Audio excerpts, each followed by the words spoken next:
Chapter 251. Philosophically speaking, the superego refers to transcending one's ID and entering a higher, ideal world, closer to universal truth and morality. Religiously, the superego is more like a kind of divinity. But I always felt that being human requires more than just divinity, while neglecting one's own self. If everyone were left with only the so-called perfect and perfect divinity, while losing their most basic individuality and desires, then they might completely lose their selfhood, becoming a cookie-cutter, perfect canned good manufactured in a factory. MOU smiled. These are just my personal opinions. I may not be right, and I don't know if they relate to what you're considering. I hope they can be of some inspiration. I think I understand a little. Aelian smiled, his brows curved. On the dark beach, he gazed at MOU carefully in the starlight. Perhaps I must first find myself, and the dragon I pursue, the one I'm willing to fight for. Treasure. That way, I won't get lost in battle. Then let's go! MOU stood up and dusted off his robes. It's time for dinner. I'm craving hot pot. How about we ask James to make it tonight? Hot pot? What's that? Try it once and you know. At the cabin door, the silver dragon, holding tiny Moiwu in his arms, sighed as he watched the two people leave the dream. Are they really okay? They're definitely okay, little Moiwu said confidently. Edward Lost was deeply troubled. He had never expected his undercover mission to encounter trouble at the very beginning. The people of this city seemed deeply xenophobic, and every resident he encountered looked at him with strange, scrutinizing eyes. But this might just be his imagination. After all, he didn't have Professor Mayu's permission, and couldn't leave the mercenary shelter where he was currently recuperating. Even if he reached the door, the mercenary guarding the shelter would stop him, claiming he didn't have the Lord's warrant. And the only people he encountered in the shelter were mercenaries, and their families and widows, who already had a grudge against the Magic Federation investigators. And those strange adventurers. Edward Lost didn't know how to describe those strange adventurers. The way they looked at him was like, yes, like those slimy octopus balls. Just by exchanging glances, he could almost hear their hideous laughter in his mind. All of this, for no apparent reason, filled him with a deep, visceral fear. No, were those octopuses just monsters from a fantasy world? Or perhaps the followers of an evil god? Those adventurers, though strange-looking, were still human beings after all. How could they have the same look? It had to be his imagination. It had to be... Right? He tried to strike up a conversation with the mercenaries' families and survivors, casually asking about everything in the city. Oh, we just moved here too. A middle-aged woman was hanging wash sheets on a clothesline in the yard. We used to live in Roselle, renting a small house, but it's too expensive there. Everything costs money. The rent is horrific, and the landlord is even raising it by double. Not to mention the food, drinks, supplies, and medication we still have to buy. Medicine is also incredibly expensive, but what can we do? Years of pollution have damaged our health. The slightest breeze easily catches a cold, fever, and rash, and the medicine isn't effective. It takes a long time to work. But if we don't take it, we just have to endure it, and if we endure it, we might die. The terrible pollution is corroding our bodies. We have to spend money to attend Mass at the Church of Light, buy holy water, and pay atonement. The pension my wife left us has long since run out, and I have 2 elderly parents and 1 child to support. It's only Captain Lot's kindness that, despite the difficulties, he always takes a portion of everyone's mission bounties to keep the orphanage running. If it weren't for his mercenary group, we would have died on some unknown street, sleeping rough. Hey, we don't want to live by sucking the mercenaries' blood, but what else can we, a widow and an orphan, do? I have to take care of the elderly, and at most, I can help with their laundry. I think moving here is a good idea. Everything is cheap here, the land is cheap, the food is cheap. There's so much variety, things I never heard of. At first, I was skeptical if they were edible, but everyone in the city says they're delicious, and they're uncontaminated. Have you ever seen uncontaminated food? And for so cheap. I didn't believe it at first, but every store has a contamination detector. I tried it several times before I finally made up my mind and bought a piece of meat. But after cooking it, wow, the aroma was overwhelming.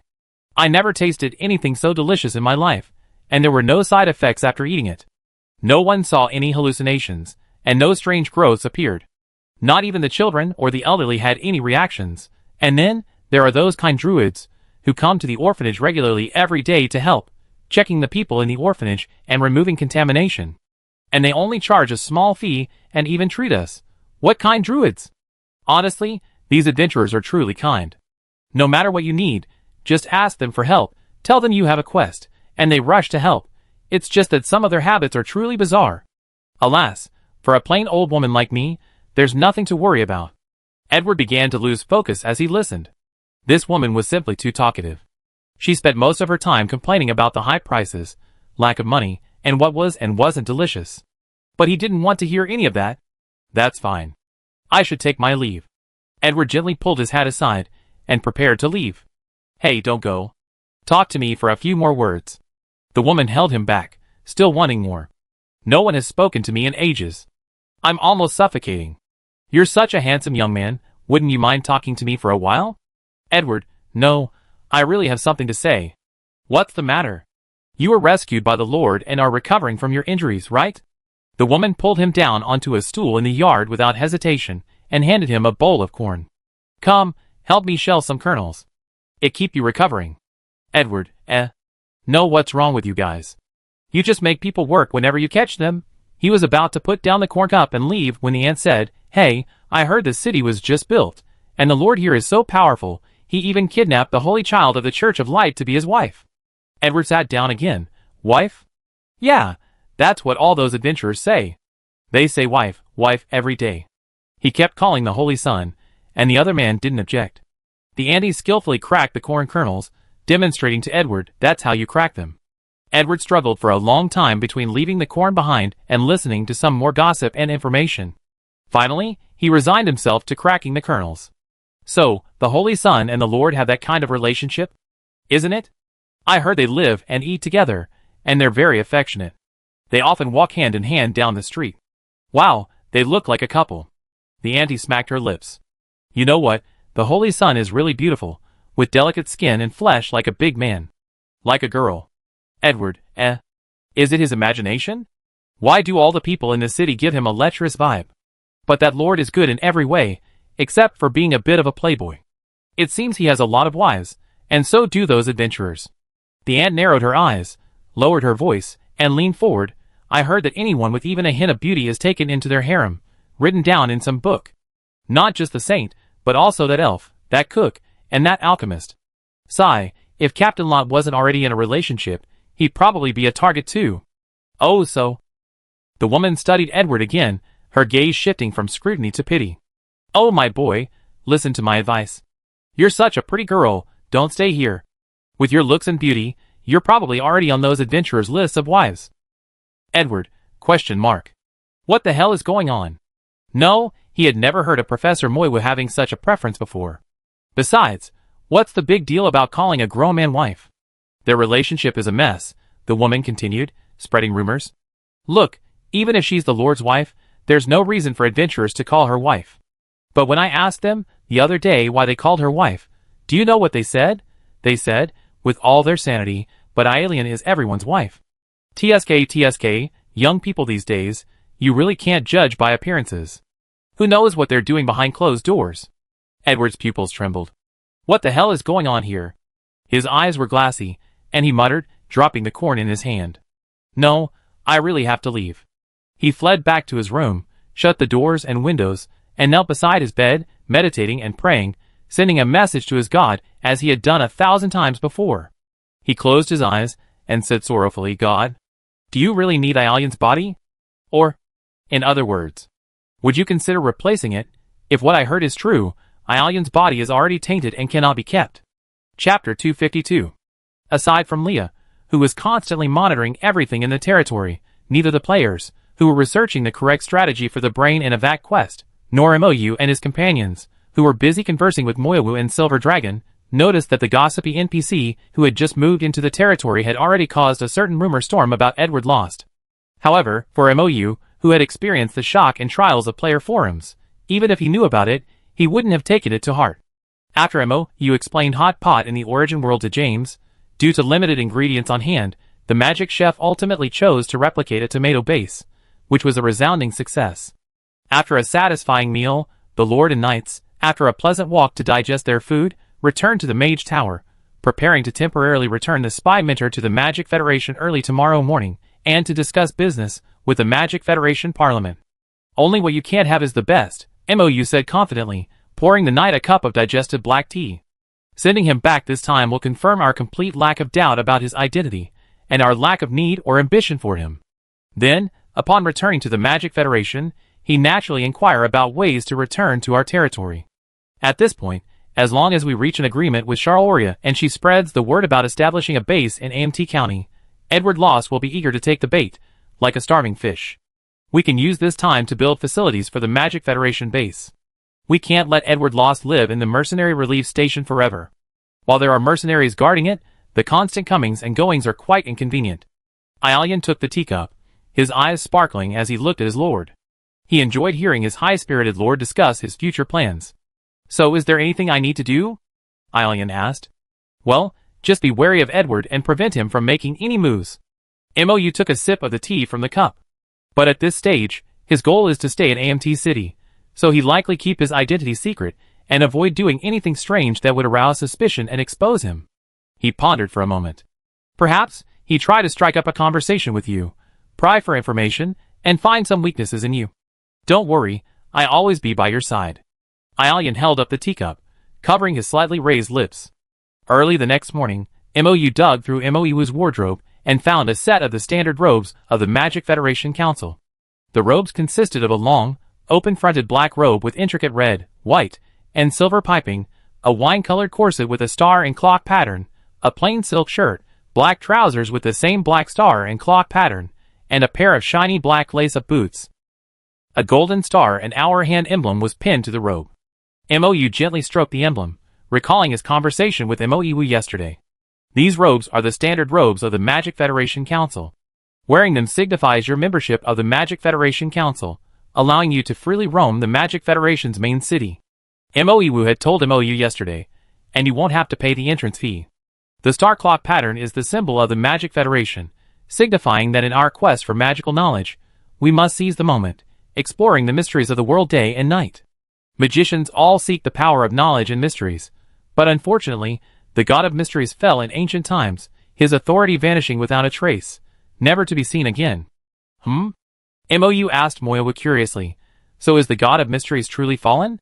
Why don't magicians believe in him? The god of mysteries is a weak deity. He doesn't wield knowledge. While his authority encompasses mysteries, his focus is on preserving secrets, not exploration. The more unsolved mysteries there are in the world, the more powerful he becomes. However, once knowledge is discovered, it ceases to be a mystery, and so this deity weakens until it falls. Moyawu explained it this way. To be honest, this deity actually stands in opposition to magicians. After all, the more knowledge magicians explore, the fewer unsolved mysteries there are. Magicians naturally wouldn't believe in him.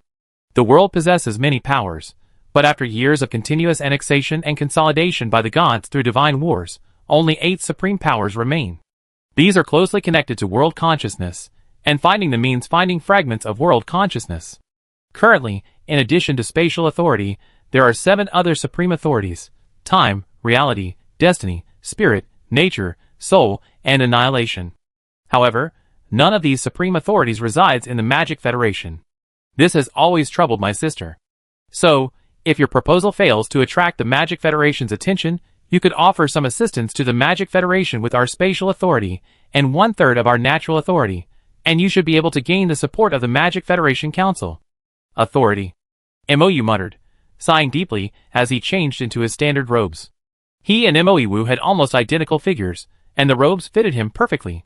The black, open-fronted robes exuded a calming presence, while the red and white, silver piping along the front added a touch of opulent color. Calm and majestic, yet unabashedly showy, it was a fitting uniform for the proud and arrogant magicians, perfectly suiting their personalities. Mou slipped his monocle into the small pocket of his vest, and handed the grilled squid space ball to the knight. We don't know what might happen on the way, so take the trumpet just in case. He placed his backstage magic book in his system backpack, double-checked that everything was there, and then headed to the Mercenary Relief Center with Aelian. Edward Lost was sitting in the courtyard, basking in the sun, with a vacant look in his eyes. Seeing Mou appear, he practically leaped up from his chair. Teacher, how's your rest? Is your injury still serious? Mou asked warmly. I recovered completely. Edward said anxiously, Teacher. Mou, you didn't give Edward a chance to finish his words. With a smile, he interrupted him without hesitation. As long as you recovered, it's good. Let's go to the Magic Federation together. To the Magic Federation? Edward was surprised. No, wait. I want to stay, teacher. We haven't had time to catch up yet. Ah, Mou said, embarrassed. But I have some business to run to the Magic Federation. How about we catch up on the way? Ah? Edward had been inexplicably lured into the group by Mou. Facing the impending packing and return to the Magic Federation, Edward was overcome with worry. He didn't even bother to bother Ialian or ask for information. He simply glared at him feebly, then, remembering the rumors the ant had told him yesterday, shuddered for no apparent reason. Mou naturally wanted to bring a few players along on this trip. As the Force Scourge, players were a valuable tool. Although they would use the teleportation array directly to the Magic Federation's main city, Corinsel, there was no telling what trouble they might encounter along the way. Bringing players along as a guard would not only allow them to handle potential crises, but also give them a sense of progress toward the next stage of the main storyline. Well, this was a grand plot performance. In that case, Mou opened the backstage and took a look at the online players. He selected the 10 players who ranked highest in military merit, had the most familiar names, and were the most reliable. In the first tier, veteran players included Yijian Paqian Shan, Luzhou Laojiao, and Yu Hua Dingxian. In the second tier, Xian Yuitiao, Niakikyu, It's Raining Today, Did You Lose Your Hair Today, Song Lin, and Tangnan Boiju were all included. After a quick glance, and noticing the druids dominated half of the players, Mou switched the last player from Melissa Kubo to Eternal Poet. Well, this should balance the classes a bit. Otherwise, 5 out of 10 druids would be a bit too much of a quirk. These online players almost immediately received the notification for Escort Mission, Journey to the Magical Federation, Prerequisite for Brain in a Vat. Yu Hua Dengxian, damn! Prequests. It's a prequest. Today Yoyu calmly pressed accept, then summoned the Shantak bird to fly towards the Mercenary Relief Institute. Salted Fish and Nukyukyu arrived on their bicycles, their eyes sparkling. Melissa Kubo, who had unfortunately been eliminated, watched her friends leave, biting her handkerchief in agony. Why am I not here? The selected players quickly gathered at the entrance of the Mercenary Relief House. Seeing the Lord's new attire, the female player's eyes lit up. Wow, the Lord looks so good today. Is this outfit new? It looks so gorgeous. He has that aristocratic vibe. Checking that everyone was present, Mou emerged from the Mercenary Relief House and cleared his throat. It looks like our escorts have arrived. Let's go! Let's head to the Magic Federation. Escort Mission. Head to the Magic Federation. Prerequisite for Brain in a Vat. You have successfully accepted this mission. The following are mission instructions. Please read carefully to avoid violating the rules and failing the mission. 1. Do not lower your SN below 0 in front of Edward Lost. 2. Do not engage in unnecessary conflict with NPCs in the Magic Federation's main city, Corinsel. 3. This quest is a prerequisite for Brain in a Vat. Edward Lost is a red-named NPC. Please be mindful of your words and actions. Your actions and words may be observed, listened to, and used as intelligence. Red-named NPC defense mode cannot be activated midway through this quest. For any player conversations you do not wish to be observed or listened to by Edward Lost, please communicate using the player channel. Chapter 253. The 10 lucky players chosen by Mou quickly teamed up and started chatting in the player channel. Yu Hua Dingxian. Ha ha ha, we all know each other. Luzhou Laojiao. I guess they're ranked by military merit again. Hey, isn't Big Squid here? Yijian Pokianshan. I'm not online, so I guess I missed it. Ha ha, a big win for those who don't stay up late. Tangnan Boiju.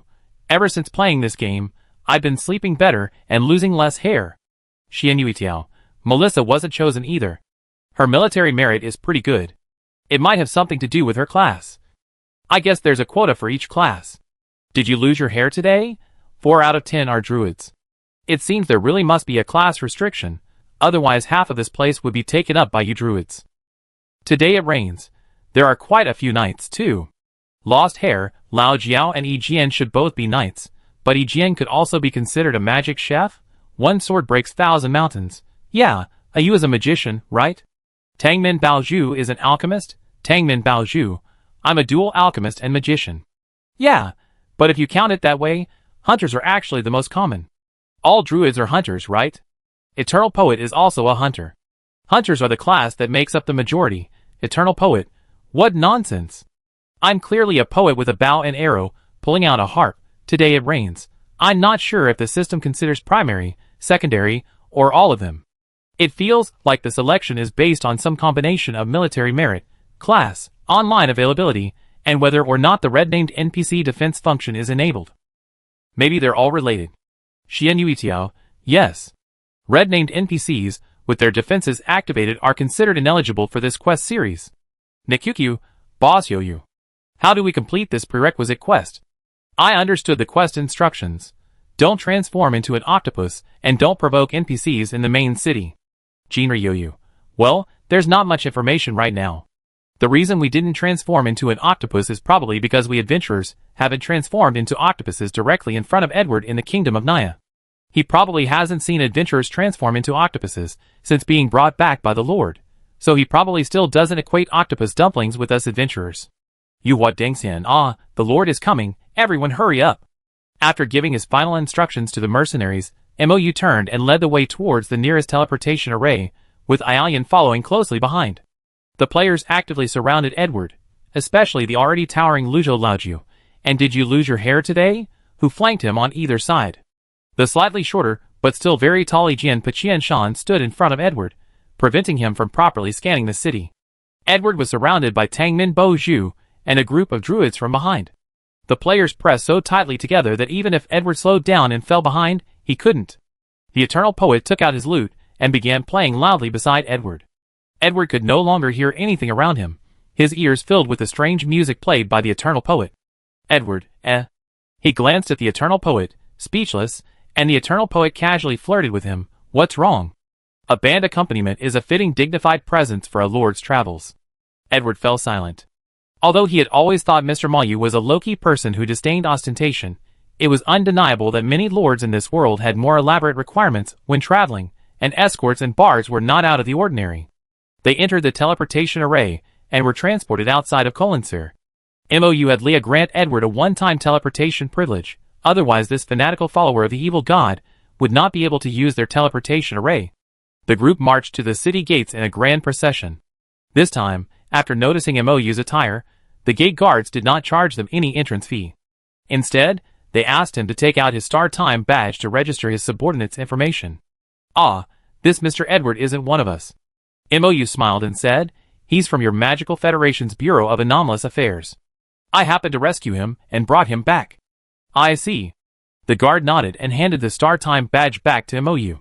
You and your subordinates have completed registration. It doesn't matter if you separate after entering the city. After this registration, your subordinates will all be marked with your Star Time badge, which will automatically disappear after leaving the city. The guard then walked over to Edward and politely said, please show me your ID. Edward pulled his ID from the inner pocket of his windbreaker and handed it to the guard for inspection, but his face wore a look of dejection, like a dog that had been kicked. The druid girls surrounding him chatted in the chat room, with their eyes sparkling. Salted fish. Oh, Edward seems upset because the Lord didn't include him in our group. Nikyukyu, why do I find him so delicious when he looks so forlorn? Everything is fine. You may enter the city. The guard confirmed Edward's ID and handed it back to him. Welcome back to Kernsel. They hadn't walked far into the city when Mou stopped and turned to Edward, saying, then let's say goodbye here. Wait, teacher. We agreed to catch up, but you're so eager to send me away. Edward glanced at Aialian with dissatisfaction, gnashing his teeth. We haven't had a chance to catch up yet. If possible, I come back after you finish your business. Mou smiled reassuringly. There will be a chance. He didn't linger. He waved to Edward and, without looking back, headed towards the Magic Federation Parliament in the center of the city. The Korensel Magic Tower. Edward stood there dejectedly, watching the group's retreating figures with a long sigh. Song Lin, wait a minute. I don't understand this plot. Isn't Edward a class mentor? Why did the Lord just send him back to the Magic Federation and abandon him so abruptly? What about my gunsmith and sharpshooter classes? Shouting.jpg. Salted fish. Stay calm. Stay calm. Ever heard of the tactic of teasing the enemy with intent to resist but still willing to accept? This is a tactic. Just look at Edward's expression, and you know how deeply this fish has swallowed the hook. Nikyukyu, this kind of dog, abandoned by its owner, is also very good. Salted fish. Speaking of which, Edward was the Lord's student before, right? So, I was the one who knew you first, but when I came back to you, I found you already had a new dog. Nibbling ball. The Holy Child's Black Sesame Samoyed smiled silently. The players chatted animatedly in the chat room, seemingly diligently adhering to the quest prompt's instructions. Avoid any unnecessary conflict with NPCs in the Magic Federation's main city, Corinsel. Even the Eternal Poet put away his lute and quietly followed the group, curiously surveying the city. Although Corinsel was crowded, everyone silently made way for MOU in his Magic Federation Parliament robes. Some even bowed their heads slightly in greeting, demonstrating the high status of a Magic Federation council member in this city. MOU led Ialian and the other players all the way to the Corinsel Magic Tower. Upon reaching the tower's entrance, he smiled at the players and issued a new quest. I need to discuss something with my sister. You are free to roam freely and await my further instructions. The player system prompted. You have completed escort mission, journey to the Magic Federation, prerequisite for Brain and Avat, and have accepted the second stage exploration mission, Corinsel Magic Federation. See the quest page for specific requirements. The players all opened the second stage quest, exploration mission, Corinsel Magic Federation, while Lord Moiwu is conferring with his sister, Speaker of the Magic Federation, Charloria. You may roam freely within Corinsel Magic Federation. Avoid any unnecessary conflicts with NPCs in Corinsel, the main city of Magic Federation, as this may lower Corinsel's favorability and affect subsequent quests. Recommended investigation areas: Magic Federation Abnormal Affairs Bureau, Magic Federation Church of Light Station Church, Magic Federation Firearms Manufacturing Factory. Note: infiltration is recommended for some areas. This mission does not require combat. Engaging in conflict or fighting with NPCs is prohibited. If combat occurs, evacuate immediately without revealing your identity. If evacuation is impossible, destroy your body until your identity is unrecognizable. You what Dangxian? What's the point of this mission? Ha ha ha, if your identity is revealed, it suggests suicide, right? And the kind where you die without any proof. Today's reign. It seems this mission is an infiltration investigation called exploration. Furthermore, we must not reveal our identities as Lord AMT's guards/adventurers. Otherwise, the Lord's negotiations will likely be ruined, most likely referring to the subsequent missions with the Magic Federation Abnormal Affairs Bureau, the Firearms Depot mission, and the Sharpshooter mission. But remember, when we entered the city, the guards marked us with the Lord Startime badge. Even if we destroy the bodies, there's a chance they be detected through magic or some other process. Song Lin. Shit. That won't do. Today's reign. I think everyone should be as careful as possible and avoid combat. Since the system prompts this, it means this exploration mission is theoretically complete without combat. If we engage in combat, we've taken the wrong route. There are 3 locations to explore, so let's divide up the teams. Chapter 254. After assigning quests to the players and letting them explore and struggle on their own, MOU and Ialian entered the Magic Tower together. Opposite the main entrance in the lobby on the first floor was a reception counter. The magician woman sitting at the counter stood up and asked, "Hello, Senator. How may I help you today?" "I need to see Speaker Charlolia," MOU said with a smile. "Do you have an appointment?" the magician woman asked. "No, but I believe the speaker would be happy to meet her brother, Moiwu, whom she hasn't seen in years," MOU said friendly. "Oh, if that's the case, I'd let you know now." The magician woman smiled back. She picked up a crystal-like object from the table, channeled some mental energy into it, and closed her eyes, as if communicating. After a moment, she opened her eyes and said, "The speaker asked me to take you up. This way, please." MOU and Ialian followed her into the central tower of the Magic Tower. There was a cabin that looked very similar to an elevator, but it was powered by a magic array. After they entered the cabin, the girl inserted the crystal-like object into a socket on the wall, and the entire cabin soared into the sky, stopping at the top floor. The girl opened the door of the magic elevator and said, "Please come in. The speaker is waiting for you in her office." MOU and Ialian stepped out of the cabin, and the doors closed behind them. Hearing the sound of the magic elevator descending again, MOU's lip curled slightly. He pushed open the door and entered the only office on this floor. The office was large. The left half, by the window, held a large desk piled with documents. The right half was a reception area with a sofa and refreshments. There were also doors inside the office, obviously indicating other rooms. A beautiful and imposing woman with long, flowing reddish-brown hair, also wearing the standard robes of the Magic Federation Council, except the piping on the front had been changed from silver to gold, half stood, half leaning against the table, eyeing MOU warily. "You're not my brother, and you can't possibly be him, But why are you wearing his clothes and using his name? Salaria said coldly, if you can't give me a reasonable explanation, I will imprison you right now. Rest assured, Speaker Charleria, I mean no harm. Mou raised his hands, a crystal ball in his right hand. I am your brother Moyawu, a helper I brought from another world. I am him from another parallel world, and my name is Mou.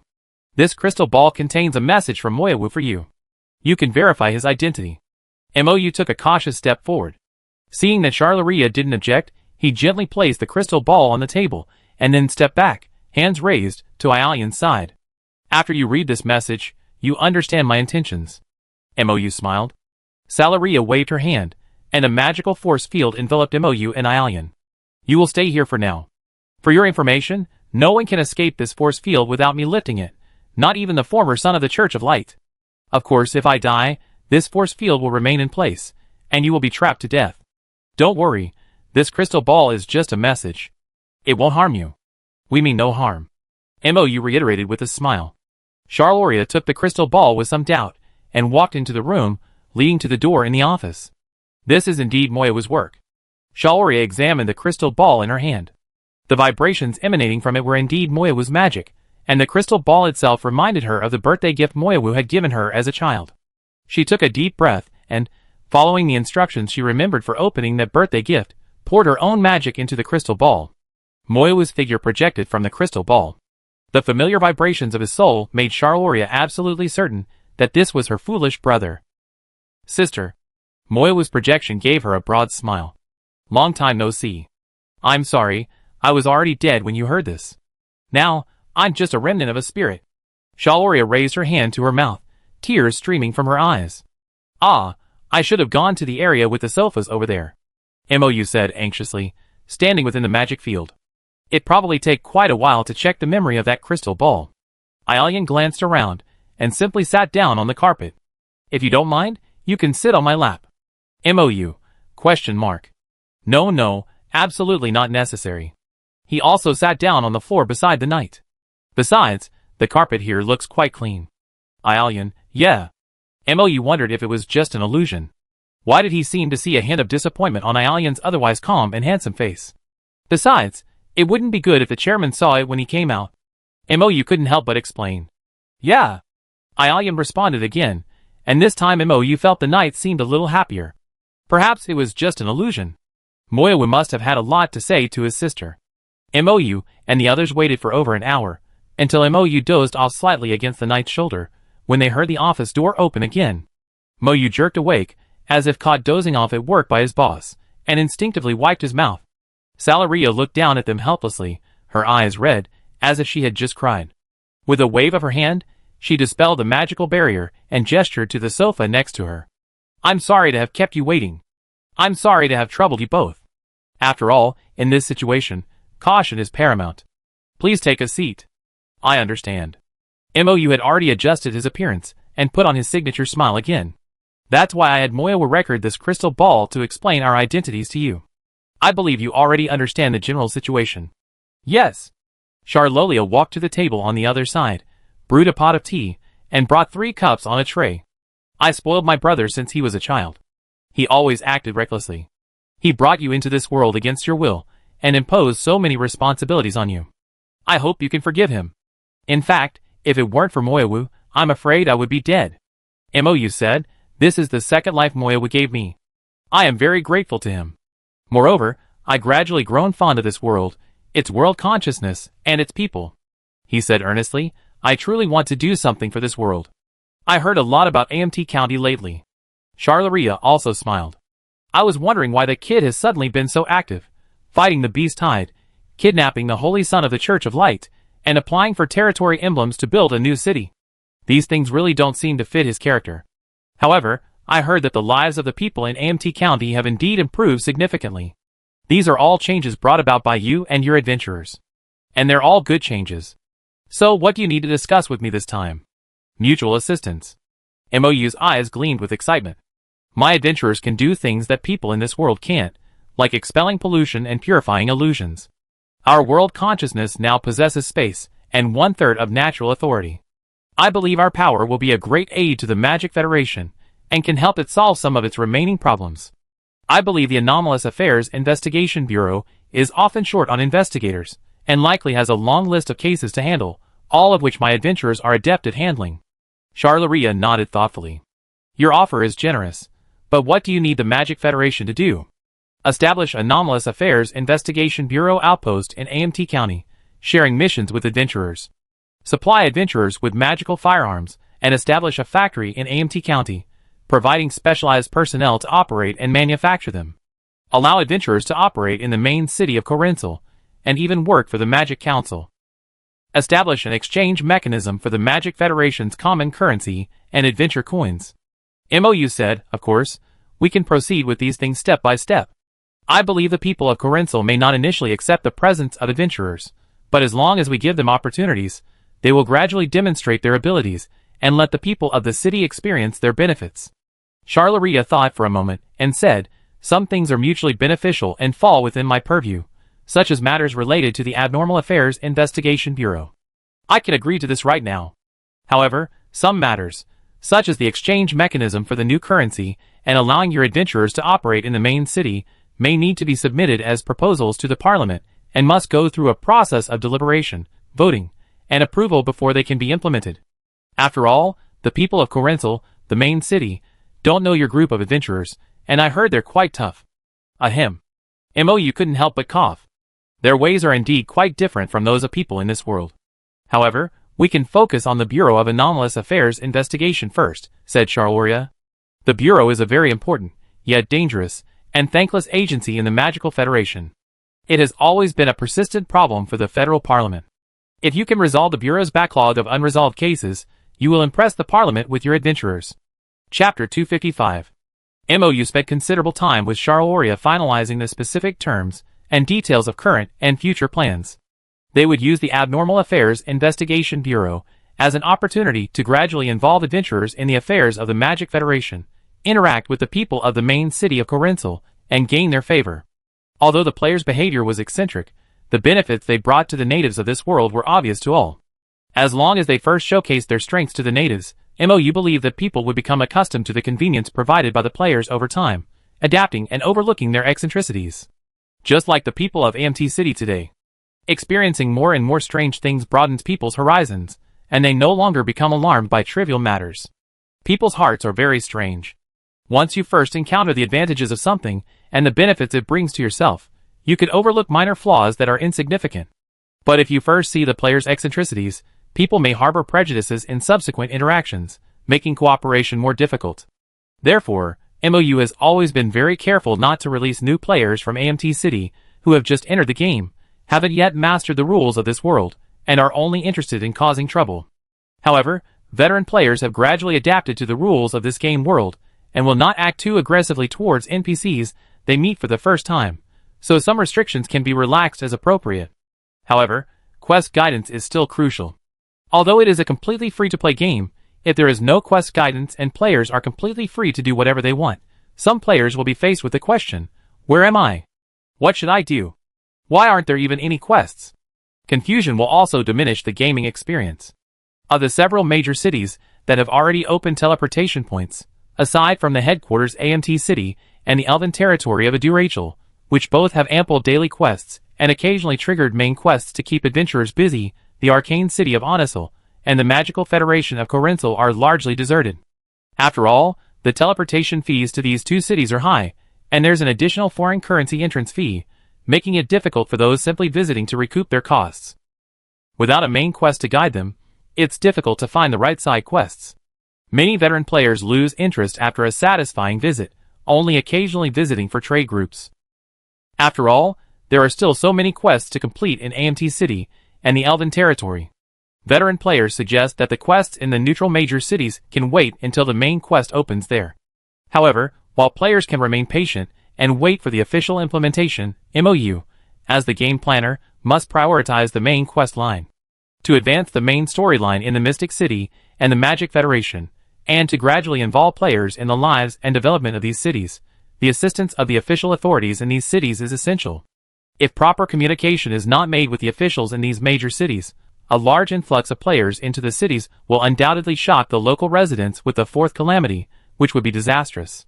This time, Edward's mission is a perfect opportunity to formally connect AMT City with the Magic Federation authorities, establish a station for the Abnormal Affairs Investigation Bureau, recruit skilled magic firearms craftsmen, and use this as an opportunity to forge cooperation with the Magic Federation. MOU also timely reminded Charloria about the Church of Light spies lurking in the Magic Federation. Well, I heard about that too. Charloria nodded solemnly.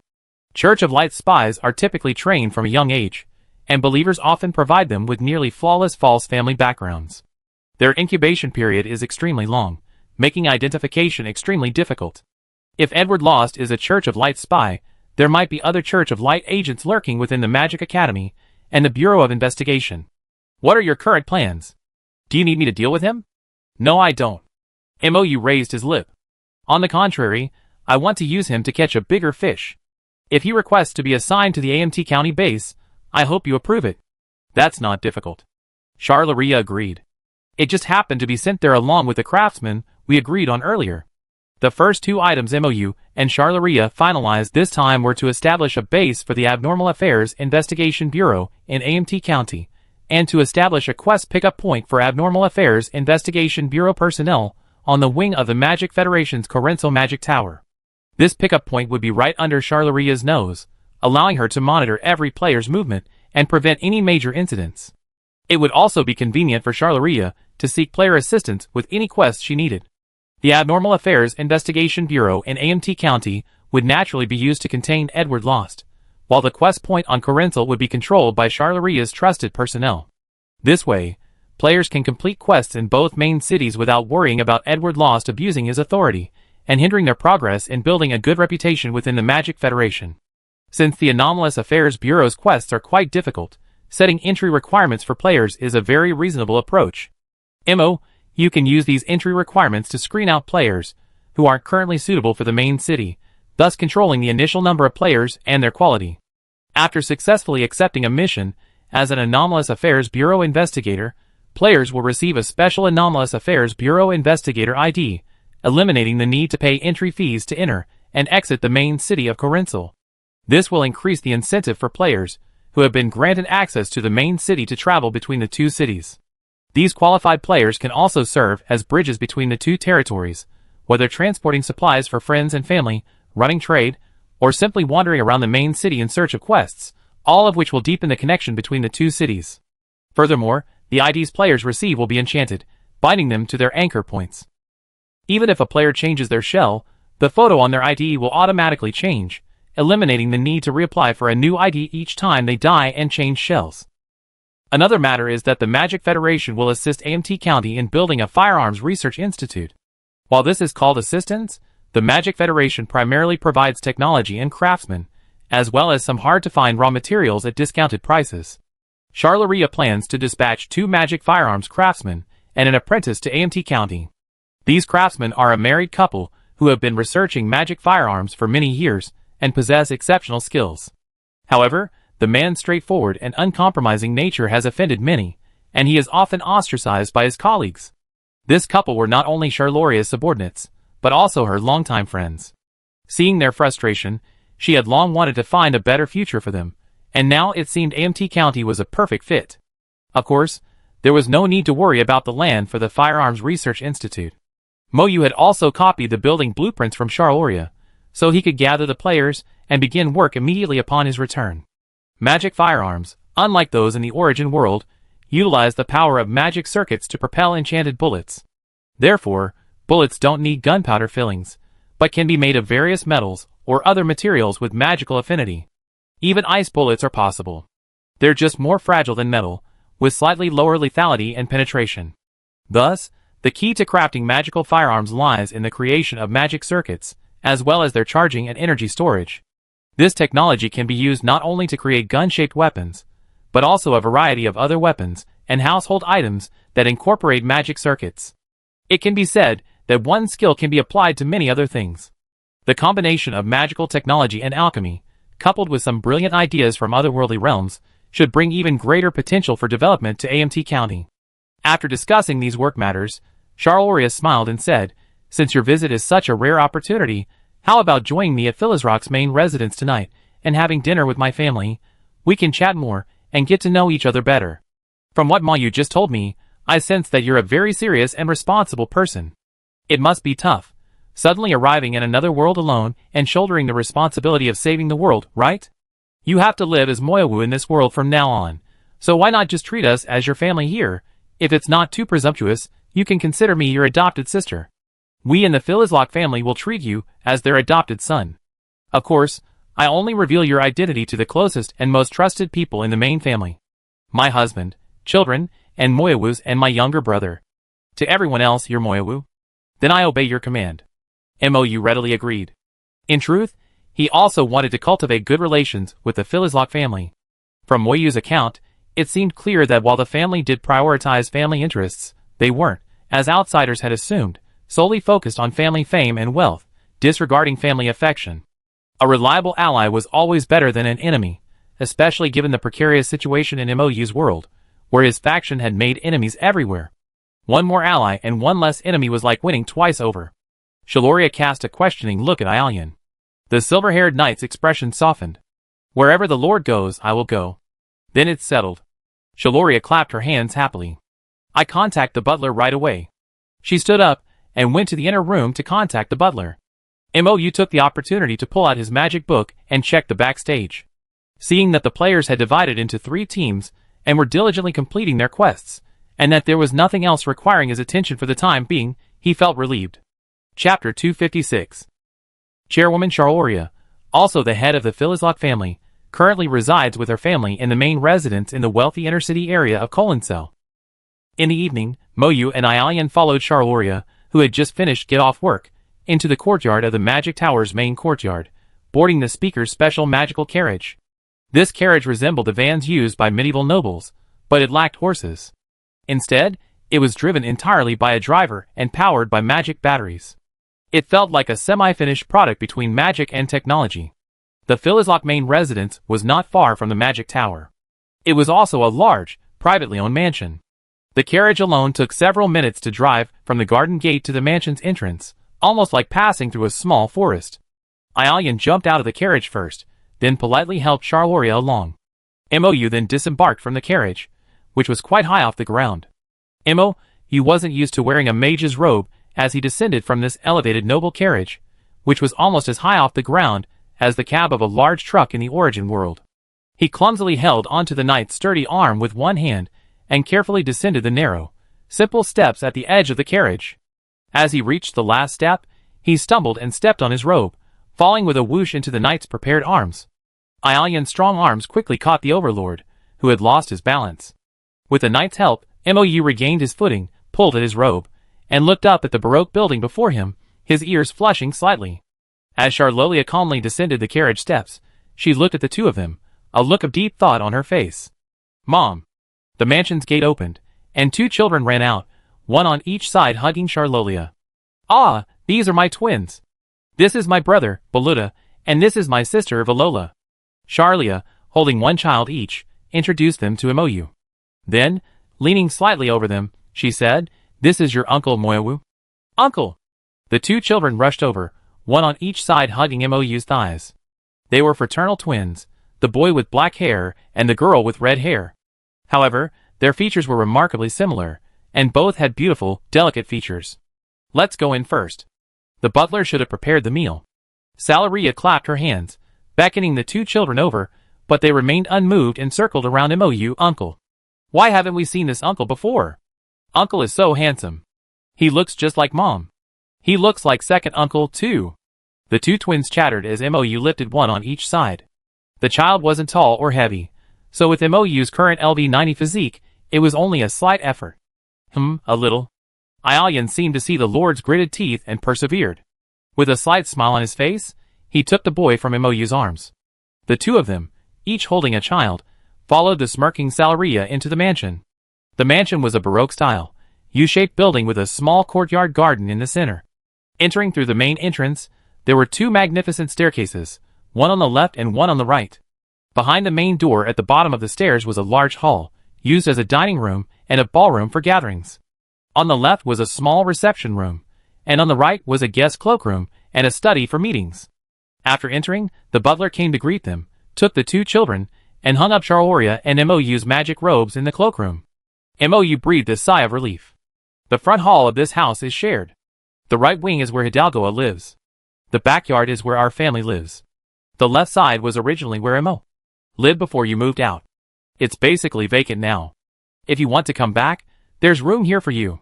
Before everyone arrived, Charloria took them to the small reception room on the left to rest. The two children were at an age of curiosity and kept pestering their new uncle MOU. Fortunately, MOU had previously taken care of his sister's children in the origin world, and with considerable experience, he performed magic tricks for the two children. He pulled out an adventure coin, which he would then pull out from the children's hair, leaving them stunned. How strange. I clearly sensed the magical vibrations, so why did it disappear? The two children exclaimed in baby voices, their pronunciations inaccurate in surprise. MOU, touched by their cuteness, gave each of them a gold adventure coin and told them to figure it out. People in the main city of Coloncel eat late, and children are generally not very hungry. Since they were eating the children's food specially prepared by the butler, they were quickly taken away by the butler to eat alone. It was said that after dinner, they would practice piano for a while with their tutor before going to bed. Are the children of wealthy families in this world also so rambunctious? MOU and the others soon met Saloria's husband. He was also a handsome man with black hair and dark eyes. He looked a bit older than Saloria, with a sharp gaze that showed he had fought in blood and fire. This is my husband, Ricard Cavendish, director of the Magical Federation's Bureau of Anomalous Affairs. Saloria winked at MOU, and MOU immediately understood. No wonder Saloria agreed so readily to the Bureau's station. It turns out they're family, so they stick together. While Ricard was putting away his coat, she whispered to MOU, as the head of the family, I can't change my last name. Ricard is a son-in-law. MOU gave a thumbs up in admiration to his sister, who not only became the Speaker of the Magical Federation Parliament herself, but also had the director of the Bureau marry into her family. Hildrodius also appeared. Moya's younger brother had a very gentle appearance, a perpetually gentle smile on his face. His black hair had been magically dyed with violet highlights, giving him a particularly trendy look. Although he was born into the magical family of Philizlock and possessed considerable magical proficiency, he currently worked as a biographer. It could be said that the Philizlock family was quite different from what was rumored. Once everyone had arrived, they entered the dining room and took their seats. After the butler served the dishes, he closed the door at the hostess's signal and left. Charloria raised her glass and said, May the world consciousness bear witness to our conversation tonight. No one outside of us will ever know. A silver-blue glow swept across the crowd. Ricard narrowed his eyes slightly, while Hydrodius smiled, tilted his head, and obediently raised his glass. This is MOU, Charloria introduced. He was summoned from another world when MOU burned out at the end of his life. He is the hope of saving the world. Hydrodius' smile faded. The end of his life? My brother. He is now sleeping in AMT County, beside the silver dragon he loved, MOU said. But part of his soul still exists in the silver dragon's dreams. If you wish, you can come to AMT County to meet him. Although they all believe that he is just a remnant, I believe that this is a great comfort to both the living and the dead. So you are the savior?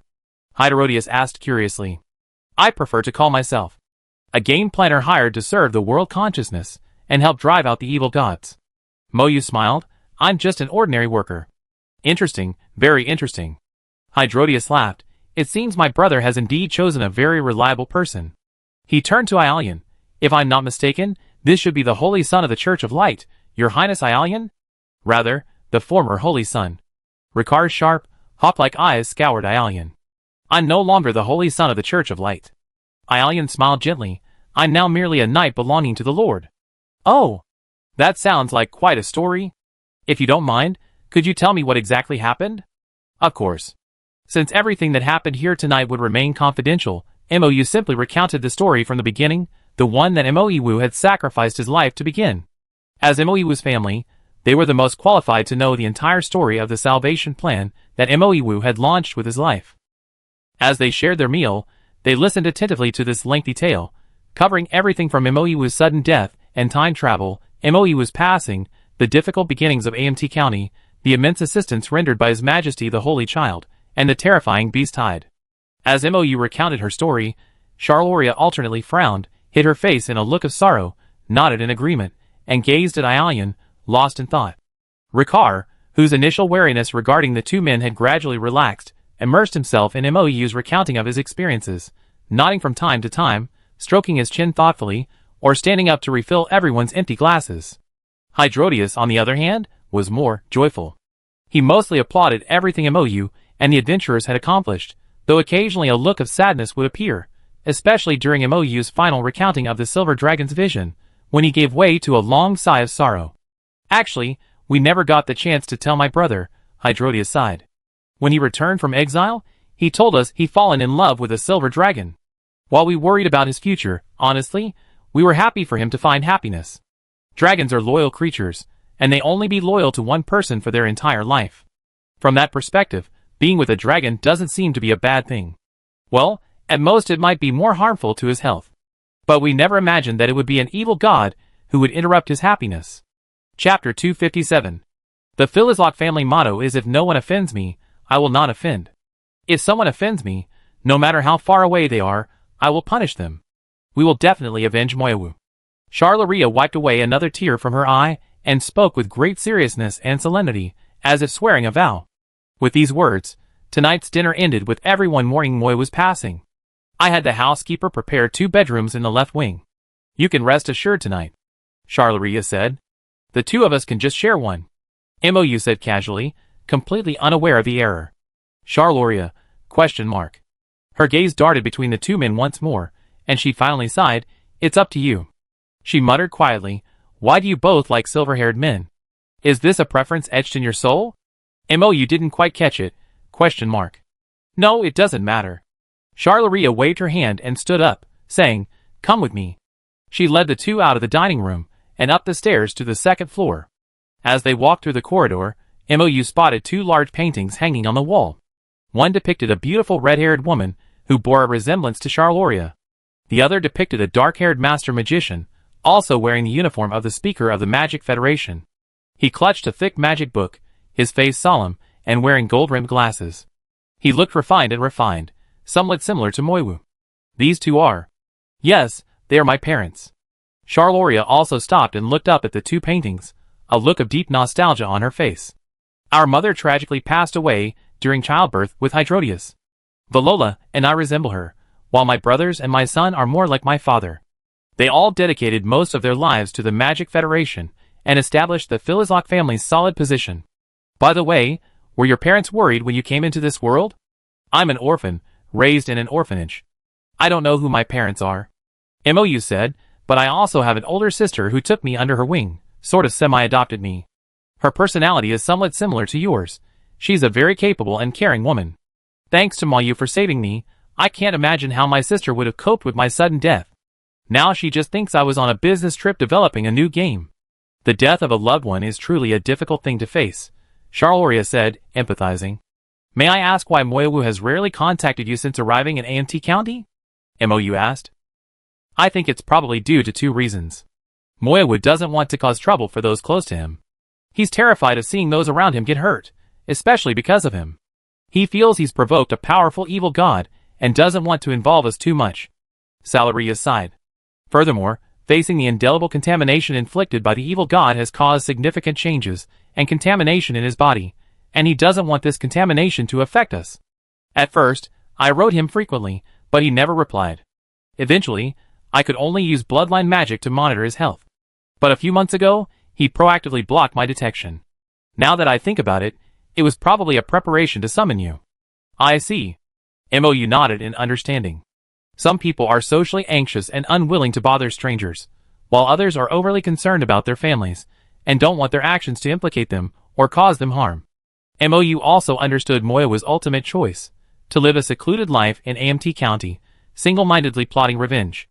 In a sense, Moyawu was truly a member of the Philizlock family.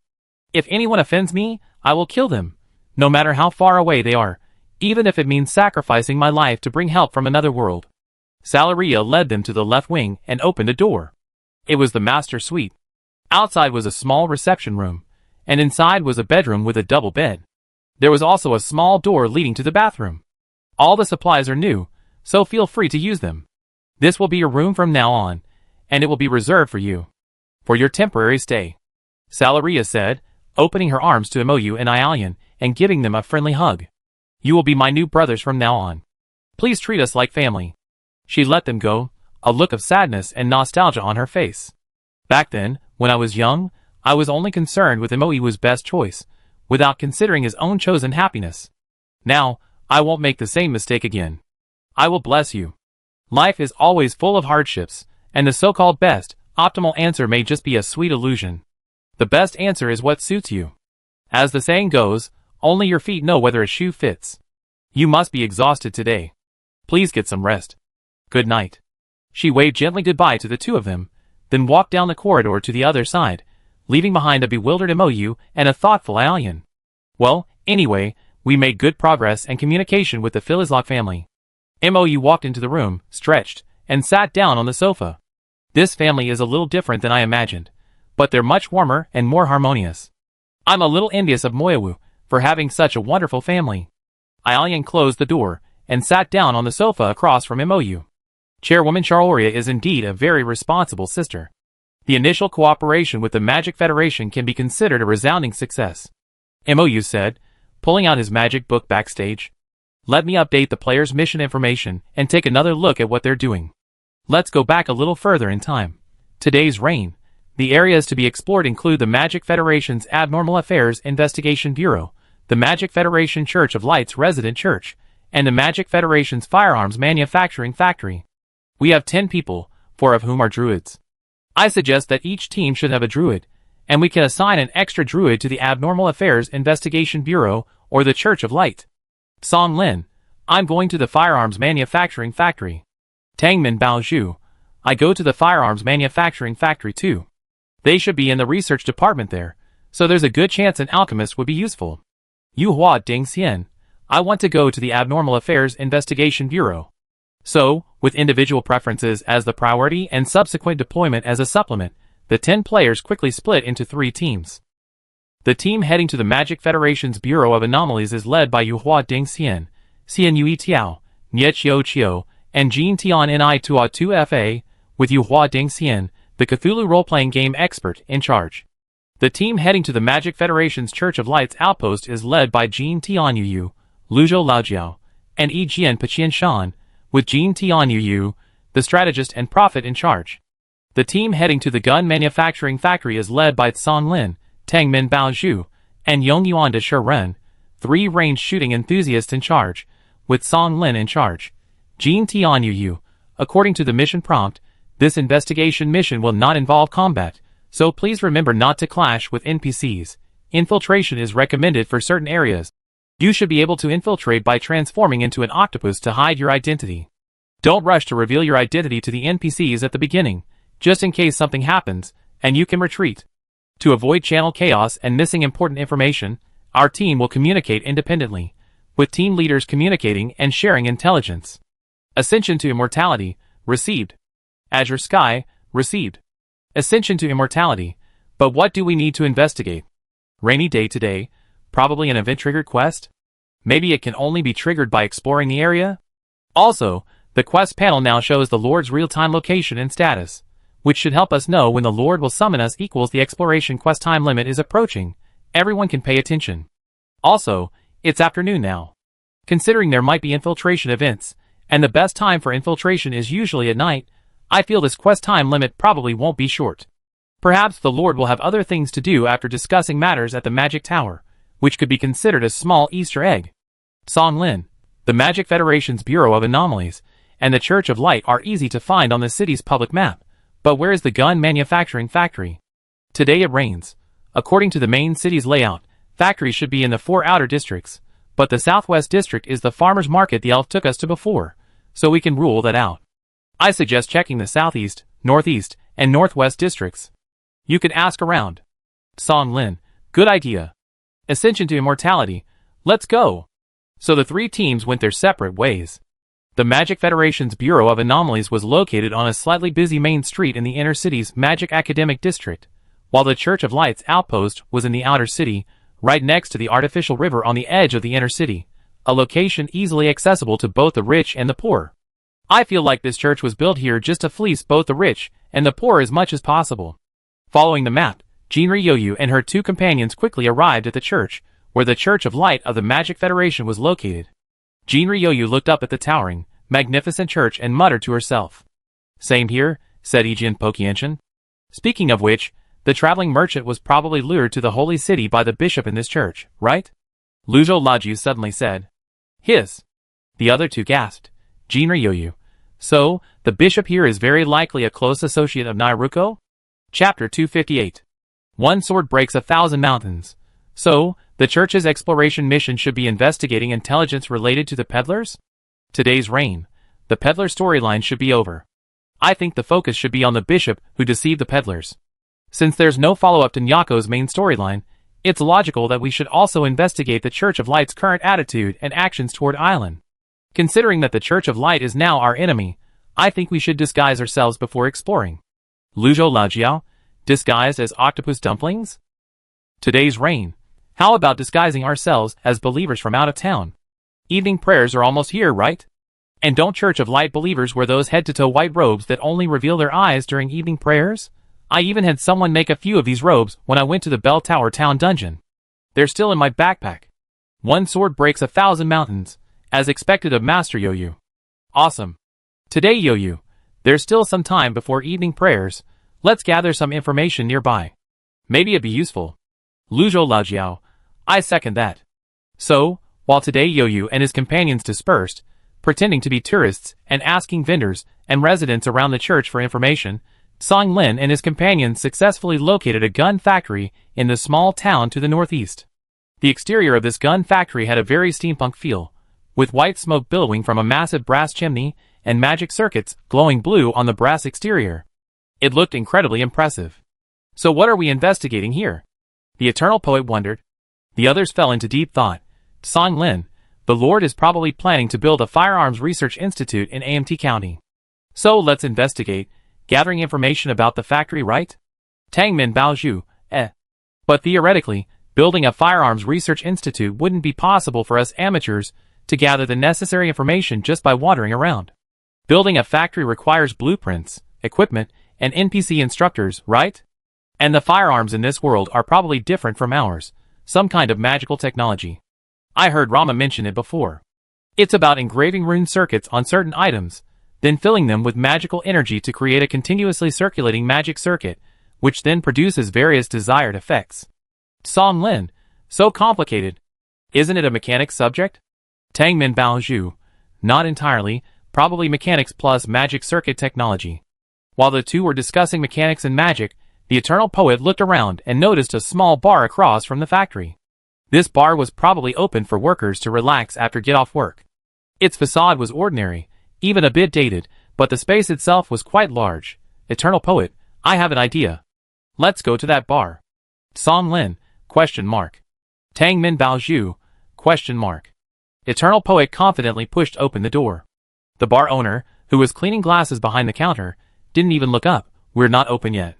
Oh, I'm not here to drink either. The Forever Poet asked, I'd like to ask, are you hiring a resident singer? The bar owner raised his head. Resident singer? Yes, singing during your business hours will liven up the atmosphere, and help sell more drinks.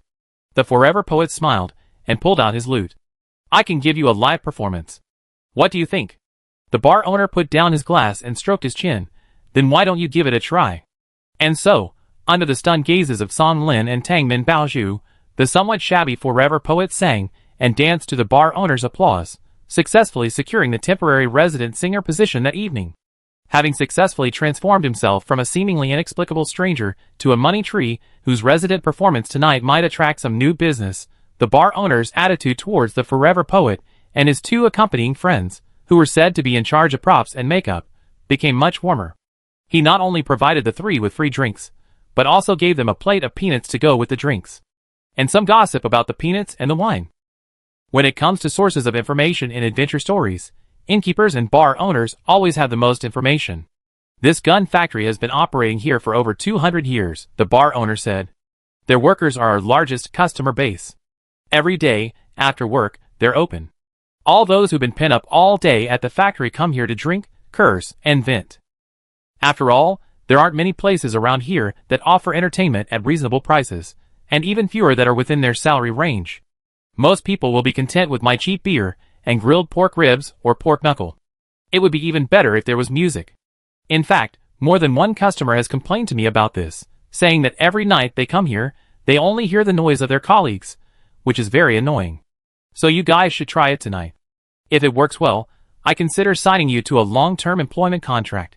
The Eternal Poet smiled, not telling his boss that he might only be performing here for one night. Are the workers here under such high pressure? Song Lin followed up with a question. I heard that working here is a fairly stable and respectable job. Where there are people, there's conflict. And this conflict is a simmering undercurrent. After all, everyone wants a promotion and a higher salary, but there are only a few positions. That's right, when some people don't have opportunities, they create them for themselves. The bar owner, living up to expectations, began to chatter. Perhaps because no one could talk to him before the shop opened, he was filled with gossip, seemingly eager to share it. Workers in the factory don't get paid much, they're paid hourly, based on the amount of work they do. But if you become a craftsman, things are different. A craftsman is responsible for designing, constructing, and updating magic circuits. The effectiveness of a magic firearm depends entirely on the stability and smoothness of the magic circuits constructed by the craftsman, whether the magic power can be replenished during the circulation process, and how long it lasts. This knowledge is truly valuable. The bar owner tooted his tongue and continued, for example, a while ago, there was a big conflict in their factory. A couple of experienced craftsmen offended someone, and were ostracized by everyone. TSK, their life was truly miserable. The three players exchanged glances. As frequent gamers, they sensed a familiarity, a hint of the plot. Can you tell me more about that craftsman couple? The Eternal Poet said, it sounds quite interesting. Let me think. That couple. I think their last name was Old Lay. Their craftsmanship was truly remarkable. They were both veteran craftsmen, experienced enough that even if they encountered a malfunction in the magic circuit, they could spot the problem at a glance and easily repair it. Honestly, even in a top-tier factory like this, there are only a handful of craftsmen who can do this. They should be valued by the factory, given higher status and a higher salary. What went wrong? Song Lin asked curiously. Mr. Old Lay is too straightforward. He once discovered that the magical conductivity of the raw materials in the factory wasn't right. Well, magical conductivity is the speed and ratio of the material's magic transmission. If it's wrong, it means the materials are being shoddy. Of course, this kind of thing isn't a big deal, but it's not a small one either. There have always been people in the factory doing this over the years. But those who weren't too attentive probably just turned a blind eye. Or perhaps, someone with a higher emotional intelligence would have used a more clever way to hint at the problem with the materials. However, Mr. Old Lay went straight to the purchasing manager and made a scene, leaving everyone embarrassed. TSK. But he was right. Tang Minbo said, someone was lining their own pockets by passing off inferior goods as good ones. He exposed the matter, so he should at least be considered a whistleblower, right? It's a good thing, but you can't do it this way. The bar owner sighed. Sometimes, if the method is wrong, even the best work is wrong. Old Lay, a man of quick temper and a righteous character, discovered that the materials were wrong and immediately blamed the purchasing manager for the problem. He stormed in and started a scene. This offended both the purchasing manager and his faction superiors. Ultimately, the investigation revealed that it wasn't the purchasing manager's fault, but someone from another faction who bribed his subordinates. In short, the investigation took a long time, and the manager was unlucky. At best, the blame lay with poor oversight, but he was accused of embezzlement, a humiliating accusation. Besides, no one can stand someone who makes indiscriminate accusations. If he were to catch him dozing off, the whole thing would be exposed, and there would be no way to deal with it. It was a very ugly sight. So, after someone took the lead, the rest, whether they followed the crowd or felt indifferent, either joined the group ostracizing the couple or simply watched from the sidelines. Even though they were known for their calm and steady work ethic, they gradually began to tire of the funding and materials restrictions. With so many restrictions and disruptive individuals hindering their efforts, how could they possibly carry out their research and development? They valued nothing else but their own designs and research. I heard that Old Lay was recently researching a magic circuit that could automatically draw energy from pollution to recharge itself. But such excellent research simply had no support. Automatically draw energy from pollution to recharge. Tangman Baza muttered, isn't this exactly what Brahma wants to achieve with alchemy?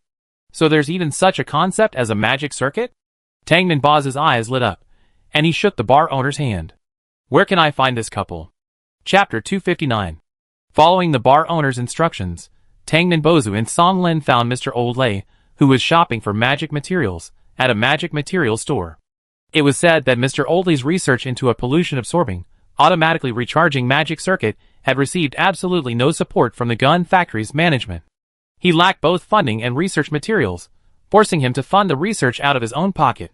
This honest craftsman, who prioritized R&D above all else, was furious and simply took all his unused annual leave, purchasing the materials and conducting his own research.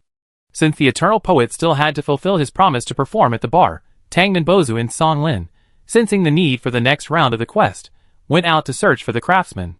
Mr. Oldlei's appearance was easy to spot. As the bar owner had described him, he was a middle-aged man with short, slightly graying brown hair, a perpetually tightly pursed lip, and a serious, meticulous demeanor. Tangmin Baoju. That's probably the guy over there who looks like the old man who walks around the neighborhood all day, cursing and swearing about everything he sees. Song Lin, what a weird analogy. I don't even want to ask you about your experiences. But it must be him. Tangmin Baoju. He seems older than the bar owner said. But the age of people in this world is so hard to tell.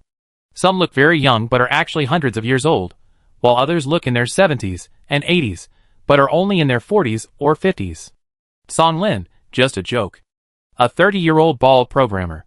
Tangmin Baoju. Ah, don't mention baldness in front of me. Song Lin, honestly, we found him. What should we do next? Honestly, this game is a bit too freeform. I don't even know what to do. Tangmin Baoju. Isn't this obvious? When an NPC looks miserable and unhappy and can't continue in their current position, shouldn't we, the brave adventurers, rescue them from their misery, abduct their entire family to the territory, and present them to Rama, crossed out? To the Lord as a gift? Song Lin, No, I mean, how exactly should we abduct them? This game doesn't have preset lines or dialogue. My social anxiety is about to flare up. Tangmin Baoju glanced at him disdainfully. Humph, you bunch of socially anxious druids, watch me. He then walked aggressively to Mr. Oldlei's side and silently cast an identify spell on the material he was examining.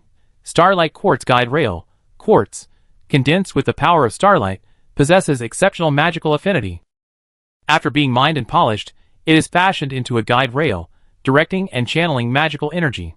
This should be an excellent component for the barrel of a magical firearm, but it has a low resistance to powerful magical forces and is prone to shattering. Note, it is recommended to use alchemy to blend the Starlight Quartz with Mithril during the manufacturing process to upgrade it to a Starlight Quartz Mithril Guide Rail. This was a new feature of the Identify spell that Tangmin Baozu had discovered. After his alchemy skill reached level 60, his Identify spell began to incorporate various alchemical knowledge. The system would additionally inform him whether the analyzed substance could be used as an alchemical ingredient, along with recommended recipes and refinement methods. With this skill, he firmly maintained Rama's favor and became Rama's self-proclaimed chief disciple. He might not understand magical mechanical technology, but he could read the appraisal results from the system. So, Tangmin Baozu said skillfully, this Starlight Quartz Guide Rail isn't very good. It can't withstand powerful magical forces, it breaks easily, and it's not durable at all. Sure enough, Old Lei glanced at him. Have you studied magical technology? Tangmin Baozu smiled confidently. I have dabbled a little, but I only understand it from an alchemical perspective. After all, I'm just an alchemist. He paused, observing Old Lei's expression, and then threw out another bait. This guide rail is a bit of a waste. If they had alchemically mixed the Starlight Quartz with Mithril before crafting it, they could have produced a much better quality Starlight Quartz and Mithril Guide Rail. Old Lei was slightly moved. It seems you're quite knowledgeable about alchemy at such a young age. I've been examining it for a long time. It's precisely because this rail is so fragile that I can't make up my mind to buy it. He placed the rail back on the shelf and, with his hands behind his back, studied Tangmin Baozu with interest. Are you an alchemist from the Mystic City? No, Tangmin Baozu waved his hand. That's all old stuff. I'm an alchemist from AMT County, trained by the Grand Master of Alchemy, Rama Onisil. AMT County? Old Lei frowned slightly. Isn't that a remote, desolate place with nothing? Only then did he realize that this discerning young man was from this remote place. He coughed awkwardly. Sorry, I'm just such a blunt person. Before, AMT County was truly a desolate, poor, and remote place. Tangmin Baozu didn't take it seriously. But since our wise and powerful lord recruited adventurers like us, It's become a brand new city. Countless resources and talent. In fact, our Lord is planning to collaborate with the Magic Federation to open a magical firearms research institute. So, isn't that why he sent me here to conduct market research on magical materials? He sighed. However, I noticed that the approach to applying magical technology here is rather simplistic. They focus solely on their own disciplines, without integrating technologies from other disciplines for improvement. He shook his head, as if to leave. Wait! Mr. Olay stopped him. Can you tell me more about AMT County? Hooked, Tang Minbochu smiled brightly. Of course.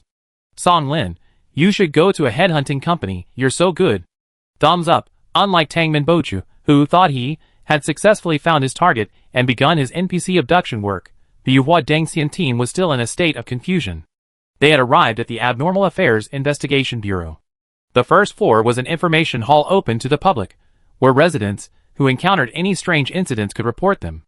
There was also a specialized detection system for what were known as sealed objects. A counter with strange items. Xian Yuitiao, the quest prompt hasn't updated. Is there something we haven't triggered yet? Yuhua Dengxian. Well, I contacted the team at the gun factory next door. They made some progress and found a craftsman who might be abducted to the gun factory later. However, the system hasn't given any quest prompts. Perhaps this quest is designed to be silent, requiring players to explore on their own. Yuhua Dengxian. The 3 quest locations should all have their own logic and themes. The gun factory corresponds to the new gun manufacturing factory being built in AMT County. They found a skilled craftsman who's had conflicts with his colleagues there, and they've been subtly instilling in them the virtues of AMT County's excellent work ethic, guiding them to. They switched. Yoyu is waiting to infiltrate the Church of Light today to gather intelligence on the bishop. This should be a follow-up to the main merchant quest. Thinking that way, our mission here should be related to the subsequent main quest line for the Bureau of Anomalous Affairs. Nikyukyu, we understand the logic, but the problem is, there are so many areas to start. And the Lord must have come to the speaker this time to discuss cooperation with the Bureau of Anomalous Affairs, right? So what else do we need to do? Xianyui, it could also be Edward's follow-up mission. Isn't he back at the Bureau of Anomalous Affairs now? Are we supposed to infiltrate and follow him? Before they could finish their puzzlement, they heard a scream from the sealed object inspection window in the hall. The resident standing in front of the counter had no idea what was happening. His body began to visibly change, and the pollution level in the hall began to rise rapidly. The 2 druids instinctively rushed over, one holding a sealing orb, the other casting a purification spell. After a few flashes of light, the resident, still terrified, clutched his head, surprised to find he was still standing. What's going on? He stared at his hands in shock, then touched his face. I'm still human. Several Anomalous Affairs Bureau staff members rushed out from behind the counter, also staring at the resident, and the 2 druids with shocked expressions. Xianyuitil glanced at the now stabilized readings on the monitoring panel. It's okay, don't worry. We cleansed the contamination from you. It's only 21% now, safe. Who are you? How could you cleanse the contamination so easily? The staff from the Bureau of Anomalous Affairs looked incredulous. You don't look like you're from the Church of Light. Nukyukia and Xianyuitiu both shared a look of disgust. Xianyuitiu quickly waved her hands. No, we're not from the Church of Light. We're druids. Druids? Wait, is that something you can talk about? Nukyukia nudged her and whispered. Hey, it's come to this. It's not going to be easy not to talk about it. Xianyuitiu muttered back. Druids. Ladies, thank you for stepping up and preventing a sealed artifact contamination outbreak. For your health and safety, would you please come in with this contaminated gentleman for a sealed artifact impact check? A suave, seemingly elegant investigator, wearing glasses, a suit vest, and white gloves, stepped out. It won't take up too much of your time. Chapter 260. Xianyuitiu and Xiaqiwu exchanged glances and nodded. Xiaqiwu, I don't know if this is a mission or an accident, but we go check it out. Ayu, you two should be careful to conceal your identities to avoid total annihilation. Yuhua Dengxian, okay. So, Xianyuitiu and Xiaqiwu were invited by the bespectacled investigator to the inner reception room. Let me introduce myself. My name is Wendell Belvred, and I'm in charge of the reception hall on the first floor. Wendell Belvred adjusted his glasses. You two are druids, a class we never heard of. Your purification abilities are also unheard of. To be precise, it's not complete purification, but rather the expulsion of pollution from the body and sealing it in this sealing orb. Shianyuitio took out the sealing orb and waved it in front of Wendell. But for that unlucky gentleman, this expulsion of pollution has the same effect as purification. So, that's it. Wendell suddenly realized, that makes sense. Though the gentleman had the misfortune of being affected by the seal, he was also fortunate to have met you too.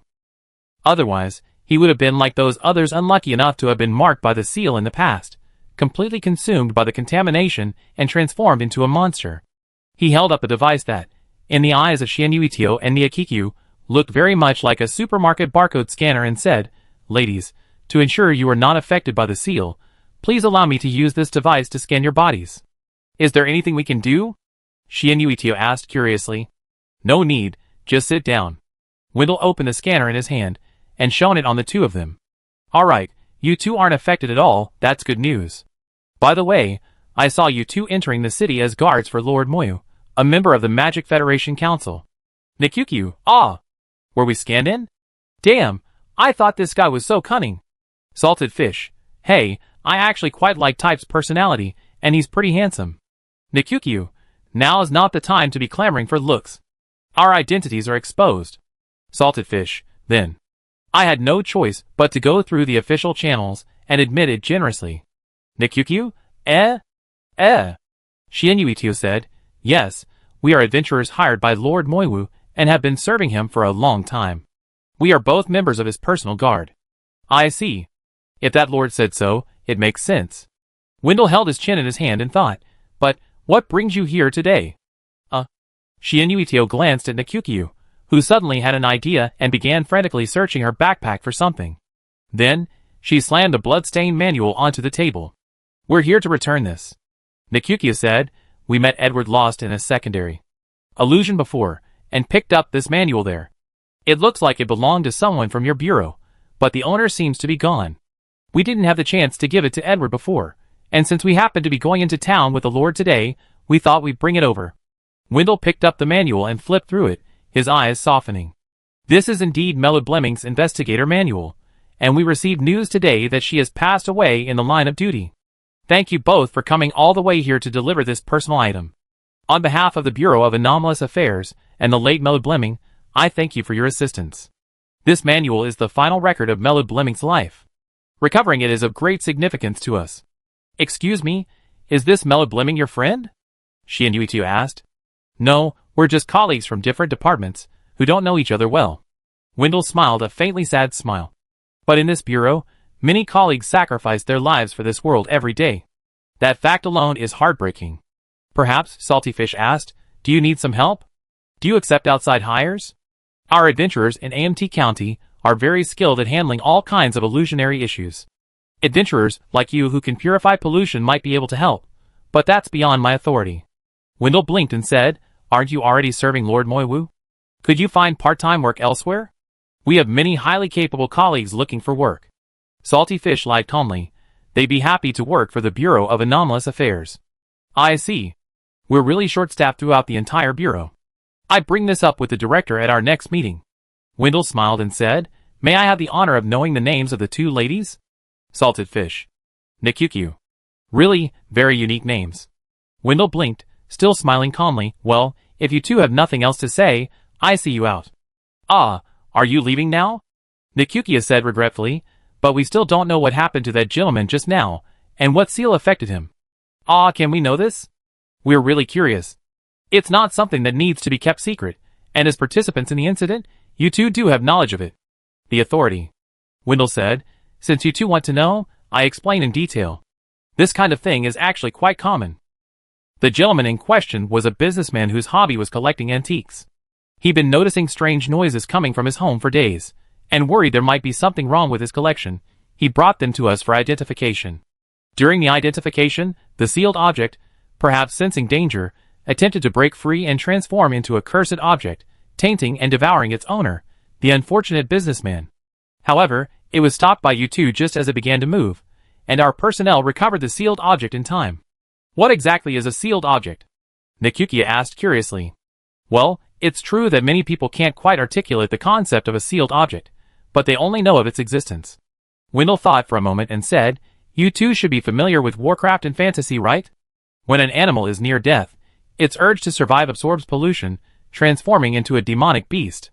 Similarly, a human's obsession with death absorbs pollution, transforming it into an illusion.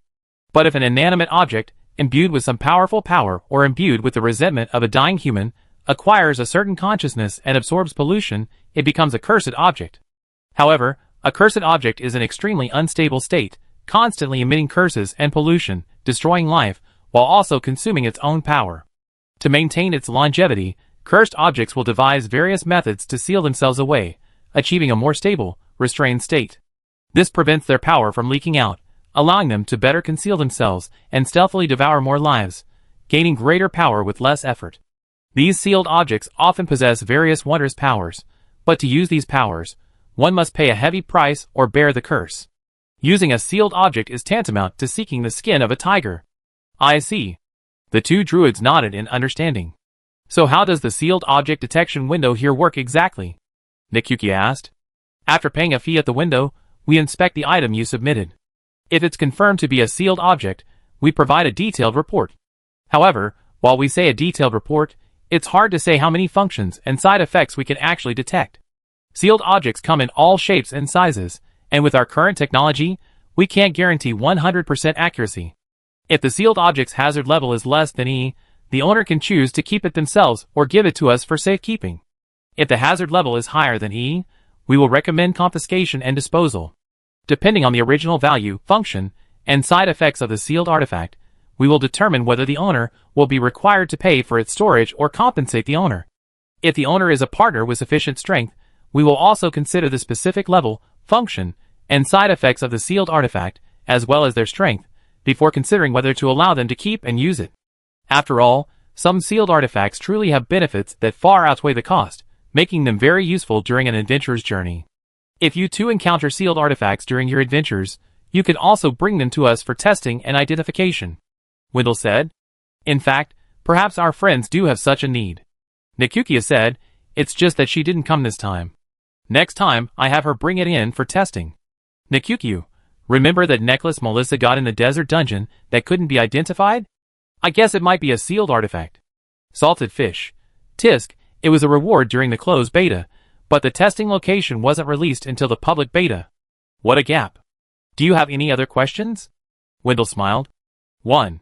Salted Fish's eyes sparkled. Are you single? If so, can I buy you coffee after get off work? Dinner would be fine too. Wendell, question mark. Nikyuki, question mark. Huh? Wait, can you chase NPCs in this game? Chapter 261. I'm indeed single. Wendell smiled gently. Since it's a lady's invitation, I can't refuse it so easily. I'm off work at 6 tonight, and I'd be honored to have dinner with you. Then I meet you at the door? Salted Fish said with a smile. Okay. The date was set, and Wendell escorted Salted Fish and Nietyochio back to the hall. Wendell waved to Salted Fish and said, see you tonight. Then he smiled and nodded at Nietyochio before turning and leaving. Shianyuitiao made a yeah gesture at Niakikyu. Great success. Niakikyu was amazed. So you can chase NPCs? Wait, you treated him to a meal? Where you get the money? The player system prompted. Congratulations, you successfully completed Exploration Mission, Magic Federation Corensal, Magic Federation Abnormal Affairs Investigation Bureau, and received a reward of 3 ounces of 12 drams. The key is that this NPC's appearance and personality really boost my XP. After all, it's a game, I might as well try playing as a player. Hey, the system reward came at the perfect time, isn't it? Now I have money? Shianyuitio clapped his hands. Even though the system's reward isn't much, it should be enough for a less expensive meal, right? And this NPC seems quite gentlemanly.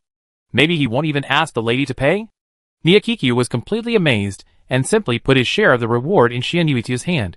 Here, you can eat better this way. Consider it my prepaid contribution. Shianyuitiao. No, contributing so early is a bit too much. Even though I rarely play BG, I can still give a little credit to a good couple. Nikyuki narrowed his eyes, and looked at Zayanushio. Come on, while we still have time, let's go shopping, and see if we can buy you a new outfit. Zayanushio. Question mark, Uedenxian. No? How did our quest just end like that? Did you and I lose hair today? We didn't do anything? Although we got the reward. Why do I feel like I was inexplicably carried away? What happened to you guys in there? Nikyuki, oh sorry, it seems like we somehow completed the quest, points fingers. We just chatted with the NPCs, asked about the sealed artifact, and handed in the investigator's manual we found in the Arkham Town dungeon. You what Dengxian, eh? Ah, a follow-up quest triggered by a quest item? That's fine. Send me the video of the process so I can edit the guide post. Xian Yui Tiao, okay. By the way, why don't you guys go see if there's anything the church can help with? Has Yoyu still finished his quest? You what Dingxian, okay, let's go check it out. Having successfully convinced Mr. Alderley of the virtues of AMT County in the bar, Tangman Boza watched the light in Mr. Alderley's eyes, and quietly clenched his fist under the table. Done! Maybe I can talk it over with my family. Mr. Alderley muttered to himself. Perhaps asking around would be helpful. It's okay, you can take your time to think about it, Tangman Bazu said with a smile. He had already heard the announcement of the player system's mission completion. After sending off Mr. Old Lei, whose mind was filled with dreams and thoughts about a new life, Tangman Bazu, San Lin, and the Eternal Poet opened the mission panel. Exploration Mission, Magic Federation Corensal Magic Federation Firearms Manufacturing Factory, completed. Congratulations, you have completed this mission and received a reward of 3 ounces and 12 drams. Lord's current location, Corensal Magic Tower. Note, the Lord is currently discussing important matters with Speaker Sharoria. Adventurers are free to use the reward to sample local delicacies, or purchase their favorite goods. Hey! This mission even pays, Tangman Bazu said happily. That's great, but I'm working as a resident singer here tonight. You can go out and have some fun nearby. Eternal Poet asked, by the way, have the other teams completed their missions? The Magic Federation Abnormal Affairs Bureau has completed them. No news from the church yet, Sonlin said. So, are you planning on helping out there, or just strolling around? The Eternal Poet asked curiously. How about going to the church? Let's go!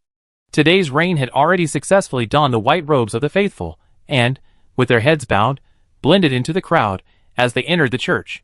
Aside from the lack of a bronze bell, the appearance and layout of this church were almost identical to those in the Bell Tower Town dungeon. Today's Rain, Luzhou Laojiao, and Yijian Paqian Shan had all been to the Bell Tower Town dungeon many times before, so they were naturally very familiar with the layout. Precisely because of this familiarity, they didn't show any signs of being new here, and without arousing anyone's suspicion, they entered the main hall and took the few empty seats. Luzhou Laojiao, why do I always feel this weird? One sword breaks 1,000 mountains. I keep having a sense of déjà vu. Ugh, this scene is so similar to my wife's first appearance in a fantasy. By the way, will this Vesper's mask go wrong? As the famous scene where Aelian first appeared in the dungeon, the entire video of his ascension to immortality was uploaded to the forums, where players raved about it until it became a tad mushy. Jinri Yoyu and Luzhou Laji weren't there at the time, but they had seen the video several times, and naturally recalled the situation, shuddering uncontrollably. Jinri Yoyu, I feel like you already set your flag. Something's going to happen, even if it doesn't. One sword breaks 1,000 mountains. Terror.jpg, after everyone was seated, the bishop walked to the central lectern. He slowly raised his left hand, and the church immediately fell silent. Brothers and sisters, another day has passed, and darkness is approaching. Yet our God never rests. Even in the darkness, he watches over us and protects us. The bishop's voice held a strange rhythm and melody.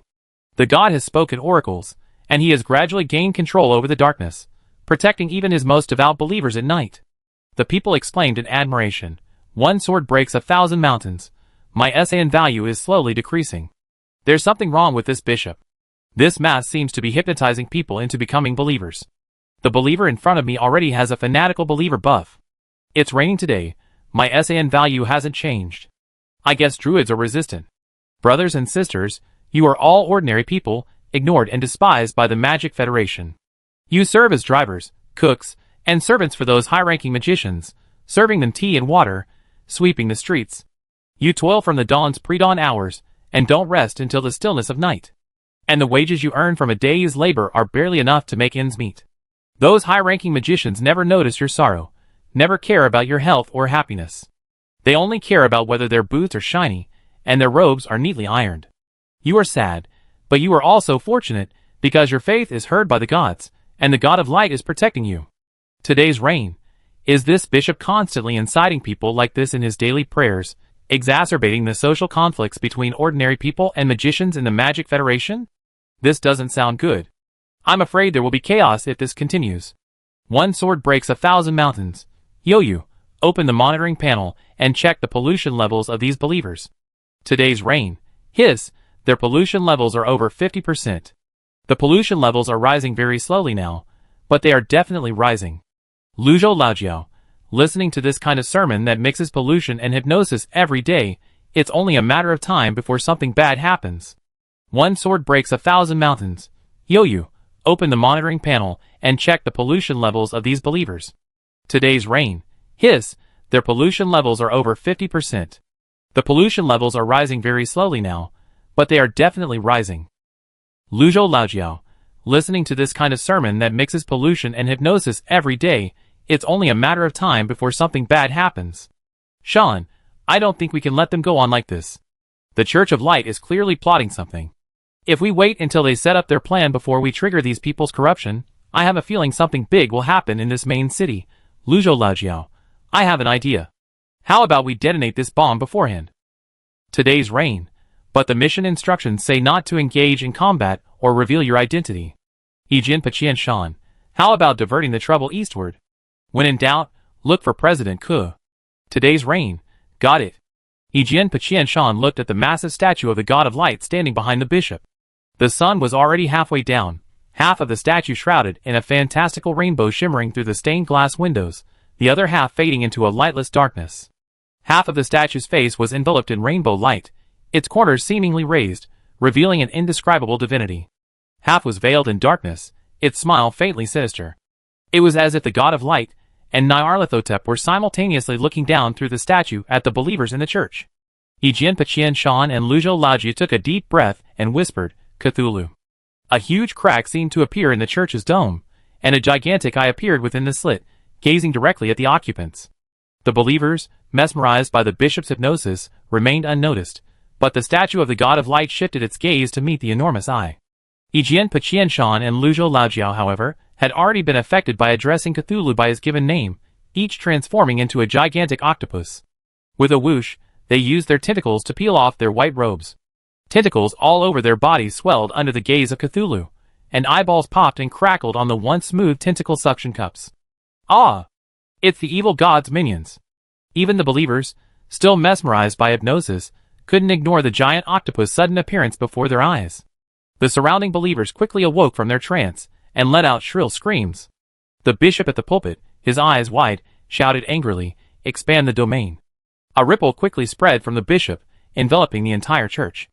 Then, the scene suddenly transformed, from a normal church to a haunted and terrifying one. Chapter 262. Mou tapped his chin lightly with his slender fingers, his brow furrowed slightly, sensing something was amiss. 3 teams, 2 have successfully completed their missions, but the one heading to the Church of Light has lost contact. What's going on, Leah? The little world elf sensed something. They should still be inside the Church of Light, but a level 179 stealth level entity has deployed a domain within the church, isolating players from outside the domain. Player channels inside and outside the domain cannot be directly connected, but players inside the domain can still use the player forum. Mou opened the forum and found the post by Jinri Yo-Yu. However, the post clearly lacked the time to write a detailed guide. It simply described how, while infiltrating the Church of Light's evening prayers, they discovered the bishop using rhetoric to hypnotize the congregants and attempting to intensify the conflict between the poor and ordinary people at the bottom of the Magic Federation and the magicians. Sensing a mission, they summoned Cthulhu, transforming into giant octopus dumplings, the evil god's minions. The kind that would deplete your SN points just by looking at them. Unexpectedly, after Mr. Ke showed an eye in the Church of Light, the statue of the God of Light also underwent a strange transformation. Its eyes moved, staring at Mr. Ke as if alive. At this moment, the bishop activated a barrier called a territory, not only trapping everyone inside but also transforming the entire church into a spooky, ghostly place, like a spooky Halloween. Mou was shocked. Goodness! I originally just wanted you players to wander around the city and investigate some quest clues, to give you a sense of immersion and connect with the storyline later in the quest. I didn't expect you players to be so proactive and initiate the next stage of the quest. And you even forced Mr. Ke to work for Nyako. Have you considered Mr. Ke's feelings? After all, this game is set in an entire alternate world. Even in the current 1.1 version, Several main cities have already been opened. Players are too scattered, each doing their own thing, and the experience of the main storyline is quite uneven. Therefore, MOU had to have Leah periodically distill the key plot points they experienced into a player-friendly version, which would be distributed as CG animations within the anchor point. But even so, the main storyline still requires player participation. Even if not all players can participate, there must be a vanguard to pave the way. It's impossible for all the players to push the main storyline forward, right? That would be unacceptable. However, this time, the players completely outmaneuver the planners. Not only did they complete the prelude to the gun factory recruiting new NPCs themselves, they also spontaneously recruited the NPCs. Although Xianyu Iji was clearly there to pick up men. And they also investigated information related to the sealed artifact. This information lays the foundation for the future development of the sealed artifact identification feature. Furthermore, today, Yoyu and the others even managed to open a dungeon at the Magic Federation's Church of Light's Garrison Church. This is something MOU has planned for at least the next few minor updates. A bishop, aside from other things, is at least level 80 to 100. From the information Leah just provided, this bishop's level has reached 179, which corresponds to a hidden level in terms of transcendent rank. In the Church of Light system, this makes him at least an archbishop, even approaching the rank of cardinal. After all, this is Corinthal, the main city of the Magic Federation. The bishop the Church of Light has placed there is of considerable status and rank. MOU sighed and stood up from the backstage, holding his magic book. This is getting pretty serious. We need to get the big guys involved. He looked at Ialian. What do you know about this bishop in this city? Archbishop Blossel, I heard he loves money, is resourceful, and has a wide range of connections. As long as you can afford it, there's no wish he can't fulfill. Of course, if he truly can't, he'd do his best to resolve the issue after making a killing. Sure, this approach can indeed resolve almost all customer complaints. After all, even the customers have been physically resolved. Ialian continued, he holds a high position in the church. They placed him at the Magic Federation's headquarters. First, because, despite his greed, he remains loyal to the God of Light. Second, despite his greed, he's also adept at networking and cultivating relationships with the wealthy and powerful within the Magic Federation. The Church of Light itself possesses holy water, mass services, and secret rituals that can remove some of the pollution, making it a natural attraction for the poor, who have long suffered from it.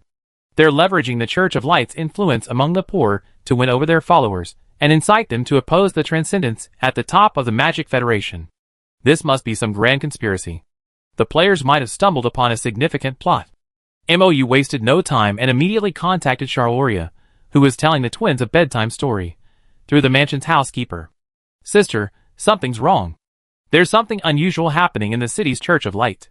The Archbishop over there is using the rituals of Vesper's Mass to hypnotize ordinary people into becoming believers, and inciting conflict between them and the supernaturally powerful magicians. My adventurers infiltrated the Mass that evening, disguised as followers of another evil god, to interrupt their hypnosis. The Archbishop then deployed a domain, severing any connection between the infiltrating adventurers and us. Shaloria put the twins to sleep, closed the door, and emerged with a stern expression. How dare he do such a thing on Magic Federation soil? The Church of Light is truly outrageous. I still have my old debts to settle. She hurriedly summoned Ricard, and standing with MOU and Ialian, she pressed the magic circle she had formed into the ground, and the four of them were instantly teleported outside the Church of Light. Is this the power of space? MOU asked, puzzled. No, this is the authority granted to me, as the Speaker of the Magic Federation and the Lord of the city. Ricard said, she can instantly transport people to any corner of the city. What a convenient power. There really is a domain here. Salaria stood at the church entrance, closing her eyes to sense the magical fluctuations. Then, opening them, a red light from her hand struck the church, striking a phantom like a wave. But Salaria's power was even greater. The red light, like a sharp blade, tore a crack through the ripples. The Archbishop's domain was breached, revealing the church's true form. Two giant octopuses burst through the church's doors, sending the believers, already displaying symptoms of alienation, stumbling out. MOU had already spotted a large number of players drawn by the today's rain post. Most of them were druids, and he even spotted a handsome NPC named Xianyu. These druids swarmed the believers like cats to mice, swarming them quickly and pouring purification spells on every one they caught. Okay, these players are really self-disciplined. Archbishop Blosser, his eyes blazing with golden flames, chased out of the church, successors of the evil god. How dare you disrupt our Church of Light's evening prayers? However, Yuhua Dengxian and Luzhou Laojiu had already returned to their normal human forms under the purification spells of the swarming druids and blended into the crowd.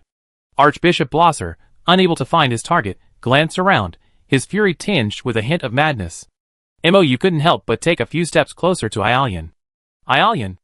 Archbishop Blosser noticed Aialian, his eyes blazing with a fiercer fire. You did it, didn't you? Corrupted man. To survive, you sell your body and soul to this filthy necromancer and his cadaver minions? Today, I will do justice for the gods. He reached out and grasped at the void, unexpectedly pulling out a spear of golden light. The archbishop, seemingly over 50 years old, gritted his teeth, his muscles bulging as he hurled the golden spear at Aialian. Aialian's eyes narrowed sharply, his oath complete, his guardian heart abruptly activated. However, even faster than him was Mou's invincibility. The Lord grasped Aialian's arm and gently pulled it back.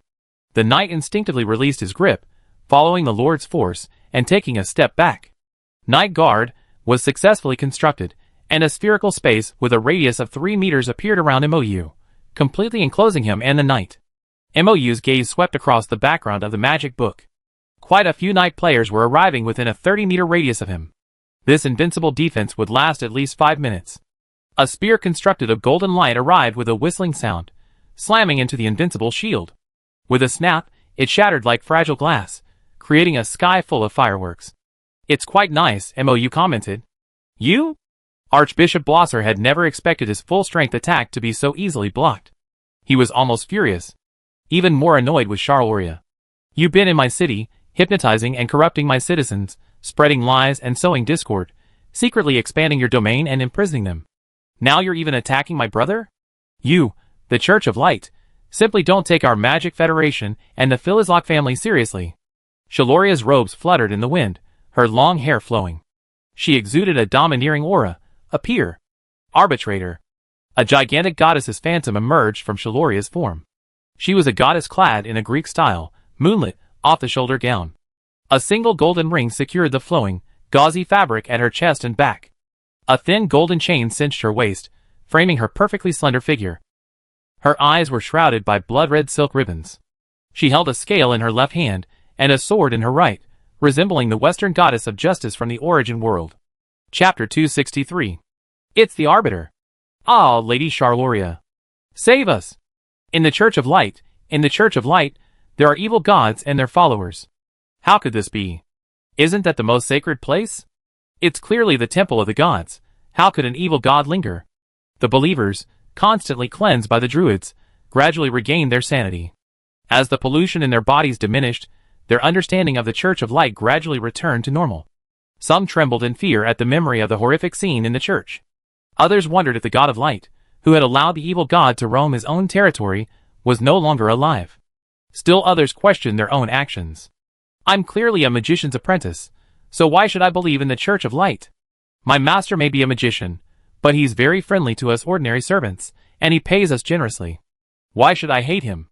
The hypnotized people gradually regained consciousness, their memories beginning to return. They gradually fell into confusion and disbelief about their own actions. Wake up! Citizens of the Magic Federation. The God of Light has been devoured and tainted by the evil god. You have all been unknowingly tainted and hypnotized by the bishop. Today you held up a sealing ball filled with black pollution. See for yourself. This is the evil god's pollution being expelled from your bodies. Each of you carries over 50% of the pollution. I don't know what secret technique the Church of Light has used to store this pollution within your bodies without it transforming on your surface. But this continued accumulation of pollution is like a time bomb. With just one command from the Church of Light, you will all be transformed into monsters. The crowd erupted in an uproar. Damn the Church of Light! Detestable God of Light! You deceived us, usurped our faith, and attempted to use us as tools to harm the Magic Federation. Someone in the crowd took the lead in shouting. Mou looked and saw it was Yuhua Dengxian. The crowd was startled, then, in a rage, they joined in the shouting. The commotion grew louder.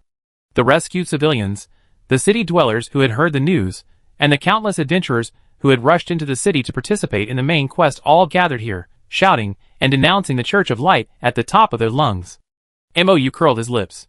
These players, even blending into the crowd as shills, were truly becoming increasingly adept at stirring up trouble and fabricating public opinion to incite people. Archbishop Blosser hadn't anticipated why an ordinary evening prayer mass had first been disrupted by Cthulhu and his followers, and now a believer had broken free from hypnosis and begun to question life. Even though he had keenly sensed that someone was stirring up trouble, the public's anger and suspicion had already been ignited, and no one would listen to him now. And the Church of Light was not innocent in any sense. They had planted a time bomb in the Magic Federation from the very beginning, and the players had merely exposed everything to the public before the bomb was fully constructed. They even threw a few pots of mud at the Church of Light to inflame the conflict. As the voices of doubt and condemnation grew louder, the faith of these believers gradually shifted away from the Church of Light. Countless points of faith converged on Sharoria, who manifested before them, representing the voice of the people of the Magic Federation, the blind goddess of justice. The scales and sword in the hands of the arbitrator began to glow with golden light. Shut up. Shut up. Archbishop Blosser sensed the growing thinning of faith within his jurisdiction. The faith of these Church of Light believers was not only an anchor and source of strength for the God of Light, but also a crucial source of power for the bishops in charge of their respective jurisdictions. The archbishop could take 1/10 of the faith gathered in his local jurisdiction, but now, all of that was about to come to nothing. Shut up. Shut up. He shouted frantically, a black mist billowing from his body. Suddenly, a beam of black light shot out from the mirror hanging on the wall in front of the Church of Light's main entrance, striking Archbishop Blosser. He howled with a sound that sounded like both pain and satisfaction, and the black mist gradually condensed into a bizarre, dark shadow. To the players, the level on the Archbishop's head was steadily climbing from LV 179, reaching LV 210 in a matter of seconds. You what Dengxian, holy shit, what's going on? The boss is cheating? Today it rains. Most likely a remote buff from Nairuko, to force a balance of power, right? The Lord Sister should be level 220, so they're evenly matched. But this Archbishop's condition is so strange and abnormal. Xianuitio, holy shit, the shadow behind the Archbishop has a name. The system shows its Dharma aspect, Rakshasa Ghost, level 210. This NPC Wendell I'm chatting with said that Lady Sharoria is an extraordinary angel-level being, the guardian of the Magic Federation. Her Dharma aspect is Arbitrator, the cool and sassy goddess of justice, and this Archbishop was just at the secret level, and now he's also reached the angel level. Beings above the secret level possess their own domains, much like barrier space. Yuhua Dengxian. Are you flirting with NPCs? Did you lose your hair today? Are you flirting with NPCs? As expected of salty fish, you're still flirting with NPCs even though the main quest is about to defeat the barbarian god? Salted fish. That's not the point. The point is, this NPC really tickles me. Today there's rain. You're still flirting with NPCs during this crucial battle? Let me see how handsome he is. Luzhou Laojiao. Shouldn't the focus right now be on the goddess of justice fighting the Rakshasa? Melissa Kubo. What? You can flirt with NPCs in this game? Salted fish. So you teleported all the way from MT City just to see me flirting with men? At Melissa Kubo. Melissa Kubo. Hug me, big. Hey, big boss, teach me. Salted fish. Now is not the time to discuss this. The Lord Sister is about to go all out. Watching the shadow behind the Archbishop gradually solidify into a strange figure, clad in pitch black, with red hair, 3 pairs of green devilish eyes arranged side by side, and 6 arms sprouting from its body, Sharoria took a deep breath and shouted, Domain expand. Protect. Her domain suddenly unfolded, a shimmering golden platform covering several blocks around, enveloping everyone present. The giant goddess's phantom lifted a shimmering golden scale in her left hand. Suddenly, the left side of the scale rose high, and countless bubbles appeared, enveloping the ordinary people present. This is my city, these are my people, my family. Everything here will be protected by me. Chapter 264. Shaloria's domineering declaration echoed throughout the Golden Realm. In my realm, I command. Law, I grant absolute protection to my citizens. No attack shall harm them, body or soul. Give my allies strength. Lend me a helping hand. By my enemies. Sanctions. The blood-red silk ribbons covering the eyes of the gigantic goddess's phantom danced silently, enveloping the people. A golden light flashed across MOU and Ialian's bubbles, forming an impenetrable, solid defense. All players glowed with a golden light, their vision revealing 2 additional buffs. Oh shit! Attack buff. While the buff lasts, attack power increases by 300%, healing buff. While the buff lasts, cleansing and healing do not consume spirit, blue bar, and the effect increases by 200%. Sister, I'm your dog. Sister, you're so handsome. Sister, I marry you. The player who said this was glared at by a stern, black-haired, black-eyed NPC with a sharp, stern gaze. He nearly stabbed himself to death. He shuddered, winced, and poked his friend. Who's that NPC? He looked so fierce. Not sure, maybe. My brother-in-law? The friend replied, looking at the appraisal results that popped up on the system. Sorry, brother-in-law. I have no intention of interfering in your family. I'm here to join it. I mean, do you still need a dog? The kind that eats a lot. Mou averted his eyes, unable to bear the sight. The giant goddess phantom had already raised the golden sword in its right hand, slashing down fiercely at the Rakshasa ghost. The Rakshasa ghost's 6 arms each held a different weapon. Archbishop Blosser growled, and the Rakshasa ghost extended its right arm, holding a spear, barely blocking the arbitrator's sword. However, the sword, stained with the golden light of faith, continued its momentum. Its immense force forced the Rakshasa ghost to one knee. The spear creaked under the sword's edge, straining under the weight, and finally snapped in two. The golden sword slashed down, piercing the base of the Rakshasa ghost's arm, carving a huge groove at the joint.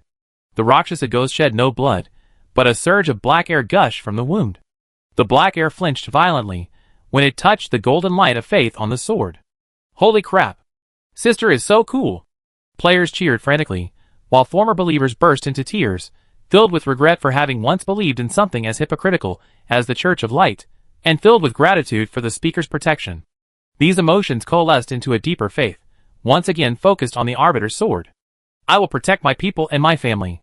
Shaloria raised her hands again, and the massive goddess statue also raised its scales and sword. 2 massive golden wheels appeared at the zenith of the realm, spinning. Blind justice. Blazing golden lasers shot out from the golden wheels, striking the Rakshas's body again and again. The Rakshas's body, pierced by the lasers, resembled a demon burned by heavenly fire, its evil black energy instantly evaporating. You what Dengxian? High EQ blind justice, low EQ I'm protecting myself, so what? Nikyukyu, what do you mean by protecting myself? Xianyuitiao, are you trying to make me laugh to death, so you can inherit my Huabei account? Jinri Yoyu, honestly, protecting myself is a skill that really suits me. No matter where the Rakshasa ghost fled, no matter if it used weapons or its arms to shield itself, golden lasers would strike it, burning the black energy within it, and leaving massive wounds. The Rakshasa ghost began to wail, but its escaping black energy began to coalesce into smaller, dark shadows on the golden platform. The players' gazes simultaneously locked onto these human-sized Rakshasa ghost clones, raining down identification spells on them. Rakshasa ghost clone level 65 to 80. These clones, formed from the evil-tainted energy of a Rakshasa ghost, vary slightly in level depending on the amount of evil-tainted energy they receive. Killing and purifying them weakens the Rakshasa ghost's original power. These monsters are fightable. It's time for us to take action. Adventurers, charge! Someone shouted excitedly, and the players erupted in joyful howls, like a pack of huskies unleashed at their master's command, happily charging into the battlefield. Why do I feel like this archbishop is being outplayed by my sister? Mou and Ialian watched the show from their bubble ball. Mou even pulled out a bag of sunflower seeds from his backpack, a supply the players had previously gifted him. Archbishop Blosser's own strength is only at the secret level. He was granted an angelic power by a divine power, but he has not been able to successfully use or master it. Even its properties do not align with his own. Ialian explained, look at Archbishop Blosser himself. His face is dark and his expression is ferocious. He has been tainted by this evil divine power. This power probably comes from the evil god, who has taken over half of the body of the god of light. And Speaker Sharoria has long been an angelic being. Her convictions are unwavering, and she has the support of the people. Naturally, she is invincible. Sister, you are so handsome, Mou exclaimed, offering Ialian some sunflower seeds. Want some? A show feels like something's missing without some sunflower seeds. Ialian gave a helpless yet doting smile and shook his head, politely declining the Lord's offer to share his snacks on the battlefield. Players had already selected the Rakshasa ghost clones of their respective levels as targets, and began to assault them.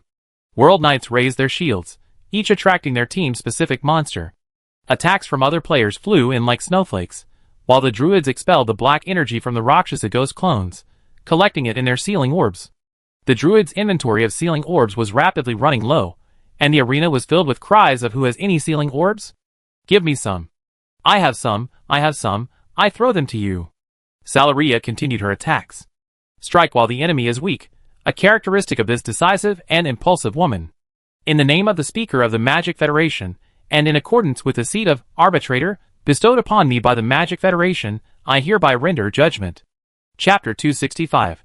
Church of Light, you deceive the people, spread corruption, deceive the people into believing in you for the evil God, incite the people, intensify conflicts, and even attempt to murder my loved ones.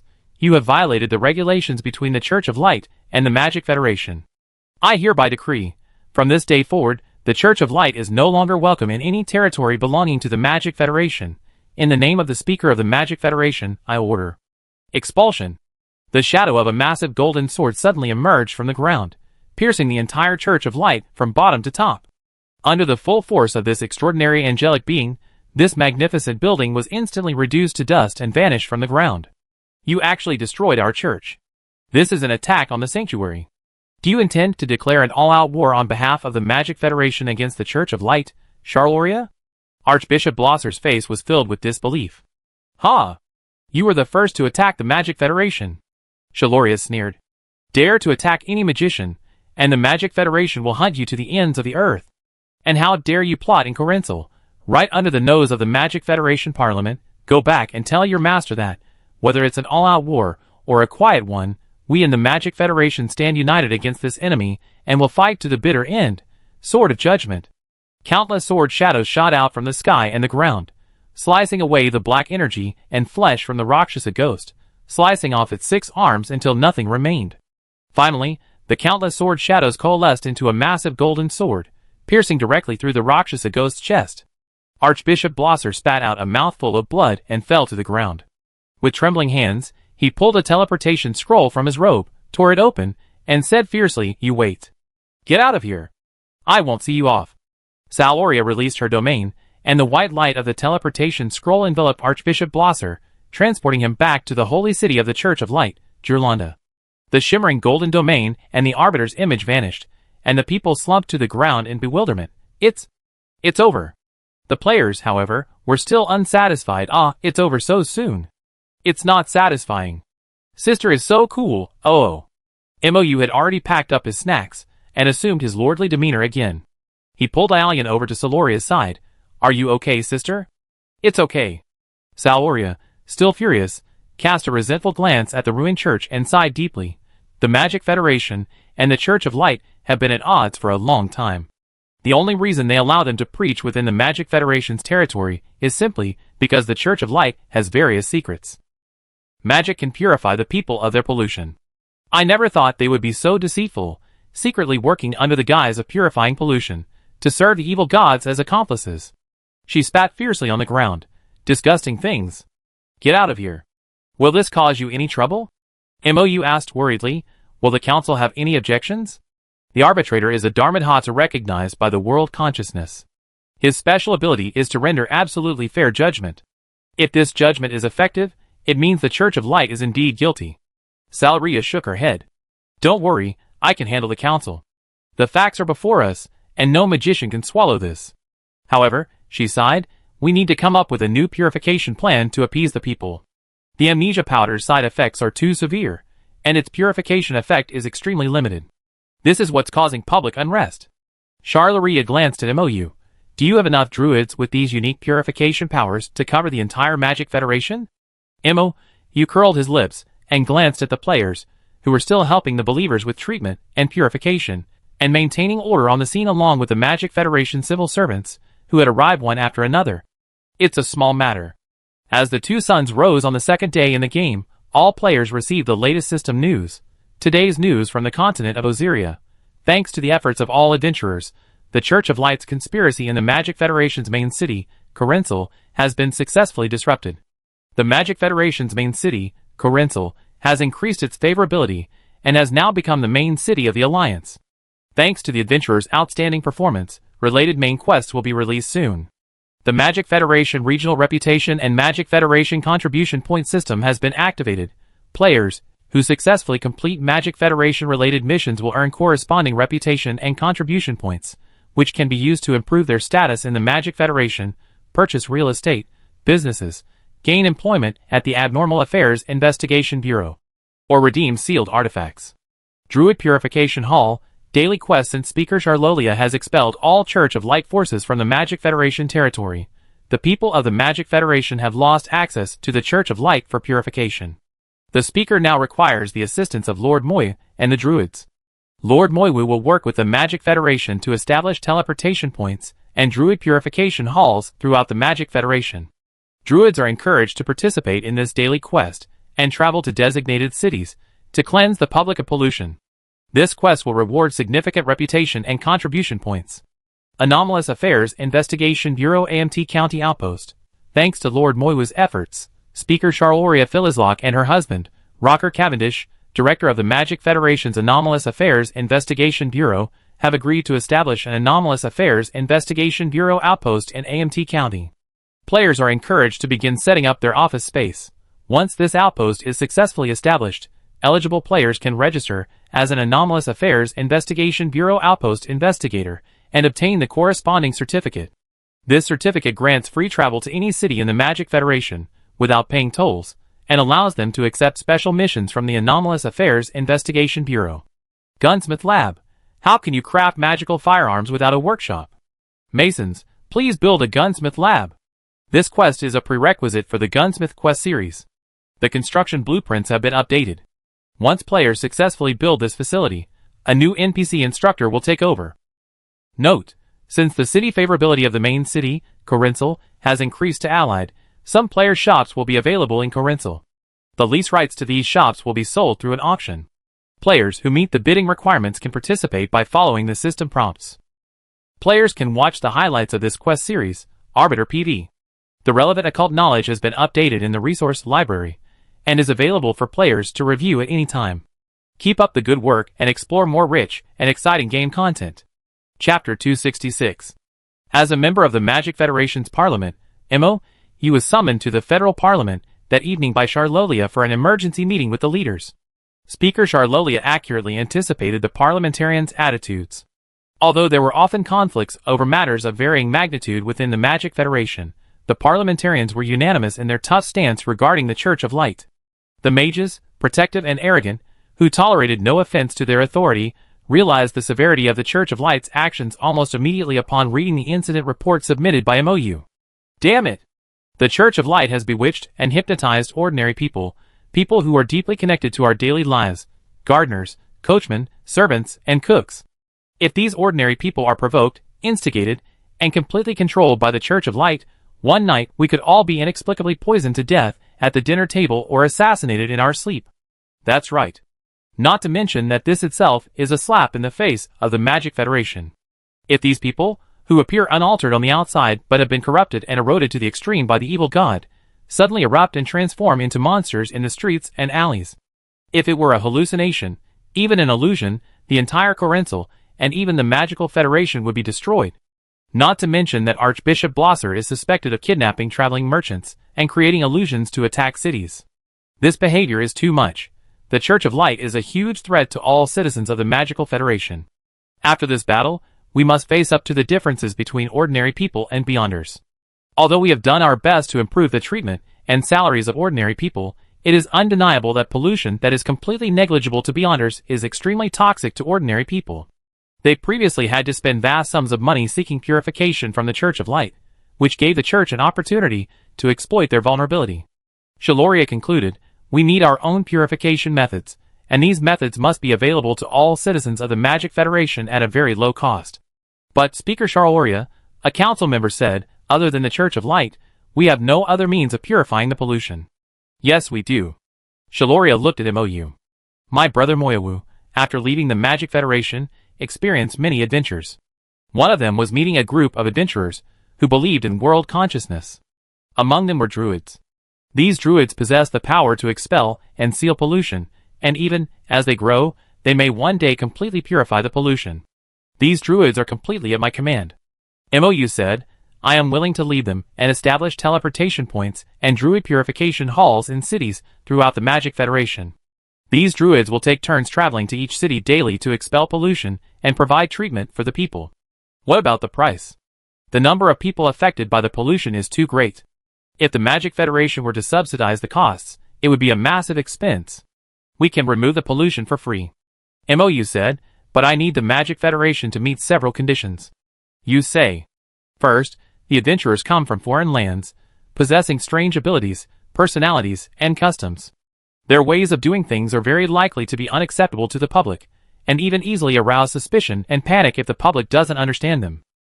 In the initial stages of this project, the Magic Federation needs to use official actions to guide public opinion and make it easier for the public to accept adventurers.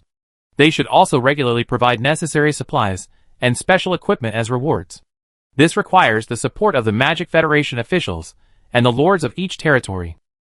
Secondly, I hope the Magic Federation can provide some shops and real estate in the main city of Corinthal and other key cities for these adventurers to purchase and live in.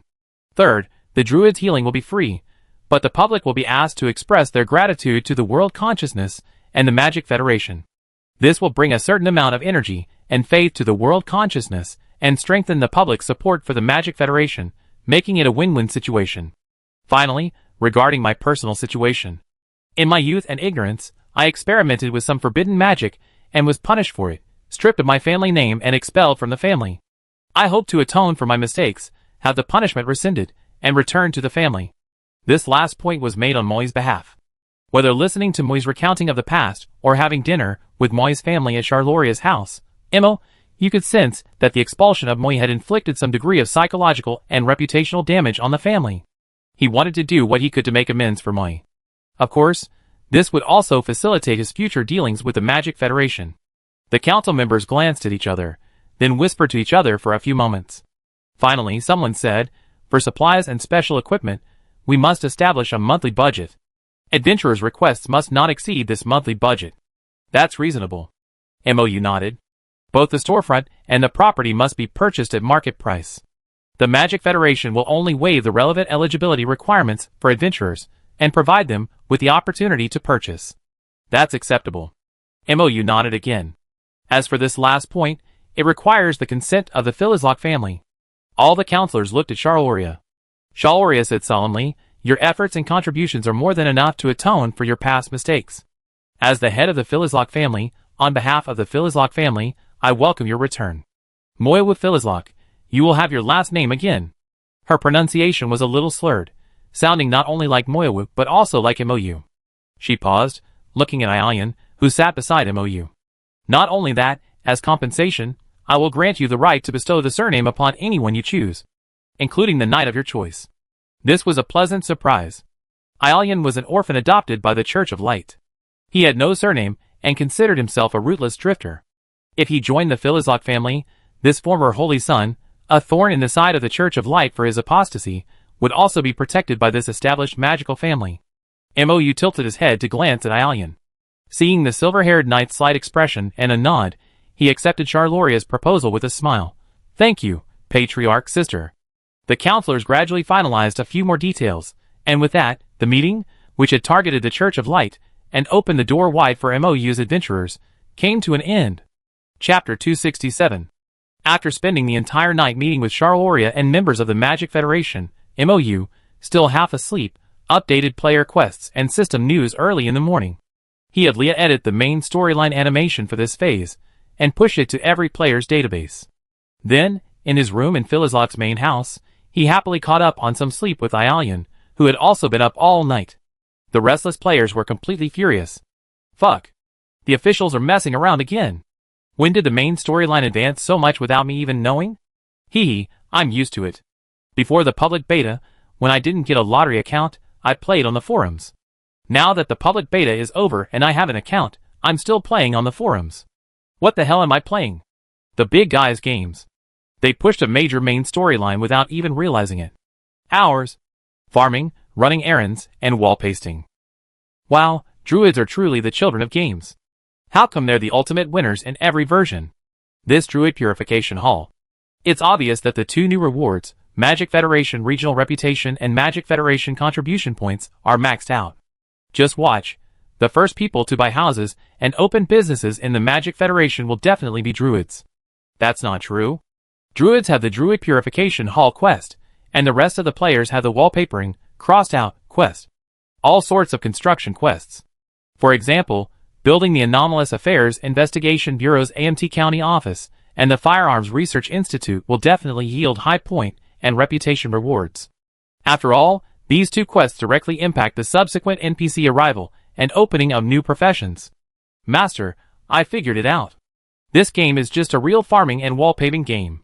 Fuck, I told you guys to open the database and take a look before you complain about it being a farming game. Now it not only has explanations for terms, but also NPC character PVs and main story animations. Oh my god. After reading this, I finally understand what the main storyline is about. And the new NPCs are so awesome. Speaker, I'm giving you my all. Players, ? They all opened their system's database, read the entire thing in amazement, and then couldn't wait to open the forums, WeChat, and QQ to tell their next friend or family member about it. Several new posts quickly appeared on the forums.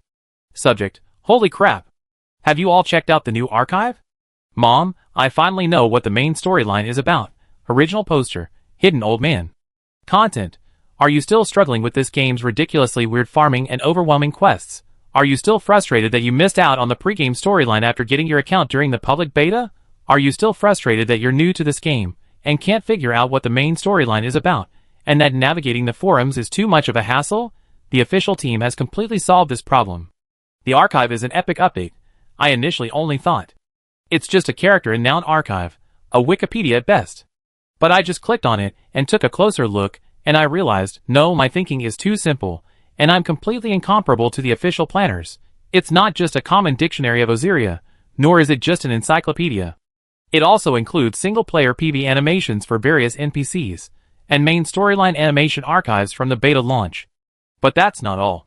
The most amazing thing is that there are also excellent video clips of players completing dungeons. Each clip is followed by a list of participating players, their best scores, and their achievements. Everyone, what's this? It's the official Hall of Fame. No more slogging through forums searching for main story walkthroughs. The built-in library in the player system dashboard provides comprehensive tutorials and main story tips for new players. Work hard to earn achievements and earn your way into the official Hall of Fame, then add your name to the library. Subject, my new wife's PD is out. She's a villain, but she's so crazy, I love her. Original poster, Melissa Kubo. Content, everyone, open the library and check out the character PVs. Hey, why is my screen dirty? Let me lick it.jpg. Those long legs. That uniform tightly wrapped around those beautiful muscles. Those black gloves, and the gun against his forehead are so cool. One player immediately jumped on the offer, and clicked on Edward Lost's PV in the library. The game studio's logo flashed, accompanied by eerie yet melodious background music, and a beautiful female voice. In the night, the camera passed over the main city of Corensal. Edward Lost, dressed in a black trench coat and top hat, stood atop a tall building, gazing grimly into the distance. The next second, music suddenly blazed, and several eerie monsters suddenly appeared around him. The silver-barreled, black-handled revolver twirled swiftly in Edward's hands, as if alive. Each bang of the gunshot perfectly timed the rhythm of the background music, and each bullet struck the monster's forehead accurately. He spun around and kicked, the hem of his black trench coat flying. His long, slender legs, tightly wrapped in his uniform, sent a bat-winged monster flying towards him, flying away. He swung the revolver in his hand, unleashing a bullet in an arcing trajectory that pierced the temples of the three monsters surrounding him. Then, as if sensing something, he leaped back. A monster descended from the sky, its sharp claws slashing from top to bottom, slicing through the brim of his top hat, but he blocked it with the barrel of his revolver. He kicked the monster in the gut with his long leg, causing it to stumble back a few steps.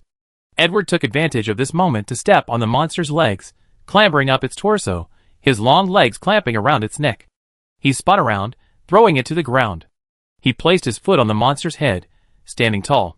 The shattered top hat couldn't obscure his piercing blue eyes. Good night.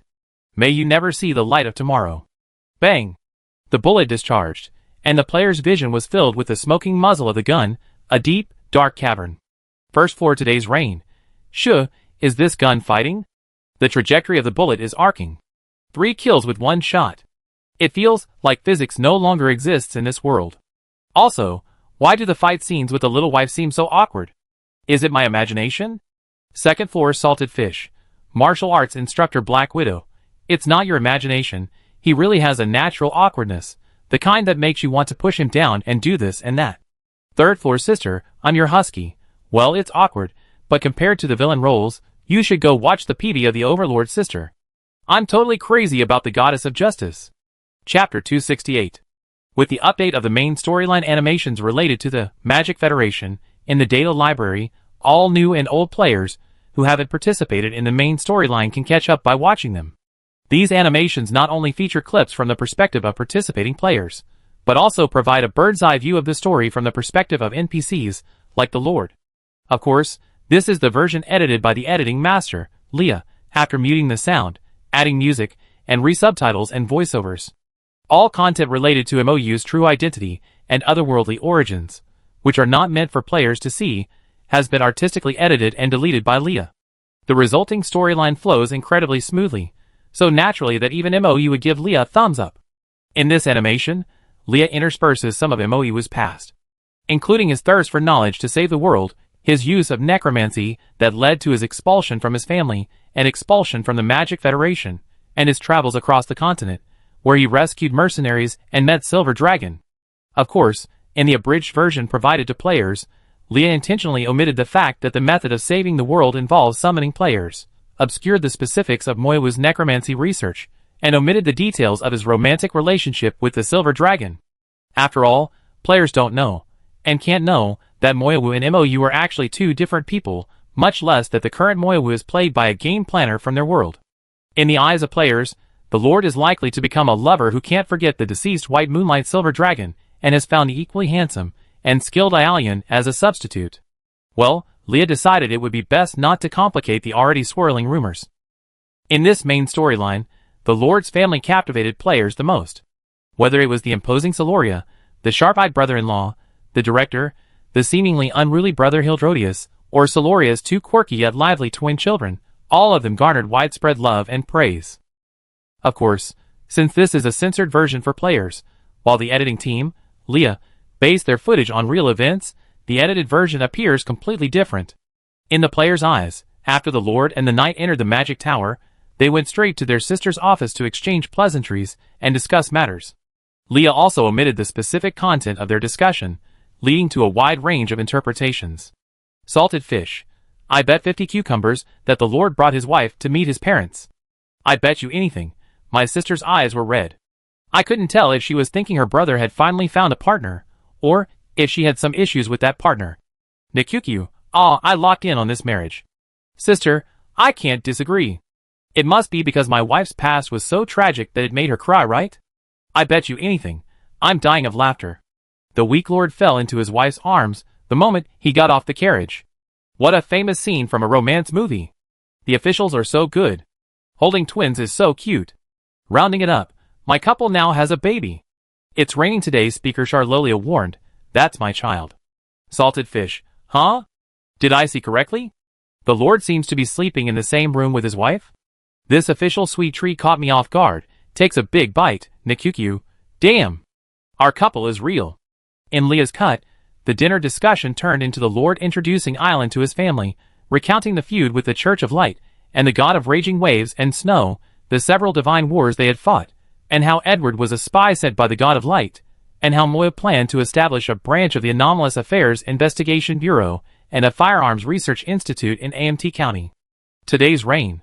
So these main quests were actually obtained by the Lord, leveraging Edward's favorable winds from his sister and brother-in-law. Thoughtful.jpg. Lujo Laoju. Previously, when I only viewed the main storyline from the player's perspective, it always felt disconnected, as if something was missing. Now, with the official edition of the top-down NPC storyline, everything finally flows smoothly. All the previously confusing parts have been explained. I'm so impressed with the official Sea of Tranquility. Could it be that the official saw that players were too inexperienced to complete the main storyline, so they introduced this feature, telling the story from the NPC's perspective? Rising Star. I can't say for sure. That's a real possibility. I inexplicably sense the official mockery. Heh, you bunch of newbie players. Hidden Old Man. However, some storylines are indeed only viewable from the NPC's perspective. Even if a single-player has a high enough relationship with an NPC, they can only play the game. Listening to NPCs recount past events, from a gameplay perspective, this animation feels more enjoyable. I always feel like the game's developers realized that the excessive player freedom resulted in the main storyline's clues being scattered across the board. It's like each player is holding a puzzle piece and not knowing what to do with it. This library feature allows everyone to see what a beautiful picture everyone's puzzle pieces create when they're put together. I love this setup. Salted fish. Speaking of content only visible from the NPC's perspective, I really want to see some alone time with the Lord and his wife. These two are always together. Can the developers please let us see what they're secretly doing? Have you lost your hair today? I rather see the enemy side. Since it's a bird's eye view, can I see what Cthulhu and Nyako are doing? Yuhua Dengxian. Cthulhu is probably sleeping and taking the blame for us. Smirk. One sword breaks 1,000 mountains. Nyrako is probably looking for trouble with Cthulhu. Smirk. Salted fish. By the way, does this tactic of deflecting trouble really work? Nyrako and Cthulhu are both familiar faces from the same mythology. Can they really be misled by player manipulation? Yuhua Dengxian. After saving his wife, our AMT county is already number 1 on the God of Light / Nyrako's hit list. Any more deflection is better. Maybe Nyrako actually believes it and starts a fight with Cthulhu? Regardless of whether the official gives players this much freedom to influence the plot, the smaller the target on the Lord, the better. After all, our ancestors said that keeping quiet is the way to success. We're only level 70 or 80. We can't face a god-level boss like Nyrako right away. Chapter 269. Edward Law spent the entire night at the Anomalous Affairs Investigation Bureau undergoing the routine post-mission interrogation. This time, since the entire team except him had been wiped out, the interrogation, which had originally been a mere formality, became much more rigorous. The leader of the other investigator team repeatedly scrutinized his answers, as if trying to find some contradiction. This made Edward Lost, who had already concealed his identity as a fanatic and spy for the Church of Light, feel a little uneasy. But he was, after all, a veteran spy who had been undercover for many years, and naturally wouldn't be exposed by such interrogation. However, staying up late to accept interrogation, carefully considering every word in his answers, and writing reports was indeed a mental exercise. Yawning in the rising sun, Edward left the bureau, intending to seek divine comfort from the Church of Light under the guise of decontamination. However, he became lost when he reached the original site of the Church of Light. No, what about my huge church? What about the tall, large, majestic Church of Light? Where did it go overnight? Edward Lost began to wonder if he had truly been cursed by some evil force during his mission. Otherwise, why was he still experiencing hallucinations? He only saw some rubble where the Church of Light had been. How could something happen to the Church of Light? He must be the one with the problem. Edward cautiously avoided asking passers-by about the church. Instead, he casually bought a newspaper from a nearby newsstand and sat on a bench, pretending to read, listening to the conversations of the people passing by. Last night was truly horrific. I never thought the Church of Light could be so evil. Thanks to Lady Charloria for protecting us. The arbitrator is truly the city's most reliable and powerful support. But what will we do next? Pollution. Those green-clad people who saved people last night. I heard. Druids. Will open a. The speaker was walking further and further away, and Edward couldn't hear the rest of the conversation clearly. He shook the newspaper angrily and stood up from his chair. It seemed something major must have happened in the Church of Light last night, even prompting the speaker of the Magical Federation to intervene. But speaking of druids, could it be those adventurers? Edward adjusted the brim of his hat, debating whether to return to the Bureau for information or return home to pray directly to the gods, when he saw a familiar green figure. As a spy for the gods, if he needed answers from the gods even in the face of such a serious incident, it would seem rather useless. Perfect, I just asked this druid out for a bit. Hello. Edward stepped forward, politely taking off his hat and bowing. I remember you're Mr. Moiwa's adventurer.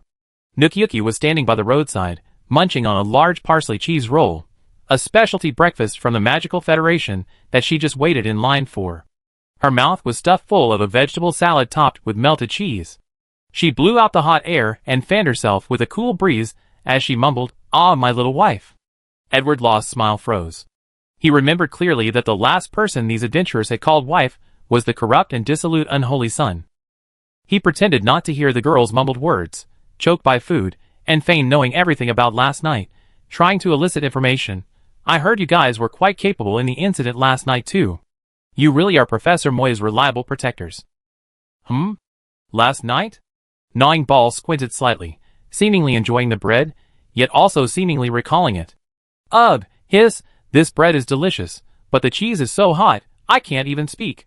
However, if I had a magic Snowscape extra large strawberry QQ cheesecake parfait to go with it, maybe I'd like to talk about last night. Edward followed her gaze to the most expensive drink on the shop sign next to them, £15 a cup. Edward gasped, turning to look at Gnawing Ball. The druid girl took another large bite of her stuffed bread, chewing intently and diligently, panting and fanning herself, her eyes wide with an innocent the first really don't have time to talk expression. But you could just rattle off such a long list of drink names. Gnawing Ball remained completely unmoved by Edward's accusing gaze. This was all a sacrifice made to obtain information about the druids. Edward humiliatedly pulled out his wallet and walked to the counter. I like a magical Snowscape special drink. The clerk flashed a standard A2 smile. Hello, which one would you like? The one that's £15 a cup. Please say it. Magical Snowscape extra large strawberry QQ cheesecake parfait. Edward muttered, then handed over the £15, feeling even more humiliated. Those damn druids. Okay, sir, are you buying this for your girlfriend? This magical landscape is super cute, romantic, and delicious. The waiter brought out the drink with the long, expensive name, and Zayakiwu exclaimed in amazement. In the shimmering crystal glass, a giant ice cream parfait of red strawberries and white buttermilk was formed. Atop it, a cute, colorful bear, made of various fruits and bouncy jelly, held a floating, snowy cloud. In Edward's eyes, this was definitely something a girl might find adorable, but a man would be so embarrassed he'd dig his toes into the ground. Okay, can you tell me now? The two found a table in the shop and sat down. Zayakiwu devoured the iced drink and steaming bread with great delight, while Edward's expression darkened. What's going on? I went on a date with a good friend last night. So what exactly happened? Nikyukiya slurped down his ice cream parfait, tilting his head and blinking his eyes. Edward's shock. Edward nearly had a heart attack, clutching his chest in disbelief. You don't know what happened last night? Nikyukiya stared at him with watery, innocent eyes, her hands and mouth never stopping. You don't know what happened last night, and yet you let me treat you to this. This thing with a ridiculous name and price? Edward nearly vomited blood. You were the one who asked for it. Nikyukiya picked up the last of his strawberry sparkling water, gulped it down, grabbed his unfinished bread, and ran off. Thank you for the treat. You damn druids. Chapter 270. Yuhua Dengxian and other players, exploration mission, Magic Federation Cell, was declared complete by the system after Charloria angrily demolished the Church of Light and expelled Archbishop Blozer, but subsequent quests were not triggered. Players who had come to participate in the main quest naturally believed that another quest's triggering condition had not been met, so they stayed in Cell, the main city of the Magic Federation, for the past few days. Many even planned to take this opportunity to explore the entire Cell map and complete all the side quests. Of course, completing all the side quests was impossible, not even in this lifetime. The players' enthusiasm was high, and MOU and Charloria naturally did not miss this opportunity. Sarlaria, known for her decisiveness and efficiency, cleared the entire ruins of the Church of Light in just one day. After numerous renowned magicians meticulously plowed the land, ensuring it was free of all spells, curses, traps, or anything else that could pose a threat to the Magic Federation and its people, MOU summoned the adventurers and, alongside local craftsmen, began constructing the first Druid Purification Hall. To ensure the public of the Magic Federation quickly accepted druids and adventurers, MOU decided to fully incorporate commercial branding elements into the construction of this Druid Purification Hall. Much like the major mobile phone brands and rapidly expanding coffee and tea shops in the Origin world, simply seeing the buildings or signs from a distance makes them instantly recognizable, allowing them to easily identify branches elsewhere. To this end, he worked with Charloria and Hydrodius to draw the most suitable design. This was a simple hall constructed of pure white marble and crystal, only 1 story high. It lacked the ornate towers and high ceilings of the Church of Light's churches. Instead, it offered a practical, beautiful, and scientifically divided space capable of accommodating numerous patients seeking treatment while ensuring a degree of privacy. The walls and pillars were constructed from massive pure white marble, entwined with a variety of purified climbing vines. The ceiling was lined with translucent crystal slabs at intervals.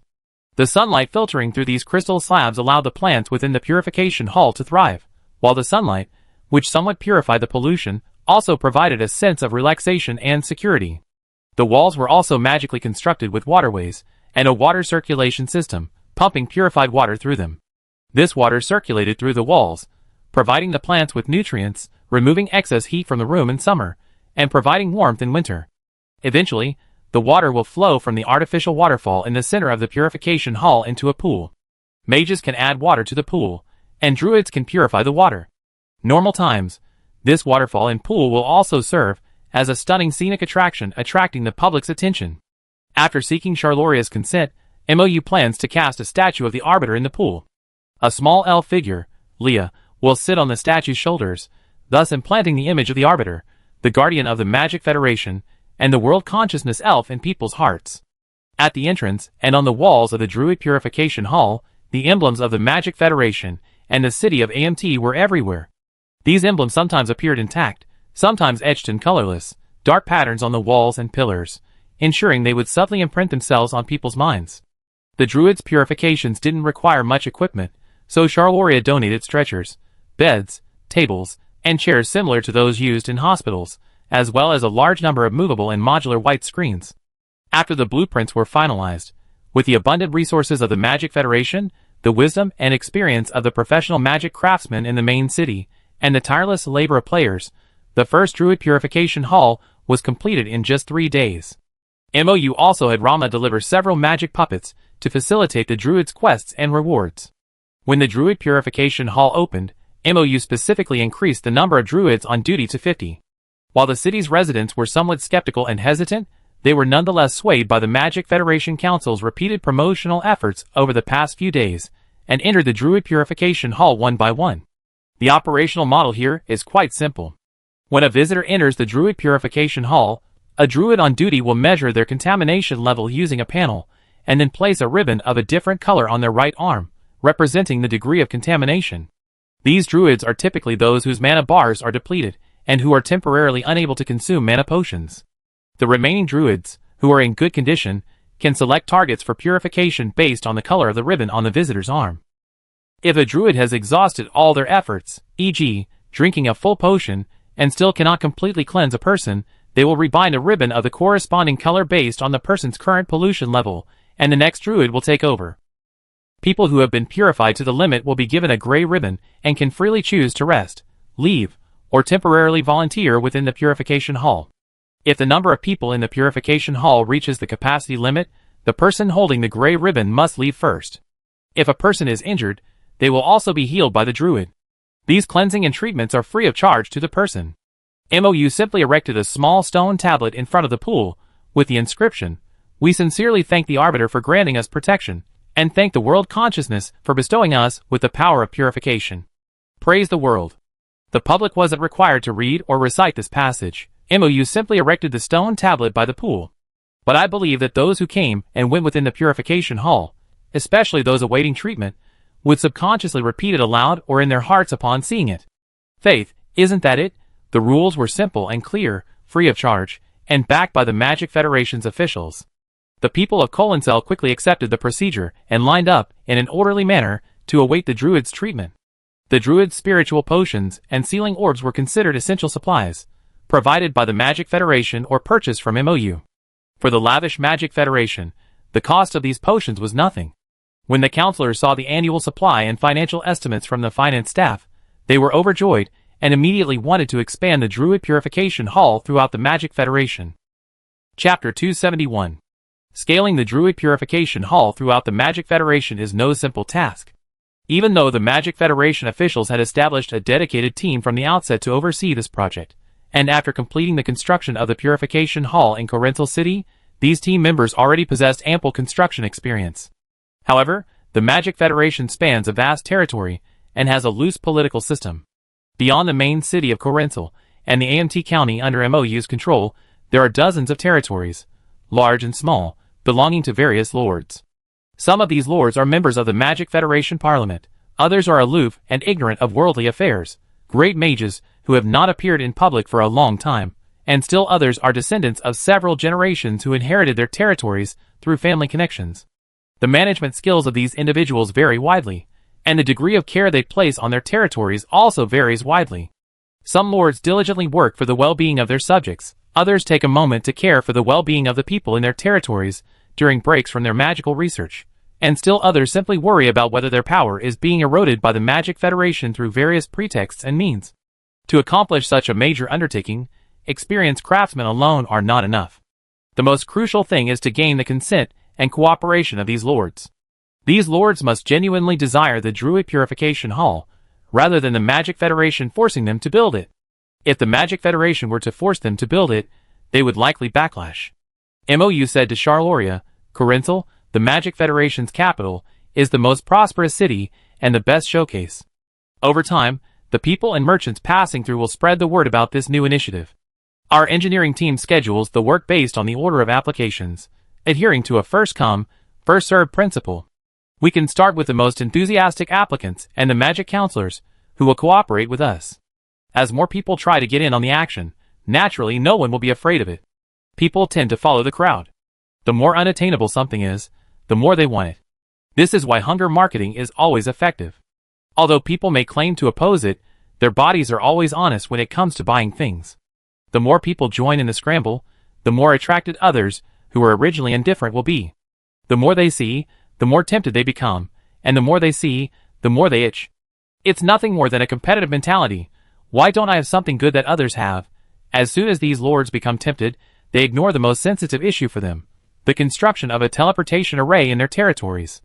The Magic Federation is a loose federation, and the lords are always worried that the Federation's excessive power will interfere with their autonomous rule within their territories, building a teleportation array within their territories that they cannot control.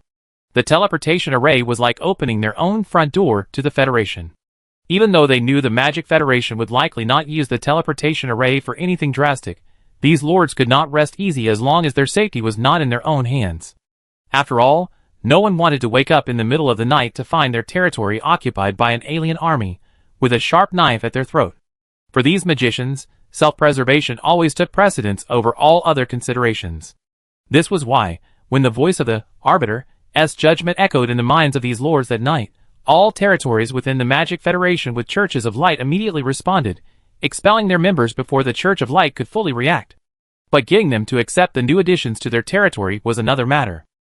MOU wasn't in a rush. His druids were limited in number. Fortunately, with the influx of players after the official launch of the public beta, the number of players switching to planters/druids also increased rapidly, maintaining a consistent ratio of 1/3 of the total player base. With this increase in players, Leah's anchor and core energy were abundant, greatly enhancing the druid players' purification abilities.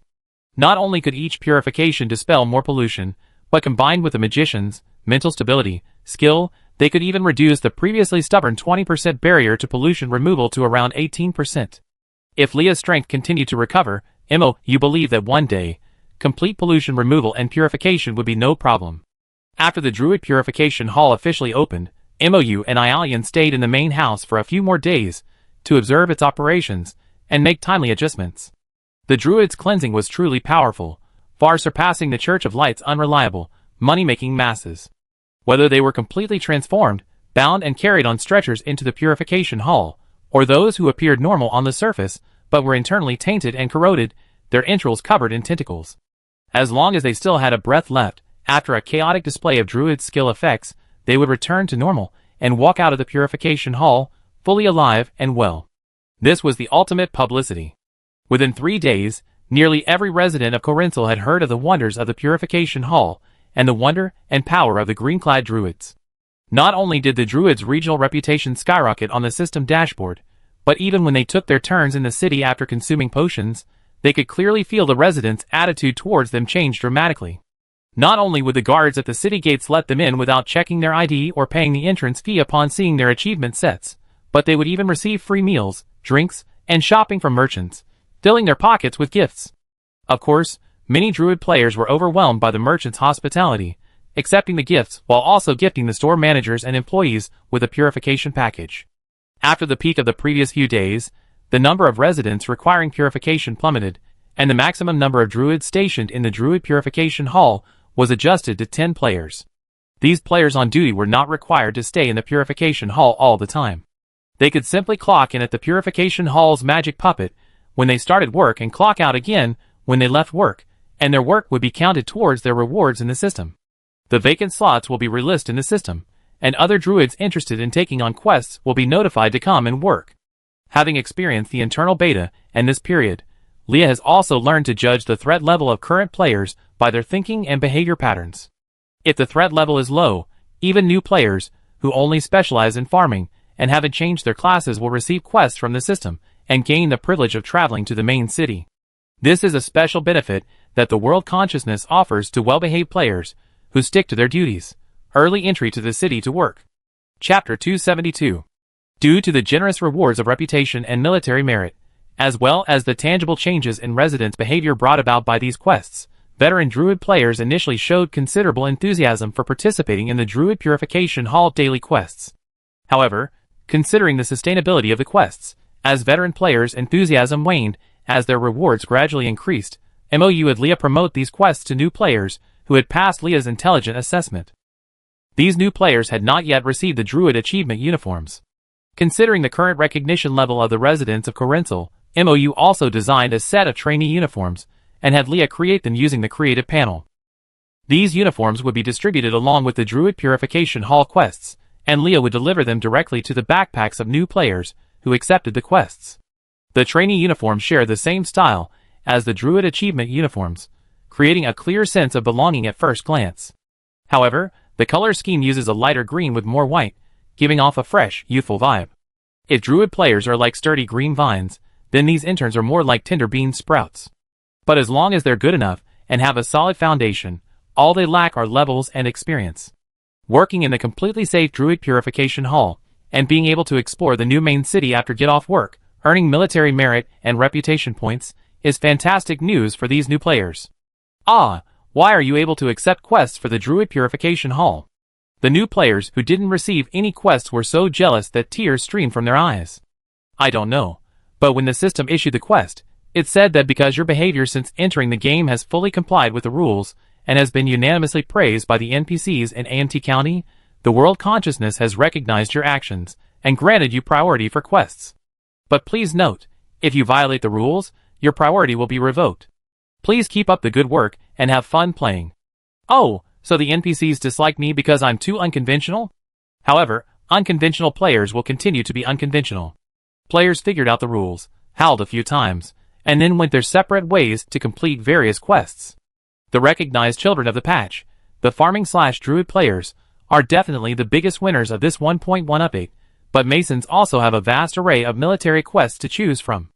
AMT New City, after Corinthal City, has become the second city to have a Druid Purification Hall building, and construction of the Abnormal Affairs Investigation Bureau base, and the Firearms Research Institute has also begun in full swing. While the Anomalous Affairs Investigation Bureau's roster of station personnel is still undergoing internal selection, the future NPC craftsmen at the Firearms Research Institute, the Oldleys, have already received an invitation from Charloria through official channels. After privately inquiring with Charloria about AMT County, they gladly accepted the invitation. Given that the Oldleys requested to discuss research with Rama Anasil upon arriving in AMT New City, MOU confidently believes the craftsman's willingness to accept the invitation is likely due to Tangmin's previous recommendations. MOU was truly surprised that these players, influenced by screenwriters from various games, movies, and novels in the Origin world and familiar with the game's tropes, could unexpectedly make such a significant contribution to the main quest. Life is just one giant RPG, MOU said with relief. Today's players are incredibly experienced, so they naturally be able to put that to good use in the other world. However, whether the goddess of fate was gently tugging at the threads of fate, furthering the situation, remains to be seen. For MOU, as long as the end result was good, nothing was unacceptable. Everything was proceeding smoothly and thriving. MOU had finally completed his work in the Magic Federation and returned to AMT County with Ialian. As for the most suitable candidate to be the first to take the plunge and establish the third Druid Purification Hall and World Consciousness Teleportation Array in the territory, Charloria would carefully consider and decide before notifying him. Before leaving, MOU also gave each of the Philizlock family an NPC mobile phone, which he had Rama urgently manufacture and deliver. This would make it much easier for the family to chat in the future. MOU scratched his chin. Maybe we could send 2 phones to Silver Dragon and Moyawu in the dream as well. Just create encrypted accounts for them. That would make it easier to find advisors later. MOU immediately went to Rama and snatched 2 more phones. He then sent them directly into Silver Dragon's dream, along with the good news that Moyawu had been allowed to restore his surname and rejoin the Philizlock family. That night, when Charloria returned home, she found a new contact. Moyawu Philizlock suddenly appeared on her phone, right above MOU. Charloria blinked, looking at her husband, who was dining nearby, in confusion. Why does my brother have 2 accounts?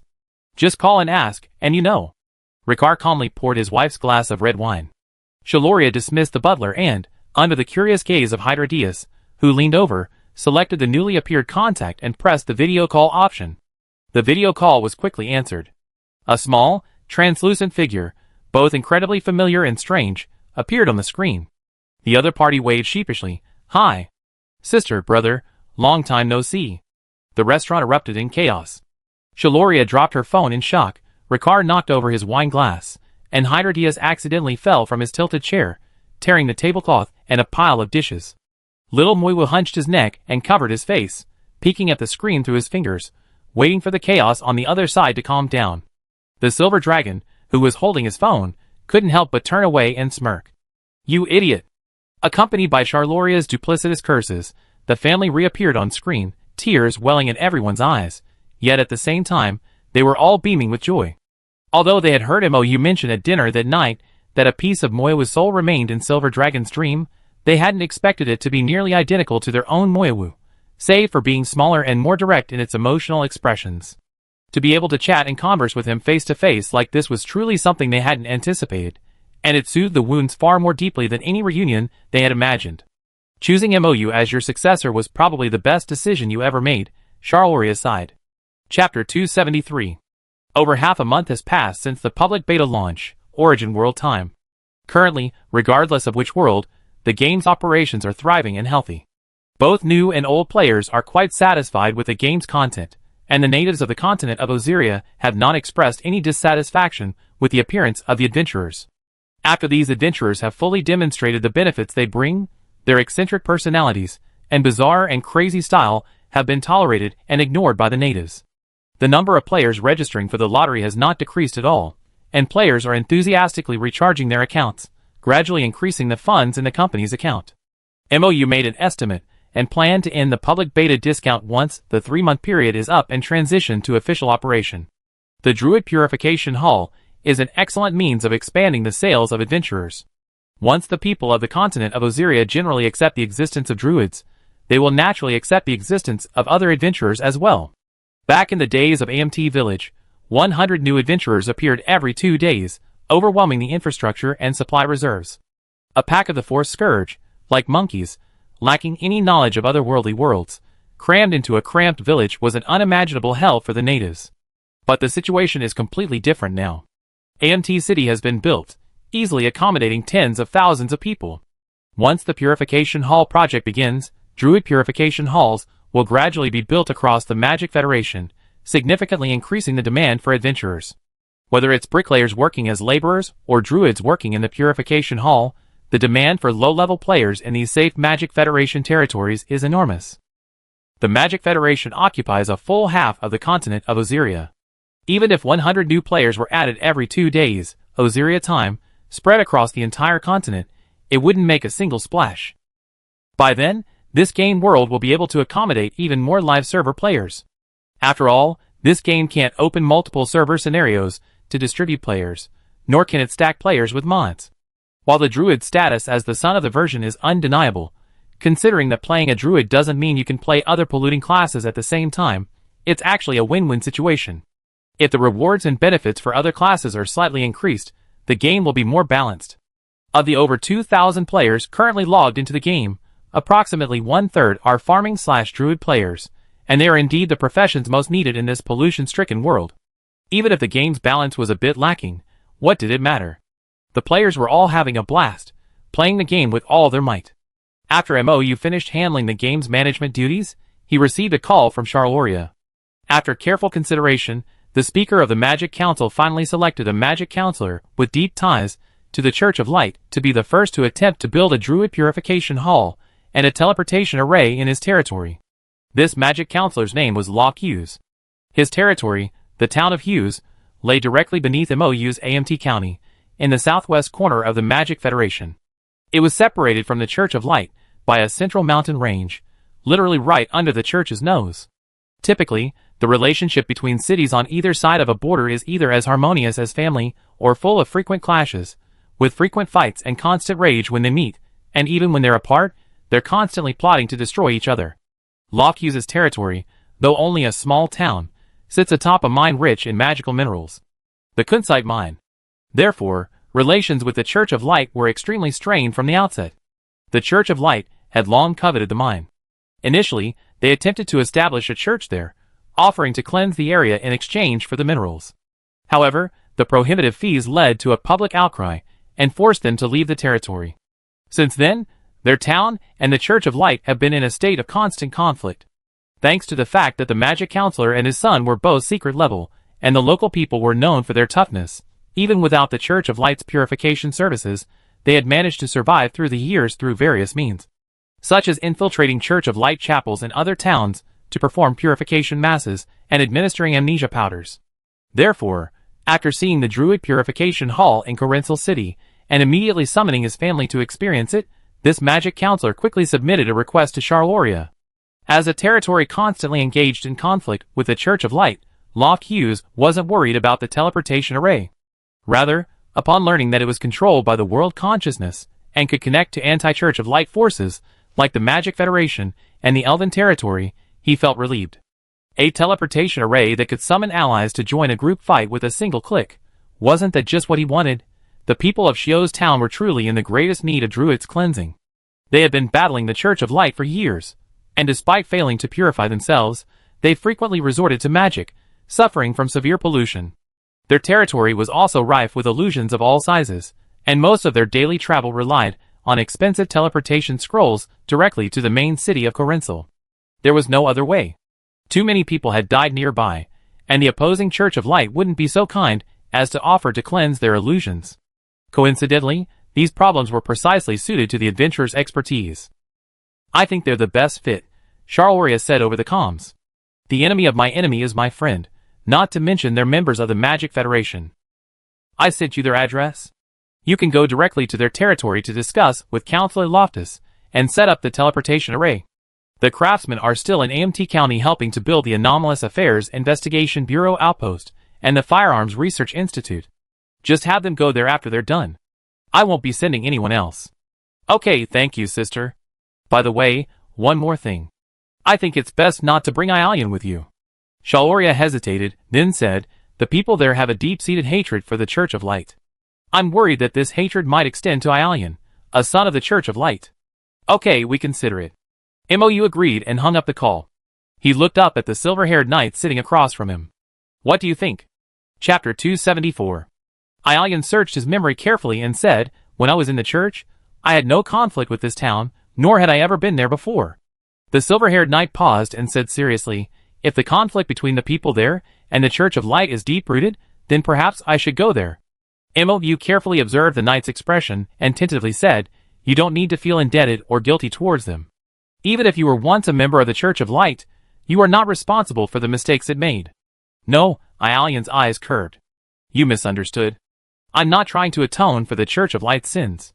I just don't want you to be misunderstood by the people there because of me. Even if the news of my defection from the Church of Light and joining your army hasn't spread across the continent yet, it's already spread. It's only a matter of time. If they harbor any grievances about my past, I should have clarified them promptly, and not let this misunderstanding affect you." MOU blinked. "You know, I'm not afraid of rumors or misunderstandings. I know you possess a noble, untainted heart." Ialian gazed at his lord reverently. "But as your knight, defending your reputation is also part of my mission. Please allow me to accompany you on this journey."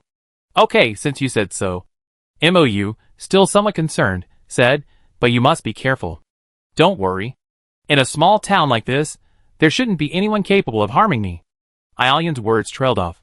He looked at the lord with some surprise, who placed his right index finger on his lips, physically silencing him. A huge question mark appeared in his eyes. Speaking like that, in our land, is called setting a flag, Mou said bitterly. A flag is something said in that tone that will inevitably come true. He leaned in close to Aelian and threatened with a serious expression. While I know you enjoy setting flags, this kind of casual flag-setting behavior is unacceptable. From now on, every time you set a flag, I take it down. Aelian nodded somewhat bewilderedly. Honestly, he found the Lord's serious expression a little endearing. Thinking he had interrupted Aelian's flag spell, Mou withdrew his hand and stood up with satisfaction. Well, wait a moment while I change my clothes, and then we set off. Aelian nodded obediently, quietly pursing his lips, which had just been touched by the Lord. Although Shio's town bordered a corner of AMT County was vast. For Mou, lacking a useful mount, the most convenient option was to ride the knight's unicorn Pegasus with Aelian. So, after asking Charlolia to inform Loft Shios of their approximate arrival time, Mou, clad in the standard robes of a Magic Federation senator, mounted the sacred and noble silver-winged Pegasus with Aelian's help. As the Pegasus soared, he instinctively embraced the knight's slender waist. Aelian curled his lips slightly and soared into the sky, eliciting screams from the nearby players. Holy crap, a knight and a lord riding Pegasus together. This composition is amazing. I took a screenshot. Ah, the lord is holding the knight. Mom, our couple is real. It has to be said that riding a Pegasus is definitely a very novel and exciting experience. Even though Mou has played many similar games and seen Aelian riding a Pegasus many times, and even fighting on horseback, actually riding a Pegasus and soaring through the sky without any protection is indeed a big challenge for his heart. This is way more thrilling than a roller coaster.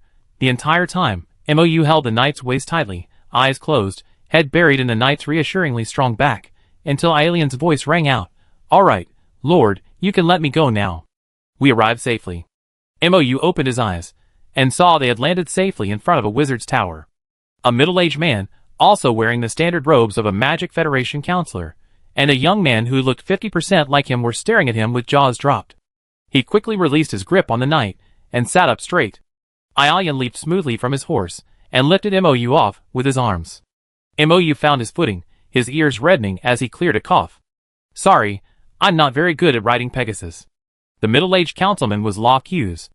Mou remembered meeting him at a previous meeting. Loft Hughes glanced between Aelian and Mou, and it took him a long moment to find his voice. I understand. Pegasus is indeed a bit too exciting for magicians like us. Ahem. Mou didn't want to discuss the topic any further. He quickly said, where does the teleportation array need to be set up? Take me there directly. Once the array is set up, we won't have to bother riding back and forth. Please follow me, Loft Hughes said quickly. This is my son, Tyrando Hughes. Nice to meet you. While Mou was exchanging pleasantries, Aelian patted his beloved horse's neck. The Pegasus nudged his hand, then obediently took off, heading off to find food. Aelian followed Mou's steps, and together with Hughes and his son, they reached the edge of town. We plan to establish a druid purification hall here. Loft pointed to the open space ahead. This location happens to be the only safe passage in and out of town, the only one free from disturbing illusions. The teleportation array will be set up next to the purification hall, making it convenient for artisans and druids to travel back and forth. By the way, can our residents use this teleportation array? Yes, Mou smiled. This is a teleportation array of the world consciousness, and all allies recognized by the world consciousness can use it. But we may need to further deliberate on the details, such as the conditions for using the teleportation array, the cities it connects to, and the cost of the teleportation. Aelian was listening intently to Mou's words, when he suddenly felt a cold, malicious aura coming from behind him. He spun abruptly, raising his hand to catch the object flying towards him, a stone. Before him, a little girl, eyes burning with hatred, stared at him intently. Chapter 275. Get out. You lackeys of the Church of Light. Get out of our town. It was a frail, brown-haired girl, barely 60 feet tall, dressed in tattered clothes. She bore the appearance of chronic malnutrition, but her eyes burned with a fiery rage and hatred that belied her body. Dina! Loft Hughes shouted, they are not from the Church of Light. Do not be disrespectful. Another stone was thrown at Aelian. This time, the knight calmly dodged a step and moved to the Lord's side. However, perhaps because the girl looked too harmless, or perhaps because Aelian did not want to cause conflict in this soon-to-be ally town, he did not activate his guardian heart. He remained in his sumptuous burgundy leather jacket and brown-black leather vest, an outfit Imo, you jokingly described as looking like a vampire hunter's. What's going on? The Lord's voice came from behind Island's left, but his question was directed at the lofts. The Magic Federation councilman quickly answered, "This is Dina, an orphan from this town. Her family, her grandparents, parents, and brother all lost their lives in the conflict with the Church of Light. She's left with only her younger sister, who lives on the townspeople's support. They're very smart and well-behaved children.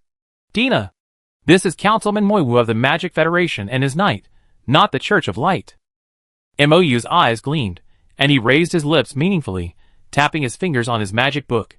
"Oh, they're very smart children." The town's crowd, drawn to the commotion, gradually gathered. The little girl wiped tears from her eyes, and angrily declared, "Don't deceive us. Lord, look at his silver hair. He's Aelian, the holy son of the Church of Light. I recognize him. A lackey of the Church of Light." The gathered crowd erupted in an uproar, whispering among themselves. Their glances were filled with confusion and doubt, but mostly with bewilderment and distrust. "The holy son of the Church of Light? Get out of this town. You're not welcome." Many people hurriedly left and returning armed with a variety of weapons. Pitchforks, hoes, hatchets, axes, and even frying pans. Rage and hatred filled the crowd's eyes.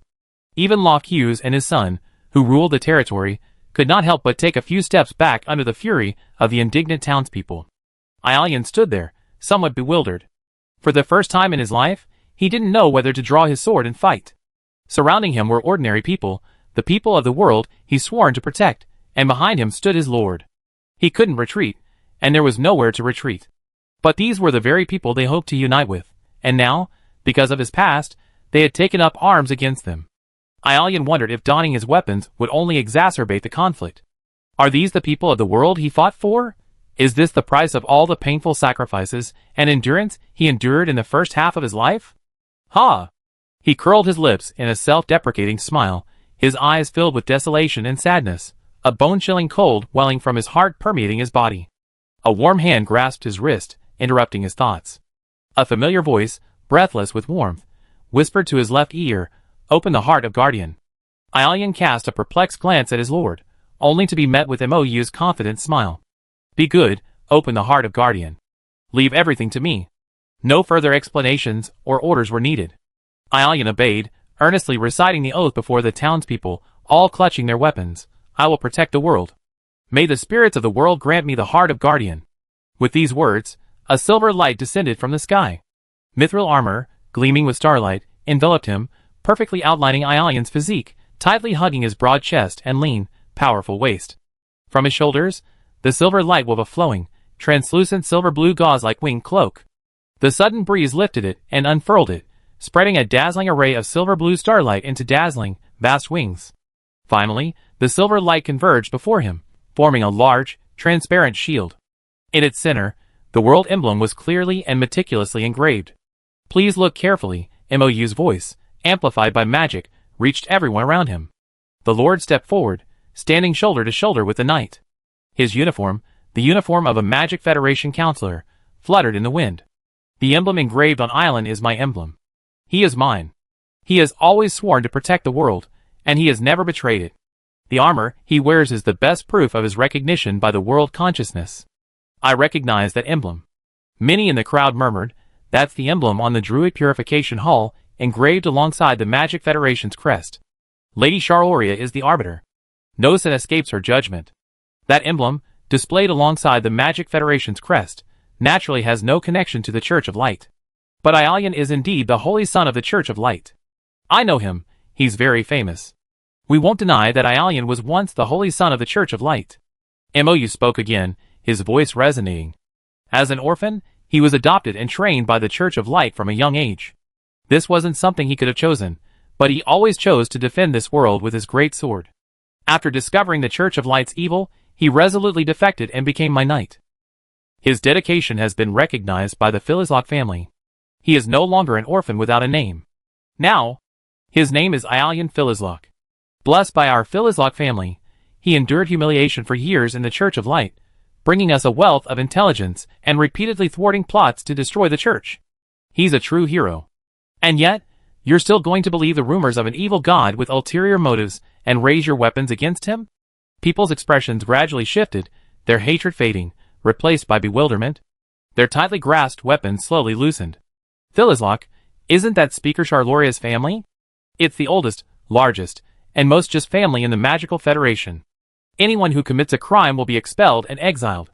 I heard about the Son of God's apostasy. The Church of Light cursed him harshly. If this is really him, then he truly deserves to be called a hero. Wait, what about the rumors of an evil god with ulterior motives? Chapter 276. Everyone looked around, their gazes finally fixed on the frail little girl who had initially provoked the incident. Dina, why are you here alone? Where's your sister, Ina? Someone began to feel something was amiss and asked. No, Ina is only 4. Dina wouldn't leave her alone. A smart girl who lives with her sister wouldn't stubbornly assume we were members of the Church of Light after seeing the robes of Magic Federation members. Besides, Aelian had never been to this town before. So how did such a young girl know him? There were countless silver-haired people, and Aelian wasn't wearing Church of Light clothing today, not even the usual colors. Yet, she could still accurately call out Aelian's name. This meant she must have known him for a long time, or perhaps someone had told her so. If they truly recognized him as the Holy Son of the Church of Light, then they couldn't have been unaware of his former status as its most powerful and sharpest sword. A little girl with a sister to worry about wouldn't have rashly attacked him with a mere stone. Unless she simply wanted to die. The crowd, sensing something was amiss, retreated away from the little girl, leaving a large clearing around Dina. The frail little girl stood in the center of the clearing, her expression shifting. Mou's lips curled with a smile. The teleportation array in his backpack had long since been silently lowered, now successfully integrated into the earth. Your behavior is full of contradictions. So where's the real Dina? The thousand-faced evil god? Mou asked slowly, and as he spoke, the little girl's form began to twist and shift. Dark shadows gushed out of the little girl's body like mud, coalescing into a tall, thin, dark figure. The townspeople screamed and fled, while the lofts took up combat stances. Mou snapped his fingers, and the teleportation array behind him suddenly activated, instantly teleporting a large group of adventurers. From the moment he sensed something was amiss, he had Leah issue a quest to high-level players, instructing them to gather at the nearest teleportation array and await their arrival. Everything that had just happened was recorded as a CG animation, played simultaneously on the anchor systems of the players who had accepted the quest. So, the players present now not only understood the entire storyline perfectly, but their eyes sparkled with excitement. Those of you who arrived, please step outside the teleportation array. There's more people behind. Hey, Nyarlathotep is back so soon. Oh my god, this plot twist is killing me. What's with the Declaration of Sovereignty, and even the household registration? Officially awesome. I knew when a knight carried the Lord out, something big was going to happen. Isn't this the main storyline? Nyarlathotep is also on board, right? Otherwise, why is he so eager to give out sweets? Isn't this just stealing Kay's job? Nyarlathotep, He glanced at the players with interest, then clapped his hands slowly at Mou. I didn't expect that Lord Moiwu, who abandoned the Silver Dragon and ran away, would now be so eloquent and perceptive. But it's clear that your taste hasn't changed much. His greedy gaze licked Aelian's body, as if it were real. The knight took a step back in disgust, while Naya chuckled softly, his gaze fixed on Mou. The black-haired evil god extended his long, sticky tongue and licked his upper lip meaningfully. I'm becoming increasingly interested in you, my lord. With a swish, he transformed into a shadow like black mud, blending into the ground and disappearing, leaving only his insolent laughter. Hiss. Mou heard the players gasp behind him, and thought to himself, this is not good. Sure enough, he immediately overheard the female players on Xianyu discussing, I suddenly think Nyako seems to be attracted to the Lord. What a domineering boss. You caught my attention. Fuck, think about it. Nyako wants to have sex with Island, and then the Lord. I'm not here to break up this family, I'm here to join it. A 2-person play has gradually turned into a 3-person play. Shut up. Mou shot these players a cold, warning look. Your room is gone. Your military merits are gone. They immediately fell silent, though they still smiled secretly behind their hands. Mou, He turned to Aelian, confirmed the knight was alright, then turned to the lofts and their sons, and the townspeople who were gradually emerging. That evil god just now is the one who corrupted the god of light. He's disguised as that little girl, lurking here to sow discord. I'm afraid he wants to obstruct our cooperation and prevent the Druid Purification Hall from being built. In that case, we must continue our cooperation. Counselor Loft, a keen observer, immediately stated, the fact that the evil god of the Church of Light is willing to personally intervene proves that the Druid Purification Hall is powerful enough to shake the very foundations of the Church of Light's faith. Townspeople, don't listen to the evil god's slander. What we need to do now is build this Druid Purification Hall and ask Lord Moiwa's druids to heal our loved ones and friends, cleansing our bodies of the pollution that has accumulated over the years. Yes. The townspeople responded in unison. Also, someone please go find those two real little girls. MOU instructed, the evil god has assumed Dina's identity. I'm worried they're in danger. If they're still alive, please have my druids purify and heal them. After saying this, he waved to the players, who understood and set to work. Masons and craftsmen from the Magic Federation worked alongside the townspeople to dig the ground and lay the foundation for the purification hall, while the druids, who could work anywhere, began purifying the townspeople. Aelian cast off his armor. His expression of loneliness, desolation, and sadness had completely dissipated, replaced by a sweetness that overflowed his heart. The knight, constantly exploited and drained, even with nothing left, gritted his teeth and fought tooth and nail to protect the world he had never met. For the first time, he tasted the feeling of being protected. The townspeople, having undergone the druid's purification, once again gathered around MOU and the knight. This time, they held not weapons, but baskets of animal meat, fruits, and magical crystals shimmering with purple light. I'm sorry. Thank you. The simple townspeople apologized, expressed their gratitude, and some even dropped their belongings and quickly ran away. A warm force surged in Aelian's heart, dispelling the chill that had just penetrated his bones. It was the townspeople's apology, gratitude, trust, and faith. Chapter 277. What should have been a rather ordinary infrastructure project for the United Alliance took an unexpected turn due to Nyako's sudden appearance, leading to mixed reactions from all sides. The Lofts and their fellow townspeople, worthy of their years of constant battles with the Church of Light, were a fierce and unruly bunch. After the initial shock, their focus shifted completely to, our town is truly populated by kind, honest folks, it's the evil god who's stirring up trouble and discord. Lord Moiwa was able to confront the evil god head-on, and frighten him away. He's truly a powerful and reliable ally. They were no longer afraid. The little girl whose identity Nyako had borrowed was also found by the townspeople. She and her sister were imprisoned in the basement of an abandoned hut outside town. They suffered a minor shock, but were otherwise unharmed. After the druid's cleansing and healing, they enjoyed a good meal and happily left. The foundation of the Druid Purification Hall had been laid, and the marble and crystal, the primary building materials, had been transported to the construction site via teleportation array. Construction was proceeding at full speed. The townspeople, having previously undergone the druid's purification and reduced their pollution levels to a safe level, expressed more apologies and respect to Aelian after regaining some of their composure. Aelian remained calm and composed, but you could sense that the knight was faintly pleased. Once he found the trick, MOU discovered that this black sesame white glutinous rice dumpling, with its many secrets and subtleties, was actually quite easy to understand. Aelian was Leah's most steadfast believer. With the world consciousness at his side, MOU had no need to worry about the knight's loyalty. As for the remaining secrets, as long as they didn't harm the knight himself, MOU was happy to give Aelian some freedom. Charloria was surprised when she received the news, but she felt slightly relieved when she heard that MOU and Aelian were both fine. After paying attention to his family, the Speaker of the Magic Federation returned to businesslike matters. The Magic Federation's expulsion of the Church of Light, cutting off half the continent's phase supply to the Church, and the establishment of the Druid Purification Hall will indeed significantly impact the foundations of both the God of Light and the Evil God. But honestly, the impact on the God of Light will be even greater. If the Evil God and the God of Light had remained in a stalemate, perhaps this balance would have been quickly broken. This is probably why the Evil God left so abruptly. MOU nodded. I think so too. So, I plan to do something later, and I need your help then. Okay, let me know if you need anything. The players who watched the entire CG animation in the Anchor Point system felt as if a new world had been opened to them. The forum saw a small peek in all sorts of bizarre creations. Especially in the section MOU had just opened, which required strict identity and age verification. Fan fiction was popping up like mushrooms after rain. However, the direction of the creation was rather strange.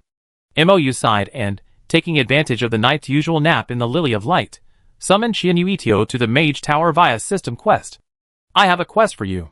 The Lord sat at his desk, his arms folded across his chest, and gave Xianyuitio his signature, enigmatic smile. Aelian has encountered some troubles. Troubles that threaten his life, and some of these troubles are inextricably linked to your actions. Salted Fish swallowed nervously. Lord, what do you need me to do for my wife? I promise to go through fire and water, even death. As long as my partner can have a happy ending, I will sacrifice my life for her, even until my death. I need you to use your expertise, and write something that will pass muster. The Lord's smile widened. Do you know anything about faith? Salted Fish tilted his head in confusion. To become a deity, the gods of this world need authority, faith, and a foundation. Authority is the god's might. Faith is the source and anchor of a god's power, yet it also affects their very essence. To a god, it is both nectar and poison, strength and pollution. The foundation is the carrier of this anchor and power, the unchanging source of a god's survival, the god's very self.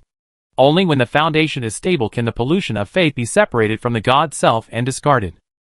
Mou explained, the god of light took a misstep on his path to deification, and a problem arose with his foundation.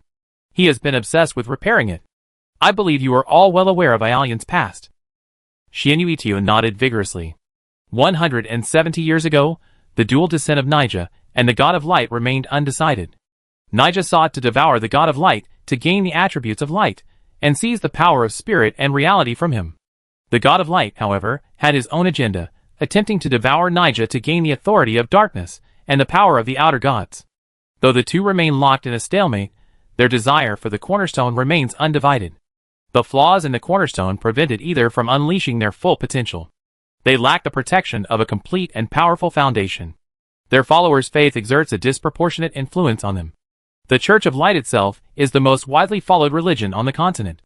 Even the slightest undesirable deviation in their followers' beliefs would completely alter their image and abilities. They are powerful gods, yet their faith controls them, like invisible clouds in the sky, shaped like a dog one day and a horse the next. Xianyuitio suddenly realized. An island is the perfect material they chosen to complete their foundation. Both the god of light and Nakovet Island's body. However, they haven't taken action yet. Perhaps the failure of the two divine descents in Clock Tower Town has made them realize that obtaining a complete foundation requires more conditions. Of course, this is my speculation, and further evidence and truth must be sought within the illusion of Clock Tower Town to verify it. But it's undeniable that this period presents our best opportunity to act and save Aelian. And quite possibly our only chance. Therefore, your mission is crucial. Salted Fish's eyes gleamed. To simultaneously confront two equally powerful gods, one must possess divine power oneself. For Aelian, this will be a difficult and agonizing battle all his own. But that doesn't mean we can only stand by and watch. Aelian now holds the foundation stone. I have my own plans for power, but the mission I need you to undertake is to help him gain faith, the Lord said, his lips curled. Use your best novel. Salted Fish's eyes gleamed, his whole body brimming with strength. He was so excited he almost wanted to jump out and run 50 laps around and back. Chapter 278. Since this is a novel, it can be factual fantasy or anything else. But I have a few requirements that must be met. Mou's slender fingers tapped lightly on the table. First, our goal is to gain true faith for Aelian. Therefore, you must not fabricate or distort Aelian's self. The self is the essence of the god, engraved and recorded on the foundation. Without this self, he cannot win the divine war against the god of light and Nyaruko. And failure means his death. Excited as she was, Xianyu still knew the importance of the matter, and her expression gradually became serious. The faith we acquire must benefit the World Alliance and Aelian, and must not be tainted with rumors that harm him. Also, the faith of the Church of Light is deeply rooted on this continent. We must cleanse the dirty laundry the Church of Light has thrown in Aelian, letting the world, especially its followers, know the immense contributions and sacrifices Aelian made to the world as the Son of God. We must also seize the faith of those from the Church of Light. After all, this world has a limited population, and faith grows and declines. Seizing a believer from the enemy weakens them, while strengthening ourselves, effectively winning twice. But a stalemate between the God of Light and Nyaruko is more advantageous to us. We can't simply suppress the God of Light. Otherwise, if Nyaruko achieves a resounding victory and gains the authority and power of the God of Light, he unleashes full might against us, and the situation will be even worse than a three-way stalemate. We must fight the war of public opinion, but we must suppress both of them simultaneously. Not only must we expose the truth that the God of light has been corrupted by the evil God and is being devoured by it, we must also seize the opportunity to suppress Naya. Rumors about this are welcome. Bosku is a weak ship, Naya is afraid of light, afraid of forks, and so on. As long as it's logical and convincing, we can accommodate it. Mou paused, remembering the nonsense from Xianyu on the forum, and added, there should be no love story for Naya. I understand. Xianyu rubbed his hands together, laughing maliciously. Mou stared at Xianyu sternly, giving her a full death stare to intimidate her, and then continued, the continent of Osiria is not a lawless place. We must ensure that this book and this story are passed down orally among the people. There shouldn't be any extravagant plots. Just the right amount of information, using the classic spring and autumn style will suffice. I understand, Xianyu assured without hesitation. You can even get a popular rating. I guarantee you be hooked and never get out. Mou? ? He pinched the bridge of his nose helplessly, and waved his hand, saying, don't worry. I even hired someone to help you. As he spoke, the study door opened, and Hildius poked his head out. Hey, brother. This is Hildius Filizrock, my younger brother, and a renowned biographer. Mou said, he served as an editor, helping to review your manuscript and making revision suggestions based on the preferences and approval ratings of the people in this world, and urging you to submit it on time. Xianyu's face suddenly turned grim. What? They even have an editor? Not only an editor, but also an illustrator. Mou glanced backstage. The players, carefully selected by Leah based on their backgrounds and abilities, were already at the door. Come in. 2 players shoved and jostled through the door. One was a mage in robes. His ID reading shirt was Xian's Huang above his head. The other was wearing a druid's in turn robes. His ID reading target Forest C above his head. Illustrators? Xianyu's eyes lit up. What author doesn't love illustrators? And 2 of them at once? This is a buy one get one free deal. They'd primarily be responsible for drawing the novel's cover and illustrating key plot points. Mou looked at the 2 new players. Your task isn't difficult, it just requires professional talent. The cover and illustrations need to be eye-catching and captivatingly beautiful. If you can't, I always replace you. The 2 players hurriedly said, I guarantee you complete the mission. This mission is crucial to the survival of our entire faction. Mou emphasized, if we succeed, we can defeat the Church of Light and the 2 mutually devouring gods in one fell swoop, reclaiming control of both worlds and helping Ialian ascend directly to godhood, becoming our greatest asset. But if we fail, the worst-case scenario is that Naya wins everything, and we lose everything. The 3 players swallowed in unison. Everything discussed in this study will be protected by the world's consciousness, shielded from the eyes and ears of all gods. But once you leave, this mission will remain confidential. Mou winked at the 3 players. You are simply writing fan fiction and drawing for your own pleasure, just as you've done before. You must not publicize this as an official mission, nor should you attract the attention of Naya and Edward. I suggest you choose codenames for Naya and the God of Light that only you know, ones that won't attract their attention. By the way, you adventurers from other worlds should have some means of private communication, too. Using those methods won't draw their attention or eavesdrop. Yes, sir, the 3 said in unison. During this time, Hildrodius will be stationed at the Mage Tower in AMT County, and the Pass bookstore on the east side of the main street in the Magic Academic District of Corensal City. You can use the reference library or ask Ialian for sources of writing materials. If you have any questions, please ask me or Hildrodius. Hildrodius and I have some matters to discuss. You may leave now. It is best to ensure the quality and quantity of your work is delivered as soon as possible. Yes. The 3 players were extremely excited and happily left the room. Mou stood up and leaned against the window. Seeing the 3 players exit the Mage Tower, he said to Hydrodius, thank you for your hard work. Did you meet Moyu in your dream? Yes. Hydrodius' smile was like a refreshing spring breeze. Honestly, when you said that day that part of his soul still lingered in the Silver Dragon dream, we all thought he was buried deep underground, and we had to speak to his gravestone. We didn't expect him to still be so alive and kicking, just a little smaller, his silhouette a little lighter. He leaned slightly toward Mou, placed his left hand on his chest, and bowed deeply with his eyes closed. We will always remember your kindness to our family. We're already family. There's no need to say this. Mou smiled. Thank you for helping me complete this plan this time. Hydrodius' lip curled. Don't we say family doesn't need to say thank you? You couldn't help but smile. Chapter 279. Through novels, steal the faith of the Church of Light, spread rumors about the evil God, clear the name of the former Son of God, and reignite people's faith in world consciousness. Hydrodius pulled a reclining chair over and placed it upside down across from Mou. He sat astride it, his hands resting on the back, his head resting on them, looking both unassuming and incredibly comfortable. It's a very interesting plan. Doesn't this also align perfectly with your path to godhood? Mou smiled. Participating in the writing of a novel that unites faith should also significantly enhance your strength? Oh, you guessed that too? Hydrodius leaned back in his chair, grinning. We haven't even told you about this yet. The path you're talking about is what we call the God level. I see. But is this so difficult to guess? Mou tilted his head. The Magic Federation has no gods. Magicians each strive to become gods, which naturally requires the foundation, authority, and faith. From what I learned so far, the Magic Federation has never successfully created a god. This is likely related to authority and faith. With divided hearts, it's difficult to gather faith and authority.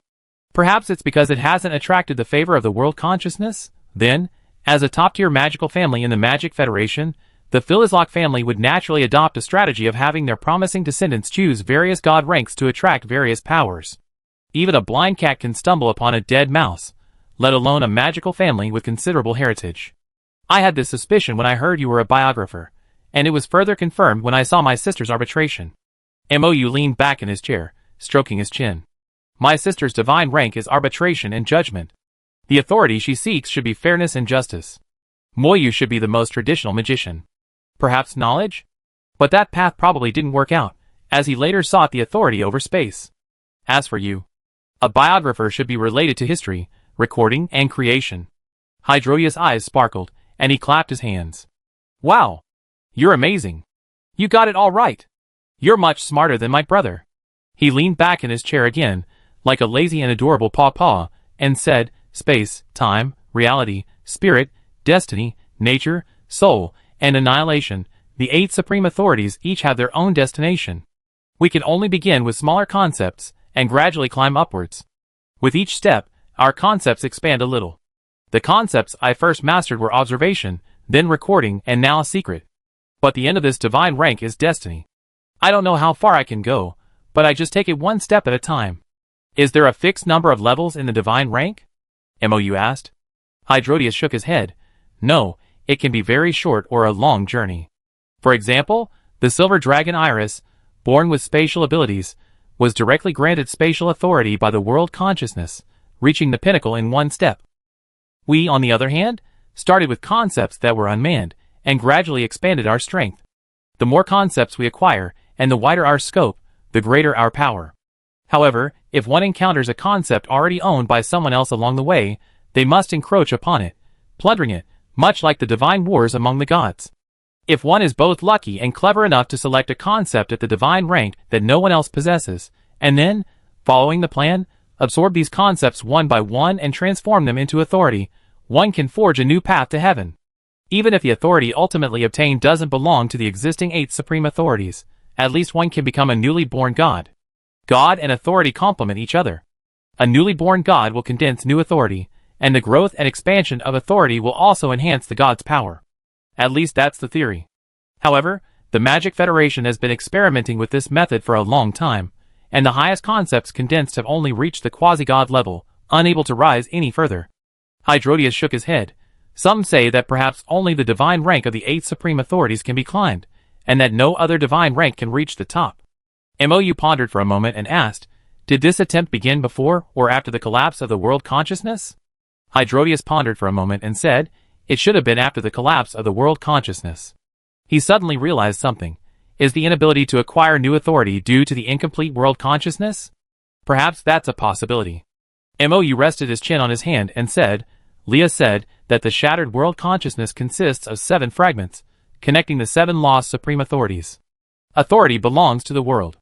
If the world consciousness is incomplete, new authority would be impossible to create. Thus, his mission has always been to recover the fragments of the world consciousness by finding the 7 supreme authorities, rather than to absorb the world consciousness by creating new authorities. It's like 8 bakeries down the street, the supreme authority monopolizing all the flour, world consciousness. The Magic Federation wants to open a new shop, but they're running out of new ingredients. MOU thought for a moment and smiled brightly. It seems our goals are essentially the same.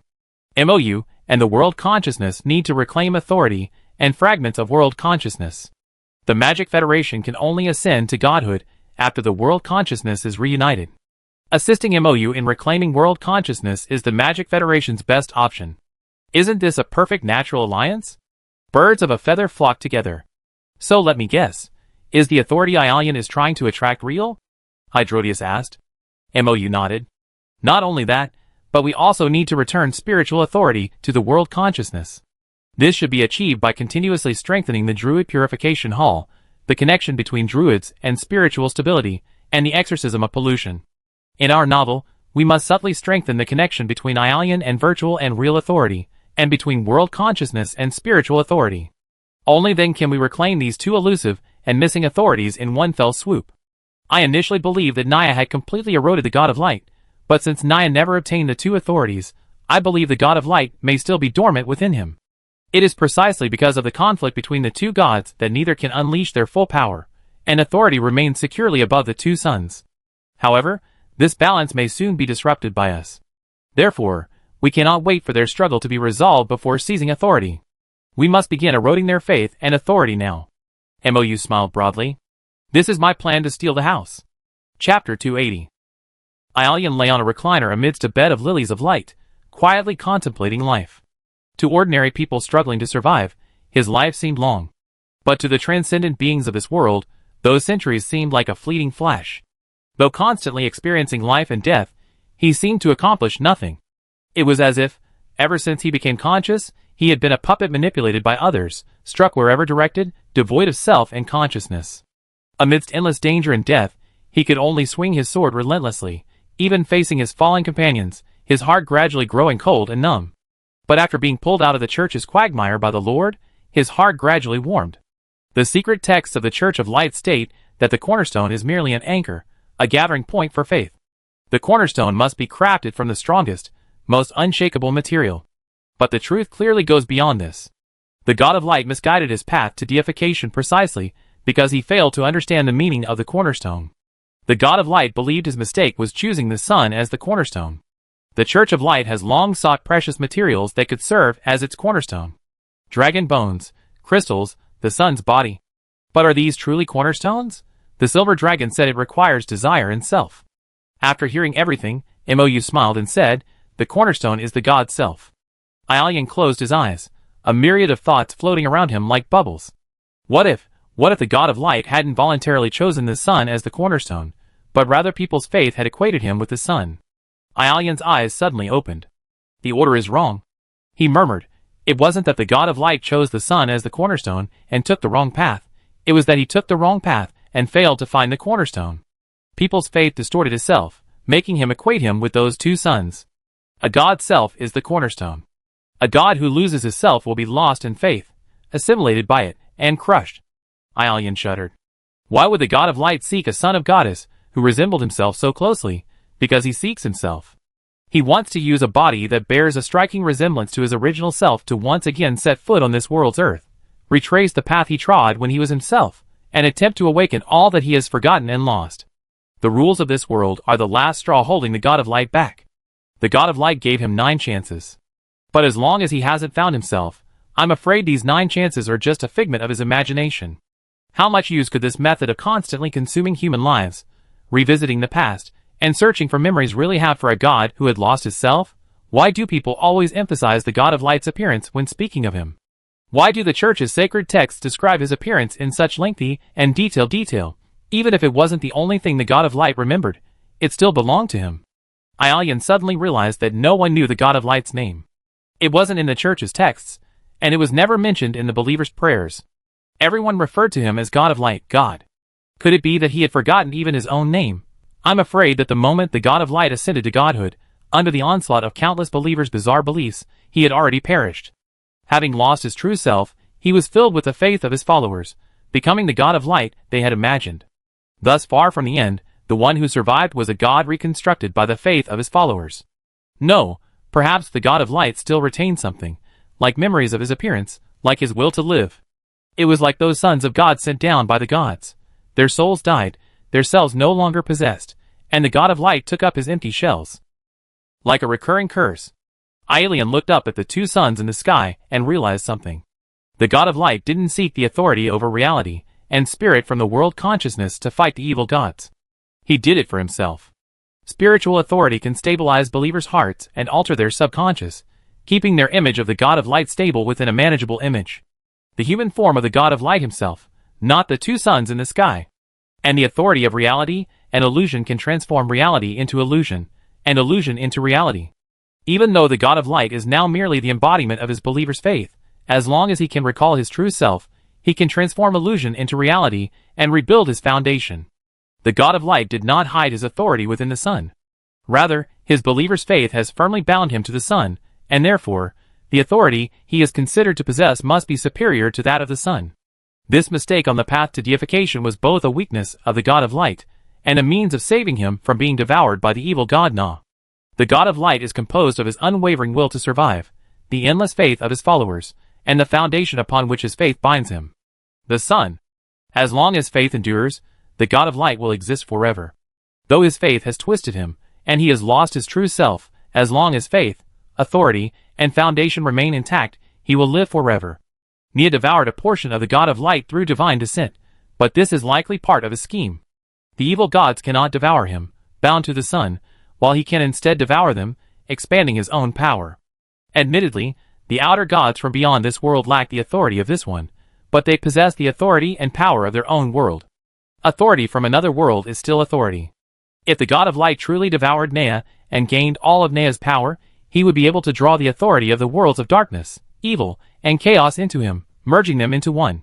Even after losing his ego, the God of light's will to survive still guides him to recklessly expand his authority and strengthen his power, even if it means tangling with the evil god and devouring each other. This is the enemy he faces. One of the three pillars of deity from beyond this world, and the God of light, who, despite having lost his ego, possesses an inexhaustible will to survive and faith. Your understanding of the gods is too shallow. Your will to survive is insufficient to confront the God of light. Your desire to become a god is insufficient to confront both the God of light and the evil god. What in your heart can truly stand up to them? The silver dragon's words hammered at his heart, word by word. Aelian grinned self-deprecatingly. As expected, my will to survive isn't enough to stand up to the God of light. But I'm still me. I'm Aelian Philizlock. I love the morning breeze, the midday sun, sweet milk tea, bustling crowds, warm embraces. I bear the heavy responsibility entrusted to me by my companions with their lives. I sincerely want to protect this world I love. And the people I love. My obsession is protection. Chapter 281. As the first gust of cold wind, carried by a cold wave across thousands of kilometers from the distant north, ruffled Aelian's long silver hair, the knight, handsome and delicate as a boy yet retaining every ounce of his masculine dignity, and standing tall, stroked his unicorn, raised his head slightly, and gazed towards the northern sky. Winter is coming. The chess game of the gods has long been unfolding on this land, locked in a stalemate, devouring each other, never minding the people on the board, nor the earth itself. The god of winter placed a piece on the board. The god of light and Nyarlathotep lurked in the shadows, waiting for their opportunity to strike. Meanwhile, the chess player, drawn here from another world, quietly ignited a revolution that began with a single spark. If the Druid Purification Hall in Corensor, the capital of the Magic Federation, was a model home, then the town of Zeus was the first buyer show that exceeded expectations. After MOU exposed Naya's divisive schemes, the Magic Federation's loosely knit people unexpectedly came together. Their focus shifted from internal strife to external enemies, which made things easier to move forward. A steady stream of Magic Federation lords visited Loch Hughes in Hughes Town, treating him to coffee and milk tea, asking for his thoughts on the Purification Hall and the teleportation array, and finally taking a personal tour, filling Lord Loft's schedule to the brim. Oh, by the way, coffee and milk tea are also new creations of AMT County. With the emergence of several beverage shops opened by AMT County adventurers in the main city of Corensor, they gradually become popular throughout the Magic Federation. Applications for the Druid Purification Hall construction also poured in like snowflakes, piling up on Charloria's desk. As the only candidate with a unicorn capable of crossing the continent in record time, Aelian took on the task of installing the teleportation array without hesitation. The events of Shio's town had spread, and the lords of various regions, fearing another attack from the evil god, had devised an effective method. They would clear the area before Aelian's arrival, sparing no one except their closest associates. Unrelated civilians would be driven far away from the construction site to avoid disrupting the work of the knights and adventurers. Aelian only had to arrive and install the teleportation array, and everything else would be the responsibility of the player engineering team. Easy, simple, and seamless. Aelian gazed at the dark clouds on the horizon for a moment, feeling the gradually chilling weather. He patted his Pegasus, telling it to return home, and then stepped into the newly installed teleportation array. In a flash of silver light, he was back in the bustling new city of AMT. Every other day, 100 adventurers from another world arrive in the city. After watching the introductory CG animation played by the system and familiarizing themselves with their bodies, they spontaneously go to the city's several initial mentors to accept quests and begin their own work in the other world. Currently, the most popular class is naturally the Druid, the child of the version. However, becoming a Druid isn't something a player can just choose. From the moment they put on the VR glasses and connect to the anchor point, they already know the player intimately. Experienced Leah will instantly analyze the player's personality traits and approach. Those who cause trouble, disobey orders, are lazy and don't complete quests, or are disorganized and unplanned are rejected. Only players with a responsible, stable, and well-behaved character would receive invitations to farming quests from the system, and thus gradually embark on the path to becoming a druid. The rest of the players almost all trained as a bricklayer.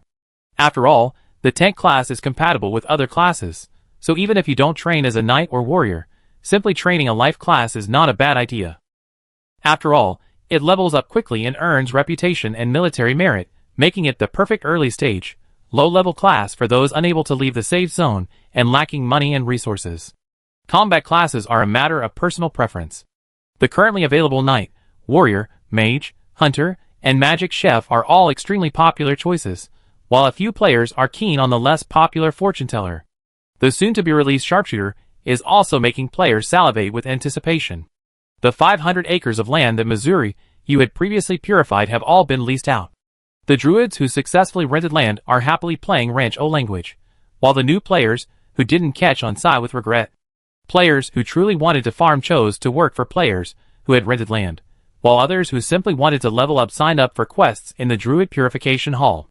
Some veteran players who were slow to snatch up land found a different path, helping the elves farm and care for the mother trees. Of course, they also took care of their own life saplings. Even with the influx of players and the increasing amount of land to be built, MOU still felt a shortage of manpower. Although most tasks in AMT County were now handled by players, there was still a shortage of low-level laborers and skilled workers capable of producing high-end equipment, such as high-level tailors. Thinking of this, MOU couldn't help but sigh. That Naya. If he wanted to take action against the merchant, he should have at least waited until all the orders were delivered. The deposit I placed for the slave order is now completely wasted. I wonder what became of the merchant's powerful bodyguard, Mahat. MOU recalled the merchant's final memories, but the tall bodyguard didn't seem to appear in those images. Leah, sensing MOU's thoughts, suddenly spoke up. The merchant's bodyguard is still alive. He's escorting a new caravan with our goods. They should arrive outside AMT around this afternoon. MOU perked up. Wow! The merchant is dead, but the caravan is still fulfilling the orders? What a noble spirit of contract. It felt like an old gym that went bankrupt, but when you ask the new owner, you're pleasantly surprised to find that your membership card still counts, and you don't have to pay extra. Sure enough, that afternoon, another caravan arrived in AMT County, led by none other than the merchant's tall, imposing, dark-skinned guard, Mahat. Accompanying this guard was a younger man dressed in merchant attire. He bore a resemblance to the portly merchant from earlier, presumably a relative. To be on the safe side, MOU secretly cast several identification spells and activated the purification panel to confirm they were free of Naya contamination and showed no signs of abnormality before heading out to greet the caravan. Muhat! My friend! You're still alive! MOU exclaimed in delight. When Mustafa transformed into an illusion at the city gate, I thought your caravan had also been in trouble. Master transformed into an illusion? Muhat's expression of surprise was puzzled. But the master and the caravan disappeared in the main city of Korensil? MOU narrowed his eyes. Chapter 282. Under the curious gazes of the players, the caravan was led to the newly constructed loading dock in the south of the city. This loading dock was the work of the newly appointed merchant, Narcissus Budamic. After several attempts at unloading in the square, he generously rented the space from MOU. The loading dock, in fact, was a large, fenced-off area with simple sheds erected for temporary storage of goods. Here, the goods would be sorted, weighed, and inspected for quality by the buyer. Finally, once the transaction was concluded, they would be transported to their intended destination. The caravan's mules, horses, and camels could rest in the stables, consume fodder, and drink clean water, resting their strength before continuing on their journey. A tent specifically for business meetings had also been set up in the loading dock, furnished with tables and chairs, and a constantly refreshed supply of tea and water, allowing buyers and sellers to discuss business. This unloading yard, akin to a caravan stopover, was normally used not only by Narcissus's own caravan, but also by elves and other passing merchants who paid for its use. Of course, as the landlord providing the land and collecting rent, MOU did not have to pay any additional fees for its use. Now, the vast caravan rested in a simple shed, while the caravan's new owner and Mahat went to discuss matters with MOU in the tent. The cargo, this time, was primarily human, the very slaves MOU had previously ordered from Mahat. Thinking of this, MOU wanted to complain. He had placed the order when Rama arrived, but Rama had been here for so long, and the caravan was only just arriving. Even the caravan's owner had changed. The caravan's new owner was Amr Roselle, the eldest son of the traveling merchant Mustafa Roselle. After hearing MOU's story about the traveling merchant Mustafa, both Amr and Mahat expressed sadness. "So, perhaps it was your order that saved me," Mahat sighed.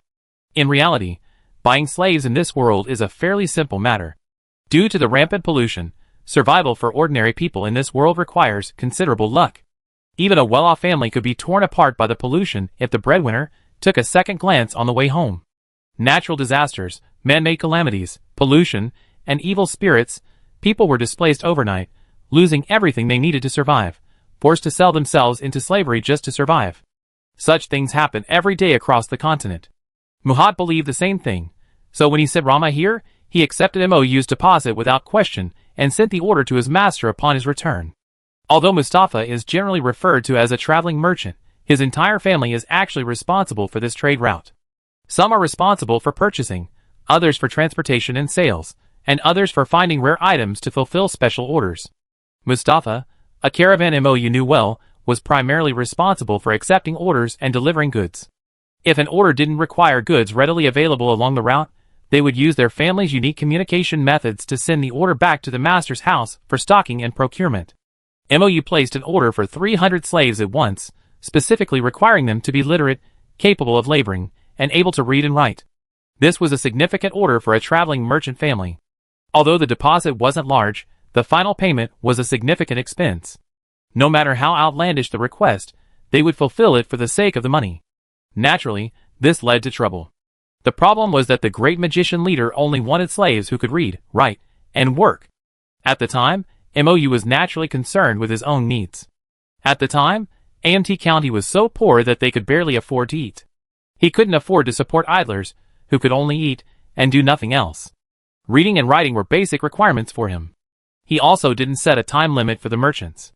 His strategy was to take his time finding them, and I take my time paying them, so he didn't push them too hard. From the merchant's perspective, while there were many slaves in this world, few had proper education.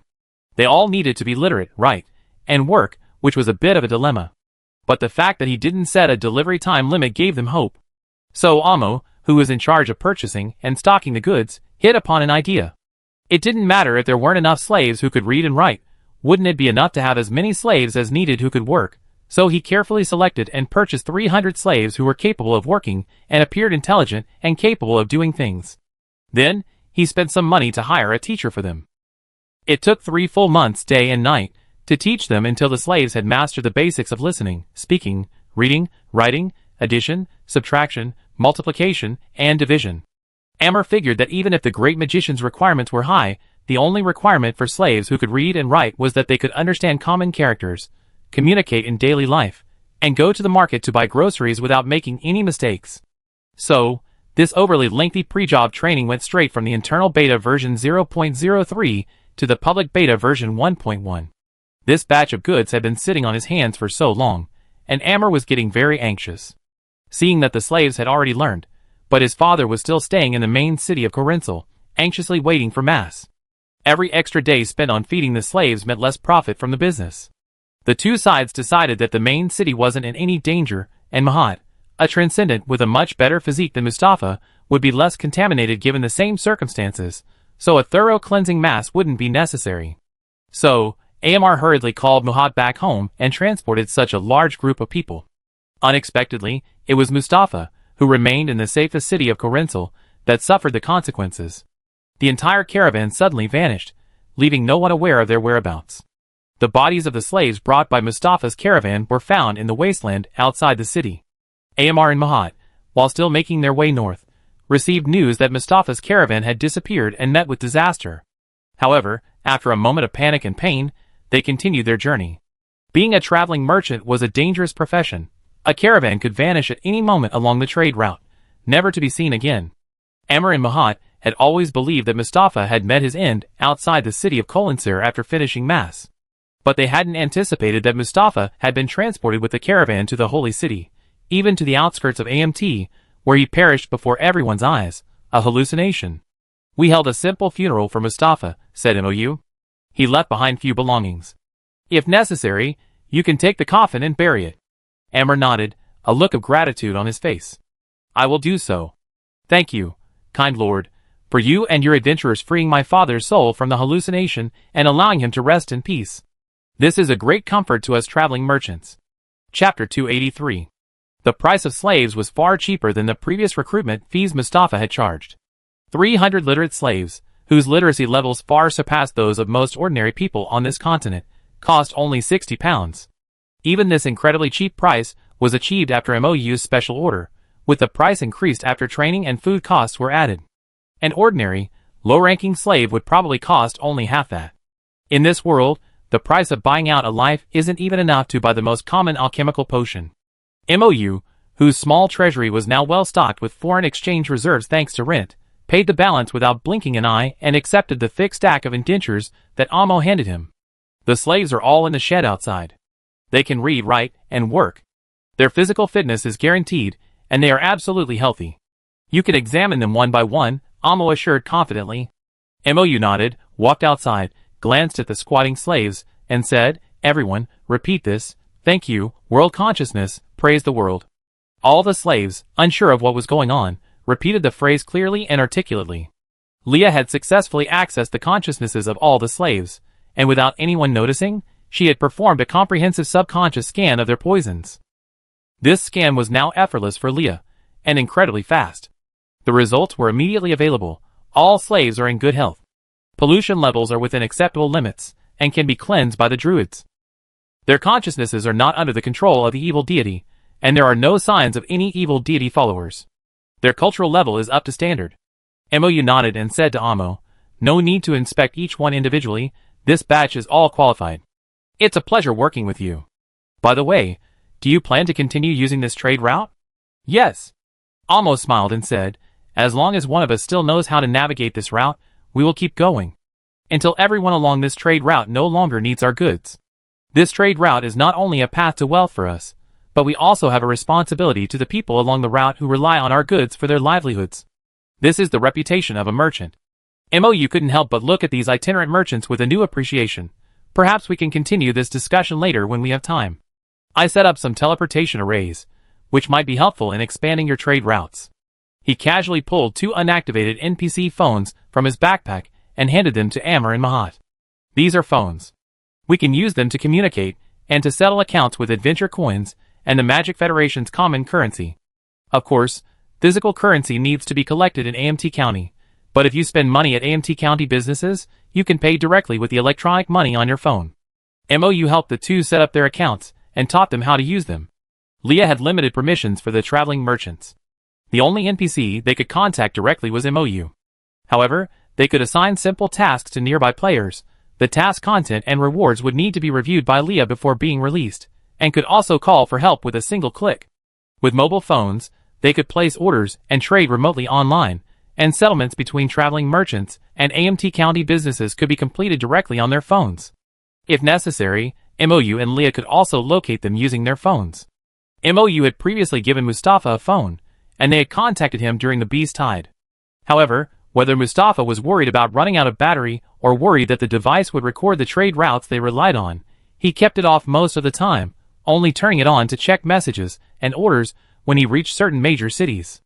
After all, while traveling merchants passed through fixed major cities, the addresses and routes of the small villages, tribes, and territories between them, even the one or two isolated mountain families living in the forests, were trade secrets known only to the caravan itself. After Mustafa's accident, Mo-Yu had Leah try to locate the phone, but found it was still turned off and missing. Mo-Yu then had Leah remotely destroy the anchor point in the phone, removing it from the World Consciousness Communication Network. This way, all electronic programs and records on the phone will be destroyed along with the anchor point, preventing them from falling into Naya's hands. Learning from this experience, Mo-Yu had Rama and Leah upgrade their phone's technology, enabling them to locate and record their route even when powered off. If they fall into the hands of hostile forces, they can be remotely destroyed.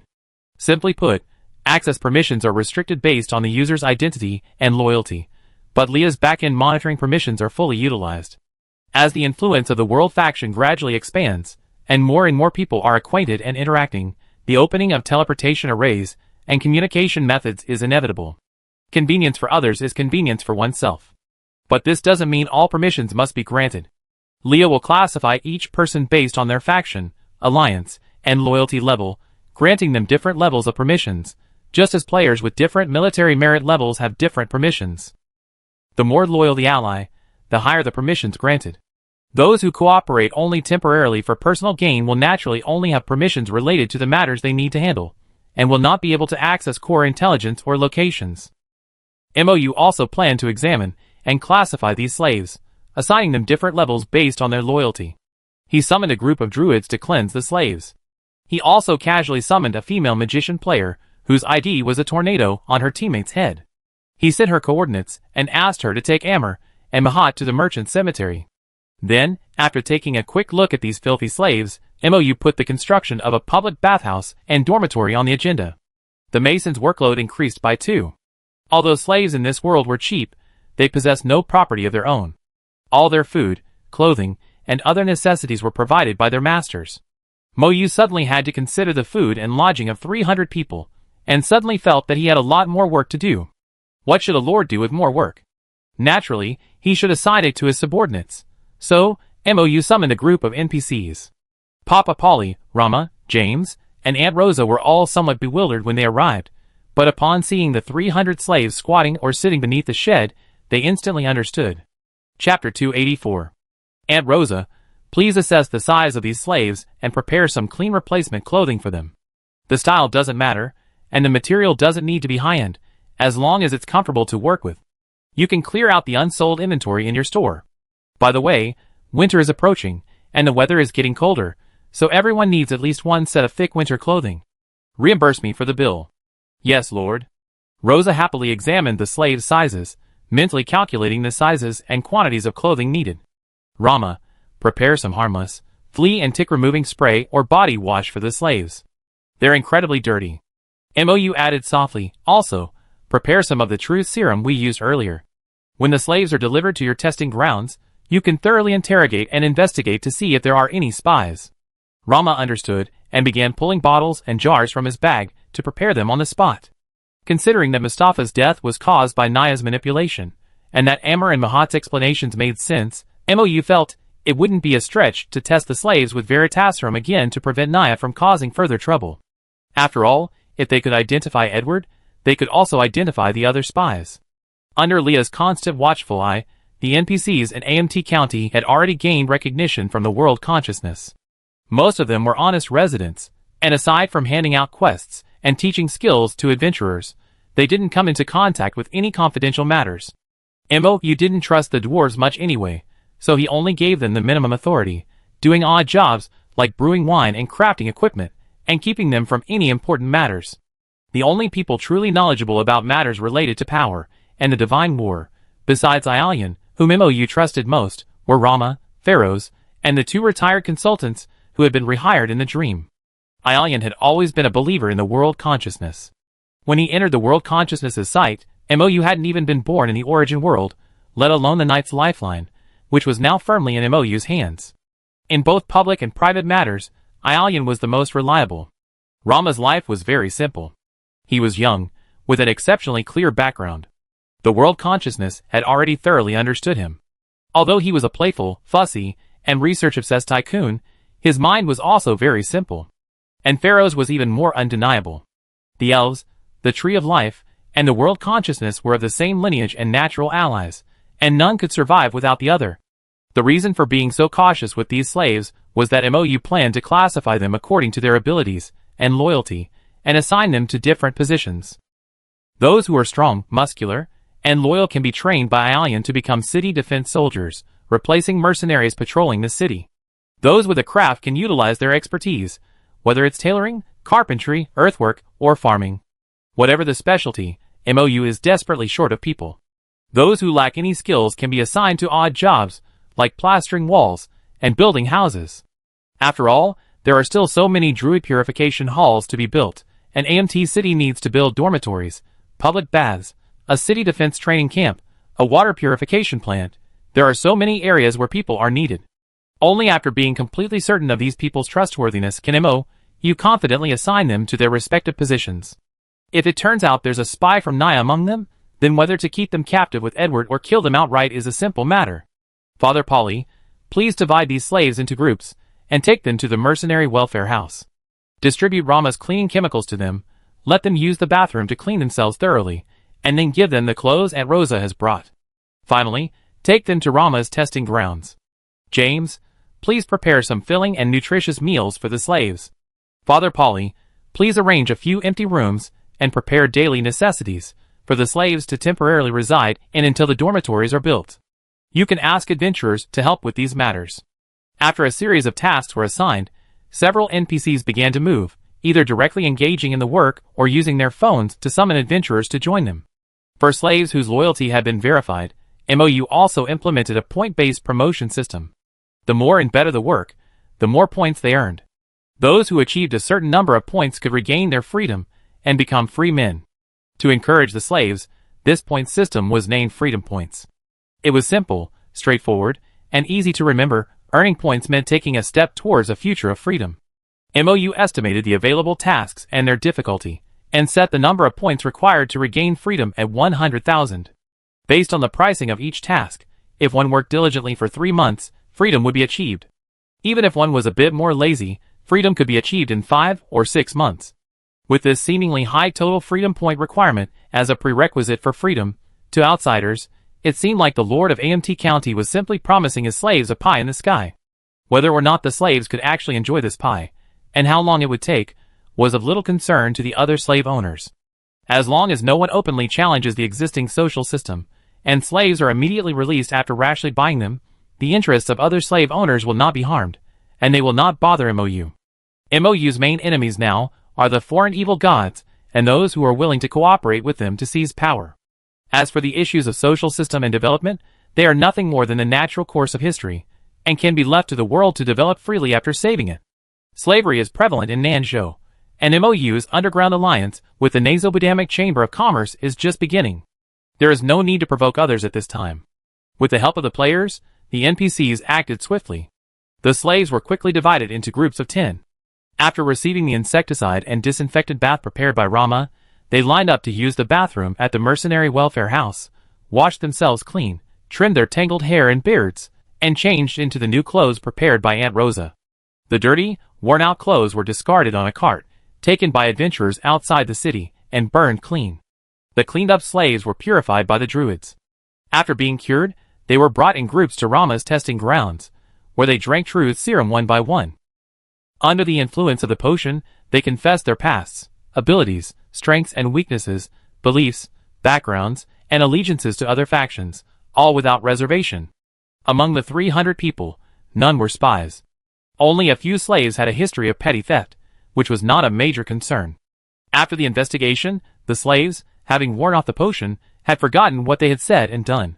MOU took advantage of their daze, and had James give each of them a bowl of thick, hot soup. As the cold wind picked up, nothing could win the hearts of a group of hungry people more than the alluring aroma of a bowl of hot soup. Chapter 285. After confirming the slaves' trustworthiness and properly managing them, The next question became how to deploy them. Following MOU's instructions, Rama quickly crafted a device similar to an electronic bracelet, capable of collecting bioelectrical currents and solar energy during daily activities. Leah could also directly access the software. After testing its performance, MOU used the creation platform to replicate a whole batch, distributing 300 of them to the slaves. Because it was intended for the slaves, the chat and most other communication functions were removed, leaving only a single button alarm. However, the slaves could use the bracelet to accept tasks assigned by MOU and Leah, and they could also earn freedom points by working for players in the safe zone, infrastructure construction, player shop-related tasks. Players could then exchange freedom points for these points, and hire these NPC slaves to handle repetitive safe zone tasks. After all, there are still players who want to play a life profession, but are too lazy to process all the basic materials. Hiring NPCs to perform simple pre-processing is the best option. This feature will remain even after slaves regain their freedom, as even free men still need to work. At that point, simply eliminate the intermediate freedom points process, and settle directly with adventure coins. As for the slaves' occupational assignments, MOU and Leah categorized them based on the information Rama gathered. Based on a comprehensive evaluation of loyalty, criminal record, character, and specialties, 100 candidates were selected for the City Defense Force. They will work with the Mason players to build a City Defense Force training camp for the next few days. Once completed, they will move in and train. Their instructor, naturally, was Ialian. MOU believed that loyal and capable knights would surely train an equally loyal and capable City Defense Force. Slaves in the City Defense Force couldn't accept ordinary labor assignments, but they could take on security duties, like catching thieves and arresting people. Daily patrols and sentry duty also earned higher freedom points. Conversely, slaves who performed poorly would be removed from the team and assigned to the construction team. For the City Defense Force, MOU needed the best of the best. Slaves with various talents and specialties were selected and assigned to corresponding positions based on their abilities. Those skilled in carpentry reported to the carpentry shop. Those skilled in ironwork worked in the blacksmith shop. Those skilled in tailoring were assigned to the tailor shop. Those skilled in livestock care went to the loading dock to tend to the caravan's mounts. After this selection process, nearly 100 more men were assigned. The remaining 100 or so people were divided into 10 construction teams, working alongside the players. Starting with the construction of the common dormitories, dining hall, and public bathhouse for all slaves. Today's news from the continent of Osiria. Winter is approaching, and AMT County is experiencing new changes. The son of the traveling merchant has arrived at AMT County, delivering a batch of slaves to the Lord. A new NPC hiring mode is about to begin. New public facility construction tasks have been added, and adventurers can accept them based on their needs. New mode.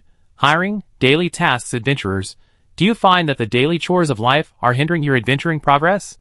Now, you can hire NPCs to work for you for a simple fee of adventure coins, only for occupations in the main city safe zone, not related to farming. Hiring freemen requires adventure coins, while hiring slaves requires exchanging freedom points. The daily maximum number of mercenary tasks players can post is 30 free points or equivalent currency. New construction quest. City Defense Training Camp. The Lord wishes to have Ialian train a city defense force. To this end, adventurers are needed to help build a training camp, including dormitories, a dining hall, a training ground, and an armory. Public dormitory. New slaves will need a place to stay. Adventurers, please help build a warm place for them before winter arrives. Public bathhouse. Maintaining cleanliness and tidiness is crucial to preventing disease. For the sake of public health and safety in AMT County, adventurers, please build a public bathhouse, public canteen. AMT County has fine restaurants, but it also needs a canteen for the common people. To ensure warm, filling meals during the harsh winter, adventurers, please build a public canteen. Players, please keep up the good work and explore more rich and interesting game content. The Masons, upon seeing the news, let out a wail of both pain and joy. Ah, another increase in quests. Why are there so many infrastructure quests? Wake up, how can you earn military merit without enough infrastructure tasks? These buildings are one-time use, and once you build them, you never get another chance. Have you accumulated enough military merit to buy a house? 100 new players every day. If you don't build, someone else will. Too many people, too little porridge. Wow, no, I still have so much military merit to go around. Sorry, planner, I can handle a few more tasks. Work hard. Cut the crap, just work hard. The Sky Saint is fearless. Hey! Can we hire NPCs for work? Epic update? What can we hire NPCs for? I took a look, and there aren't many tasks available. Players with houses can hire NPCs to clean the yard and repair the house. If you don't have a house, it's all production tasks. For example, tailors can hire NPCs to process raw materials like hemp and silk thread. Blacksmiths can hire NPCs to light the furnace and forge iron, and leatherworkers can have NPCs do preparatory work like shaving and degreasing. Oh, so it's just about outsourcing the annoying steps. Got it. Why can't you hire people for farming? I suppose you can for breeding, but hiring people doesn't increase animal favorability. The druid players wailed. Congratulations from players. The annoying work steps have been greatly simplified. This is an epic update. I didn't expect the merchant storyline to have a sequel. I just took the new merchant, Mustafa's son, to his father's grave. It looks like this devoted son is going to dig his father up and take him away. A player with the ID Tornado on teammates' head said, "It looks like this devoted son is going to take over his father's business and continue this trade route." I heard him say to the Lord, "As long as one of us still knows how to navigate this route, we will keep going. Until everyone along this trade route no longer needs our goods. This trade route isn't just a path to wealth for us. We also have a responsibility to the people along the route who depend on our goods for their livelihoods. This is the reputation of a merchant. Wow, it feels like these itinerant merchants, while a bit dishonest, are also truly great. This game's character details and storyline are so well crafted. I thought the itinerant merchant storyline ended with Mustafa's death, but new merchants have arrived to fill the void. Wow, these ordinary yet extraordinary people who risk their lives to maintain the transport line are amazing. It feels like porters. I was thinking Death Stranding. But that's similar. Chapter 286. As a veteran casual game player, Shinyuitio has always enjoyed studying the lives and backgrounds of NPCs. In the early days of Pasture O language, her favorite thing to do was to wait outside the NPCs' homes after casually planting the fields and feeding the animals. When they locked up and left on their days off, she quietly followed them, heading to the mountains, the beach, the restaurant, the library, exploring the various plots triggered by varying levels of favorability. Although the NPCs in this game are now highly intelligent under the control of the AI mastermind, they still have their own daily patterns of movement. Unless there's a specific plot happening, you can find them at a specific location at roughly the same time. After accepting the writing assignment, Shinyuitiao, as the lead writer, has the opportunity to interview his wife, Ailian, once a day. This is the biggest perk of the assignment. Not only does he get to learn about his wife's life, but because he has to describe herself, he gets to know her in every way. Long live the authorities. They truly understand. They're so disgusted that we players don't have the opportunity to explore the NPC's past, yet they unleash such a powerful move. Just for the sincerity, I definitely write a fanfiction that will go down in history, Shinyuitio cried inwardly. With this privilege, she also learned about Ailian's daily routine and schedule. Under the Lord's constant care, Ailian's broken seal gradually healed, and he gradually resumed his early morning exercise routine. On days without rain, the night would rise at 5 or 6 in the morning, wash up briefly, and then head out for a run around AMT New City, and then back along the canal. This was a combination of training and patrol. After confirming everything was safe, he would return to the training grounds in the Mage Tower to practice swordsmanship. After working up a sweat while blasting away at the self-repairing magic training dummy, he shower and change clothes before the Lord woke up, then head downstairs refreshed to prepare breakfast with DiCarlo. The Lord, on the other hand, was accustomed to waking up around 7:30 or 8 o'clock, washing up half asleep, eating breakfast with a yawn, and finally waking up completely with coffee or tea. Confirmed. Xianyu's eyes flashed, his pen furiously scratching across the manuscript paper. The gong was full of energy, and the Ho couldn't get out of bed. Ailian tilted his head. Question mark. Nothing. Xianyu bit the inside of his mouth to stop himself from laughing. Go on. Then I complete the tasks assigned by the Lord, such as setting up teleportation arrays for the Druid Purification Hall and other Magical Federation cities.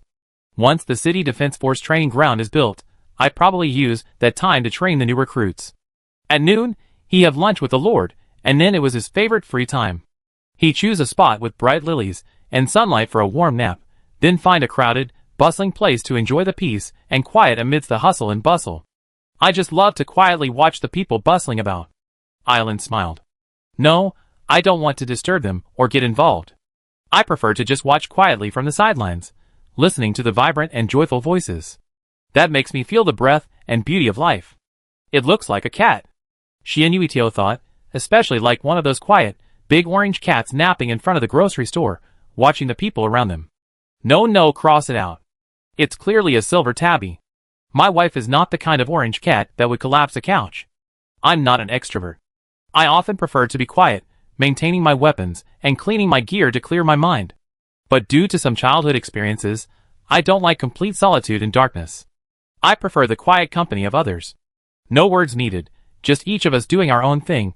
It makes us feel comfortable and relaxed. Shianyuitiao's pen was practically sparking on the manuscript paper. I understand. My wife is definitely a type 1 personality. She's just been conditioned to fear loneliness and darkness, and prefers the company of others. The Lord?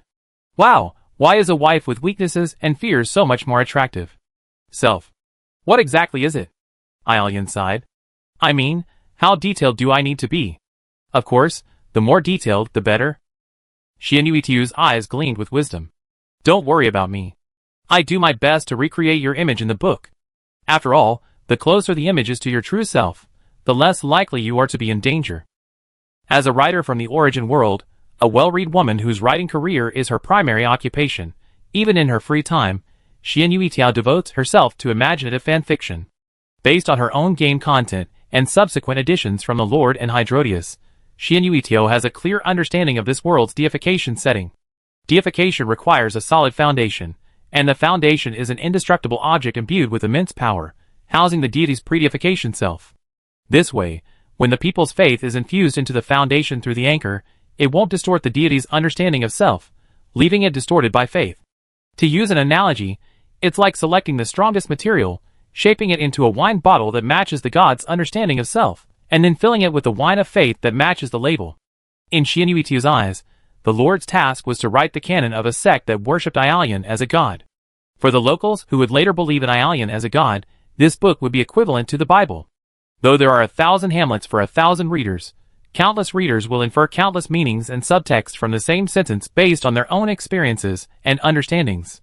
But the more detailed the imagery in the book, the closer it is to Aelian's true self, the more readers' beliefs and assumptions will converge, and the less religious contamination Aelian will have to contend with.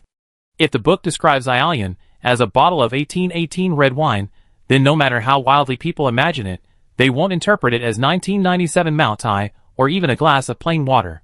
If the self within the bottle itself is a bottle of red wine, and the faith infused into it is also the same red wine, then, in the end, Aelian, having become a god, will not feel any change. The tone has been set, so even slight deviations can be corrected by the vast flow of people's thoughts and understanding. The most important thing for Shianyuitio is to do her best to understand Aelian and accurately restore his personality, image, and self in the book. In short, if this book is out of context, it will mean that Shianyuitio has failed her mission. She will personally kill her beloved NPC, transforming him into a god unlike his original self. For Shianyuitio, this kind of failure is absolutely unacceptable. Shianyuitio secretly vowed, I usually never write OC fanfiction, but this time the official gave me the opportunity to talk directly with the characters. I'm staking my reputation as a writer on this. I absolutely cannot, and will not do OOC. Chapter 287. What's it like to be unable to complete a mission because of excessive social anxiety? Qiao Jiaying, whose ID is Hidden Old Man, squatted at the entrance of the Mercenary Relief Institute and sighed heavily. Why would I need to put on a show to change my job to fortune teller? I haven't been able to successfully change my job even after the server has been online for so long. Qiao Jiaying is a recent graduate, a near social animal who has successfully found a job and started an internship. But he suffers from severe social anxiety. Not the kind of social phobia you associate with a social terrorist, but simply the kind of social phobia you associate with severe social anxiety disorder. Even at work or in meetings, he would involuntarily shrink into a ball, minimizing his presence and remaining oblivious. Speaking in front of others would kill him, and even when his boss gave him orders, he would only hum and hum. Aside from posting on forums behind his ID, which was fine with him, anything else requiring public attention was impossible for him. Even his ID was called Hidden Old Man, and Qiao Jiaying wished he could remain hidden until he died, just like his ID. I thought the fortune teller class was associated with thieves and assassins, but why does the job change quest require a performance right from the start?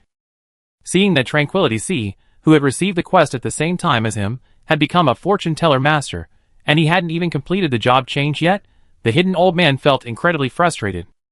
He had also read the strategy posts posted by Tranquility C, but unlike Tranquility C, the lone wolf player, who was clearly a social terrorist, the hidden old man took a more conventional approach. He first took the bricklayer and hunter classes, then spent a month plastering walls in a conventional manner, earning enough money to buy a deck of Arcana cards, and then carefully read his own fortune. Reverse power, reverse victory, upright death. It doesn't look good, he sighed, casually weaving a grasshopper with cunning hands and some roadside grass, and handed it to the little girl playing with a ball outside the orphanage. He dusted his hands, stood up, and muttered to himself, maybe this job isn't for me. But cunning hands was such a useful skill, and he was reluctant to give it up. Please make way. Just then, Father Polly approached with a group of 10 people. They looked unfamiliar, men, women, and children, all with sunburned or darker skin, and all wearing what looked like fitness trackers. Sorry. I didn't mean to bump into you. Please don't hit me. A short teenager stumbled and bumped into the hidden old man. He apologized repeatedly, as if fearing a blow. It's okay. Feeling the NPC's gazes fixed on him, the hidden old man's social anxiety threatened to flare up again. He quickly waved his hand, stepped back, and watched the NPCs enter the mercenary welfare house. Is this a new plot? The NPCs quickly entered the mercenary welfare house. Although the hidden old man was somewhat curious about the new plot, these NPCs looked like real people. Their actions and expressions were real. He simply couldn't treat them as just a bunch of data. Damn this social anxiety. He sighed deeply and reached into his pocket. How about another fortune-telling? Where are my cards? Valjean was a slave. Short and young, he didn't look particularly capable, but he possessed a deft hand. Before becoming a slave, he was a thief, a skilled one at that. His parents were fishermen from a small fishing village in the southernmost part of the continent. Their livelihood was modest at first, but they could barely scrape by. However, in a storm brought on by the gods, Valjean lost his entire family. Houses were washed away, villages were destroyed, and those who managed to survive lost everything they relied on. Family, relatives, friends, and their savings. Everything was gone. Some were driven mad by the indescribable shock, others lost their minds to grief, and still others, relying on their remaining strength, began to steal the last of others' supplies. Young Valjean woke from a coma on the beach, looking out over a village resembling a purgatory. He buried the bodies of his relatives alone, then, expressionlessly, gathered the last remaining valuables from the ruins of his home, soaked by the sea. He simply wrapped a bundle in cloth and set out for the city to make a living. It was difficult for a teenager to survive in a big city, but fortunately, Valjean had nimble hands. By picking locks and pickpocketing, he could pocket a fortune simply by passing through people. He didn't steal from people as poor as himself. His targets were always the well-off, dressed in bright clothes. Sometimes, he would pick locks and enter bakeries in the middle of the night to steal a few loaves of stale bread. He wasn't caught pickpocketing, but rather trying to sell the stolen goods. But in this world, the poor were not eligible for imprisonment. Prisons in major cities were reserved for those beyonders, who had lost in city wars, or divine wars, but could not be killed. Poor criminals, besides execution, had only one recourse. They would be sold into slavery, and their property, and the proceeds from their slavery sales would be used to support the victims of their crimes.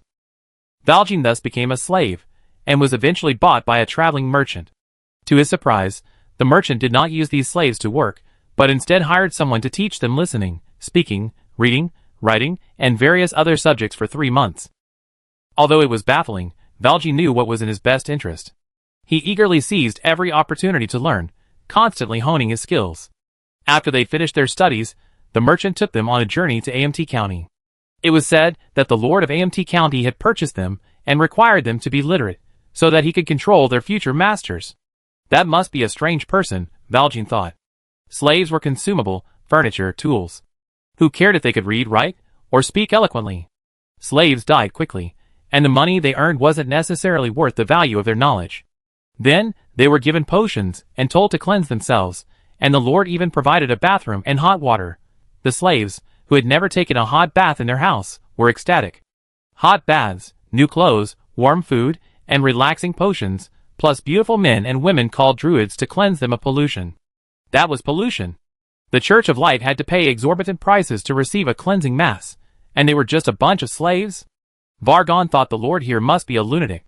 Chapter 288. As the seemingly kind old man placed a bracelet-like object, known as a bracelet, on each of them and meticulously explained how labor could be exchanged for freedom points, and that 100,000 freedom points could be used to redeem their indentures, all the slaves erupted in ecstasy. Valen instinctively suspected it was a scam, but the bracelet itself gleamed with words they recognized.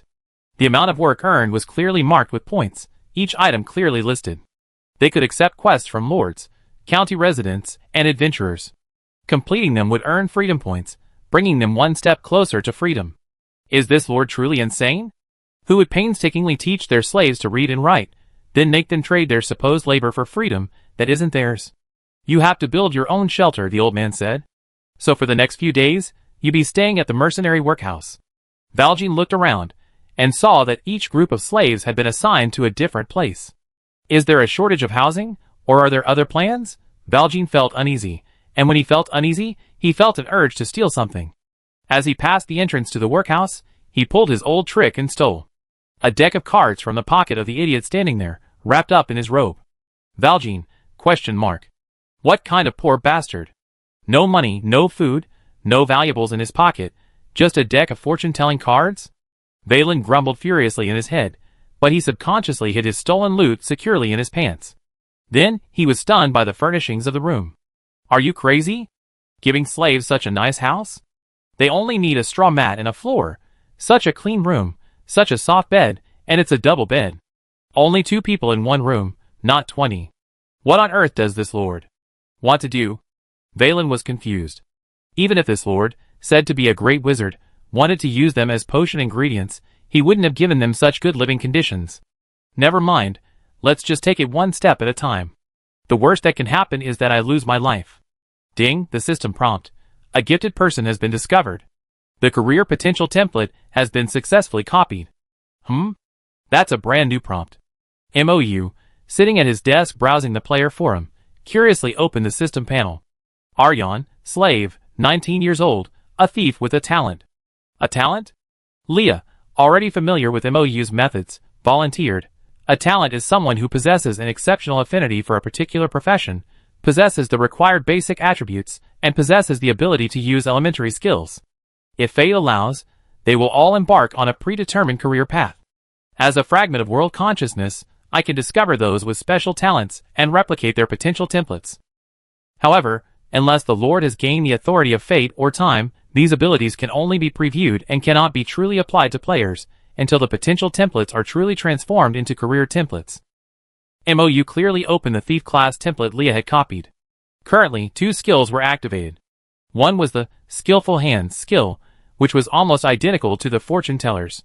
I say almost because for the fortune teller, skillful hands is an active skill that needs to be activated and lasts for 30 seconds.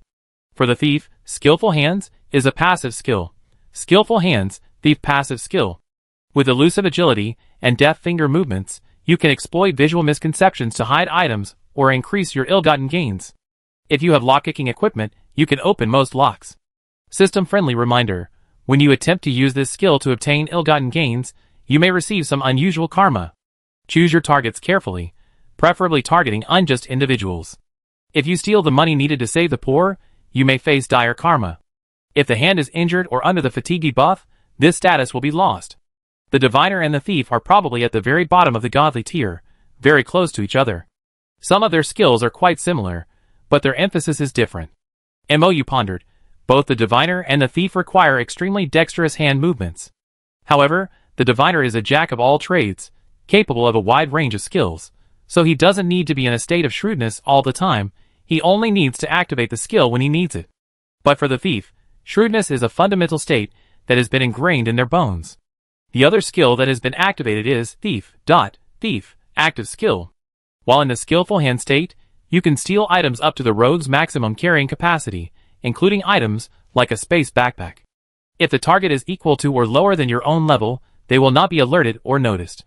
If the target is higher than your own level, a luck roll, 1d20 fate roll, is required. A luck roll is actually required. It seems the rogue, like the fortune teller, is a divine rank tied to fate. Ajan has quite a few unactivated rogue skills. Familiar ones include dagger expertise, stealth, and throwing knife, while less familiar ones include burn luck, desperate, backstab, shadow blade dance, and wall walking. Although these grayed out skills cannot be unlocked and their specific contents cannot be seen, as a game planner, I can guess a few things from the skill names alone. It seems the rogue's next level is indeed the assassin. Over the past few days, MOU has learned a lot about the divine rank under the tutoring of Hylodius. The divine rank represents the path humans take, gradually climbing and growing from ignorance to godhood. Combining this with the transcendental rank, mortals below level 100 are called classes, the initial stages of the divine rank. Level 100 and above is the true path to the transcendental divine rank. Each divine rank, from low to high, is engraved with concepts ranging from small to large. Just as there are many synonyms, many concepts share similarities. Similar concepts can merge and devour each other, or they can be stripped away based on their differences. This is very similar to the growth of Warcraft, the process of continuous fusion and repulsion during advancement. Could it be that Warcraft also unconsciously grows and ascends to the divine rank? Chapter 289. In fact, MOU had always felt that the contamination of faith by gods lacking a foundation seemed very similar to the evil gods' contamination of ordinary people. After listening to Ialian's speculation about the god of light, MOU's thoughts became more certain. If the god of light, lacking the key to solidifying his self, had lost himself due to the constant influx of bizarre beliefs, becoming a hollow shell of a god composed solely of faith, then, weren't all the polluted creatures in this world also infected and assimilated day after day by the indescribable contamination emanating from the evil god, gradually becoming bizarre and distorted by his mental mumblings? MOU imagined the evil god's contamination constantly muttering to himself, "You will grow tentacles, you will grow scales, you will grow eyeballs," and couldn't help but laugh. Thinking about it this way, it felt oddly amusing. Jokes aside, there seemed to be some truth to it.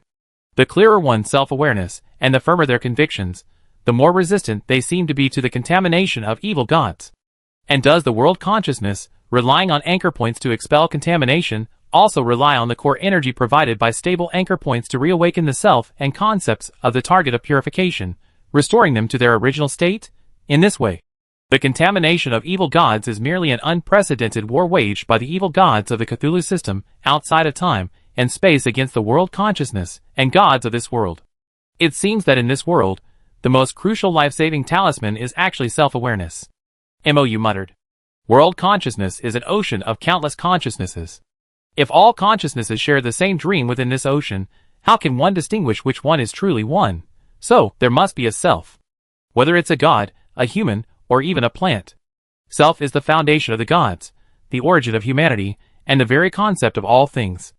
As he figured all this out, MOU heard the system announce an upgrade. Congratulations, Lord. Your level has successfully reached LV 100, officially entering the secret insight level. You have obtained secret self. You have obtained secret concept. MOU blinked, and everything before him seemed to appear as blue lines, like those in three-dimensional composition software. He even felt a slight dizziness in his head. He blinked again, and everything returned to normal. Leah? MOU called out. Don't worry. My lord, you just entered the mystery insight level, encountering the fundamental mysteries of this world. Your perspective on the world will change somewhat, Leah replied. MOU blinked again, the dizziness slowly fading. He could feel a newfound strength surge through him. Can you level up so many levels just by contemplating the relationship between the gods and yourself? MOU murmured. You glimpsed the mysteries of the world, and naturally you gain the corresponding level. You have mastered order, Leah said. This is your authority. Order? MOU pondered the word, his signature smile flashing. It seems quite suitable for me. This is a newborn authority. Leah smiled in response. The young world consciousness was forced to split before it could even develop this authority. But thanks to your arrival and efforts, souls from other worlds are acting according to your plan, and this world now operates in an orderly manner like a game. You have restored order to this crumbling world. This is not simply an authority you have attracted, it is a supreme authority born from the fragments of my world consciousness, thanks to all you have done. Space, time, reality, spirit, destiny, nature, soul, and annihilation are the 8 supreme authorities already born in this world, and order is the 9th. Admittedly, this newborn authority is still extremely weak, but with time, it will absorb more concepts and grow. Leah said. Order. This is my authority, my divine rank. MOU fell into deep thought. Isn't this authority somewhat similar to my sister's fairness and justice? Order is the opposite of chaos and disorder, the antithesis of the evil god. Under order are rules, and under rules is fairness, Leah said. MOU frowned, sensing something was not so simple. Good boy, we're on the same page. He even reached the summit and seized authority directly. With Charloria's current strength, attracting rules is not an easy task, Leah said. But if you acquire the foundation, the faith, and successfully master authority completely, becoming a god, then you can in turn impart the concept of rules to Charloria. I see. MOU had previously heard Ialian explain that a god's followers can acquire secondary concepts within the god's authority and become subordinate gods. Currently, Leah has fully acquired authority over space, and 1/3 over nature. Adding the newly acquired order, they now have 2.33333 authority. However, since order is a newly acquired authority and lacks fragments of world consciousness, Leah's strength hasn't increased significantly. MOU's thoughts returned to his earlier consideration of the relationship between the divine rank, authority, and professions. The purifying power wielded by the druid derives from the world core power supplied by the anchor point, but the druid's other abilities, like the hunters, derive from the favored children of the nature divine rank, the elves. A magic chef is essentially a chef who uses natural products as ingredients, and can be considered a link in the food chain of the nature divine rank. The world knight's power derives from the world itself, without corresponding authority or divine rank. However, MOU knew that as the representative of this profession, Ialian pursued protection. A magician's power comes from willpower, corresponding to the actual authority over reality and illusion. If the world hadn't handed that authority over reality and illusion to the god of light, perhaps the Magic Federation would have held it. Perhaps this is also why the Magic Federation lacks a god. The god of light occupies an extra seat of authority. In this case, it makes perfect sense for Ilan, who has inherited the ancient magical family name of Philizrock, to seize the authority over reality and illusion that rightfully belongs to the Magic Federation. Diviners and high-level astrologers, thieves and high-level assassins, and the gods who observe, record, and keep secrets, as Hydradius jokingly calls them, bystanders of history, are all divine ranks within the realm of destiny. Mortals below level 100 climb the ladder by relying on established concepts within their professions. Those above level 100 who enter the divine realm rely on their own ability to ensnare concepts and authority, ultimately gaining control of authority. Chapter 290. However, judging from the class panels obtained earlier, the established concepts within mortal classes below level 100 are not clearly defined and distinct. The skills of different classes actually overlap slightly, and the divine ranks of this world are not isolated parallel lines, but rather a grid with many intersections. Thinking carefully, since gods can expand their authority by confusing concepts and broadening definitions, the overlap of skills and concepts within divine ranks and classes is not surprising. In this case, MOU thought he might be able to use the skill library copied by Leah and forcibly open a new class panel based on a talent template. Just like the previous T class, before Ialian appeared, MOU used the Magician's Earth Wall as the unified base skill for all T classes. Even with the advent of World Knights and Warriors, Earth Wall remains a highly favored skill among players. Of course, part of the reason might be that Masons have built so many walls that they become so familiar with this skill that they can use it flawlessly without even realizing it.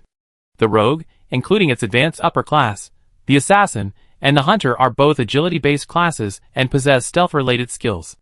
Hide your form, seize your opportunity, strike swiftly, and kill with a single blow. Hunters hunt animals in the jungle, while rogues and assassins lurk in the shadows. The difference between their prey, whether property or lives, isn't particularly significant. Perhaps the biggest difference is that one is ranged, the other melee.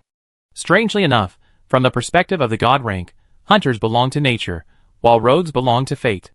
This might be because hunters, following the laws of nature to hunt animals, are also part of the food chain, while thieves, stealing property or lives, often affect the fate of others. Also, whether a theft is successful is largely influenced by luck.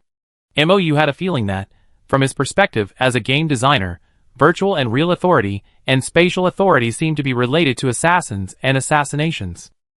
For example, the level 75 invisibility and level 78 banishing spells he had previously found in his spell library were well suited to the assassin class. However, both skills required the use of mental energy, the blue bar.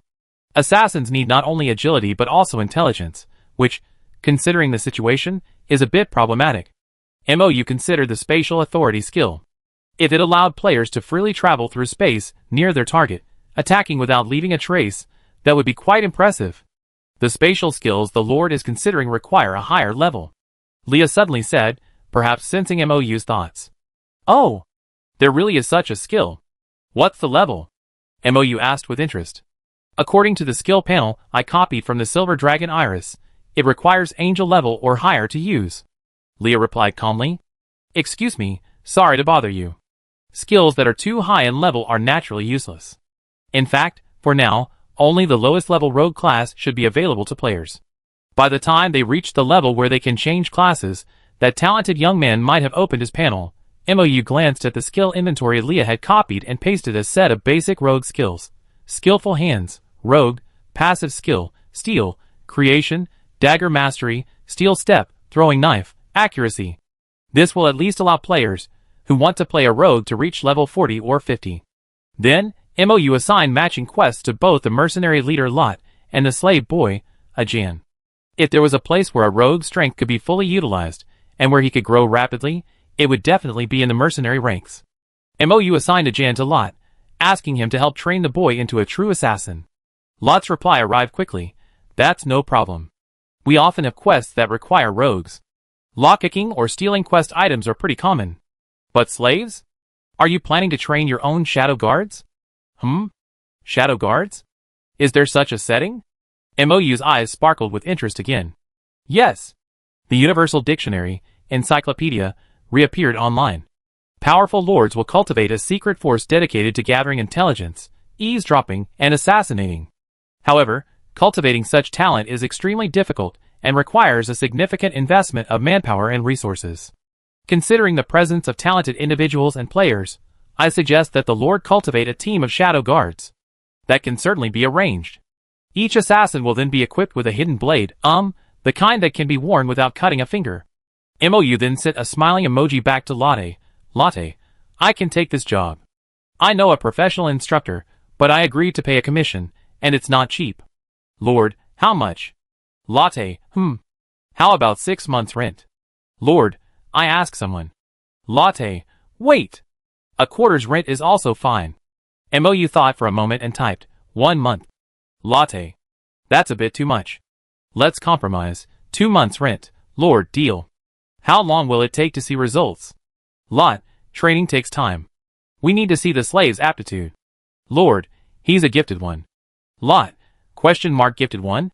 Damn, you picked up such a good seedling? 3 months should be enough. Lord, okay. Having secured another deal, MOU imagined with satisfaction that in 3 months he would have a proper assassin trainer and his shadow guard NPC. His lips curled with satisfaction. He opened the player profile and took a look, focusing on the players who had accepted the fortune teller quest. He spotted one who had accepted the fortune teller quest, but hadn't yet changed his class. MOU? Is the fortune teller job change quest so difficult? He had Leah investigate the player and discovered that this unfortunate player was a socially anxious person with an extreme fear of being seen. Asking him to complete the performance in the fortune teller quest was practically a death sentence. Furthermore, the cards he painstakingly earned by plastering walls were stolen by that gifted young man, Arung. MOU, how tragic. However, as a responsible planner and official, I can't let players have such a poor gaming experience. Although the fortune teller quest couldn't be completed due to the player's personal reasons, playing a rogue is quite suitable for someone with social anxiety. MOU then had Leah push the newly released rogue job quest to this unfortunate player named Hidden Old Man. Well, I'm constantly adjusting and pushing job quests tailored to players based on their experience and personality. Is there a more reliable official than me? Chapter 291. I'm back. The teleportation arrays for today have all been set up. Aelian pushed the door open and, upon seeing MOU behind the desk, was visibly stunned. Okay. Today's MOU looked a little different from the usual lords. Though at first glance, it wasn't clear what had changed, he simply looked exceptionally handsome, and Aelian couldn't take his eyes off him. It's not that the lords of the past weren't good-looking. No, to be fair, although MOU was an ordinary office worker, he still had quite good looks. Black hair and eyes, regular features, and a gentle, non-aggressive look. He had a very comfortable and relaxing appearance. If he groomed himself properly, he could certainly be considered handsome. But Moyu, once busy with work, like countless other grueling 996 office workers, was largely absorbed in the ever-increasing torrent of tasks. He was lucky to even manage a single moment of sleep in his rented bed, let alone the urgent projects that required simple work at the office. Forgetting time to clean himself up, even showering and shaving on time was a last resort for the rather obsessive-compulsive Mou.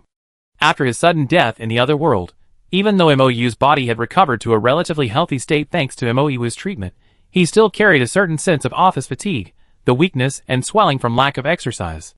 Due to the heavy workload and many late nights during the game's initial launch, the Lord always had dark circles under his eyes, some light and some dark. Of course, these problems improved significantly as Mou's body gradually improved under Leah's care, and he embarked on a remarkable path. This transformation and conditioning occurred gradually and imperceptibly over time. Although Aelian could sense the Lord's improvement, their daily presence hadn't made it particularly noticeable. But now, Aelian felt that even after he'd been away for only half a day, the Lord seemed to have crossed a threshold, his entire being suddenly elevated. Mou's soft black hair shone like silk, his dark eyes gleamed with a faint golden light. The dark circles under his eyes and the puffiness on his face vanished, leaving only a handsome face with well-proportioned bones. His slightly narrowed peach blossom eyes were filled with cunning, his gently raised mouth brimming with a confident smile, and his skin, despite years of working in the office, was surprisingly fair. All of this combined to give him a strange sense of comfort. A sense of perfect balance, as if all the pieces of the puzzle had fallen into place, perfectly balanced. Mou seemed to possess a new divine quality. He was like a brilliant star, radiating a soothing yet intoxicating light that Aelian could not help but stare at him, transfixed. When the knight awoke from this mysterious state, he had already circled the desk and stood before Mou, his knees slightly bent, almost kneeling at his feet. Aelian suppressed his inexplicable urge and straightened himself again. He struggled to calm himself, then said with difficulty, "What happened to you today? I feel like you're imbued with divinity, and there's a force drawing me in." "Oh, I reached the level of prying secrets." Mou put down the book in his hands and smiled softly at Aelian. "And I also received the authority of the new order." Order? This was a power he had never heard of before, but Aelian was certain that the mysterious force that captivated him, that made it almost impossible for him to take his eyes off Mou, was related to this new power. No, it wasn't the attraction of that power that attracted him, but rather, it was as if this power subtly aligned with the concepts within him, echoing and even resonating. Oh yes, the definition and concept he had chosen for himself was protection. And now, the order within Mou, he was calling out to his concepts, making him tremble, making him submit, drawing him closer involuntarily, making him sincerely want to protect. Protect? Order? The warmth, the steady, gentle glow emanating from Mou, he was like the warm winter sun, melting the long frozen ice in Aelian's heart without causing burning pain. Aelian leaned slightly closer to the Lord. "Excuse me, please allow me." Mou watched, somewhat bewildered, as Aelian knelt beside his armchair, leaning toward him, resting his silver head on his thigh, letting out a comfortable sigh.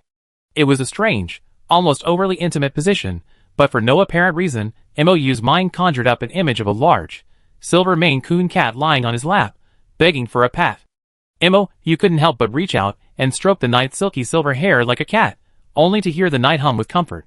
It really did look like a cat, a large, purring one. Perhaps because the atmosphere was too harmonious, or perhaps because the submissive knight posed no threat at all, appearing too harmless to Mou, the obtuse lord didn't realize how strange it would appear to outsiders to pet a living person like a cat. Instead, he felt a slight concern for the knight's well-being. "Has the seal broken again?" Mou asked worriedly, but he noticed no white ash had fallen to the ground nearby. Ever since Rama discovered that this white ash was an excellent fuel, he even made them a magical vacuum cleaner. DeCarlo couldn't put it down, and his daily cleaning duties had become a joy. Rama was equally delighted to receive the white ash, but he felt it wasn't nearly enough for his research. Every time he saw the Overlord, he'd give him a look of research madness, eager to immerse him in pollution. "Not really." Aelian's voice came through Mou's robe, muffled and tinged with the knight's comfortable purrings. "Perhaps your authority has a strange allure and soothing power over me. Let me hold you a little longer, just a little while." Mou rubbed the knight's hair soothingly. "Don't worry." He looked up at the world elf sitting at the edge of the desk, its eyes sparkling. "Is there something wrong with my authority?" "Order brings stability, and has a soothing effect." Leah thought for a moment and said, the more one has struggled with the pain of chaos and disorder, the more profound this soothing effect will be. Furthermore, Aoyan's chosen concept is protection, which complements order. Until you fully learn to restrain the power of authority, he will be more attracted to it than others.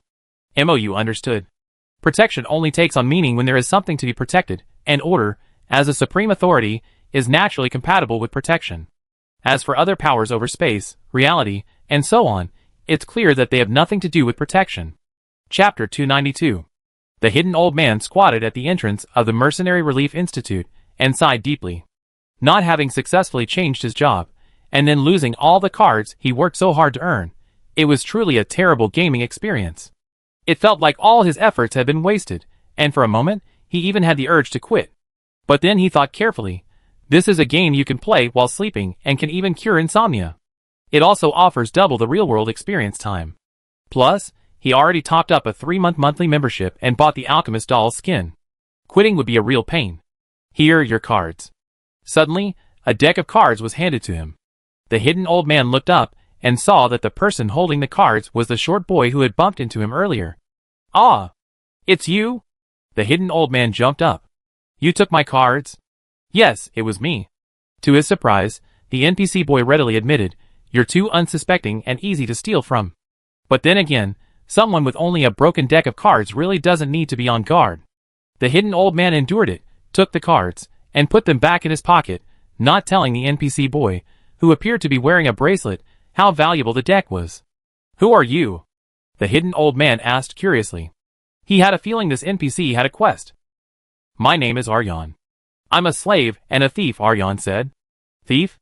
The hidden old man's eyes lit up. A new profession. Could it be a new mentor? But a new mentor actually being a slave? This backstory is a bit unusual. Just then, the hidden old man's player system chimed in. Congratulations on triggering a new class, Rogue. This class belongs to a different branch of the same godly rank as the Diviner. Accepting this quest will invalidate the original Diviner quest. The hidden old man's eyes brightened, and he almost immediately clicked the button to accept. He definitely couldn't play the Diviner, but the Rogue? He was a rogue. Why play Diviner? The Rogue was his true passion. So you're really a Rogue class mentor? The hidden old man looked at Valen excitedly. Varen was completely bewildered. He was new here, hadn't received any NPC training, and hadn't interacted much with the lore's adventurers. He's simply stolen from someone poorer than himself, and felt a pang of guilt, so he gone after them. But he still understood the words rogue and mentor. I'm not a mentor, I'm just a slave, Valjean repeated, then hesitated before adding, but as compensation for stealing from you, if you promise not to tell on me, I can teach you some stealing techniques. Isn't that what mentoring is? The hidden old man thought. Fine. I won't tell on you. The hidden old man glanced at the short, skinny boy, thought for a moment, and pulled a piece of dried meat from his backpack. Are you hungry?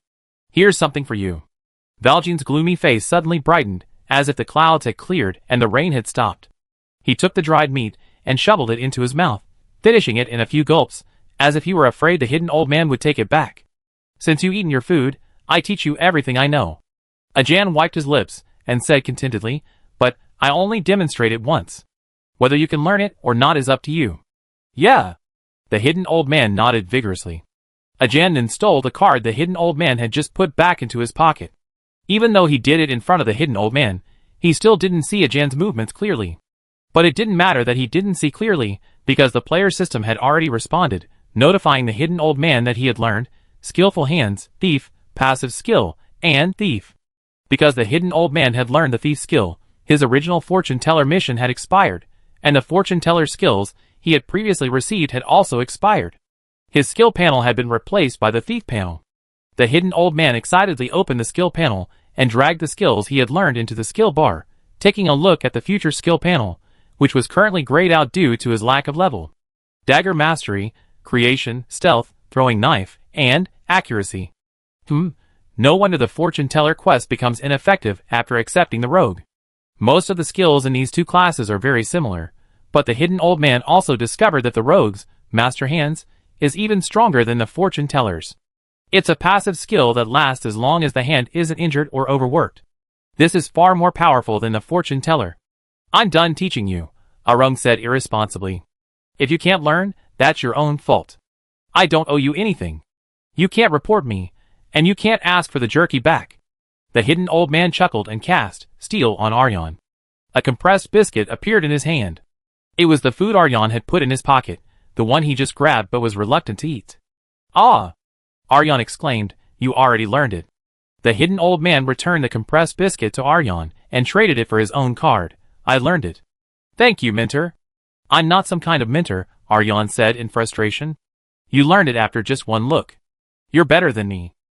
The hidden old man shoved some more food into his hand. He sensed that this NPC seemed to value food very much. Players were now very familiar with feeding NPCs, and a little food could earn them favor, making it a very cost-effective trade-off for them. Thank you. If you learn any new skills in the future, can you teach me? The hidden old man asked. Aryan hesitated for a moment, clutching the food tightly in his arms. Of course I can, but I have to eat it. No problem, plenty of food. The hidden old man nodded, watching the short boy carefully and lovingly cradling the food, muttering something like strange man. Then, without looking back, he ran into the mercenary welfare house. I didn't expect this to be a new class quest. The hidden old man's joy returned. What a ray of hope. But why are the rogue and diviner class skills so similar, yet you can only choose one? This game clearly allows you to take on all classes except druid once you reach the base points. This is probably the first time there's been incompatible classes. I feel like there's a deeper meaning behind this arrangement. Ah, whatever. Now that I learned the skills, I should try them out. Chapter 293. It took you quite some time to finally learn to control the overflowing influence of his authority. When he was alone with Leah, you hadn't yet felt any real connection to his newly acquired authority over order. However, when he saw the usually calm and controlled Aelian, under the influence of this authority, practically transforming into a silver Maine Coon cat, meowing like catnip to him, a giant humanoid, begging for rubs, and even baring its soft belly to him, he began to realize just how formidable supreme authority truly was. After all, this was the authority of the gods and the world. For Mou, a mere mortal who had just entered the realm of the mysterious, with 1 foot halfway into the divine palace, the power of authority was a completely new and unknown experience. Previously, the authority over space and nature was directly controlled by Leah's fragment of world consciousness. Mou used it through the system, without having to learn how to wield and control it himself. However, the authority of order was born because of him, belonging first to him, and then to the world.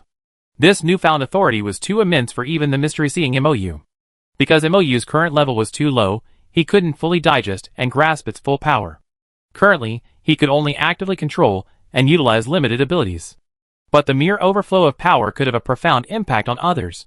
Even Aelian, whose level was slightly higher than Mou's, level 1, couldn't resist the influence of the authority with his own fortitude. After gathering the power of the authority, the dazzling divinity of Mou was absorbed into his body. Aelian blinked, a look of bewilderment and loss on his face. However, the self-disciplined knight quickly recalled the moment when, under the influence of his authority, he had uncontrollably committed those strange acts. He turned his head away, not daring to meet Mou's gaze. A suspicious pink flush appeared on his cheeks and ears. Aelian stood up, coughing lightly to mask his embarrassment. I go see if dinner's ready. The knight hurried out of the study, a bit flustered, even momentarily groggily. Mou watched Aelian's hurriedly departing back, but couldn't help but curl the corners of his lips. Kind of cute. But he felt as if he had unconsciously used his authority to bully Aelian. Guess I have to be more careful about the power of authority in the future, Mou muttered. This power would undoubtedly provide him with great convenience in future game work, NPC lord performances, and divine wars. However, if he abused it against those close to him, it would be a bit of a bully. Using divine power to influence others' emotions, manipulate their consciousness, and deprive them of their free choice was, to Mou, an act of sheer excess. He could use this power against his enemies, but using it against his own people, even unconsciously, was unacceptable. Even though he didn't grow up in a traditional family, Mou had heard of many families where parents treated their children as their own possessions, mistaking control for good, using emotional coercion to pressure their children into choosing lives they didn't want. Sometimes these families had good intentions, sometimes not. Sometimes, children, young and ignorant, might make the wrong choice, but more often, being forced into a choice was the wrong thing to do. Mou had never experienced this kind of life, and he couldn't judge the right or wrong of these actions. He sometimes wondered if his biological parents had abandoned him out of his own good. Mou only knew that unless Aelian's choice endangered the life of either of them, He would not in any way interfere with the knight's thoughts, feelings, or the choices he made according to his own will. That was the knight's freedom, and he would respect Aelian's choice. Mou returned his attention to his authority. Any authority contains countless subtle concepts. Order is merely a word, yet it encompasses countless related things. As long as there is a connection, authority can exert its power. This is the rule of the divine war in this world. Before gaining authority, Mou had learned this information from others. But only after gaining it did he truly realize how powerful this force was. With a single thought, the vast blue web of Order's authority unfolded before him.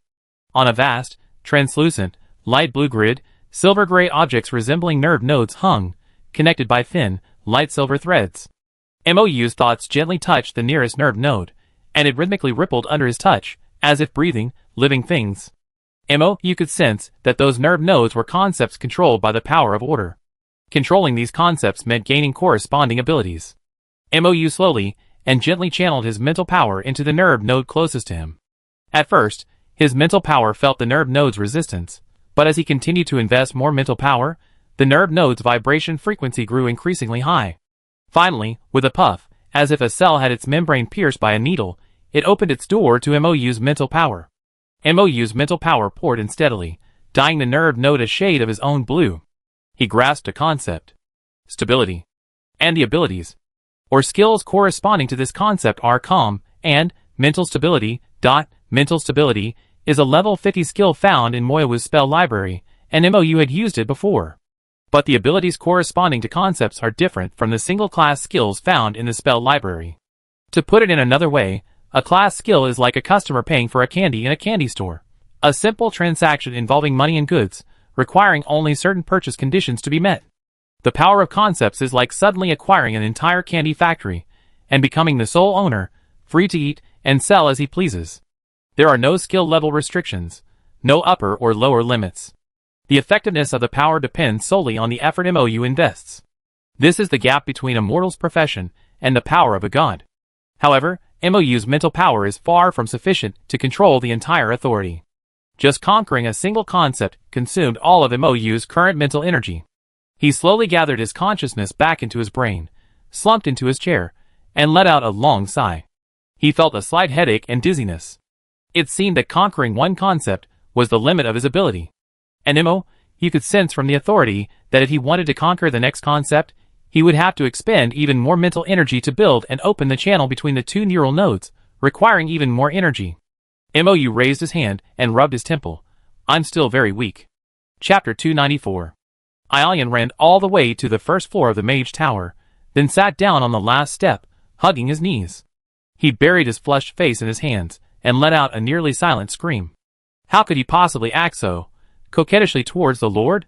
Only he knew the immense willpower he mustered to control his impulses, to transform his surging desire into a quiet embrace and countless restrained nuzzles. Merely hugging could no longer satisfy him. He actually wanted to use his lips, tongue, and hands to paint the Lord's entire body, to worship him with kisses, to leave his scent and mark on him like an animal patrolling its territory. He wanted to silently declare to the world that this was his Lord. Aelian had never been so thankful. Those centuries of life and training in the Church of Light had taught him how to control himself with an iron will, how to conceal his turbulent emotions beneath a calm surface. He suppressed any disrespectful thoughts toward the Lord deep within his heart. He focused all his attention on the Lord's slender fingers threading through his hair. The intimate touch, already seeming excessively disrespectful, satisfied the ever-deepening desire within him. Not enough, not enough. He wanted more. But could he ask for more? The gentle Lord said nothing, nor did he show any disdain or reproach. He even indulged his behavior. It was just that Aelian had no way of knowing what behavior would cross the Lord's line. Like a blind man, he cautiously groped forward, fearing the next step would miss the mark and plunge into the abyss. He didn't want to see Mou's disappointment, and he was also afraid that Mou would withdraw his outstretched hand. He felt he wouldn't be able to face Mou's rejection and resistance. No, it wasn't just because Aelian wanted to survive, nor was it simply because Mou was his lifeline. It's undeniable that from the very beginning, Aelian had the intention of using Mou to survive. That's why, after Mou's savior plan began, he took the initiative to approach this otherworldly savior, and used the thorn ring to connect him to himself. He repeatedly tested Mou, repeatedly extended an olive branch, and even after hearing the news of the beast tide, he risked his life, revealing his most powerful hand and the most painful past, luring MOU into becoming his ally and his protector. Aelian had never been some aloof, innocent little white flower. No, beneath his deliberately harmless and obedient facade, he had always harbored his own agenda. He wasn't a qualified son of God, much less a saint, or even a completely good man. He was a man full of contradictions, a man with selfish motives yet also a sense of justice. He could sacrifice his life for his beliefs, becoming a martyr, but he refused to let his life be wasted in vain. For it was a life that his cherished companions had protected with countless sacrifices, a life that carried the ultimate regrets and hopes of countless companions. Aelian couldn't, and didn't, want to see the fruits of their and his own hard work finally wasted by him. Over the years, Aelian has shouldered more and more lives and responsibilities. He lives not just for himself, but for his fallen companions. If this life, so highly trusted by them, cannot protect the world, then at least he must die a worthy death, be it protecting a city or protecting the hope for the future. Otherwise, he will not be able to face his fallen companions in the ocean of world consciousness, nor will he be able to face the souls of those still trapped in the illusion, unable to find peace. But no matter how many schemes and calculations he employs, in the face of the sincerity from another world, the thorns gradually transform into soft vines and blooming roses. It was Aelian who initially opened himself to MOU, entrapping him, but now, Aelian is the one captured, body and soul, by MOU.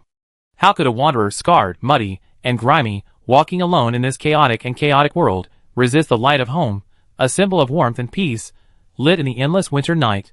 Aelian calmed himself, exhaled deeply, lowered his hands from covering his face, and stood up, only to be met with two pairs of inquiring eyes. Hydrodius and Xianyu, who had entered at some point, flashed him a wide, curious, and gossipy smile in unison. Aelian, eh? The knight, who rarely drank, suddenly felt the need for a strong drink to forget the embarrassing memory of digging his toe into the ground. The person who had said he was going to check on dinner had vanished, and hadn't appeared until DeCarlo brought the meal to MOU. After asking Leah and learning that Island had been dragged to James's restaurant by Hildrodius and Xianyuitiao, MOU rubbed his chin in understanding. It seemed that today's minor incident regarding authority had also dealt a significant blow to the knight. MOU felt it was best to give Island a little more leeway at a time like this. I hope those two gossip writers don't eat up the innocent knight. However, unlike the knight who fled in embarrassment, MOU himself didn't actually realize anything was wrong. After all, it was his authority that caused the trouble. After a vague feeling of guilt, MOU didn't dwell too much on the brief rubbing of the night cat, or rather, the fact that the night cat treated him like catnip and rubbed and cuddled him. Truly speaking, it felt pretty good. After a simple dinner, MOU opened the player forum, both for entertainment and to check out other players' game content, perfect for both work and play. As a planner with world awareness and complete back-end authority, MOU can see all the activities of the players, but the players' gaming experience and feedback are equally important. Chapter 295. The forums were also bustling with chatter tonight, with each refresh bringing a deluge of new posts. However, unlike usual, Mrs. Xianyu hadn't updated in the past few days, leaving the eager players wailing and clamoring for more updates, their cries of food, hungry. Desperate players, crying out for more, stretched to dozens of pages. MOU had initially expected Xianyuitio to offer an explanation, perhaps about accepting a Lord quest, but this fanfiction writer, who had been procrastinating for years, seemed to possess a heart of steel far stronger than MOU could comprehend. He treated the hiatus as perfectly natural and unwavering, uttering no words, unfazed. Then MOU posted the popular post, explosive. Mrs. Xianyu isn't writing. She's having dinner with Aelian's wife and a handsome NPC. These players really have paparazzi talent. MOU sighed as he clicked on the post. This player seemed to have spotted the three while dining at a restaurant. Since James had reserved a separate table for Aelian and the others, outside on the terrace, away from the other players, the player couldn't hear what they were saying at all, so he could only post countless high-definition screenshots in the post. So MOU saw his brother grinning mischievously, salty fish, Aelian blushing, Aelian guzzling his wine, and Aelian choking on his wine after hearing something. Unlike MOU, who could almost imagine everything after seeing the picture, the players, who had been licking their wives' high-definition beauty screens for a while, after the initial shock of the beauty effect wore off, began to transform into Leeuwenhoek, pulling out microscopes, and beginning to study the details of the picture. Melissa Cupo, that NPC with black hair and purple highlights is the Lord's younger brother, right? So this is dinner with the brother-in-law? At Salted Fish Wife, how did you get in there? Blue dream. Brother-in-law? Wife and brother-in-law. I can't control my imagination anymore. Screw it, whatever. Question mark. The comments above are making a nice family dinner taste like NTR? At Salted Fish 1, come out. What the hell is going on? I'm itching. Salted Fish 1, hee, it's nothing actually. I accepted a quest from the Lord to work with the Lord's brother, and when we went to the Mage Tower today, a super cute CG animation of Alien's wife triggered. Hee, I have a feeling something sweet and adorable must have happened between my wife and the Lord. So my brother and I decided to lure the night out, get him some wine, and get him to tell us something, but Alien's wife was so tight-lipped, we didn't get any useful information. It's rainy today. What? Special CG animation? Please show it to us. No, let's just take a look. Salted Fish. I haven't had time to download and edit the video yet. But I can describe it to you first. Anyway, as soon as we entered, Island's wife rushed down from upstairs with a blushing face. She sat on the stairs, acting like she hadn't noticed us at all, burying her face in her hands and making adorable kitten-like meows. It felt like I found a real couple, running 15 laps around the playground and then squatting down, covering my face and screaming. So something must have happened between the Lord and his wife that was worth celebrating. Nikukyu. I'm getting the picture. Please dig deeper. Dig faster. I want to hear more fresh and exciting gossip. So something like this happened. You imagined the scene described by Shianyuitio, and couldn't help but laugh. Although it seemed quite cute, Aelian must have been furious when he discovered Hydrodius and Shianyuitio. If the knight hadn't yet gained the power of reality and illusion, he would have immediately transformed himself into a phantom to escape this awkward world. You closed the post and clicked on another one about gunsmiths and magical mechanics. Subject: talking about the gunsmith and magical mechanic classes. I feel like the official has some big moves coming. Original poster. Song Lin. Content: all masons who want to become gunsmiths and sharpshooters, have you done your wall plastering today? The good news is that all the construction work on the walls, roof, and floor of the Gunsmith Research Institute was completed today, and the gunsmith NPCs, Mr. and Mrs. Olay, and their apprentices have already arrived. The bad news is that the Gunsmith Research Institute's various magical machinery, production lines, and engraving tables are not yet in place. They will probably take another 2 or 3 days to arrive from the Magic Federation. Although we're still unable to accept job transfer quests due to a lack of equipment, I've been gradually building a good relationship with Mr. Olay over the past few days, and have learned some new information about this class and its key features. You probably noticed that this other world's technology tree is distorted due to the existence of unscientific wish magic. At first, I thought this world lacked technology, but I discovered that it does. The reason we haven't seen it is actually because AMT County is extremely poor. Later, I thought this world's technology was roughly in the steampunk era. It wasn't until I discovered magical machinery that I realized I was wrong again. This world's technology tree can't simply be mechanically copied from our own world's development process. Everyone, according to Mr. Oldlay, magical machinery technology is very mature and is divided into 2 major schools. The first is the gunsmith, who specializes in using magical machinery to manufacture firearms, artillery shells, and other military weapons. The second is the magic engraver. Unlike gunsmiths, who forge weapons from ordinary metals, magic engravers use jewelry and other jewels as a medium to inscribe magical runes and magical orbits, creating defensive and offensive jewelry accessories. Both of these schools give rise to a third profession, the runesmith. This profession focuses on the study of magical runes and magical orbits. They don't care about the carrier of the magic runes, but only the shape, writing, or engraving method of the magic runes, and achieve different effects through different magic runes. I personally feel that this profession is a bit like a Taoist priest, but I'm not sure if my guess is accurate. Of these 3 classes, judging solely by their descriptions, only the gunsmith is a purely life-oriented class. The sharpshooter is another purely combat-oriented class. The magic carver, on the other hand, can be used in both life and combat, potentially embracing both offense and defense through the use of various jewelry accessories. As for the magic ringcaster, it seems more of a combat class, allowing players to directly draw runes to engage in combat. I feel like the gunsmith is just the first life-oriented class the official team is testing out. There will be more magic mechanic classes to come, so stay tuned. Chapter 296. The greatest advantage of making games in a real-world alternate universe is that the game's classes and world settings are self-contained. Even if MOU doesn't do anything, enthusiastic players will be able to dig deep and uncover these settings. players are truly a group of reliable workers.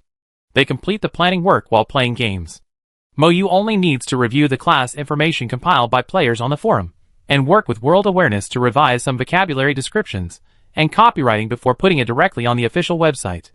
Master players who are good at digging up intelligence, summarizing, and analyzing information have earned the title of prophet and the respect of other players, and I can reap the fruits of my labor without paying players a penny.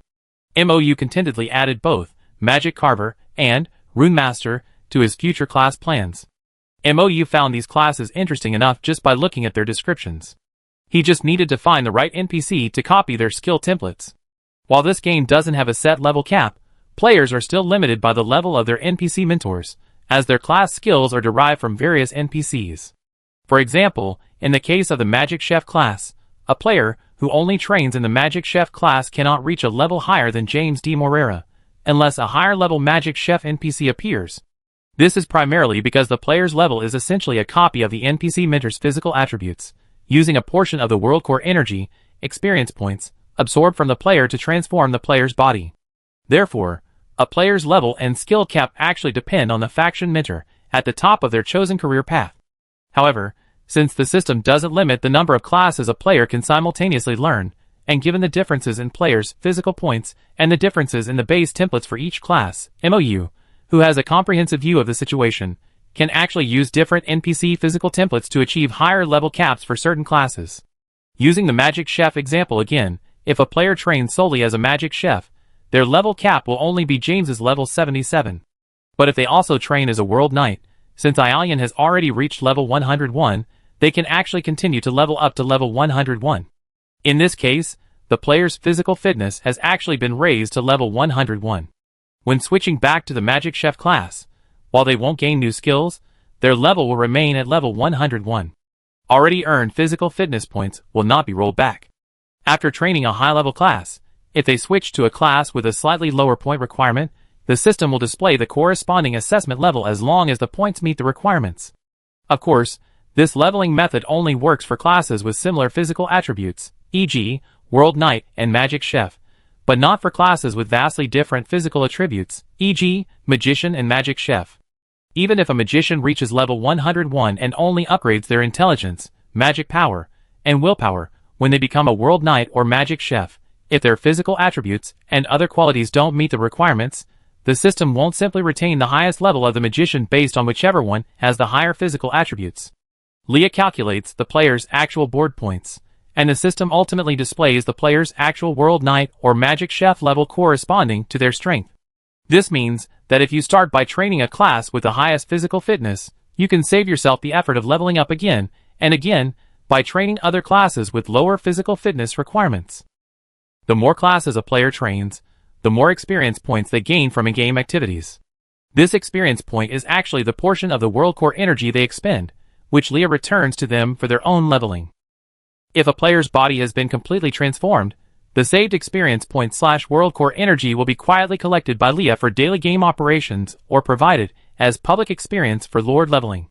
Theoretically, as long as there's a faction NPC leading the way at the God level, players can follow closely behind using the World Consciousness's copy-paste function, using skills granted by that NPC's authority. Of course, players don't need to ascend to the godly rank. They themselves are consciousnesses from another world. While they can provide Leah with anchors and spiritual energy, their souls are not bound to this world's ocean of consciousness and are naturally untainted by other consciousnesses. They don't need to consider foundations, anchors, or faith. The world's core energy absorbed from the players will also be converted into a portion of faith, which will be fed back to the NPC through Leah as payment for using their power. Thus, judging by the current class system and mentor NPCs, the Mage, MOU LV, 100, World Knight, Aelian LV, 101, and Hunter/Druid, Elven King LV, 263, all offer fairly complete paths. The Warrior, Dwarf LV 80, Magic Chef, James D. Morera LV 77, Sharpshooter, Edward Lost LV 95, Diviner/Astrologer, Xiangyang LV 63, and Rogue/Assassin, Aegon LV 25, all currently have capped classes. Needless to say, life classes, except for Rama and the newly arrived Oldlies, are rarely above LV 30. However, life classes inherently emphasize craftsmanship rather than physical fitness. Most physical class players now use life classes like blacksmith or bricklayer, which require both stamina and fitness to reach LV30 in safe zones. Then, naturally, they move on to magic chef, world knight, or warrior, avoiding the hassle of starting from LV1 and facing fewer weak monsters. Magic class players will likely choose crafts like alchemist or tailor, which boost their intelligence. The bricklayer class, which uses the magic skill, earth wall, to its full potential and earns a large amount of military merit, is naturally one of the preferred life classes for magic class players. From MOU's perspective, while the current class system has some minor flaws, it already meets players' basic needs. The highest level of the current first-tier players is only LV76, leaving ample room for players to explore and experiment.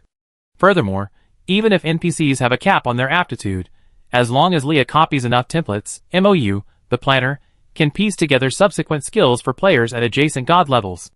However, whether this approach will be effective depends on the experience of rogue players. Chapter 297. As a socially anxious person, the hidden old man is also a devoted gamer. His strongest and most beloved profession is the assassin. He has played every installment of Assassin's O. His favorite part is pulling up his hood and slithering through the throngs of people, unnoticed. With a swift movement, he steals the life from his target, silently taking the life from his target. With a flick of his sleeve, he vanishes once more into the endless stream of people. However, no matter how much the hidden old man loves the series, he can only experience it through a controller, mouse, and keyboard, imagining himself stalking the ancient medieval streets in a white hooded robe, a hidden blade strapped to his wrist. But in this VR online game, the hidden old man feels that his dream has finally come alive. Although the hooded robe he wears is somewhat ordinary and worn. Although he is not yet an assassin, just a thief. Although he didn't yet have a hidden blade. According to common sense, a thief is usually an entry-level class, and after the first job change, he can upgrade to the advanced assassin class. Embarking on this career path means he's taken a huge step closer to his dream. The hidden old man joyfully pulled down his hood and stepped into the bustling commercial district. Skillful hand, as passive skill automatically activated, allowing him to see the karma over everyone's head. Red marks evil people, from whom he can steal. Blue marks good people, from whom he cannot steal, or else he will face fate's retribution and suffer terrible misfortune. In addition, NPCs with mobile phones have the authority to issue quests to players and have a favorable impression, so it's best not to steal. NPCs with bracelets are slaves. They possess no property and can't be stolen. But those without any equipment, bearing the NPC's color name on their heads and blood-red karma, should be stealable, right? The hidden old man blinked, looking at the NPC before him who perfectly met all the requirements. He was dressed like a sailor, and both the long name on his head and his unshaven appearance looked very unfamiliar. The hidden old man quietly activated his skill, Theft. A transparent panel appeared before the hidden old man's eyes, covering the NPC he had selected. He could see the names and labels of all the property and items on that NPC. By focusing his attention on that label, he subconsciously knew how to quietly and unnoticeably obtain the item. However, to avoid attracting attention, the hidden elder only had one chance to use the steal skill. He quickly selected the most valuable item, lightly approached the person, gently pinched it with 2 fingers, and with a flick of his wrist, slipped it into his system backpack. Then, quietly, he walked away. The NPC seemed completely unaware of the theft, but the hidden elder cautiously didn't pause until he was completely out of the commercial area and no one was following him. Then, he pulled the stolen item from his backpack. It was a strange scroll. Curious, the hidden elder cast an appraisal on it, and the player's system quickly popped up a response. Teleport scroll. Northland. This teleport scroll can reach an unknown location in the Northland, transporting up to 15 people at a time. A single-use item. To use, tear the scroll open and project a halo around everyone to be teleported. Huh? The North? The hidden old man's eyes widened. A new map? What a surprise! He hurriedly put the teleportation scroll into his backpack and opened the forum to show off. Suddenly, he tilted his head. Wait, who is that NPC? Why is he carrying a teleportation scroll to the north? The guilty knight waited until the dew deepened before tiptoeing to open the door of the mage tower. The chilly night wind had completely washed away the aroma of alcohol and warmth. The plummeting temperature signaled not only the approach of winter, but also the looming threat of a war of gods. In the silent night, the city lights dimmed one by one, and the noisy players logged off one by one, returning to silence. Even though everyone had gone to bed, Several night lights still burned in the mage's tower, illuminating Island's path home. And his heart. Island quietly closed the tower's door, shook off the condensed dew from his coat, and hung the damp, cold coat on the coat rack by the door. He rubbed his hands, warming his cold fingers, and tiptoed up the stairs again. As he passed his old room, he couldn't help but peek in. On the single bed in the room, DeCarlo, wearing a nightcap, was cuddling a half-man-high teddy bear, looking at it, covered with a blanket and snoring softly. Island curled his lips, and gently closed the door for him. The knight ran up the stairs in 2 steps, as light as a cat, making no sound. He pushed open the study door, and was surprised to find a cup of tea, magically warm and emitting a sweet and sour aroma, on the small coffee table by the bedroom door. Next to it was a plate filled with a few crispy cookies, and underneath the plate was a note, "Hangover relief tea. Drink before going to sleep, and you won't get a hangover." The signature was a large, cursive M. The knight recognized this writing.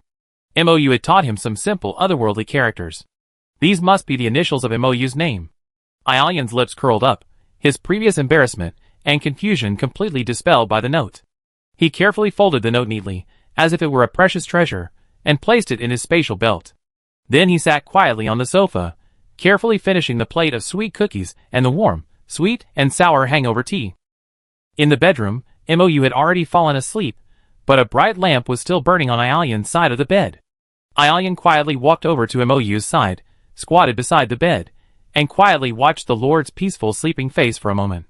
He wanted to move closer, but was afraid of waking MOU.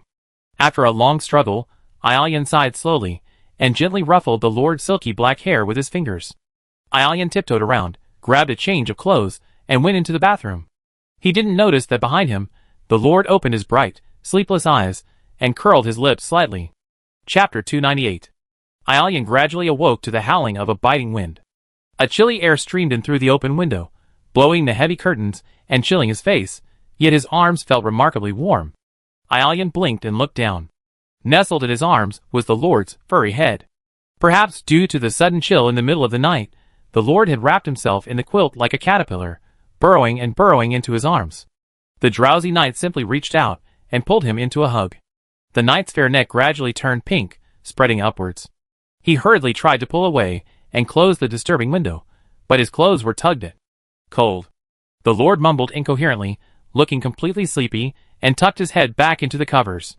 "It's not time to go to work yet. I'd take another 5 minutes." Aelian hesitated for a fraction of a second between getting up and closing the window, and the overly adorable Lord before making his choice. He lay down again, embracing the Lord obediently, and tucking them both tightly into the quilt. The chill wind was blocked out by the perfect barrier created by the warm quilt. The knight rested his chin against MOU's furry head, pressing a soft, almost imperceptible kiss to his black hair. So today, the knight had gone for a rare morning run, and the Lord, as usual, was late. The two were awakened by the exclamation of their young apprentice DeCarlo.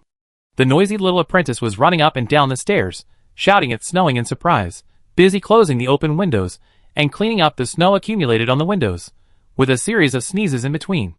MOU, his hair a mess, struggled to sit up. Yawning, he half asleep and half awake, got out of bed to wash, seemingly oblivious to the fact that he had crawled out of the knight's arms. Aelian, eh? The knight slowly exhaled a long, warm breath from his chest, as if a heavy weight had been lifted from his heart, and his entire body relaxed. For the past 2 hours, Aelian had been a mixture of pain and joy.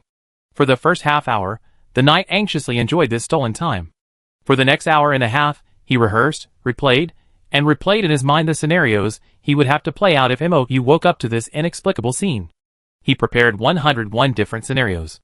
In the end, however, the Lord simply got up normally, washed, and then, as if finally awake, he popped his head out of the bathroom, toothbrush in his mouth, and asked, "Hey, Aelian?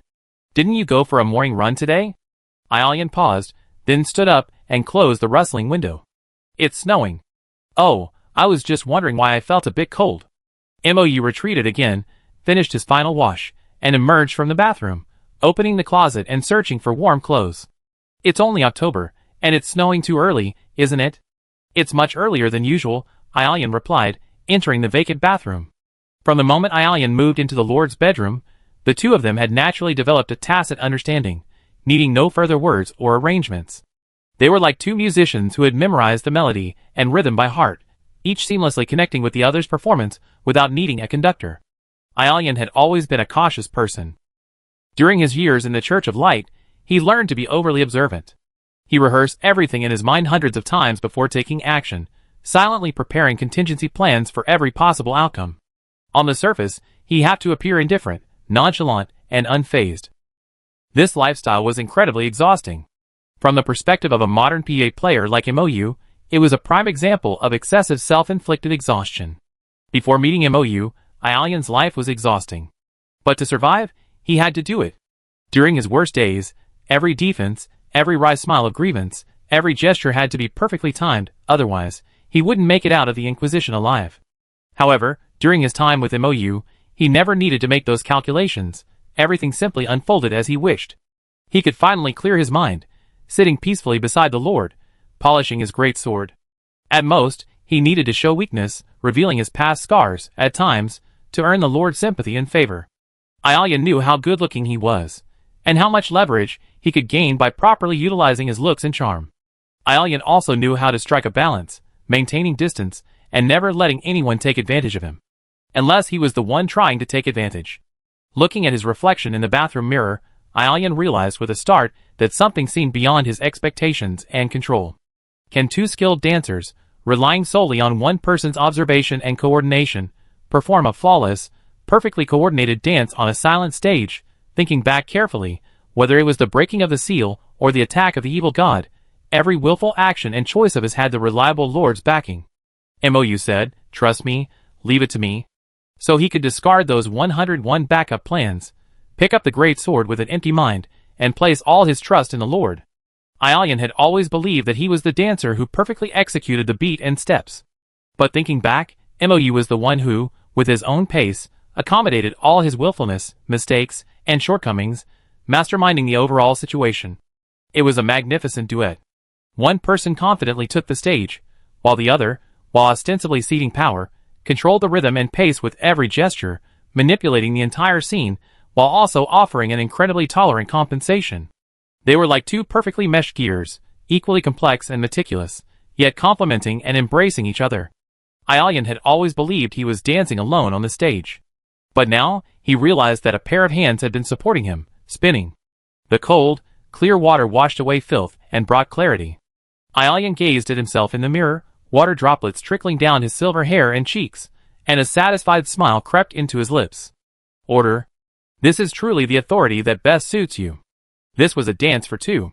To perfectly coordinate with the other's dance, one had to constantly monitor the other's movements, ingraining them into their memory. As Aelian gazed at the Lord gazed back at him. Chapter 299. Through the half-open bathroom door, the knight watched as the Lord retrieved two sweaters, gifts from Grandma Alyssa. The two sweaters were identical in style, differing only in color. The Lord's sweater featured a black background with red star patterns, and a shield-shaped world emblem on the chest. The one that belonged to him featured a silver background with blue snowflake patterns, and the same world emblem on the chest. The Lord had already changed into his own black and red, slightly fluffy handmade sweater. This furry garment, imbued with Grandma Alyssa's love and gratitude, made the dark-haired, dark-eyed Lord look particularly harmless and gentle.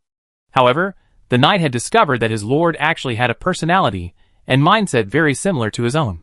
He was not the innocent soul from another world, as he had once assumed, but a master of order who held everything in his grasp and orchestrated everything. If Aelian were a wolf disguised as a dog, perhaps, the moment he first bared his belly to MOU with an ingratiating expression, this seemingly harmless, ordinary person from another world had already seen through his disguise. Even while Aelian was unaware and complacent, he had quietly put a collar on him, completely taming him through repeated crises and daily life. Aelian was incredibly grateful that he had chosen the path of showing goodwill to the Lord. Had he taken a wrong step, he might have lost the trust of this Lord, who was known for his willingness to accept favors and his unwavering commitment to revenge. If he had offended the Lord, he might have been ripped out of his fangs and chopped off his claws. However, after discovering the Lord's hidden strength, Aelian felt a stronger attraction for MOU.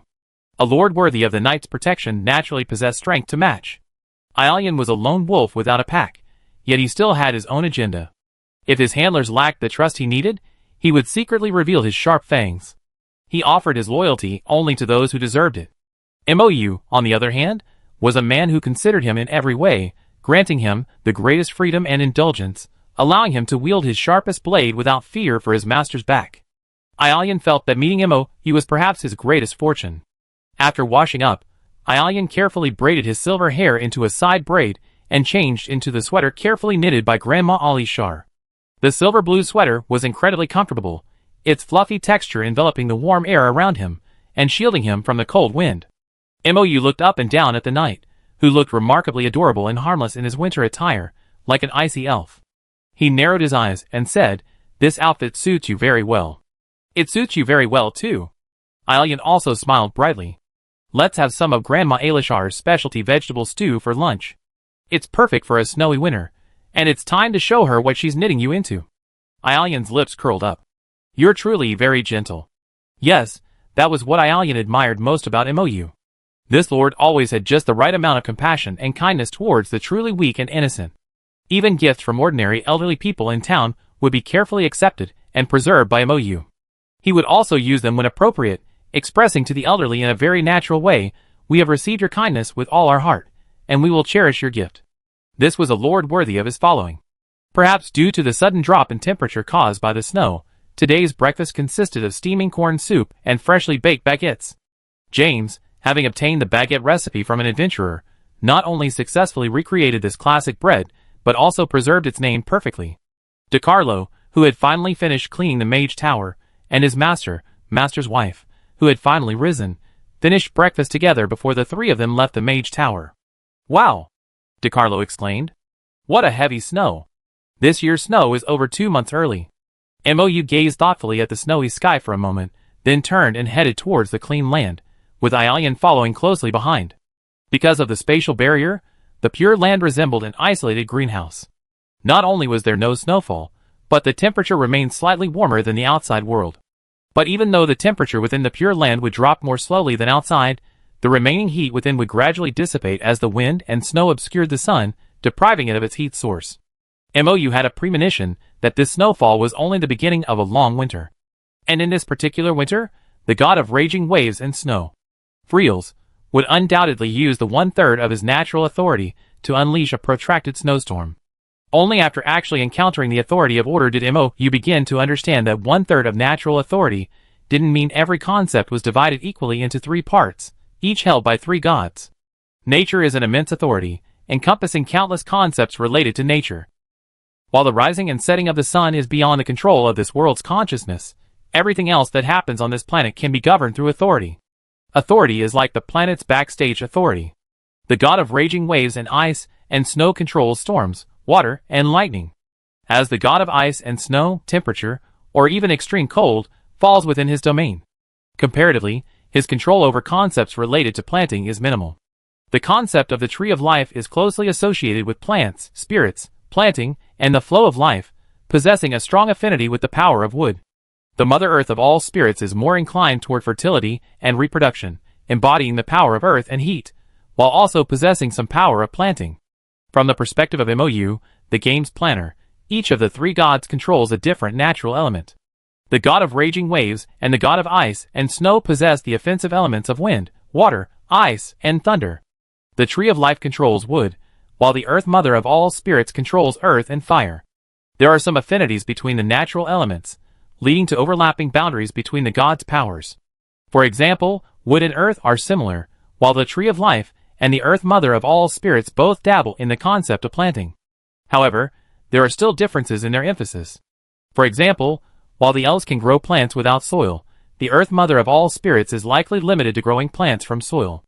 There are also intricate connections between wood and water, and between earth and water.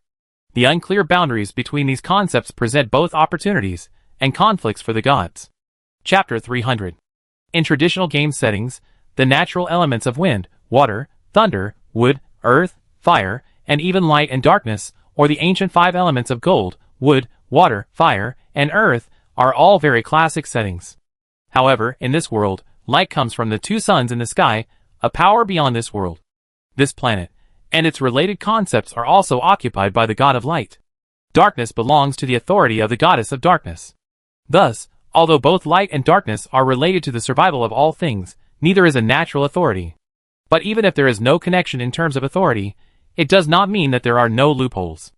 MOU still remembers that in the origin world, the most popular theory about the cause of the extinction of the dinosaurs was that the asteroid impact caused a large amount of dust to enter the atmosphere, blocking sunlight for a long time, causing the death of a large number of plants, and thus the collapse of the food chain.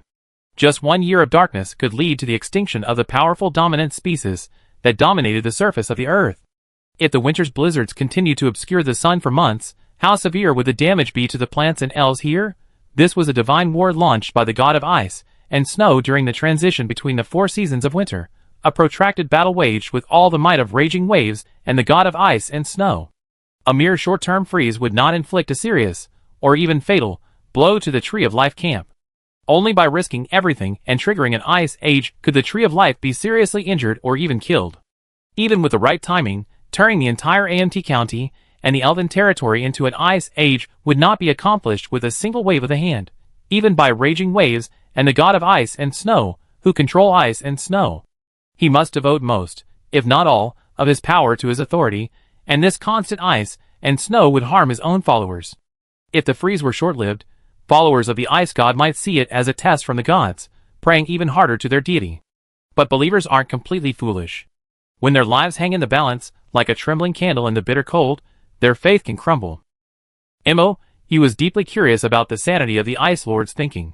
But after hearing from Leah that 2/3 of New Tau and the Ice God's followers were northern giants and ice-filled barbaric orcs, fearless of wind and snow, and exceptionally resistant to cold and hunger, he seemed to understand him a little better.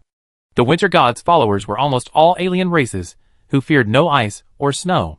They didn't have 4 seasons, only a daytime equivalent to midnight, and a dark season equivalent to midnight. If the ice age caused by the Lord of Snow could freeze over the northern seas, these races, long trapped in the resource-starved north and unable to cross the sea due to their physical limitations, would be able to cross the frozen sea and reach the continent of Osiria. At that point, these giants and orcs would be like wild beasts released from their cages, wantonly plundering the unprecedented rich resources of the continent of Osiria and becoming the Lord of Snow's most loyal followers and vanguard. This is a strategy that kills 2 birds with 1 stone. However, MOU was not completely unprepared.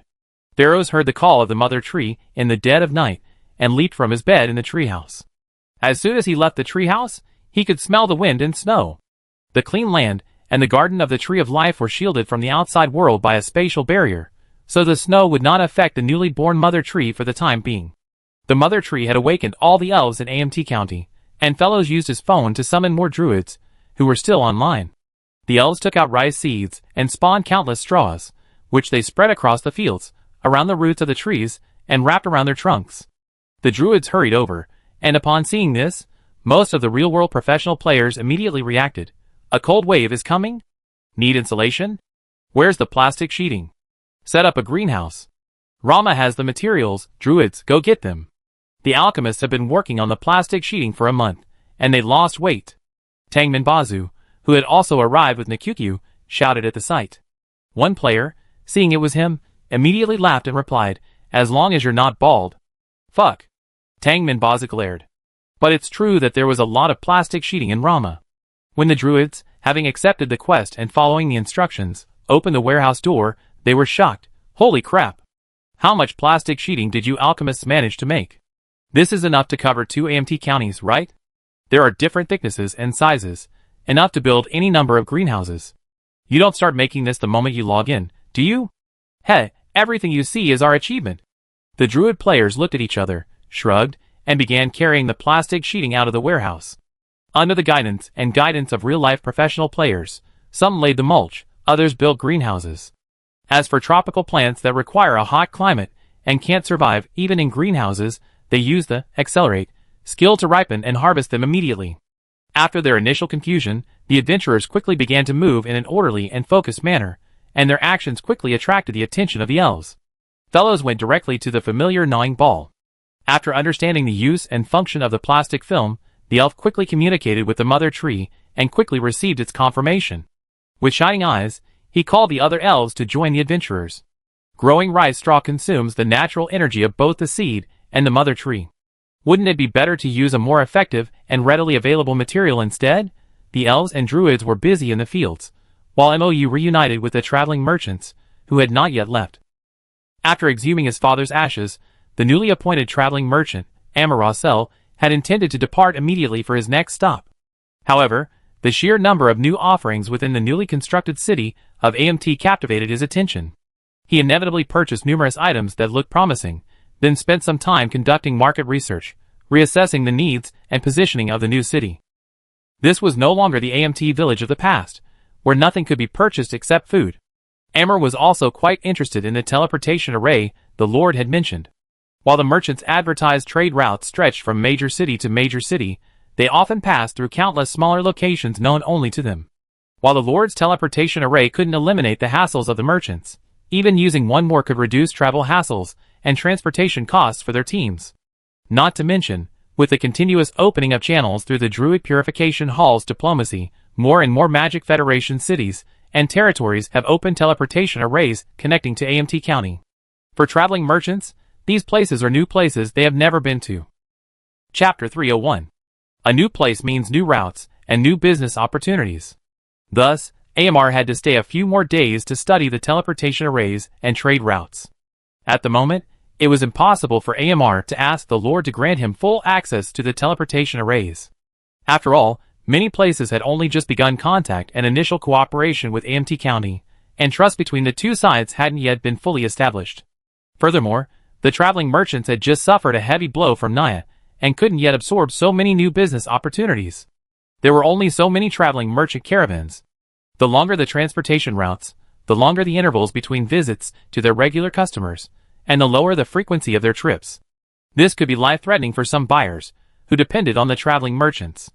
The Lord of AMT County, known for his unusually rigorous and reliable approach, even provided him with a detailed list of territories willing to accept caravans through the teleportation arrays for commercial cooperation, along with the corresponding responsible persons and the local in-demand and popular goods.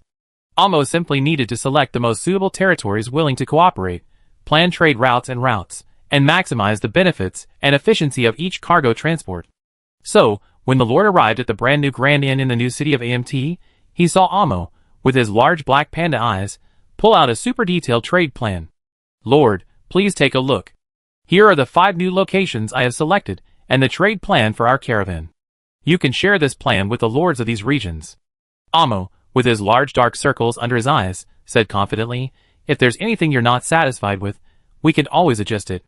Mou flipped through the merchant plan and glanced at Amo, who had undoubtedly been up all night for days. It was as if he saw his former colleagues, the ones who had worked so hard and overtime with him. It had to be said that this new merchant was a very responsible person. The merchant plan omitted all the information that merchants would consider trade secrets. It highlighted the goods that could be brought to the territories, the goods that could be sold, and the profit that could be generated for the lords. Of course, Amo didn't clearly state this with a single figure that everyone could understand, but any lord with even a passing understanding of the goods in their territories could quickly come up with the answer.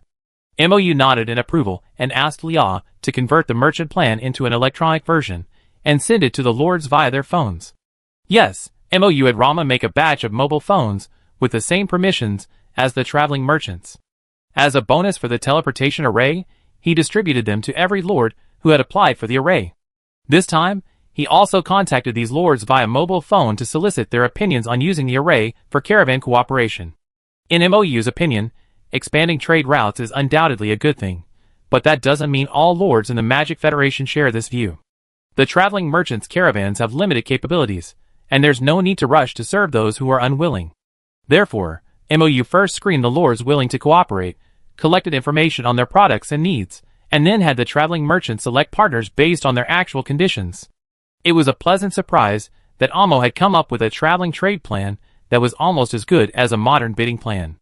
As expected of the man who came up with the idea of hiring teachers to teach slaves, as long as you have a broad mind and don't let your thinking slip, there are always more solutions than problems.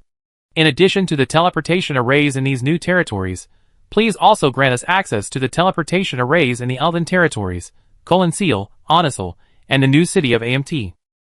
Amo said. Mou nodded.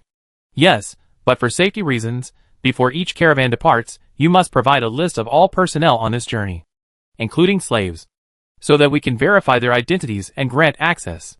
Unless there are emergencies or legitimate reasons, new personnel may be added during the journey only after submitting a request and obtaining my approval.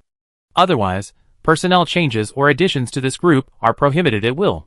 With the Divine War imminent, itinerant merchant caravans are traveling back and forth across the continent. If the personnel are too mixed, it will be difficult to manage and easy for spies to infiltrate. MOU wasn't particularly worried about spies. With Leah and the players around, spies arriving in AMT County became limited-time props for players to play with, often relying on their luck to avoid being manipulated. But if they strayed from the caravan to another lord's territory, it would be a slap in the face for MOU, the caravan's intermediary. Understood, AMR replied quickly. Our caravan has a stable staff. You can rest assured. By the way, to prevent a similar fate as your father's, we in AMT County will also provide cooperative services for your caravan. Not only will all druid purification halls be open to your caravan, but we also provide druids and guards for on-site service. You and your caravan can place orders and post quests on your phone whenever you need them.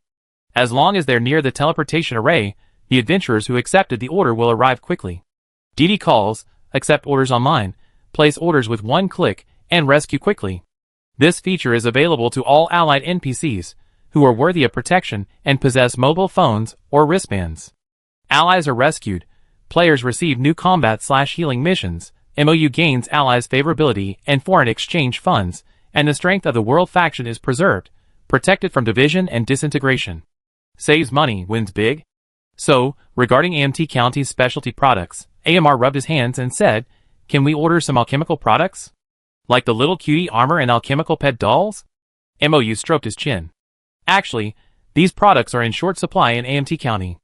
Until we can achieve mass production and prioritize AMT County's own needs, it will be difficult for us to provide these alchemical products to outsiders. But, MOU's words were drawn out, his eyes lighting up as he looked at AMR with satisfaction. But, our AMT County adventurers are in great need of some special mounts. As you know, adventurers often encounter various incidents while traveling. They need mounts, but they don't want delicate mounts that require constant care and attention, or can't be carried away in a backpack. If you could obtain a mount like the Sons of the Church of Light, one that can be summoned at any time with a horn. Or worse, an inanimate mount that can be stored in a spatial storage device. Then I think my adventurers would be happy to give you their share of pets or armor. Amo fell into deep thought, searching his mind for a moment, then said, the unicorn of the Church of Light is a rare treasure.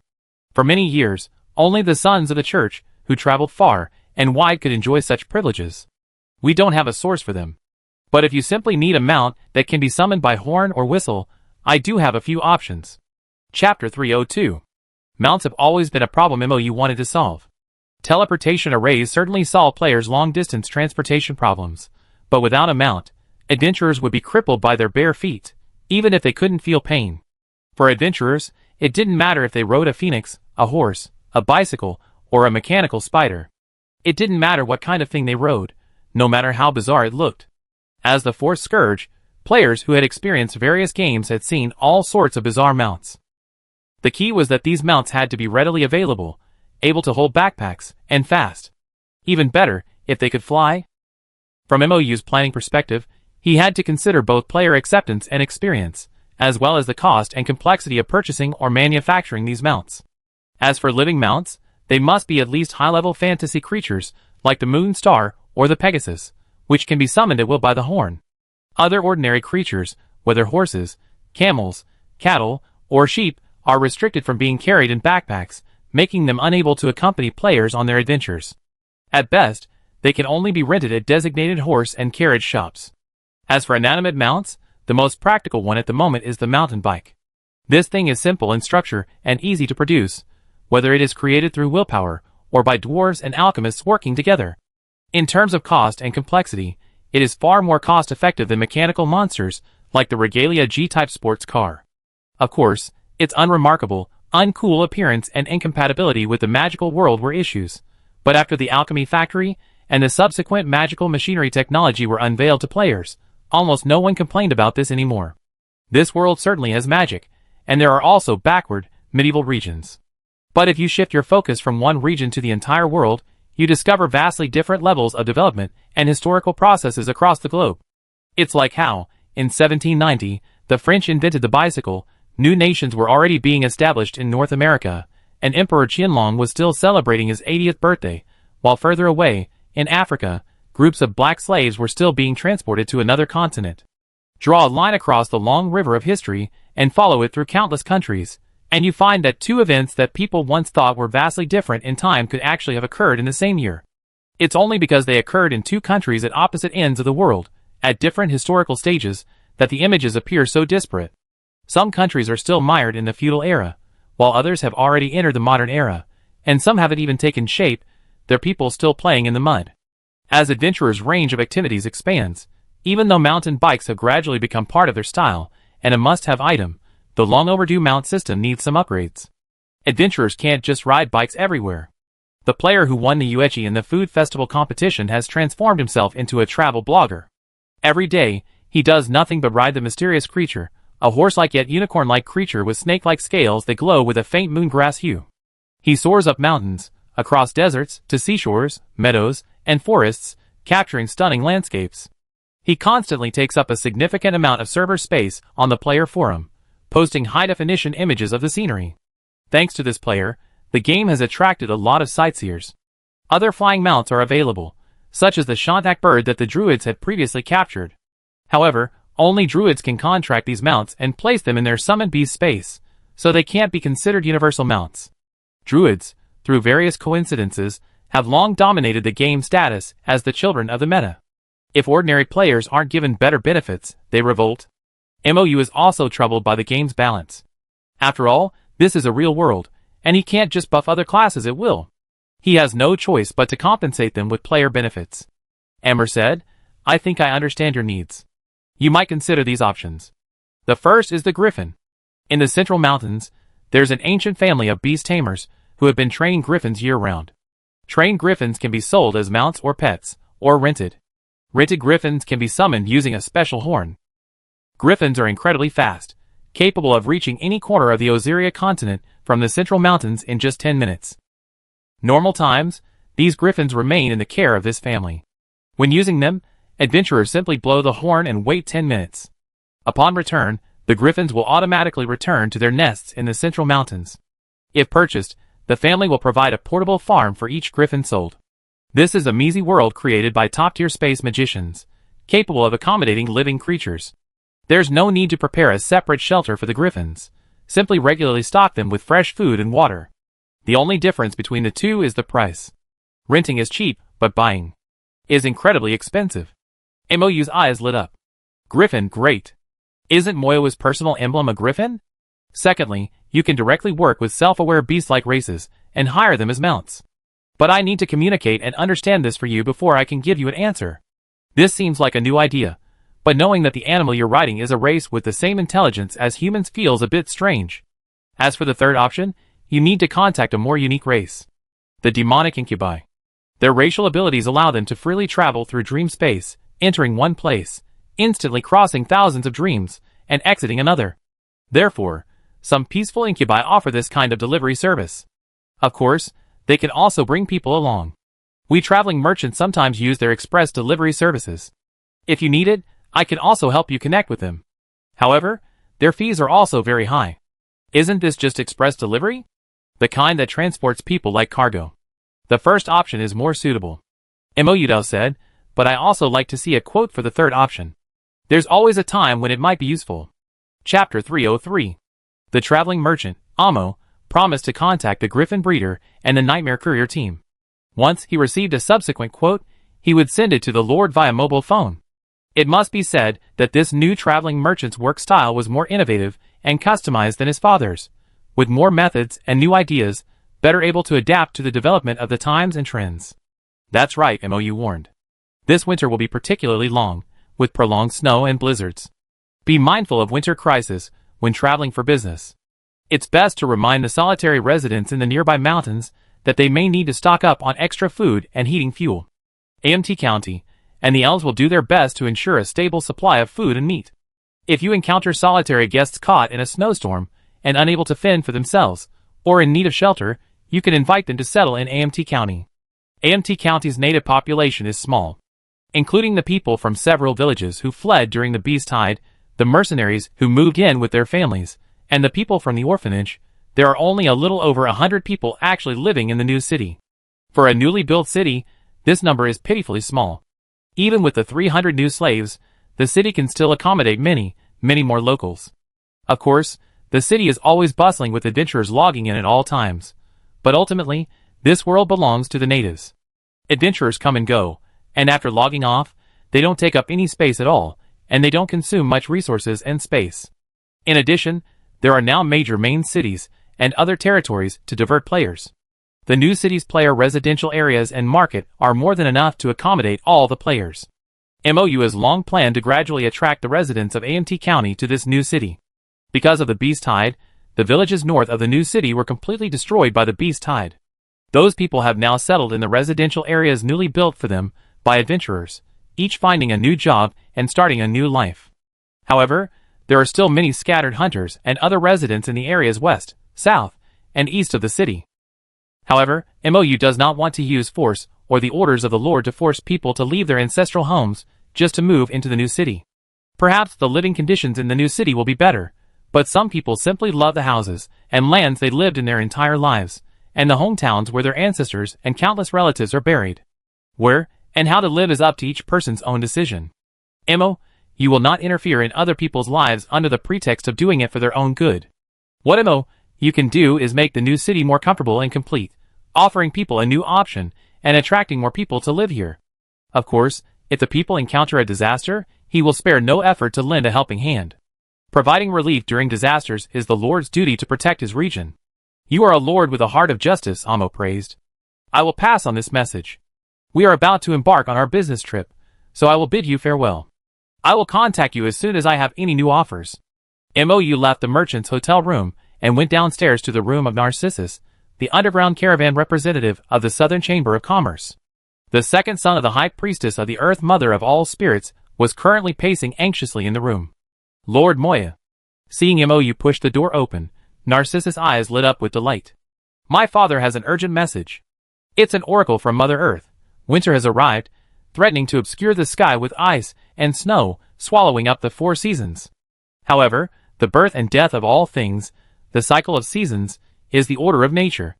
In this battle, both the Tree of Life and I are targets. I will prioritize self-preservation and will do my best to support you. Oh! MOU's lip curled slightly. As expected of a god, you received the news so quickly? Translated into plain language, the oracle of Mother Earth means that the god of winter is coming, swallowing up the 4 seasons. Please use your power of nature in order to fight back. I'm also a target. I help if I can, but otherwise, I leave it alone. It truly is a loose alliance. However, in a chaotic battle between 3 factions, it was already a good thing that 2 of them could work together to contain the third. MOU even felt that it was the Earth Mother's greatest mercy not to stab them in the back. He smiled at Narcissus and said, "Don't worry. We in AMT County are already prepared to face the Winter God." Indeed, from the very beginning, MOU had been working on the legend of the 2 sacred trees theme for version 1.0, hoping to fight the Winter God and reclaim his 1/3 of natural authority. He had already stockpiled a large amount of battle supplies. During the previous internal test, with the beast tides and sandstorms, MOU had assumed that the Winter God was an impatient, irritable father, ready to fight at any moment. Unexpectedly, the Winter God dragged his feet and waited until winter to take action. MOU and Nyako have been arguing with each other for quite a while now, and the main storyline for the Brain in a Vat Expansion Pack 1.1 is about to begin. Thankfully, the main storyline relies on player exploration, and he's used a spring and autumn style in his plot copy, not directly defining it as a war between the gods of natural authority. It's also a good thing that the sheer volume of tasks, quests, means players, especially those who love detail, don't have time to research the main storyline. He could just say that the main storyline for 1.0 is about developing AMT City and the Elven Territory, stockpiling supplies, and preparing for war, and then the war between the gods of natural authority will happen in 1.2. Players don't know what the original plan was anyway. But who would put a major plotline like the war between the gods in a minor update for 1.2? Huh? This kind of version arrangement would drive even a compulsive planner crazy. It feels like a perfunctory move to postpone the main storyline for a few minor updates just because the art and modeling can't be completed on time. Even the slightest thought made MOU feel his fists stiffen, and he desperately wanted to give Winter God a beating.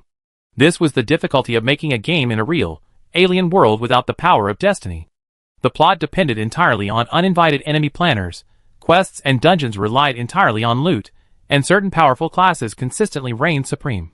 Even a cunning planner like MOU, who meticulously planned ahead, often felt the whims of the world, unable to keep up with the ever-changing world. However, it wasn't a big deal. As long as the player's gaming experience and enjoyment remained intact, a mere planner's obsessive-compulsive disorder wasn't a big deal. Who said minor updates couldn't expand the storyline? In the past, when art and modeling couldn't meet deadlines, MOU had also had to grit his teeth and take the blame. The path was paved by those who had come before. As long as MOU's gameplay was impressive, players wouldn't notice the problem and might even think it was a deliberate innovation. But he had to earn the price of this blame from Winter God. Chapter 304. Let's rewind to last night, before the snow fell. The hidden old man trailed the strange NPC from a distance. Ever since he discovered the Northern Teleport Scroll and returned, that NPC had become a red-named NPC in his eyes. So Edward wasn't the only red-named NPC, and apparently, this red-named NPC was also seen by other players. The hidden old man could see them casting strange glances at the NPC with the name Herlila Bucles Malamabulac on his head, then quickly retracting their gazes, feigning indifference, as if afraid of being noticed. In a nearby player channel, people began asking what was going on and whether anyone was completing a quest. Although the hidden old man was socially anxious, he had no problem speaking in the channel. He briefly explained the story of the Northern Scroll and the red-named NPC, and immediately, familiar accounts active on the player forums popped up. It was already late in the game, and the commercial district where the long, red-named NPC resided was bustling with activity thanks to the player market. Although the commercial district had solar power equipment, the Lord had recently ordered all players and NPCs to conserve energy. Therefore, the only lighting available was a few scattered electric lamps, candle lanterns hanging from the eaves, and the faint glow of moon grass, providing ample shade for players tracking the NPCs. Nearby today's rain, speaking of which, even though this guy with a long name is a red-named NPC, he shouldn't be part of the brain in a VAC quest, right? Nearby hidden old man. No, he has a teleportation scroll to the north, so he's probably from the God of Winter's faction, not the God of Lights. I remember the God of Winter was also the God of the Sea, which ties in with this NPC's sailor identity. Nearby Nakukyu. Is the main storyline about the twin sacred trees finally starting? Giants, snow, wolves, icy plains. Slurp, I've been craving those 1.0 PV plots for ages. Nearby Uadinxian, I thought the official storyline was going to be a rip-off. While the storyline related to Nyaruko is also interesting, based on the worldview and deity settings in the data library, the twin sacred trees should represent the natural authority of the Tree of Life. The enemies to be fought are the God of Winter and the Earth Mother, right? Nearby today's rain. Just to correct, the Earth Mother is our temporary ally. The one we rescued in the Raya dungeon was the Nasobadamic Chamber of Commerce in Nanzhou, which is affiliated with the Earth Mother. Nearby Uadinxian. Ahem, it happened sooner or later. Nearby Shiabaju. So, everyone, what are we going to do with this red-named NPC now? Nearby hidden old man. Track them first. Nearby Sea of Tranquility. Try poisoning them first. Nearby Tangnan Boil. Hey, isn't that a coincidence? I have medicine. Rama's latest truth serum. Canary number 3, with its exceptional ability to knock down red-named NPCs, putting them into a dazed, unconscious state. Like a well-behaved canary, it can answer any question without hesitation. And the medicine. After the effect wears off, the NPC will fall into a natural coma and forget everything. Nearby gnawing ball. Please give me one. No, two. I have a bold idea. Nearby Tangmin cooking. Please pay attention. This stuff won't work on non-red name NPCs. There's a warning in big red letters on the medicine system properties. Adding this to any non-red name NPC's food or drink will result in a system warning and an automatic account suspension of 15 to 180 days, depending on the severity of the behavior. Nearby gnawing ball. Hey, straight account suspension? Okay, sorry, Lord, sorry, my wife, I was wrong. Nearby Tranquil Sea. TSK, this game is really strict about NPC safety. No chance. Nearby Shiabaju. Although I can't use these strange medicines on my wife, looking at it from another perspective, using a title to protect my wife is also a kind of love from the Lord. Nearby Nakukyu. I hit it. Nearby hidden old man. Quick. He's coming into the bar. Nearby Tangman Baozu. Come on. Which druid is working as a waiter at the bar today? Nearby Nakukyu. Me. The cousins quickly reunited and quickly completed the handover of the medicines. Herrera Labicals Malamabulac sat down at an empty table and began to call the waiter, and Niakikiu quickly stepped forward. "A pint of craft stout, please," said the red-named sailor with the long name. "Okay, wait a moment." Niakikiu quickly scurried behind the bar, poured a glass of stout, and poured an entire bottle of the lighter-colored Canary No. 3 into it. She carefully examined the color and bubbles of the beer, and seeing nothing unusual, she returned to the NPC with the beer, a professional smile, her expression calm and professional. "Sir, your beer is 2 ounces for 3 drams. Here, keep the change." The red-named NPC didn't seem to be bothered by the fact that Niakikiu quoted the price in the Magic Federation's common currency instead of adventure coins. He simply paid the bill. Niakikiu left with the 3 ounces, satisfied, and observed carefully from behind the counter. The sailor, oblivious to anything amiss, gulped down his large glass of dark beer. As he set it down, his body swayed involuntarily. Then, his head banged forward, collapsing onto the table. "Oh, this guest can't hold a lot of alcohol?" Niakikiu exclaimed loudly, then waved to his cousin and the other players who had arrived. "Come on, help me get this guest upstairs to the guest room." And so, in full view of the unsuspecting NPC guests, the red-named NPC was lifted up by several burly knight players and half-carried, half-dragged up the stairs. Niakikiu collected the key to a vacant room from Father Polly and hurried upstairs to open the door for them. A group of adventurers followed him up the stairs and never came back down. The mercenaries, also drinking in the bar, exchanged glances. "Why do I feel a chill down my back?" His companion carefully recalled the sailor's appearance. Not really. That sailor looked rugged. Didn't Auntie say adventurers are only interested in delicate, pretty boys? Come to think of it, there were a whole bunch of men and women who just went up. Well, I feel like the temperature's dropping. It looks like it's going to snow. Let's stop drinking and head home. That's what I thought. Chapter 305. The players naturally didn't know about their reputation, if such a thing even existed. Certain NPCs had spread rumors of something truly bizarre. But even if they knew, these lawless forest scourges would only gleam with a chuckle, baring their fangs in a way that matched the rumors. But this red-named NPC, with a name so long that no player wanted to pronounce or remember it, looked rugged if you had a high EQ, or downright ugly if you had a low EQ. He was completely out of the reach of the players in this room with normal tastes.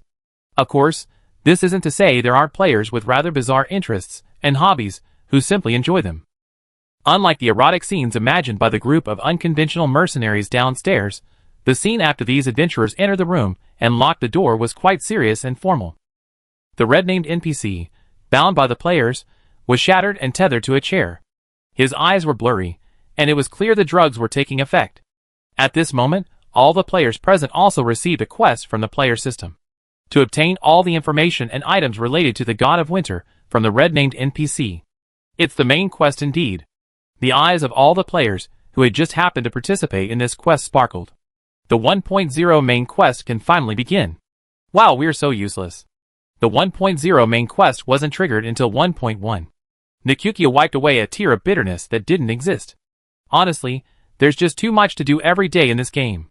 We're all busy farming, tree planting, and wall-slaying werewolves. How can we have time to complete the main quest? Jinryu sighed. I'm starting to wonder if the weather's getting colder, forcing the final storyline to be triggered. These red-named NPCs falling into this trap are a little too easy, aren't they?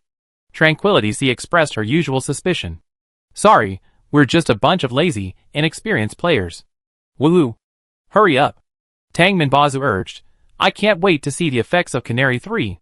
To prevent players from talking too much and causing the NPC to lose track of who to answer, affecting the effectiveness of the interrogation, Jinryu, recognized as the player's foreteller, was unsurprisingly elected as the lead interrogator. The other players would then be responsible for checking and filling in any gaps after her interrogation. Well, let's start with the simple stuff. Name? Occupation? Haralabucles Malamabulac, sailor. The NPC replied, his eyes vacant, without resistance. Which faction do you serve? The Church of the Raging Sea, Lord of the Raging Waves. What is your purpose in coming to AMT County? The interrogation lasted most of the night. The players meticulously examined the NPC from every angle and perspective, confiscating all his valuables. Finally, while the effects of the drug were still lingering, they used the pretext of drug testing to try something awful, forcing the sailor to make faces and dance in his underwear, capturing numerous photos for the record. Without planning or system protection, the enemy NPC experienced the horrors of the Force Scourge without human rights. In the end, it was only Pharaoh's late-night emergency summons that forced most of the players to leave, leaving only a few to guard the red-named NPC. So, while MOU was having breakfast, he saw the interrogation reports and corresponding video footage that Leah had compiled for him, which were submitted by the players to the system. Speaking of which, our adventurers discovered a sailor in your caravan carrying a scroll that can teleport to the north. MOU flashed Narcissus his signature smile. Do you have any clues? After a moment of surprise, Narcissus decisively pulled out a list from his spatial tool. Sailor. I think that's the group we hired at the port of Roselle. See if he's on this list. Because I'm a prodigal son expelled by my father, I can't mobilize too many members of the caravan. Only the core group are my father's trusted confidants. When I brought the goods from Roselle this time, I hired a number of local sailors to help unload and transport the cargo. But don't worry, the cargo is sealed with secret seals crafted by the South Continent Chamber of Commerce. No one but me can break the seals. They can't touch the goods themselves, and they can't tamper with them. Narcissus said confidently. MOU took the list, opened it, and found the name Leah had given him.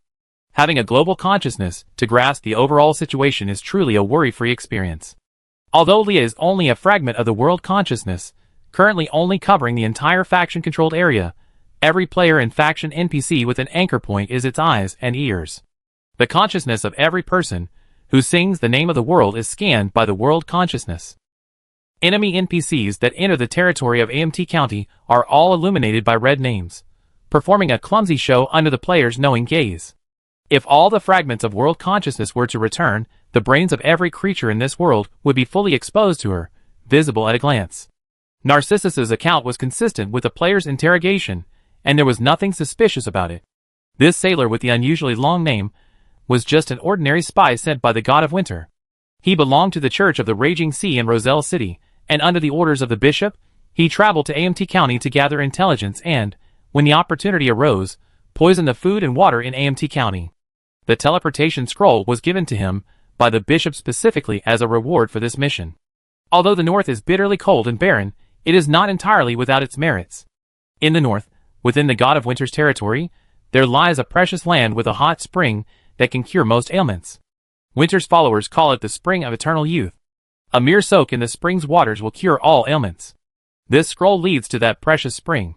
For sailors who spend years at the seaside, working in the water and suffering from rheumatism, this is the most tempting reward. It can be used as a tool for escaping if discovered, and also as a quest reward, killing two birds with one stone, extremely practical. When this sailor heard that Narcissus's caravan was heading to AMT County and was recruiting, he eagerly signed up. But Narcissus's core team are all veteran merchants from the South Continent Chamber of Commerce, and they are very skilled at protecting their goods. All goods are tightly sealed in boxes and protected by magical barriers and secret seals. Not only can they not be damaged, but even the goods themselves cannot be touched, and the most they can do is touch the outer shells. After following the South Continent caravan into the city last night, this sailor had not yet fully understood the situation and was hesitant to act rashly. Just as he was about to go to the bar for a drink, he was encountered by the hidden old man, who immediately delivered a package. Chapter 306. It must be said that although both were spies, Dongshan's dedication and skill were far inferior to Nyako's. This sailor's qualifications were mediocre, and he looked like a disposable minion. He didn't even have a spatial item, let alone any valuable professional skills.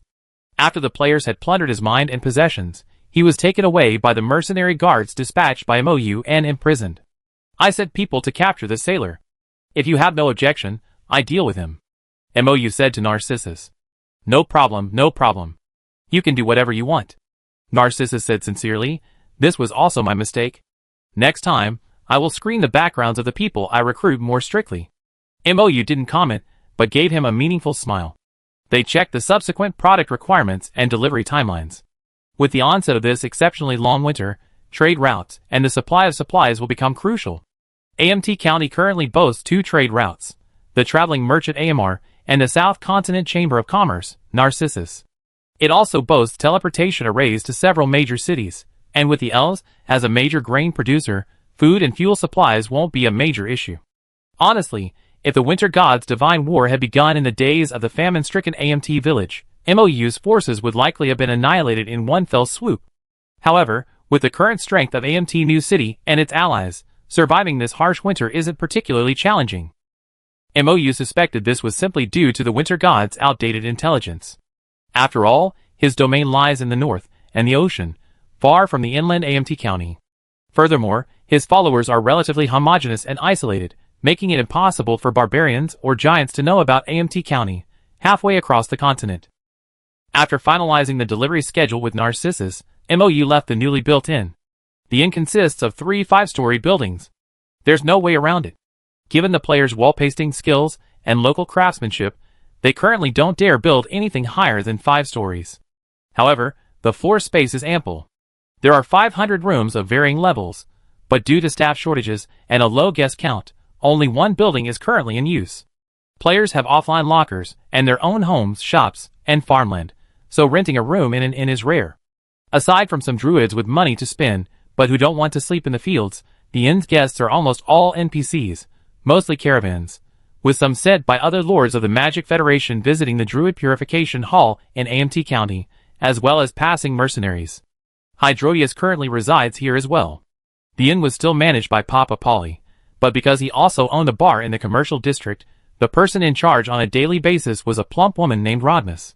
She was one of the refugees who had relocated there during the Beast Tide and had previously run an inn in the neighboring village. She had known Papa Polly for many years. The inn was run according to the modern management system provided by MOU. All guests entering the inn had to register their real names at the front desk, and Leah's magic puppets performed the verification. The rooms were cleaned daily, and cleaning and security duties were handled by Mrs. Rodmus's 3 children. Mr. Rodmus was in charge of the inn's kitchen, but the inn did not have a restaurant and only cooked for guests who ordered room service. The captured sailor's room had been cleared. Mrs. Rodmus's second son, William Rodmus, had packed the sailor's bag and few belongings and brought them to MOU in the hallway. MOU rummaged through the sailor's belongings. Among the bundle of clothes and daily necessities lay an unopened bottle of medicine. MOU examined it and found it was poison. MOU took only the poison and instructed William to dispose of the useless items. After sending a message to the dwarves and mercenaries, he departed for Rama.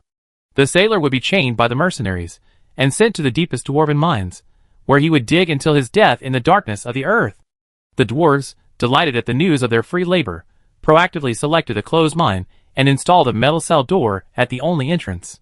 They even told MOU that they could send all their prisoners there for them to deal with. When it came to taking advantage of others, the dwarves were as eager as ever. MOU walked out of the inn. Outside, the snowstorm intensified even more than in the morning, and the sky was gloomy, completely obscuring the sunlight. The familiar unicorn Pegasus slowly descended from the sky.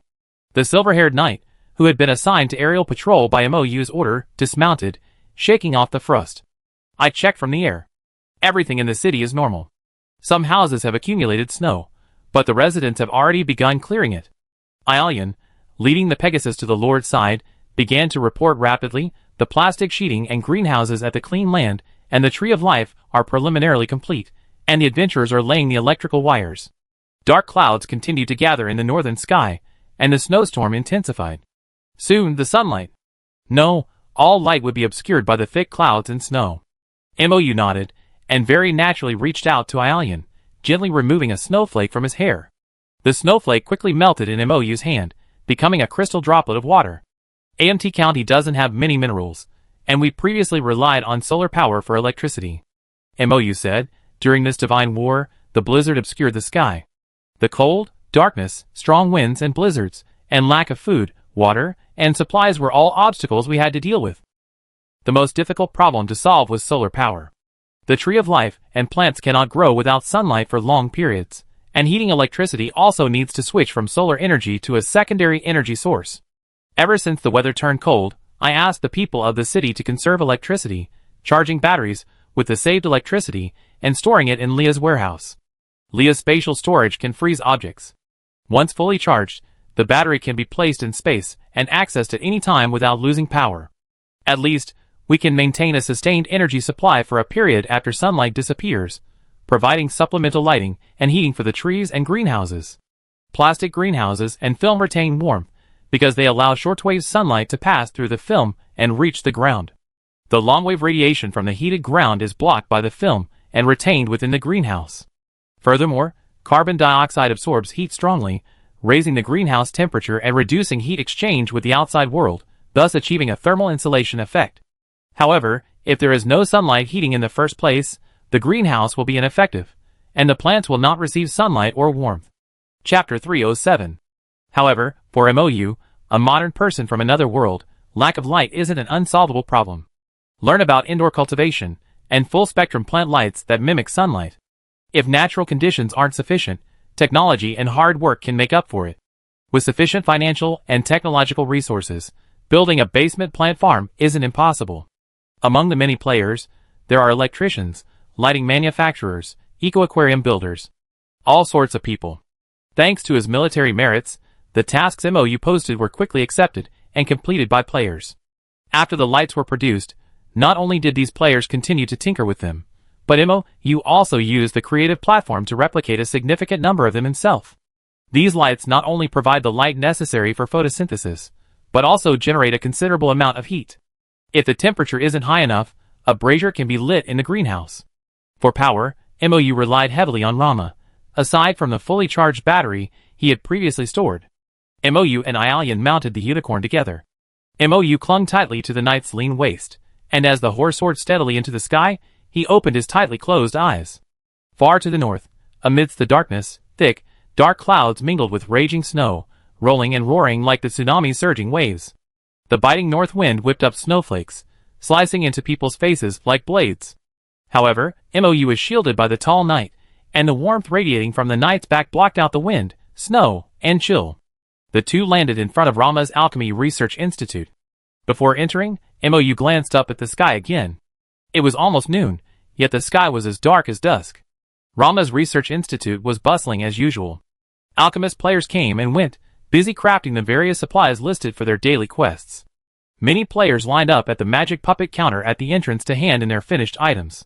Supplies that passed quality inspection were directly sent to Leah's warehouse for storage. Players who delivered the supplies received corresponding experience points, military merit, and reputation rewards. Currently, all production professions receive a daily, real-time update of the supply-demand list.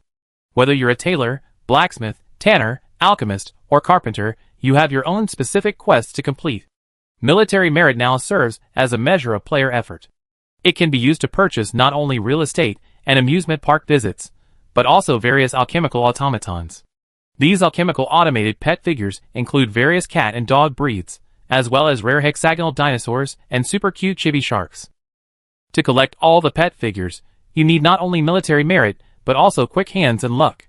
The rarer the pet figure, the fewer there are available in the online military merit store, and every time it appears, it sells out in a split second. Yes, now you no longer need to go to the counter to redeem magic figures for items when spending military merit. You can open the online store directly from the player's system interface. Redeemed privileges and some items are directly distributed to the player and their backpack. For other items, players will receive a redemption voucher and pick it up at a designated location. In addition to purchasing pet figures directly, players can also purchase blind boxes of pet figures. These boxes contain all previously released pet figures, with a high chance of receiving a regular model, a small chance of receiving a special model, and a very small chance of receiving a rare model. The price of the blind boxes is the same as that of regular pet figures. If you receive a regular model, you won't lose money, but if you receive a special or rare model, you make a killing. Even if you receive a duplicate of a model you already own, it doesn't matter. The Nanzhou Chamber of Commerce is always buying them at a 10% discount on the corresponding item from the Rama Alchemy shop. If you don't sell back to an NPC, you can resell them to other players. You can consign your pets to either your own player store, a friend's, or an NPC store. The only difference is that in player stores, the official only collects a tax on each transaction, while in NPC stores, the owner not only collects the tax but also charges a transaction fee. Of course, if the player doesn't sell the pets in their own store, the owner may also collect a consignment fee. As the primary producers of alchemy Autobots, alchemists aren't particularly interested in the pets they can craft themselves, using tools, equipment, and materials provided by Rama. Instead, they're more interested in the cube bioarmor. This item is now available in the Military Merit Mall, and Rama also has a few on display in the official alchemy store in the commercial district, but they're very expensive and have strict purchasing requirements. The cube bioarmor's materials and craftsmanship are complex, so players can't craft it themselves yet, so they can only buy it from Rama. Alchemists, however, have a special benefit. If they meet a certain delivery requirement for official supplies, they can get it at a 50% discount. However, each purchase is limited to one, and it can't be resold. While the 50% discount was still quite expensive, and the required military merits and supplies were substantial, the mere sight of the immediate benefits energized the players. Isn't it just grinding? Take it all. As an MMO, this game, besides monster killing and dungeon hunting, features a vast array of crafting-related content, far exceeding the norm for similar online games. But unlike other games that require dedicated free time after a grueling workday or school, players can grind for all these items even while snoring at night. Thinking of this, the players instantly felt reassured. Since this is a completely painless grind, then, just grind a little more for the sake of it. Thanks to these hard-working players, MOU's warehouse is now overflowing with vital war supplies, and much of it has already been invested in the early stages of building the new city. MOU and Ialian bypassed the noisy crowd of players, and went directly to Rama's own laboratory. A young, gifted alchemist was studying the northern transmission scroll handed to him by the hidden old man, while the hidden old man sat obediently in a dark corner of the laboratory, playing the role of a socially anxious person. MOU glanced calmly at that corner, and the hidden old man visibly flinched, his expression as if to say, "I'm just watching the CG here, please don't mind me." The moment the hidden old man used his identification spell to determine the scroll's attributes, Leah used her spatial authority to prohibit its use. In the eyes of the players, it became an unusable main storyline quest item. While it couldn't be used directly, it could be submitted to the corresponding quest NPC, who was none other than Rama. Chapter 308. A teleportation scroll, as the name suggests, is an alchemical item capable of transporting a specific number of people from one location to another, with coordinates recorded on the scroll. Alchemists can extract elements from plant and magical materials that embody the concepts of record and space, and refine them through alchemical techniques into a teleportation scroll. A teleportation scroll can be used for single-time, one-way transport, round-trip transport, or even multiple times, for multiple people, all depending on the alchemist's vision and ability. Since the commercial district gradually developed and vacant storefronts increased, MOU selected a store with the best location and the largest floor space, handing it over directly to Rama for management, specializing in selling official alchemy products. Being a lazy namesmith, Rama simply named it the Official Alchemy Store. Simple, easy to understand, and honest, in MOU's eyes, it exuded the aura of a T-Mall store that blends in with countless unauthorized copycat stores yet desperately seeks to be recognized as official. Despite its rather lame name, the items it sells are unanimously praised and sought after by players and NPCs alike. From pricey little adorable creature armor and alchemical pet figurines, single item or blind box, to all sorts of bizarre alchemical potions, amulets, and other alchemical items, as long as you're eligible and have a deep wallet, this store can satisfy your wildest fantasies. But in reality, the sheer price of the items is enough to scare people off, not to mention the custom orders, which command a whole other level of price. After the Lord launched his grand plan to use the Druid Purification Hall to open up teleportation arrays throughout the Magic Federation, Rama stocked this store with a large number of city portal scrolls, allowing adventurers to teleport back to their city in an emergency, even if they were stranded in some unforeseen location.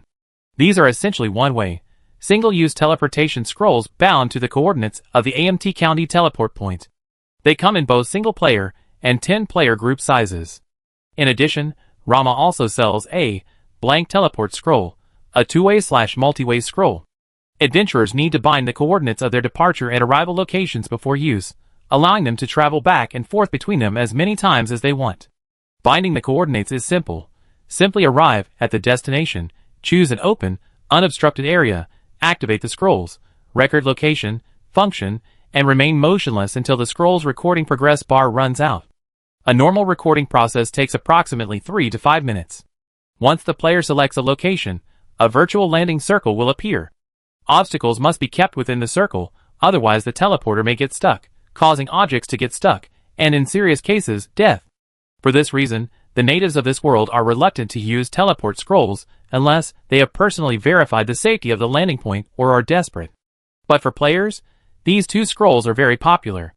This is especially true for those adventurers who enjoy exploring unexplored areas on their own, only to get lost and unable to find their way back to town, forcing them to die and return home.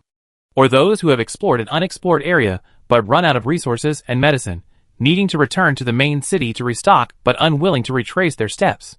For these players, a scroll of return to town that requires no long cast and facilitates escape is like an extra life, while a blank scroll is like adding a new point on the map that can be teleported to at any time.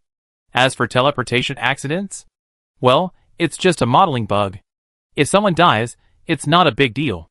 In this case, the system will automatically compensate the player, and there will be no death penalty.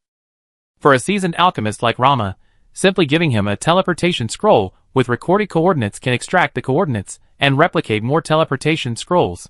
If this northern scroll truly leads directly to the Fountain of Youth in the north, then the God of Winter is essentially offering MOU a backdoor to his own treasure trove, accessible to every adventurer. However, MOU doubts whether this scroll truly leads to the Fountain of Youth, as the sailor claimed. Perhaps even the sailor has been deceived by his own god, and the scroll is simply a trap to eliminate a now worthless tool. I already analyzed this teleportation scroll. Rama put down the paper and pen covered with calculations, and handed over a slip of paper with coordinates. At this point, I can only determine that these coordinates are indeed in the Northern Territory, but I can't confirm the landing point is safe. Leah's world consciousness is still a fragmented one, and there are only a few scattered followers in the Northern Territory.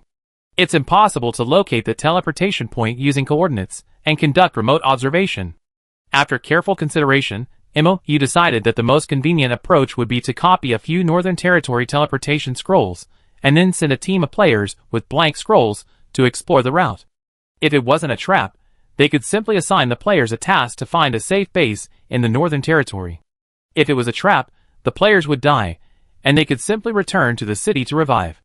If a high-ranking player managed to escape the trap, they could use the blank scroll to record the new safe teleportation location. I made 3 copies of the scroll. If I have the coordinates recorded, I can always add to them, Rama said. MOU nodded, waved, and beckoned the hidden old man from the corner. He began his performance. Brave and fortunate adventurer, are you willing to accept a difficult and challenging quest? The hidden old man swallowed, torn between social anxiety and the first new scenario in the server. Without hesitation, he chose the latter. Yes. The Lord took a scroll from Rama and handed it to him.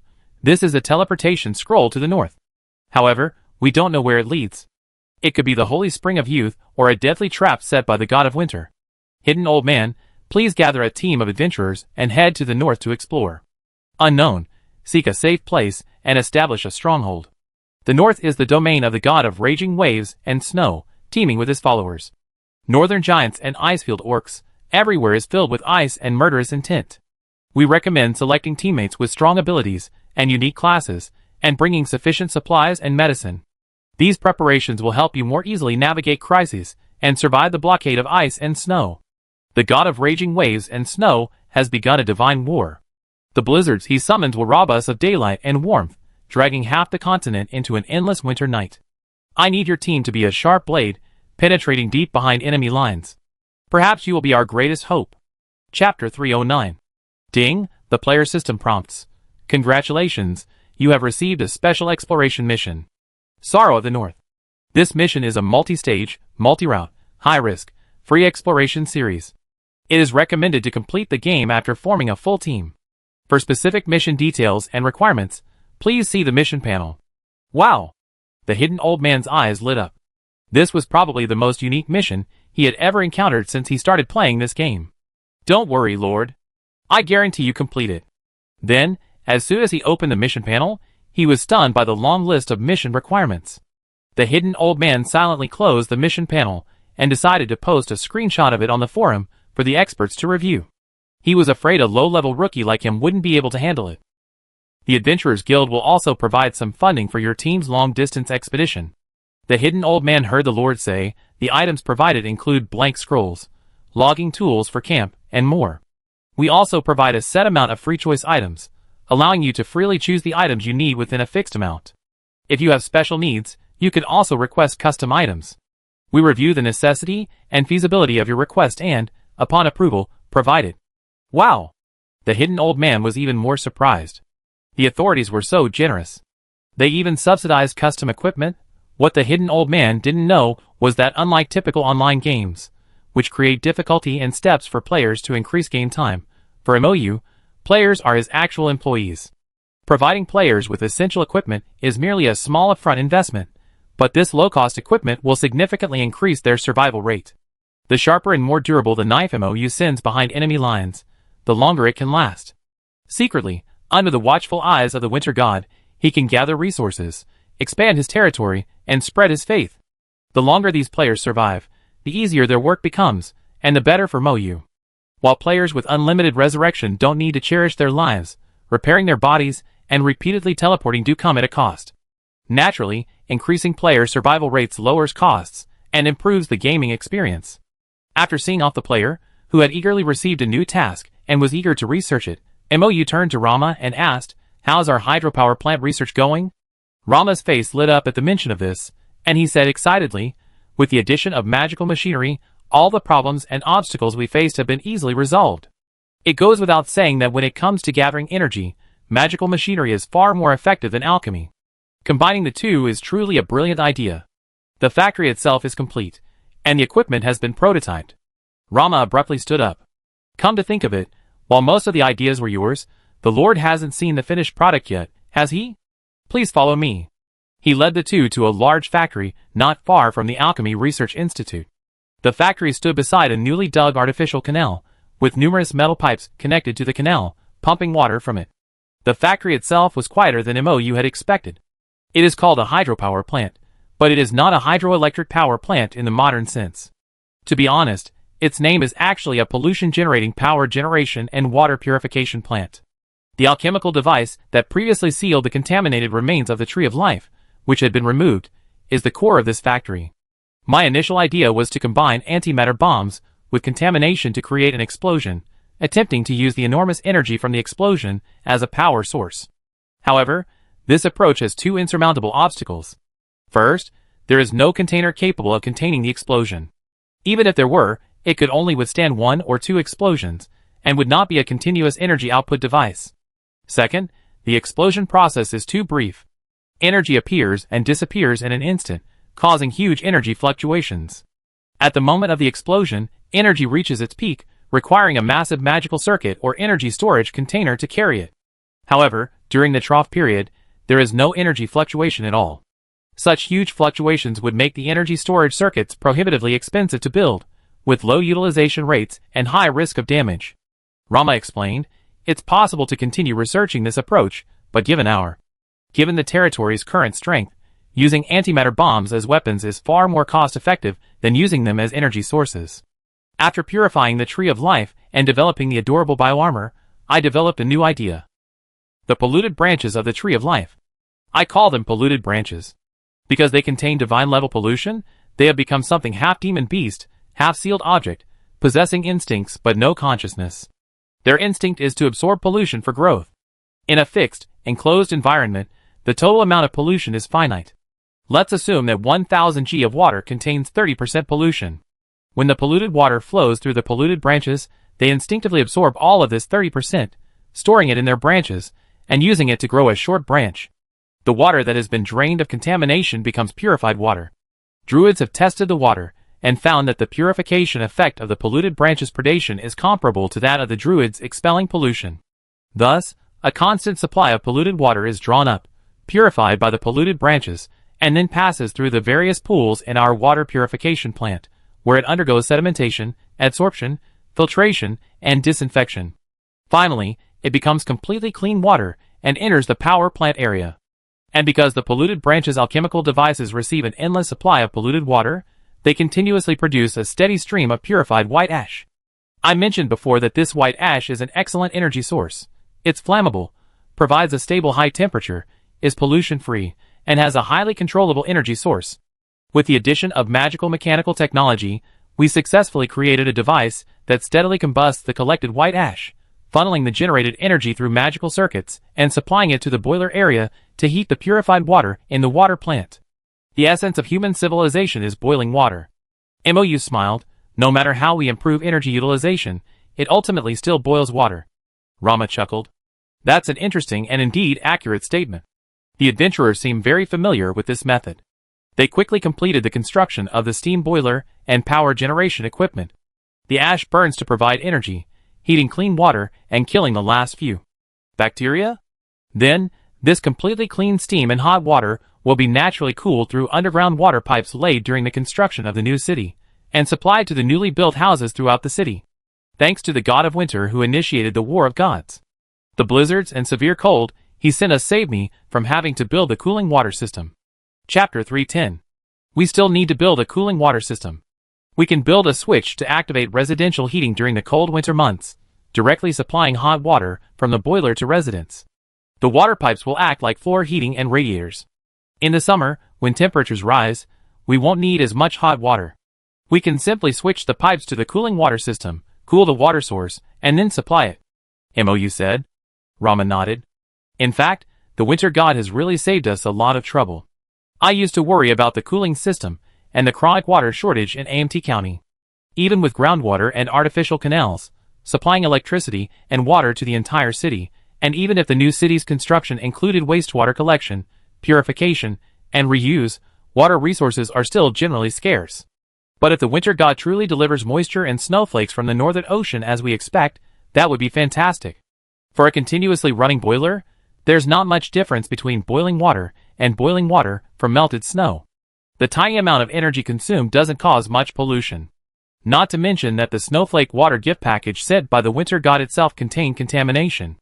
It's truly exceptional service. I also improved the alchemical device for the dirt branches. When the dirt branches grow beyond a certain size, they automatically be harvested and cut. The new dirt branches can then be used to produce the cutie bioarmor. Rama said proudly, the cuties we captured earlier are also continuously producing hair biomaterial. Once this hydropower plant is fully operational, the cutie bioarmor, which has been difficult to mass produce due to raw material limitations, will also see a significant increase in production. Although this blizzard brought persistent darkness, strong winds, and heavy snow, the god of winter also brought AMT County's scarce water resources and the evil god's pollution, temporarily saving the county the cost and effort of developing cooling systems. It also allowed the residents of AMT County to have access to electricity and running water ahead of schedule, marking a significant step into the modern era. By the way, when I was building the houses, I installed high-temperature pollution detectors on every faucet, as you requested. Rama added, when constructing the water pipes, the dwarves incorporated trace alloys that are non-toxic and harmless to humans and prevent pollution transmission. Testing has shown that the purified water circulating in the main city will not be recontaminated during normal use. In areas further from the main city, we will subsequently establish small water purification stations at key nodes beyond reliable distances, using druids to repurify the water in the waterways. With a continuous supply of water, electricity, and heating, and a steady reduction in the evil god's pollution, the people of AMT County may lack some sunlight this winter, but their comfort will not be compromised. In fact, it will be significantly improved. This is also thanks to the pitifully small population of AMT County's original inhabitants. The original AMT village has been largely demolished, and all newly built houses have been rebuilt to modern standards, with everything from electrical outlets, running water, sewers, bathrooms, and toilets. Even the electrical circuits have been designed with 2 sets of equipment, allowing the owner to freely switch between power transmission from the power plant and self-powered by the house's own solar energy. MOU had previously worried that the simple NPCs in AMT County wouldn't know how to use electricity, so he specifically recruited experienced players from among the community to conduct intensive training for the NPCs. Now, even without understanding the underlying electrical, physics, and chemistry, the people of AMT County are already comparable to a normal modern person in the origin world in terms of daily use and simple repairs. The original residents of AMT County have now moved into brand new homes, and the mercenaries, between missions, have helped relocate the orphanage's entire house of elderly, children, the sick, and the disabled, completely shifting their base from Roselle City. Because the orphanage's building was so large it couldn't even be fully occupied, Lot would occasionally rent some of the empty rooms back to MOU to accommodate unexpected NPCs, like Edward, or some of the slaves. MOU also quite liked to place potentially problematic NPCs in the mercenary orphanage. Besides, having a group of tough, knowledgeable mercenaries guarding them was much more reliable than having suspicious individuals stay in a hotel, mixing with the common people or even important figures from outside the area. Not to mention, the mercenary orphanage was a much more suitable location for adventurers to conduct their daily missions than an inn. Putting the slaves there wasn't just because there weren't enough low-end rooms for them, and it wasn't possible to rent out the best hotel rooms to them. That would resent other hotel guests. but also because it allowed the mercenaries to train the slaves nearby. For example, the future thief master, Ajan, had already integrated well into the mercenaries, learning many new techniques in petty theft and lock-picking. Under the mutual calculations of the thrifty lord and the mercenary leader, who was striving to reduce rental expenses, a tacit understanding emerged. Next, after a heavy snowfall, we need to increase the daily snow removal task. This will especially impact the rooftops of all houses and major roads. MOU pondered, excessive snow on rooftops could put a heavy strain on the buildings. While the buildings built by adventurers aren't that fragile, it's always better to be prepared. And for players with space backpacks, snow removal is a simple task. Simply select the snow and store it in your backpack. I opened a dedicated pool for snowmelt, Rama said. Adventurers can either transport snow directly to the factory or dump it into the canal and pump it from the river. The canal also has a pipe for discharging clean water. That's part of the cooling system. However, considering the possibility of severe cold snaps during this divine war, this drainage can also be used to raise the river's temperature to prevent it from freezing completely. Dedicated water outlets have also been built at the Garden of the Tree of Life and the Clean Land. Since the trees can't handle hot water, MOU has built a series of small, interconnected heat sinks. Hot water from the canal will first flow into these, dissipating the heat into the greenhouse to maintain room temperature. Then, in the final pool, it's cooled to a temperature suitable for watering flowers and trees. Finally, after passing through multiple water quality detection and temperature measurement devices, it enters the automatic watering system that automatically waters the flowers and trees at a fixed time and fixed quantity. Chapter 3:11. Although a boiler of clean water must be added and the ash in the fuel tank ignited each time the equipment is turned on, the continuous electricity generated after startup will also power the factory itself, automatically pumping, purifying, and filling the tanks. Rama raised his hand, as if the entire factory were his kingdom, and he was its master and king. A portion of the generated electricity will be stored in a magical energy storage device, allowing it to maintain the factory's pumping, drainage, lighting, and other facilities even if the boilers are temporarily shut down for some reason. He gestured to the slaves at their workbenches, monitoring the instrument readings. The actual operation requires minimal manpower. Only a few slaves will be required to monitor the water inlet and boiler. I meticulously calculated the reaction processes of every link, and the reaction rates of each step have been precisely adjusted to ensure seamless integration between the previous and next steps. Even if an emergency shutdown is required, all we need to do is close the boiler's air inlet and extinguish the flame. The exceptionally young, yet exceptionally talented alchemist concluded, I taught these slaves which indicators to monitor, and have arranged patrols and shifts. If anything unusual occurs, they alert me immediately. Everything was ready. MOU gazed at the blazing boiler, listened to the gurgling water in the pipes, and a satisfied smile rose from his lips. When they said goodbye to Rama and came out of the factory, the wind and snow outside were getting stronger. MOU and Ialian walked around the city, checked some important facilities and places, and then went to Grandma Alicia's shop to enjoy a late lunch. Grandma Alicia's signature vegetable stew was as delicious as ever, and she beamed with joy when she saw the two wearing the sweaters she had knitted. This winter will be special, MOU said to Grandma Alicia. We may not see the sun for a while, but don't worry, we made ample preparations. Every resident of AMT County will enjoy a warm and prosperous winter. Just be careful to dress warmly when going from a warm indoor space to a cold outdoor space to avoid catching a cold or getting sick. Of course, if possible, it's best to limit outdoor activities during snowy weather. The butcher shop's business was so successful that it recouped its initial investment and became profitable soon after opening. Pip bought the old house of the grocery store next door that had moved out and had the adventurers tear it down and rebuild it to the standards of a new city. The newly built house has 3 floors. Pete connected the ground floor to the butcher's shop, creating a dine-in restaurant, while the 2 floors above serve as his and Grandma Lisa's new home. Someone even had a helpful. No, the helpful adventurers installed an electric elevator for them. Grandma only needs to step onto the platform and press a button to get upstairs, making it incredibly convenient. Even if Grandma Lisa doesn't leave her house, she can still enjoy a happy winter in her new home and butcher's shop. Thank you, Lord of Miracles. Thanks to you and your adventurers, we can live such a comfortable life. If you say it's okay, it's definitely okay. Grandma Liza said with a smile, would you like some more braised food? The adventurers taught me how to make it. Who would have thought that the chicken feet we once threw away would be so delicious after braising? Oh, it's chicken feet. Well done, players. MOU's eyes lit up. Please pack some for me. Great. Would you like to try the goose feet too? Of course. Leaving the butcher's shop and returning to the mage tower, the two not only had a full stomach, but their space backpacks were also filled with bags of winter snacks, ready for hibernation. There's nothing more comfortable than snuggling in a kotatsu on a snowy day, munching on chicken feet, and watching a TV series. Mou's eyes sparkled as he said to the knight, "Oh right. We need to make a kotatsu." Aelian nodded, confused. Today's news from Osiria. Winter has arrived, and the winter god war has begun. The winter god, Friels, god of raging waves and ice and snow, has summoned a blanket of ice and snow, silently beginning this protracted war.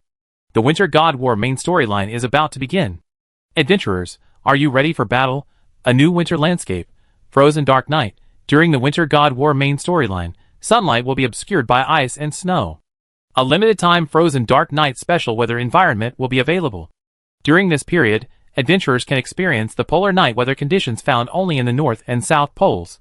Note, this polar night weather condition, combined with continued snowfall, may cause a certain cold debuff to adventurers.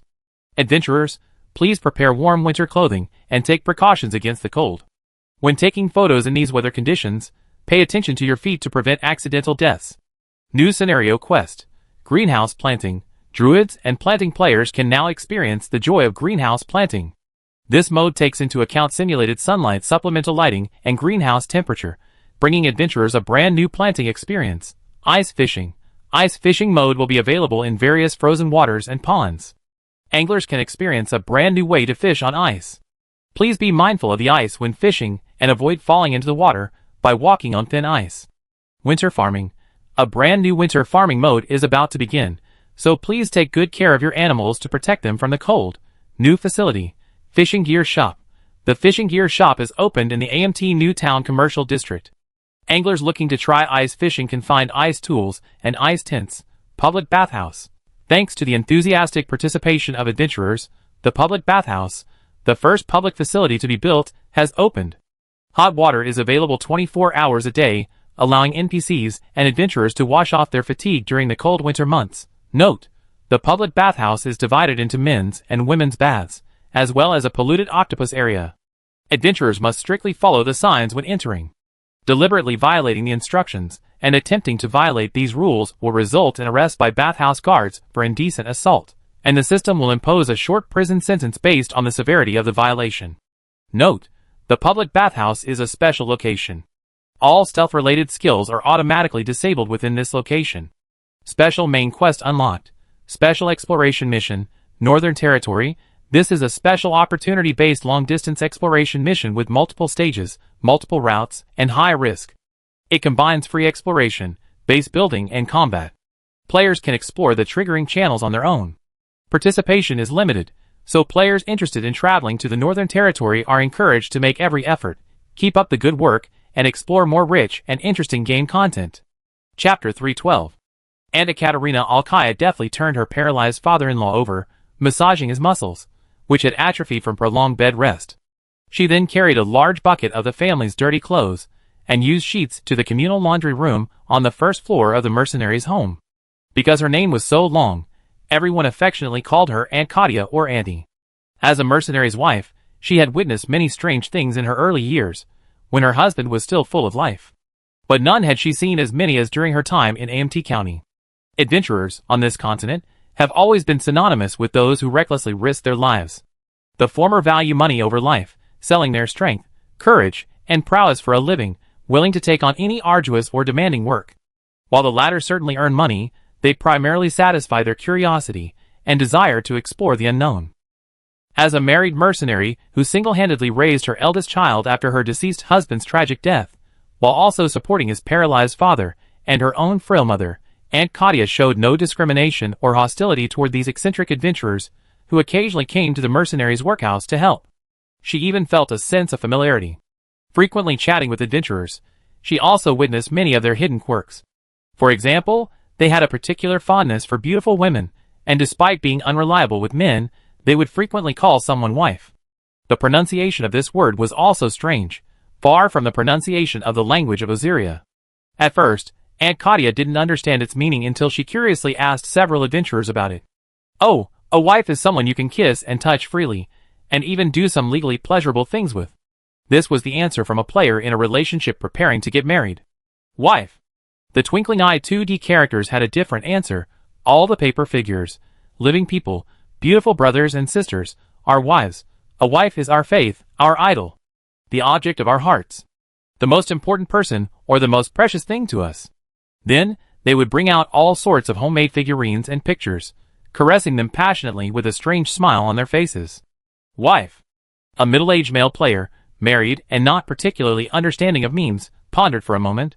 The head of the family, the mother of the children. The woman looked puzzled. She thought the foreign word seemed to mean something very similar to the word wife in the Osirian language, but some adventurer's explanations left her unsure. When she learned that the former Holy Son of the Church of Light, the current Knight of the Lord of AMT County, was the wife of the Lord and all the adventurers, her mind raced with strange things, perhaps only those of her age could witness. But putting aside this strange and confusing personal matter, AMT County was indeed a thriving and wonderful place. In the days since moving here, she had witnessed the entire city's transformation from a bare, empty space to its current state of teeming with new buildings. Every morning when she went grocery shopping, she spotted a new building here and there, a newly opened store, a brand new public facility, or a distant factory. The city's population was also growing, and the adventurers who came to help out at the Mercenary Relief Institute each day were so different that it was sometimes difficult to remember their strange names and appearances. But these adventurers possessed a knowledge structure as complex as their quirks. They possessed a wealth of bizarre yet profoundly helpful knowledge. For example, they helped install a washing machine in the orphanage's communal laundry room, the very machine Auntie was using. This washing machine had become Auntie's favorite item since she moved in. It had rescued her from the endless hell of laundry. Now, instead of soaking her hands in water that seemed icy even in summer, she could simply throw everything into the washing machine. Some adventurers even suggested that it would be best to separate clothes, washing whites separately, for example, or socks separately. But Auntie didn't care. She washed them in one tub when washing by hand, so why shouldn't she wash them in the washing machine? She wasn't a picky person. She had so much to do, and she didn't have the time to wash them bucket by bucket. Besides, other people also needed to use the washing machine. And the water and electricity were the mercenaries' hard-earned money. Whether or not the ant's method of operation was correct in the eyes of the adventurers, it didn't affect the washing machine's status as the world's greatest invention. Whenever she caressed the washing machine's exterior with a loving gaze, she understood what the adventurers meant by wife. Ah, if there was anything worthy of being called wife to her, it was this washing machine. She stuffed all the clothes into the washing machine, adding the correct amount of alchemical detergent according to the instructions posted on the wall of the public laundry room. After hitting the wash cycle, the bored ant leaned against the window, feeling the cold wind and falling snow outside, and glanced anxiously at the darkening sky. At this moment, the radio puppet in the public laundry room also began to speak. Good afternoon, citizens of AMT County. This is an urgent announcement from the Lord. Winter has arrived unusually early this year. Starting this afternoon, AMT County is expected to experience continuous snowfall and plummeting temperatures. Please prepare for the cold and prepare adequate winter clothing. During the duration of the winter's low temperatures, AMT County will continue to provide heating, hot water, and electricity, which you can enjoy at home at no additional cost. If there are any malfunctions with the electricity or plumbing, please report them to any of the magic puppets or the radio puppets. AMT County has ample supplies and food. If you need them, you can purchase them in the commercial district. If you're unable to leave due to heavy snow and low temperatures, you can post quests via your phone magic puppet or radio puppet. Adventurers will assist you in purchasing and delivering them to your door. This service is officially priced, and there are no additional fees. If adventurers impose additional fees, you can report them with a single click. Because heavy snow can block doors and windows, increase traffic flow, and increase the weight of roofs and buildings, please monitor snow accumulation in your homes closely. If excessive snow accumulates, please call adventurers for clearance. During winter, travel is difficult.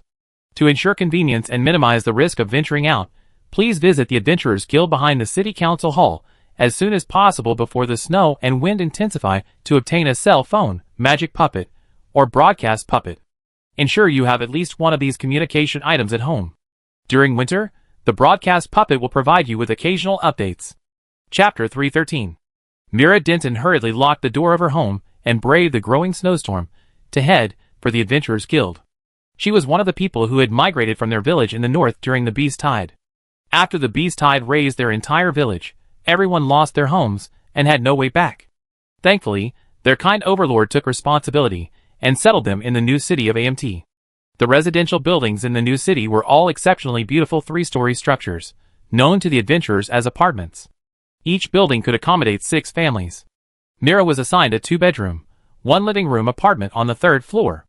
Those villagers with a craft found work in AMT County, especially the diligent Tauta brothers. Not only did they move into new homes, but with the overlord's support, they also opened a new shop and became mentors to the adventurers, teaching them the art of carpentry, earning them considerable respect. Everyone who worked for the Lord received a work phone, and every shop owner received a magic doll. Those like Mira, who had no skills, could only do odd jobs in the city, helping out at one shop today, then another. Seeing those who had started at the same level as her improve their lives while she was left far behind, Mira felt a pang of envy. But upon reflection, she didn't have those professional skills. Back in the North Village, she had to make a living by washing clothes, mending, and raising chickens and ducks. Now, not only did she have a new house, but she also had enough food and clothing. Every month, the Lord provided basic necessities, like food and cloth to those from the north, who hadn't yet established themselves. Living alone, free from worries, with one person feeding the whole family, if she was frugal, she could barely survive on these supplies. Thinking this way, her heart calmed down again. She had gone out this time because she had heard from a neighbor that a snowstorm was approaching. The Lord advised residents to stay indoors during periods of heavy snow and wind. If they needed supplies or help from adventurers, they could post quests to adventurers via their phones, magic puppets, or broadcasting puppets. Right now, they could get one for free at the Adventurers Guild. Since the afternoon, the snow had been getting heavier. She glanced up at the darkening sky, wrapped her coat tighter, and quickened her pace. Most residents had either phones or magic puppets. Public areas, like the Mercenary Welfare House, already had broadcasting puppets, so there wasn't a long line at the Adventurers Guild. Mira quickly received her own broadcasting puppet. The puppet was about the size of a book, with a screen on its belly. An adventurer from the Adventurers Guild had just taught her how to use it. Once this broadcast doll was brought home and plugged in, it would automatically announce important information in the city.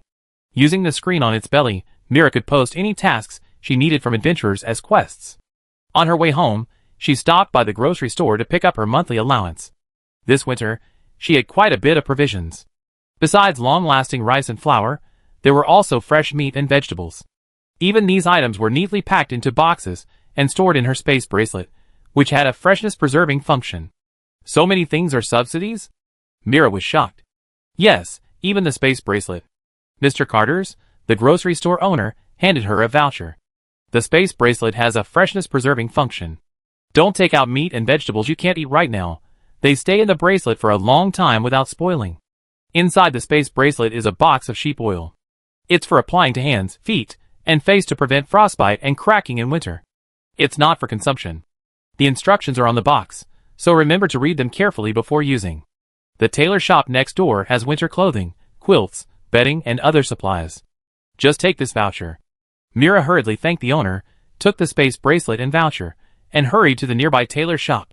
The tailor shop was especially busy today, with many people buying winter clothing and winter supplies. Mira even saw the Lord and his silver-haired knight there. This blanket is perfect for a kotatsu. An adventurer who often worked at the tailor shop was eagerly showing the Lord and knight a thick, warm-looking blanket. Mira remembered her. Her name seemed to be Jin. These adventurers all had strange, code-like names, perhaps adopted to avoid retaliation from their enemies during their adventures. And this. I'm not sure if your lord and wife have enough winter clothes, so I especially made the latest winter outfits for you. The adventurer pulled out 2 identical sets of thick clothing, one black and one white, from behind the counter. The fur-collared capes looked incredibly warm. You two can try them on to see if they fit. If there's anything wrong with the measurements, I can make alterations on the spot. The lord and the knight entered the dressing room to try on clothes, and Mira found an opportunity to hand the voucher to the shopkeeper, Aunt Rosa. Oh, you're here to pick up your winter supplies. Aunt Rosa pulled a large bundle of heavy blankets and bedding from behind the counter. Do you have a space bracelet? This stuff is too heavy, so it's better to put it in the space bracelet. It's a mattress, a thick quilt, and 2 sets of washable sheets, quilt covers, and pillowcases. What size are you wearing? Small will do. Mira stuffed a bundle of blankets and bedding into the space props and watched Aunt Rosa select the right size on the cabinet. 3 sets of thermal underwear, 3 pairs of cotton socks, 2 pairs of gloves, 2 sets of sweaters and trousers, 1 fur coat, and 1 cotton jacket. Here's the cleaning and maintenance guide. Aunt Rosa placed a printed piece of parchment on the pile of clothes. There are washers and dryers in the common areas of your apartment building. Follow the instructions, and they won't shrink or damage your clothes. The styles of the clothes are a bit ordinary, but they're definitely warm and will keep you safe through the winter. That's all that matters. Besides, in a snowstorm, who cares how good you look? These words sounded a little strange coming from the tailor's owner. Shouldn't a tailor shop be the benchmark of fashion in the new town? However, having experienced many bitter winters in North Village, Mira knew Aunt Rosa's words were absolutely correct. This year, the snow had been falling unseasonably heavily since October, and there was no telling how harsh the winter would be. Warmth is the most important thing. Chapter 3:14. So many things, all free. Mira muttered in disbelief, her breathing even softer, afraid that a heavy breath would disturb this overly beautiful dream. Yes. Aunt Rosa smiled. Thanks to our Lord and adventurers, we have ample winter supplies. Our warehouses still have plenty of furs, cotton, and even mercerized linen. She addressed the last part to the Lord and Knight as they emerged from the fitting room. This winter coat is perfect for you too, Aunt Rosa exclaimed. Mira nodded silently. Hee. Let's call this outfit the Lord set. Jin snapped screenshots, his face flushed with excitement. The Lord wore a very thick, slim-fitting leather coat with a stand-up collar and a fitted waist. It matched the matching leather trousers and high-top leather boots perfectly. The most distinctive feature was the long fur-collared cape. This thick, fur-collared cloak not only boasted a very fluffy and warm fur collar, but was also secured with a diagonal ribbon across the chest, eliminating any uncomfortable tugging from the heavy fur. The garments, identical in style, only in black and white, appeared solemn and dignified on the Lord, while on the Knight, who towered over the Lord by half a head, they appeared ethereal and beautiful, highlighting his slender waist and long legs. Like Mira, everyone in the shop stared at the two deities with their mouths slightly open in astonishment, their eyes ablaze with wonder. This garment is truly excellent. Is there plush inside the leather? It's warm enough and soft enough for comfort, the Lord said. It's just that the design looks a little familiar, and so does the name. Don't worry about such details. Jin Libe waved his hand. A lord should wear his lord's garb. I have several more sets here. Please try them all on. No need to try them on, the Lord said. Wrap them all up and wear them later. Winter is still long. But I might not be able to take pictures then. Jin Libe sighed, but he still quickly sorted the Lord's and Knight's clothes into different categories. Mira couldn't help but smile, picked up her supplies, and headed home. With such a kind and thoughtful Lord, she felt that her first winter in AMT New City would be a good one.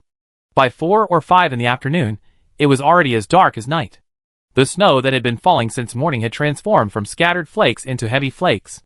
The residents on the streets had finished their work early and returned to their homes. Those shops with front shops and back residences remained open as normal, but the shop owners and their families, who were only a short walk back to their homes, were busy inside. Helpers who lived outside had been given early leave and were told to stay home if the winter was too cold or if blizzards blocked the roads. Their jobs would be preserved, and the generous overlords would provide them with all the necessary living expenses during the harsh winter. When shop owners were short-staffed, the overlords would directly cover the costs of hiring adventurers. Shop owners posted quests without having to set or pay a reward. The system automatically assessed the difficulty of the quest, determined the price, and paid it automatically. Upon seeing this announcement on their phones, the shopkeepers were all filled with gratitude for the Lord's kindness, yet they couldn't help but jokingly remark, the only people still out and about in the bitter winter were the adventurers. The shopkeepers felt that although these adventurers constantly talked about wanting rewards, even if the rewards were merely trivial, worthless scraps, the adventurers still worked tirelessly and happily. In reality, the adventurers were truly kind-hearted individuals, eager to help others. The rewards they demanded were merely a reassuring formality. After all, as long as the quest issuer paid the reward, they no longer owed the adventurer any favors. The native residents of AMT New City, or, in the eyes of the players, the NPCs, had somehow come to this unspoken understanding. They no longer cared about the adventurer's strange behavior and idiosyncratic preferences. Whether they enjoyed climbing towering boxes in the square or calling a man with longer-than-hair legs wife, the residents looked upon their benefactors with an understanding and loving gaze. They would never forget that it was these adventurers from foreign lands who helped them. Under the guise of completing a mission, they purified their pollution, brought them clean food and water, and built a brand new city on this desolate land. They brought prosperous caravans, they brought marvelous technology, they brought warmth, abundance, and security. If it weren't for the lords and adventurers, the residents of AMT County would have perished long ago from starvation and the ravages of the beasts. So, no matter how bizarre the adventurers' preferences were, they wouldn't harm them. As for the Lord and his knights, it was certainly not the city's place to comment. Everyone who had originally lived in AMT Village knew that the Lord had been aloof in his early years, preferring to remain alone in the Mage's Tower, studying arcane knowledge beyond the comprehension of the common people, only offering assistance when they were starving and struggling to survive. After the arrival of the Holy Sun Ialian and the adventurers, the Lord gradually emerged from his dusty Mage's Tower and began to implement sweeping, miraculous changes in AMT County. Druid purification halls, electricity, lighting, washing machines, and a myriad of other new devices and machinery were constantly appearing, leaving the residents' heads spinning with learning, but they had to admit that they were all good things. The generous Lord never took a penny, simply giving, and giving, as if his greatest joy was the people's well-being. Faced with such a compassionate Lord, how could the people of AMT County not love and respect him? So, if the Lord and his knight were to empathize, that would be a truly wonderful thing. On the continent of Osiria, people don't particularly care about their significant other's gender, identity, or race. Most people struggle to even survive. Finding a partner they love is a small comfort in this miserable world. So what does it matter whether the other person is a man or not, or whether they can produce children? Most people wouldn't be able to support a child anyway. Not to mention that the Lord is an unfathomable transcendent being beyond the reach of ordinary people. No one in this territory dares to dream of catching his eye. Furthermore, the Lord and the Knight seem a truly delightful match. But just how far have these two come? They're often seen together, and sometimes they look like an old married couple, but sometimes they're like two pieces of wood with no regard for their emotions. Today, the residents of AMT County are also worried about their Lord's love life. Chapter 315. A fierce wind swept in thick clouds, and the sky-blocking snow and ice finally blocked out the sunlight, plunging the entire AMT County into darkness. Streetlights lit up one after another, and the power plant operated steadily, continuously outputting electricity and hot water. This clean, boiling water was supplied to the residents of AMT New City through the water pipelines pre-installed during the early stages of the city's construction. Unlike the closed heating water circuits used in the northern regions of the Origin world, which used industrial water supplemented with various softeners, the river water in AMT County was filtered with Rama's alchemical potion to remove minerals. This water neither left scale in the pipes nor posed any harm to the human body. Leah's testing confirmed that it was far safer and more harmless than the water the residents had previously used. This hot water flows through the winding underfloor heating pipes installed beneath residents' floors, naturally dispersing the heat it carries throughout the homes. Under Leah's overall control, the professional players combined their expertise with the magic and alchemy of this world, completing the construction of an integrated water supply and heating facility using the principles of underfloor heating and radiators. Furthermore, with the added benefit of magical mechanical technology, facilities far from the factory no longer have to worry about the hot water losing most of its heat during long-distance transportation. Utilizing a magical heat balance device technology provided by Mr. Oldley, Leah monitors the entire water supply network. Heat from areas with excessively high temperatures is collected by the energy storage elements within the magical heat balance device and supplied to the cooler areas through spatial energy transmission technology. The energy release elements then restore the hot water in the waterway to a stable temperature. Regardless of distance, the temperature of the city's waterways will be maintained within an extremely comfortable range, neither too hot nor too cold. When the Divine War ends and the temperature rises, this integrated water supply and heating system can be upgraded to a summer water cooling system by simply connecting a cooling water system, eliminating the need for air conditioning. Mira Denton, having returned home, plugged the radio puppet into an outlet and placed it on a cabinet in the hall. After pressing the power button, the puppet's eyes flickered, and the light screen on its belly illuminated. Mira checked the screen. It offered options for previously played programs, such as weather forecasts, music, and audiobooks, or for listening directly to the current program on AMT County Radio. There was also an important notification screen, an Adventurer's Quest screen, and a one-touch alarm function. Mira turned on AMT County Radio, and the soft, melodious aria of a female singer emanated from the radio puppet. Mira hummed along with the music as she sorted through the supplies she had collected. Clothes she tried on and put in the closet, quilts and mattresses spread out, and fresh vegetables and meats were taken out for each person and placed in the kitchen to be washed and cooked. The music ended, and the PA puppet dinged, beginning to play an announcement. Citizens of AMT County, the snowstorm is gradually intensifying. For your safety, please minimize outdoor activities. During the duration of the snowstorm, AMT County will provide 24/7 city lighting and heating. Your heating has automatically activated. You can set the desired temperature using the Magic Heat Balance device on the wall. For your health, we recommend keeping the indoor temperature between 16 and 26 degrees Celsius in winter. The temperature difference between indoors and outdoors is significant. Please ensure you're well protected before heading outdoors and gradually acclimate to the low temperatures. There's no need to use charcoal stoves or firewood for heating indoors. If you must, ensure adequate ventilation to prevent suffocation and poisoning. Please exercise caution when using flames and stoves. Mira looked up and realized she somehow taken off her heavy coat due to the heat, and was even working with her sleeves rolled up. She walked to the apartment entrance and found the panel for the magical thermal balance device on the wall next to the main door. The current temperature read 26 degrees Celsius. She lowered the temperature slightly, then curiously opened the window to check the outside temperature. Then, frozen, she instantly withdrew her hand. So cold. It must be below zero outside, she muttered, closing the window and letting out a comfortable breath inside the warm room. Will this winter be comfortable? The area covered by thick clouds continued to expand as the snowstorm moved southward. Sooner or later, the entire Magic Federation and the Elven territory would be plunged into darkness. MOU ended his long-distance call with the Elf King and his sister, pinched his nose, stretched, and then stood up to check on the night and DeCarlo's progress. In fact, compared to the completely newly built AMT city, the winter renovation of MOU's Mage Tower was much more difficult. It was an old building, and initially no water supply, electricity, or wastewater pipes were reserved. Everything relied entirely on magical tricks.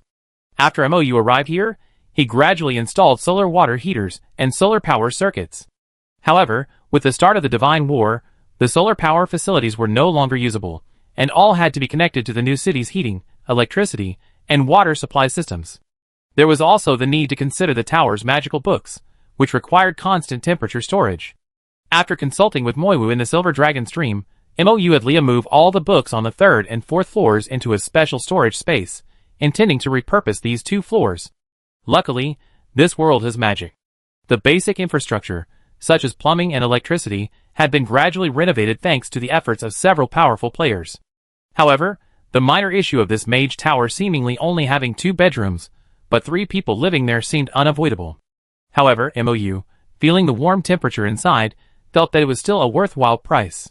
MOU hadn't yet decided what to do with the original library space on the 4th floor, but he envisioned converting the 3rd floor into a winter lounge. MOU pushed the door open and entered. After Leah had gathered all the books, DeCarlo had swept the dust from the room and opened the windows to let in fresh air. The old, rotten wooden planks, weighed down by the books, were pried off and discarded by the carpenter players, and a new wooden floor was laid. DeCarlo and Ialian had successfully assembled the Kotatsu table MOU had ordered from a player. They had laid a thick fur rug on the newly paved floor, and the brand new Kotatsu table was placed in the center. By the window, a floor lamp and a small table were arranged just as MOU liked them. Next to them was a single sofa and matching footstool, perfect for curling up to read or browse. Although this place still needed some renovations and additions, MOU, watching the 2 busy men and the warm furnishings, felt for the first time that he could live here forever. Chapter 316. The next morning, the sun rose as usual, but neither sun's radiance could penetrate the thick cloud cover, and AMT County remained shrouded in darkness. But AMT New City was ablaze with lights, with streetlights illuminating the city. The Life Tree Garden and the clean land were illuminated by sunlight mimicking full-spectrum plant lights, making it seem as if it were daylight. The elves emerged from their treehouses and stretched comfortably in the greenhouse. As they exited the greenhouse, they shivered at the chilly temperature outside and hurriedly retreated to their treehouses to put on more warm clothes. Because their treehouses were living creatures, after constructing greenhouses for the life tree and the fields, the elves and adventurers used transparent plastic sheets to build warm greenhouses outside the treehouses in the NPC and player residential areas. Unlike the human NPCs in the new city, who could move into new homes under the command of their lords, These elves couldn't break their old habits of sleeping in treehouses or near the Tree of Life. Imo, you couldn't let these southern elves and their treehouses perish together, so the best solution was to build a snowproof greenhouse outside the treehouse. The thick, sturdy transparent plastic sheets were uniformly manufactured in a standard rectangular shape. Each side had slots that snapped into metal brackets, allowing for infinitely interlocking walls and roofs. Adventurers simply needed to use the earth wall skill to bury the metal brackets into the ground, solidify the foundation, and then quickly complete the construction, like building Lego. The greenhouse's roof had a steep slope, allowing snow to slide down unimpeded, otherwise, the plastic sheets wouldn't be able to withstand the weight of a heavy snowfall. Heating pipes flow from the treehouses through the greenhouses, releasing warmth. Next to each treehouse is a new water reservoir, providing not only daily water for the elves, but also for watering trees and plants after cooling to the desired temperature. The same applies to the adventurers' treehouses and mushroom houses. Those who choose to build their own homes are fortunate to have pre-installed plumbing, allowing them to live a more modern lifestyle. However, for players, who are merely shells attached to corpses or alchemy dolls, while they can and must eat, the food they consume is converted entirely into pure energy to power their bodies. They have no metabolic needs and don't need a toilet, thus eliminating many of the hassles of infrastructure. In the eyes of players, their homes are more like personal spaces where they can freely play house and decorate. Whether there's electricity, heating, or running water is unimportant. Some even find running water strange and prefer not to build plumbing. After the greenhouse was built, although the heating wasn't enough to reach the indoor temperatures of residents' homes, it could still maintain a temperature of around 16 to 20 degrees Celsius. Compared to the freezing temperatures outside, which were already over 10 degrees below zero, it was a world away. The elves on duty in the Garden of Life and the fields were already busy checking the temperature and lighting, adjusting the irrigation water, and were briskly busy. Pharaoh knelt before the newborn Tree of Life, bowing his head in prayer. Through his connection with the Tree of Life, he could hear the joyful voice of the thriving young tree. Under the meticulous care of the elves and druids, the young Tree of Life had grown to over a man's height, its trunk as thick as a man's thigh, and its crown growing dense. From the moment the Tree of Life began to warn the elves of its worries and war preparations, to the moment it comfortably stretched its branches beneath the greenhouse and supplemental lighting, only 2 days had passed. Although Pharaoh Loren had always harbored a slight fear of the Lord, who had once given him a minor scare, he had to admit that his preparations were meticulous. Even before the first signs of winter, he had begun the process, stockpiling greenhouse materials Pharaohs had never seen before, keeping the dwarves busy day and night, forging pipes and breaking down countless tasks into smaller pieces for adventurers, elves, dwarves, and human craftsmen to complete in their daily lives. Only when everything was laid out and Pharaohs calmed down and reflected carefully did he realize that those small, purposeless yet simple tasks had somehow formed a city that, even in the frozen darkness, was brightly lit and warm like spring. He shuddered and muttered, "Luckily, this lord is our ally." Overnight, AMT County was transformed into a city clad in silver. Snow piled half a meter high. The adventurers, upon logging on, were first smothered in snow, then faced with the snow removal task that popped up. Holy crap! Has the weather system and regional maps been updated so quickly? It's so realistic. This snow feels exactly like the winter snow back home. The adventurers from the north exclaimed. The adventurers from the south had no time to lament. They had already leaped into the thick snow with a roar, rolling and flopping, lying flat on their backs, drawing snow angels with their limbs, and catching flakes with their tongues and mouths wide open. Each one of them was as boisterous as 3 sledding idiots, who had been raised in the south, and suddenly returned to Siberia.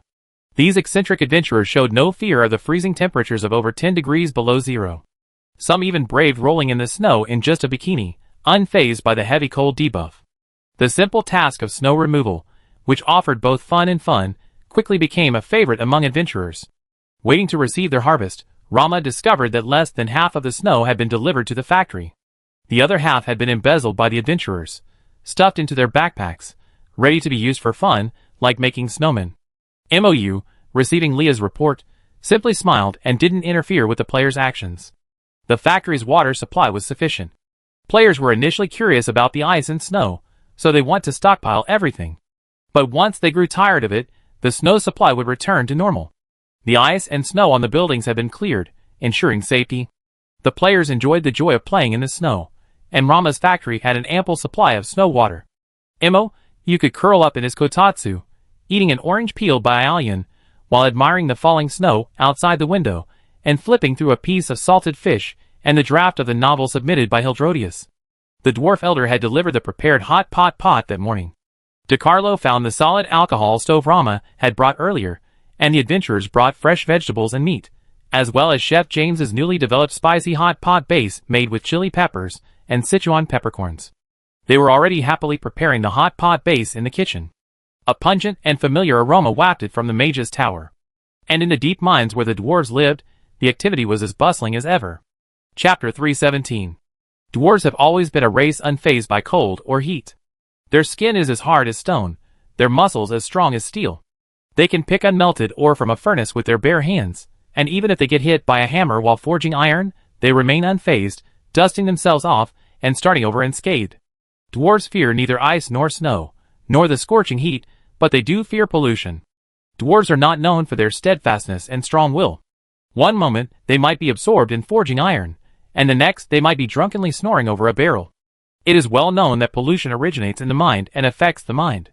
Those with weak wills will quickly lose themselves to the whispers of the evil god's pollution, becoming assimilated into grotesque followers of the evil god.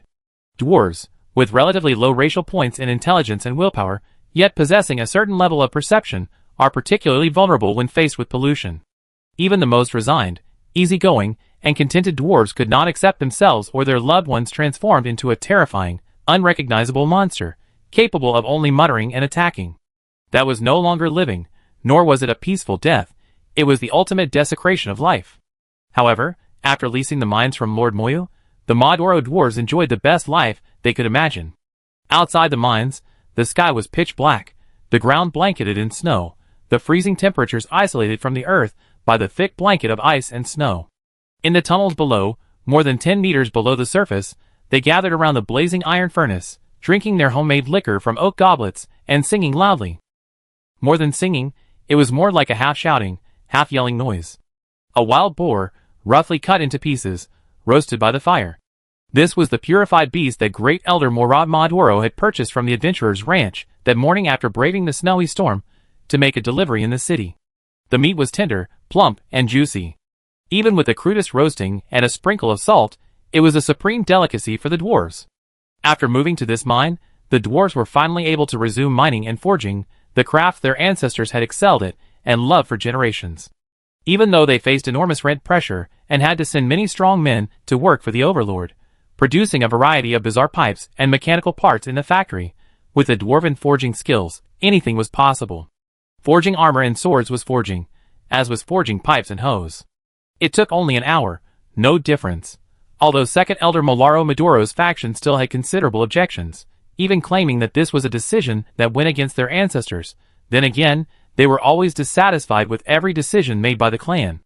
The dwarves had long been accustomed to the daily routine of disagreement within the clan. It was more accurate to say that the dwarves, who were always chattering and noisy, disliked everyone within their own clan. Whenever they reached a consensus, it was either a matter of life and death, or when the opposing dwarfs' fists were larger and more powerful than their own.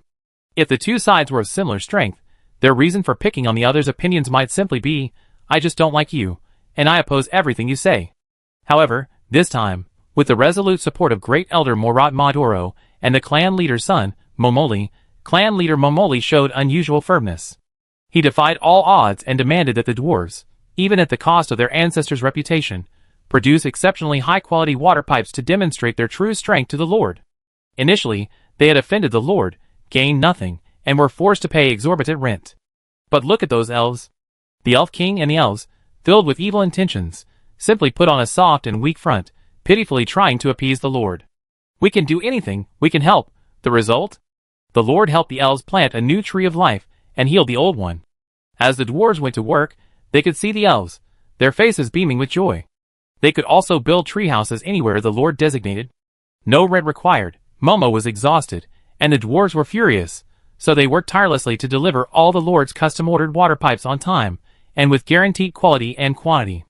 This wave of orders paid off the iron mine's outstanding rent for the year, and the dwarves were truly proud. The Lord then smiled and extended a more enticing offer. The adventurers are about to clear the copper mine of its monsters. Would you like to rent it? Rent! Of course. Second Elder Molaro Maduro, uncharacteristically raising his glass, shouted hoarsely, "That's a copper mine." Copper.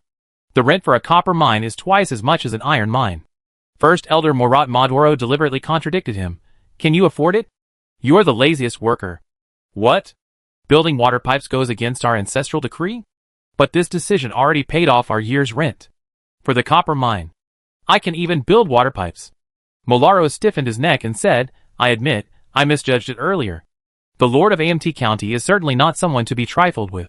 But he has indeed brought one miracle after another to the elves and the residents of AMT County. I hate seeing you stinking, bearded villains triumphant, but I hate even more seeing other races eating meat while the dwarves can only pick up a few morsels of soup. What about those northern families you've been nagging about? Aren't you planning on getting them to join the north? Mollet scoffed. Bah! Molaro took a sip of his wine. Those idiots. I asked the ravens from the north, and they say the Lord of the Raging Waves is getting more and more angry lately, and the northern races are having a harder time. They all fled here. The mithril mines of the northern dwarves are being targeted by the Yellow Cloaks, and they're trying to get some information from us to curry favor with the Lord of the Raging Waves and buy some breathing room. If we go there, wouldn't that just be a waste? They want to use us. Go protect their mithril mines, bah. You're scheming louder than I am? Weren't you also targeting their mithril mines, stirring up trouble within the clan? Ha, you're the only one allowed to scheme against others, but not against you, right? Of course. Don't you covet their mithril? You might, but the mithril mines are in the north, and we can't easily get there. Let's focus on the present and work hard. Humph. Molaro angrily picked up a piece of pork and took a sharp bite, the crumbs flying. Hey, you see, these two gods are fighting, and each wants information about the other. Selling the Lord's information to the Lord of Raging Waves will do us no good. And if we sell the Lord of Raging Waves information to the Lord, how much rent can we cover?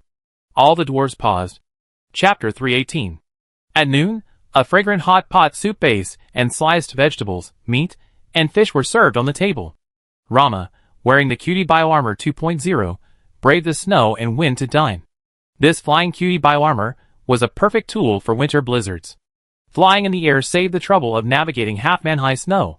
With enough imagination, the top of the head could be transformed into a giant umbrella-like structure, or a hood and propellers, to shield against falling snow, while the face could also be protected like a helmet to block the wind. Rama continued to fly, adjusting the Cutie Bioarmor structure as he flew. When he landed, its bizarre appearance startled DiCarlo, who came to open the door. The appearance still needs some tweaking, but the practicality is quite good. Version 2.0 adds enhanced user awareness protection and pollution purification devices, greatly improving safety. The genius alchemist, not particularly good at naming or designing, restored the cute little bioarmor to its normal cloak form, shook off the snowflakes, and hung it on the clothes hanger by the entrance. DiCarlo was completely bewildered, not understanding what Rama was saying at all. He simply said cheerfully, "The hot pot is ready, and the teacher is waiting for you upstairs. By the way, can you handle spicy food?" "Yes, I quite like the new flavors the adventurers have come up with." Rama smiled and followed DiCarlo up to the third floor. The Mage Tower houses numerous books and magical instruments, but the excessively warm temperature is unsuitable for storing these fragile books and delicate instruments. Therefore, the temperature of the magic thermal balance panel in the Mage Tower is kept low, at around 18 degrees Celsius. Compared to the outside world, it was a warm world, but physically, it still felt a bit chilly. The newly renovated lounge on the third floor, however, felt exceptionally warm. In the center of the large, custom-made tabletop, a warm kotatsu, a visually appealing warm kotatsu, sat a large pot on a familiar stovetop, its broth bubbling bright red. As the bubbles tumbled forth, the rich, slightly pungent, spicy aroma whetted the appetite. Next to the pot lay plates of washed vegetables and neatly sliced meat, clearly the tofu the adventurers had created. Fish had been sliced and reshaped into fish shapes, and several plates of a pinkish-white, semi-solid, semi-fluid substance resembling an unidentified filling. Those are shrimp and fish pastes. MOU, nestled in the kotatsu, noticed Rama's gaze and explained, "It's made with shrimp and fish mixed with starch. When cooked in the hot pot, it becomes very chewy." Rama unceremoniously sat down at the kotatsu table across from MOU. Unexpectedly, he found the cushions incredibly soft. He couldn't help but sigh, whoever invented this must have really enjoyed themselves. "Now that everyone's here, we can start eating." MOU couldn't wait any longer. He sat up straight and dumped everything that needed to be cooked into the pot. Aelian helped DiCarlo carry in a few plates, placing them on the table. The knight sat down to Mou's right with a natural expression and handed him the prepared sauce. That's right, that's how it's made. Mou glanced at the sauce dish, delighted. This is my special recipe. It's absolutely delicious. Aelian prepared identical dishes for himself and DiCarlo, then handed Rama an empty dish and a bunch of condiments. I didn't know your taste, so I didn't prepare anything for you. Here are chili oil, soy sauce, vinegar, and various sauces. You can mix them to your taste. Rama's lips twitched as he applied his alchemist's signature skill to the sauces. And then, the number of sauce dishes before him suddenly increased to 5, neatly arranged in a row. Before Rama could develop his 6th hot pot dipping sauce, Mou interrupted the alchemist's research and development. That's enough sauces. It's time to shabu-shabu the meat. DiCarlo entered with the final plate of egg dumplings and sat to his teacher's left. Because all 4 of the diners enjoyed spicy food, only a spicy hot pot base was prepared today. Considering that the people of Osiria are slow to embrace spicy food, James's hot pot base prioritizes aroma and rich flavor over spiciness, making it perfect for someone like Mou who enjoys spicy food but can't handle it too intensely. Wow! This is truly delicious. DiCarlo's cheeks puffed out as he chewed contentedly, looking like a lovable hamster. The fish fillet is so tender. Llama's eyes narrowed slightly, savoring the unique texture. The spicy hot pot base removes the fishy smell and accentuates the sweetness of the fish. This is fish we caught from the pond this morning. Mou carefully added fish slips to the pot. The adventurers have been digging holes in the ice and setting up tents to fish since last night. Perhaps because ice fishing has a high catch rate, they become quite fond of it. The bowl in front of the Heativerse cat-tongue knight had been piled high with Mou's food. Aelian was quietly and quickly nibbling at the scalded meat slices with a remarkably graceful manner. But before he could finish, another small bowl of scalded fish balls appeared before him. Don't worry, let it cool down first. It won't burn you when you eat it, Mou said, scooping some for DiCarlo as well. Wow! Teacher! DiCarlo was moved to tears. Honestly, if the god of winter knew he'd gone to all the trouble to start a war of gods, only to end up giving us water and cooling us down, he'd be furious. Rama also scooped a spoonful of fish balls for himself. Hey, this is good. No bones. This genius alchemist seems to have a special liking for fish. It won't affect us much, but it will be more troublesome for our allies. Mou said, I already sent people over to the elves to install supplemental lighting and a greenhouse for the Tree of Life. Luckily, the supplemental lighting doesn't require much electricity and can run for a while on batteries. However, there's no hydropower plant there, so heating will be a bit more difficult. Besides, it took so long to build the new city of AMT and get everything ready. The elves have old cities, so there's no time to rebuild all the facilities. We better find another solution. The elves possess natural magic. As long as the Tree of Life receives sunlight and continues to thrive, it won't be difficult for him, who also possesses natural authority, to regulate the temperature. Rama asked, what do the Magic Federation say? The Magic Federation is much less dependent on sunlight than the elves. We have ample coal and can use steam for heating. It's just that the ice and snow will hit the poor harder. The people in the slums lack resources and will have a hard time surviving this long winter. So what do you plan to do? Resource integration. Mou smiled broadly. Chapter 319. Resource integration. Rama pondered. AMT New City is short of people and craftsmen, the elves are short of energy, and the poor of the Magic Federation lack affordable, high-quality winter supplies. And I believe the wealthy of the Magic Federation will also be interested in the various new things in AMT County, such as this hot pot. Mou picked up a spoon, stirred the pot, and scooped up a few cooked egg dumplings. If we all share what we have, we and our allies can have a comfortable winter. Hiss, hiss. DiCarlo took a deep breath. The Abnormal Affairs Bureau's resident office has been built, and the personnel assigned have finally been finalized. My brother-in-law will be leading a team here this afternoon. My brother-in-law also wants to purchase a batch of Cutie Bioarmor version 2.0 for the Abnormal Affairs Bureau. He plans to try them out when he arrives. The Bureau's investigators suffer a high casualty rate. Perhaps the Cutie Bioarmor can mitigate some of the unnecessary personnel losses. Well, the hydropower plant is now fully operational, and the polluted branches are growing at a steady rate. There's no problem with the raw material supply. Compared to the 1.0 version of the Cutie Bioarmor, which was designed for adventurers, I enhanced the user's consciousness protection and pollution purification device in version 2.0. Even ordinary people like me can use it with confidence, without worrying about the cutie bioarmor absorbing too much pollution and then contaminating their minds. However, due to the added pollution purification device in version 2.0, if the bioarmor absorbs pollution beyond a certain limit, it will be offset by the pollution purification device. Therefore, its defense, attack power, and transformation capabilities are inferior to version 1.0. Hiss. DeCarlo began fanning his mouth. It's not a big deal. Every gain has its drawbacks. For investigators, defense and contamination prevention are crucial for survival. Version 1.0 will continue production, specifically for adventurers, while version 2.0 will be for NPCs. Well, non-adventurers. The basic appearance of versions 1.0 and 2.0 must be clearly distinguished to avoid mistakes during the sales process. That's not a problem. Version 2.0 has 2 additional devices, making it easy to identify. The final installation and commissioning of the equipment at the Firearms Research Institute will begin this afternoon. Mr. Oldley also hopes you can come and offer some advice from an alchemical perspective. Okay, I'm also interested in magical mechanical technology.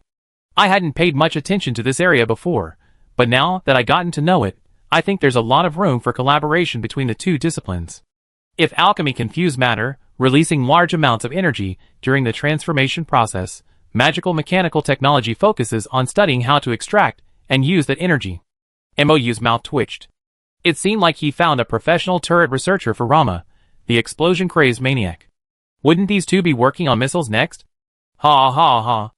MOU glanced at DeCarlo, who was gasping for air from the spiciness and still stuffing meat into his mouth.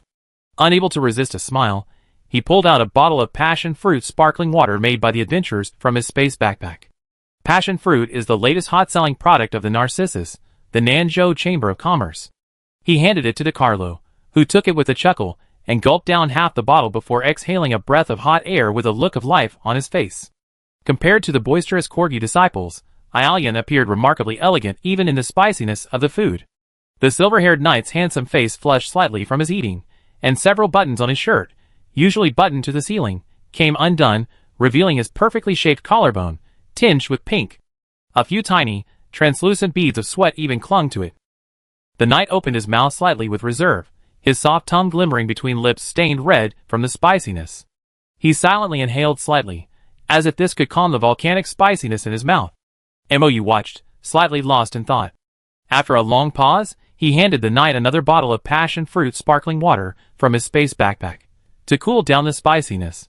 Aelian took the passion fruit sparkling water, uncapped it, and drank it down. Under the bright light, his silver hair swayed slightly, his Adam's apple bobbing as he swallowed.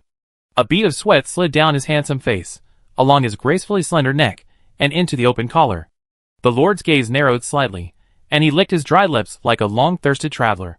Lama, feeling a little bloated, unscrewed the cap of his own bottle of fattenered happy water. Why is it that when I come to eat with the Lord, I not only have to talk about work, but also be fed dog food, while the Lord of AMT happily enjoyed hot pot with friends and family? The slums of Kernsel, the capital of the Magic Federation, were filled with gloom and despair. Why is the snow falling so early this year? The coal in the store is expensive again. I calculated that at the current price, I spend an extra £3 just on coal this winter. Alas, I wonder if it will continue to rise. Aren't there rumors these days that this winter will be especially long, with constant snow, ever lower temperatures, and even no sun? Can't even see the sun? That's so outrageous. When more people buy coal, the price will skyrocket. And since nobles don't go out on snowy days, they don't need people to plant flowers and trees or tend to their gardens. A lot of people will be out of work. Women gathered at the street corner, sighing, while men squatted under the eaves, smoking cigarettes. Breaking news. Breaking news. Lady Charloria has issued a winter price cap. Coal will be in stable supply this winter, and prices won't rise any further. AMT County is also hiring, providing accommodation, skills training, and compensation. Those with sewing, carpentry, or blacksmithing experience are preferred. Interested parties, please sign up now. Don't miss this opportunity.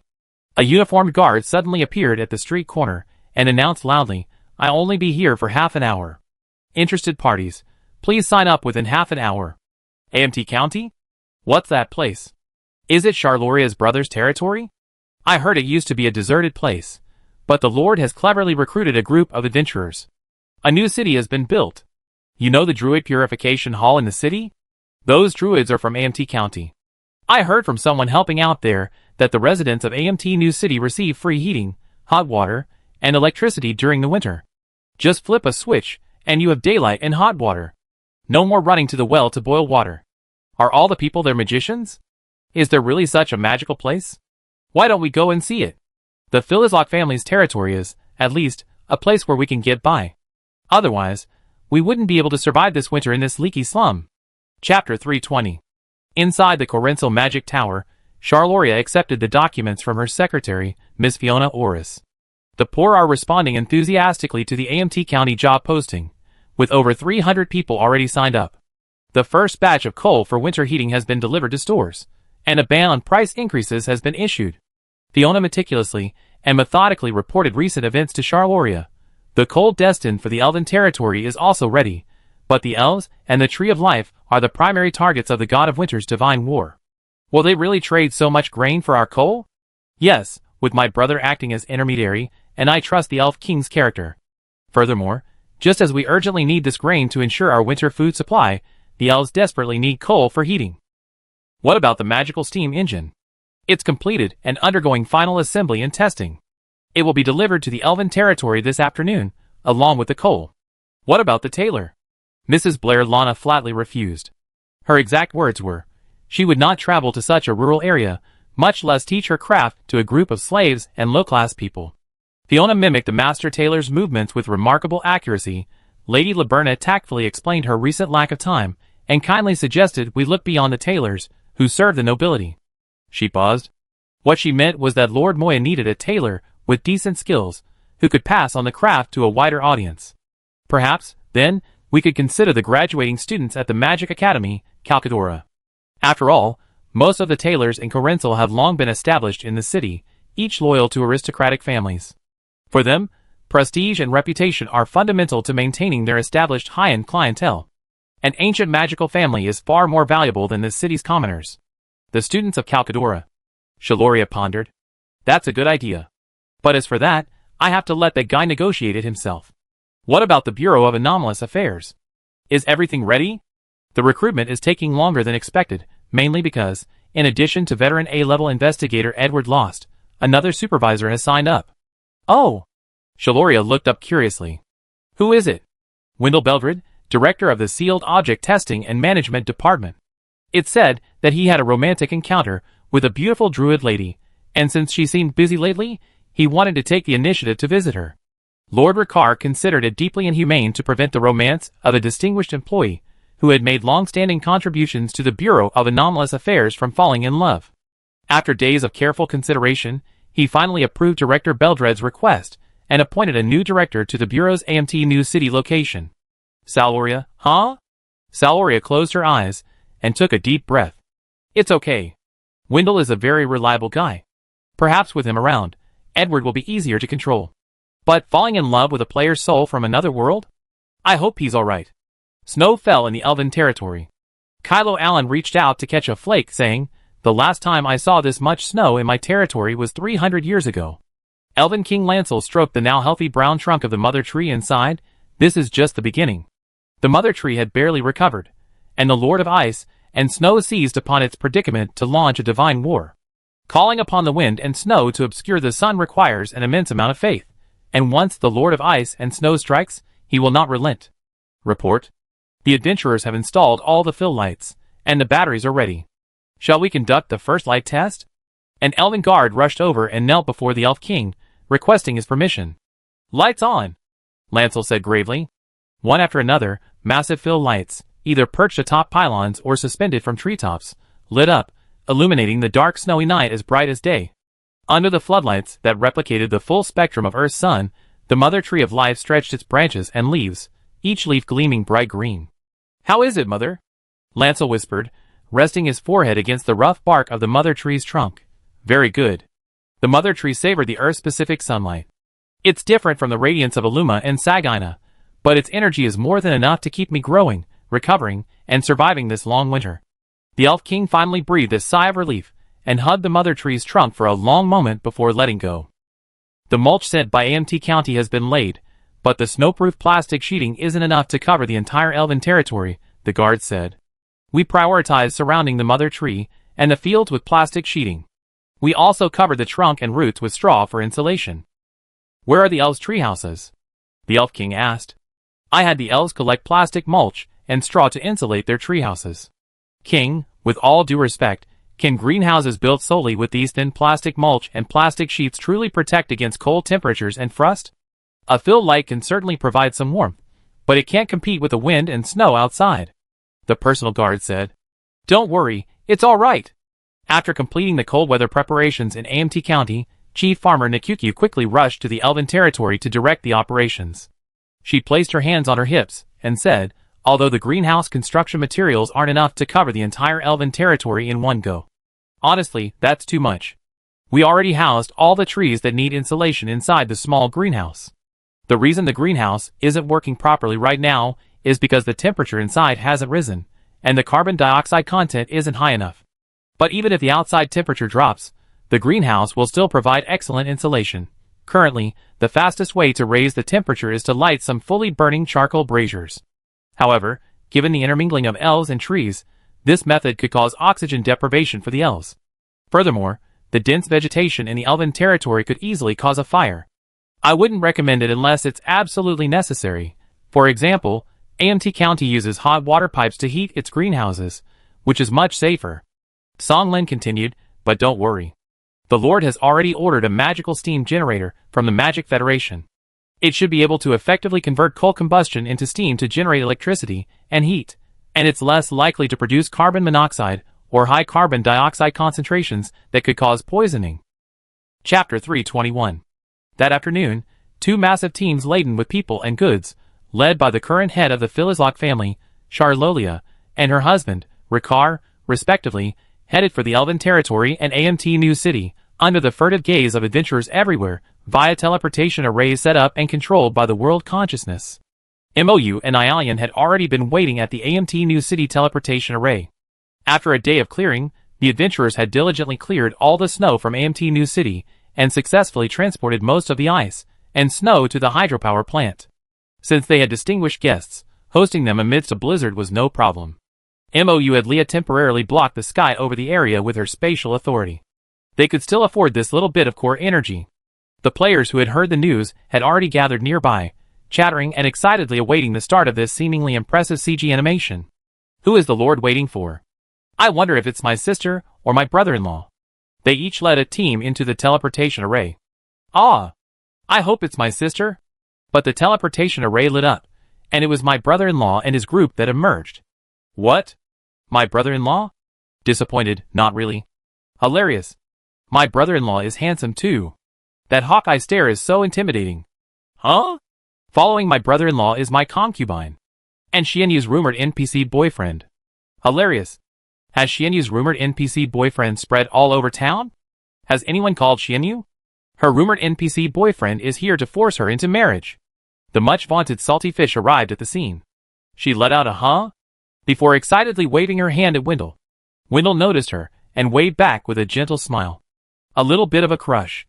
The group of friends behind Salty Fish excitedly joined hands and whispered, Brother. Ricard nodded to MOU and Ialian. As agreed, I, Ricard Cavendish Philislok, Director of the Magical Federation's Bureau of Anomalous Affairs, am here on behalf of the Bureau. Today, a new branch of the Bureau of Anomalous Affairs will be established in AMT New City, the main city of AMT County. Wendell Beldred, formerly the head of the Sealed Object Detection and Management Department, will serve as the branch's director. A-level senior investigator Edward Lost has volunteered to handle the case. Daily affairs of the station. Holy crap! There was a murmur among the players. Big Salty Fish, your boyfriend is such a high-ranking official. As expected, a Big Salty Fish. His skill is clear with just one move. Brothers, let's put Big Salty Fish's reputation on the public screen. Wow, I want to hook up with an NPC too. MOU began to regret not muting these noisy players. Oh right, it was for that little salty fish who was dating Wendell. That's alright. We also brought along people who responded to the AMT City job posting, as well as some magical equipment needed for the Firearms Research Institute. Ricard turned to look at the large crowd following them. About 500 people. MOU nodded and waved behind him. DeCarlo and Father Paul stepped forward. First, take them to the city council hall to warm up. Then, as we agreed before, assign them to their respective factory positions based on their skills, and open up corresponding factory dormitories. Those who require vocational training will be accommodated in hotels. Each team will consist of 10 people, each assigned a broadcasting puppet. DeCarlo and Father Paul guided the workers to the city council hall with familiarity. The Anomalous Affairs Bureau's AMT News City-based facilities are complete. Please follow me. MOU turned and smiled at his brother-in-law, Edward, Wendell, and the others, then led them towards the newly built base. Considering that the Anomalous Affairs Bureau's New City location in AMT is primarily for players to accept and submit quests, and to facilitate players completing Edward's Brain and Evac quest, MOU chose to locate the location within the player market in the commercial district. It's located on a busy street surrounded by players, slightly away from NPC haunts and the Mage Tower. This new location is also a 3-story building. The first floor is modeled after the Anomalous Affairs Bureau's main office in Corinthal, but with fewer counters, just 2, a quest window and a sealed artifact appraisal window, each with a magic puppet behind them. On the second floor, MOU designed an office and archive based on the blueprints he had previously obtained from his conversation with Ricard. The third floor houses the location manager's office and a dedicated sealed artifact storage vault. Sealed artifacts are Wendell's specialty. Ricard whispered to MOU, considering that your adventurers frequently encounter various sealed artifacts and request to use some of our inventory, I saw Wendell's initiative and felt that transferring him here would be a good idea. I will then open up some of our Bureau system permissions to the magic puppets, allowing the world consciousness to access and dispatch missions to adventurers. However, due to the Bureau's necessary confidentiality measures, we will still block access to missions or information not accessible to adventurers. Understood. Thank you, brother-in-law. MOU smiled a genuine smile, not his usual trademark smile. Through his constant interactions and familiarity with this family, MOU truly felt their care and warmth. The Philizlock family had truly accepted his otherworldly brother into the family. By the way, your sister asked me to bring you a message. Ricard said, the renowned tailors and Coloncel have all declined our offer of cooperation. They all serve noble families and are unable, or unwilling, to work in AMT New City and pass on their skills to others. But one tailor made a great suggestion, the Magic Academy Calcadora. Every year, they train and send a large number of talents to the world. You might consider considering this year's graduates. Magic Academy Calcadora. MOU pondered. Ricard noticed MOU's unfamiliarity with the place. He patted MOU on the shoulder and turned to Wendell and Edward. The rest of the work will be in your hands. Although this station is only staffed by you two, all adventurers in AMT County can become our external investigators. Please cooperate with them and provide them with the necessary resources to solve our Bureau's long-standing backlog of cases. Chapter 322. Wendell curved his eyebrows softly. As you command. We have some family matters to discuss, so I won't interfere with your packing. Ricard nodded to the 2 employees, then turned and left with MOU and Ialian. Let's go to the Firearms Research Institute first. The magic equipment is in my space props. I didn't expect you to have to trouble my brother-in-law with all this. MOU was genuinely surprised. He assumed another craftsman would be delivering the goods. Magic equipment is known for its precision. Even the slightest mistake could cause damage and inactivation, or worse, energy overflow, leading to an unbalanced explosion. Old Lay is rather conservative, and has a lot of bad blood. Your sister is worried about someone with malicious intent causing trouble, so she asked me to bring it along. They left the station building. Ricard's hawk-like gaze swept around them, and he continued, it's a good opportunity. No one will bother you on the way. I can tell you about the Magic Academy Calcadora. Did the Holy Sun know anything about it? Ialian shook his head. It's connected to the Church of Light. There's no overt connection between the two. I never been there, but I heard of them. Ricard nodded. Actually, Moya knows more about Calcadora, having served as a visiting professor there for a while. Calcadora, officially known as Calcadora, the city of learning and knowledge, covers a vast area, encompassing a mountain range, a river valley, and the surrounding plains. The city consists of 15 institutions of higher learning covering diverse fields, along with a vast residential area housing faculty, students, support staff, and their families. Among these, the most renowned academic facility is the School of Magic. Over time, People have come to refer to it as the School of Magic Calcadora. MOU. Won't the other 14 schools cause a commotion? Ricard couldn't help but laugh at MOU, his lips curling slightly. No, because they do indeed follow the School of Magic's lead. And, most importantly, all affairs of the entire city of Calcadora are managed and operated by a pseudogod-level knowledge convergence from the School of Magic. Knowledge convergence? MOU was curious. You can think of it as a mastermind AI. Leah suddenly explained, it's just that the knowledge convergence doesn't require any hardware, software, or systems to support it. It has no soul or emotions. It simply operates based on knowledge, reason, and logic, making decisions that are best for teachers and students. MOU's mind suddenly flashed through scenes from games and movies from his past lives. He couldn't help but mutter, I always feel like this setting is prone to trouble. Something like an AI rebellion or a robot uprising. Ricard couldn't help but smile.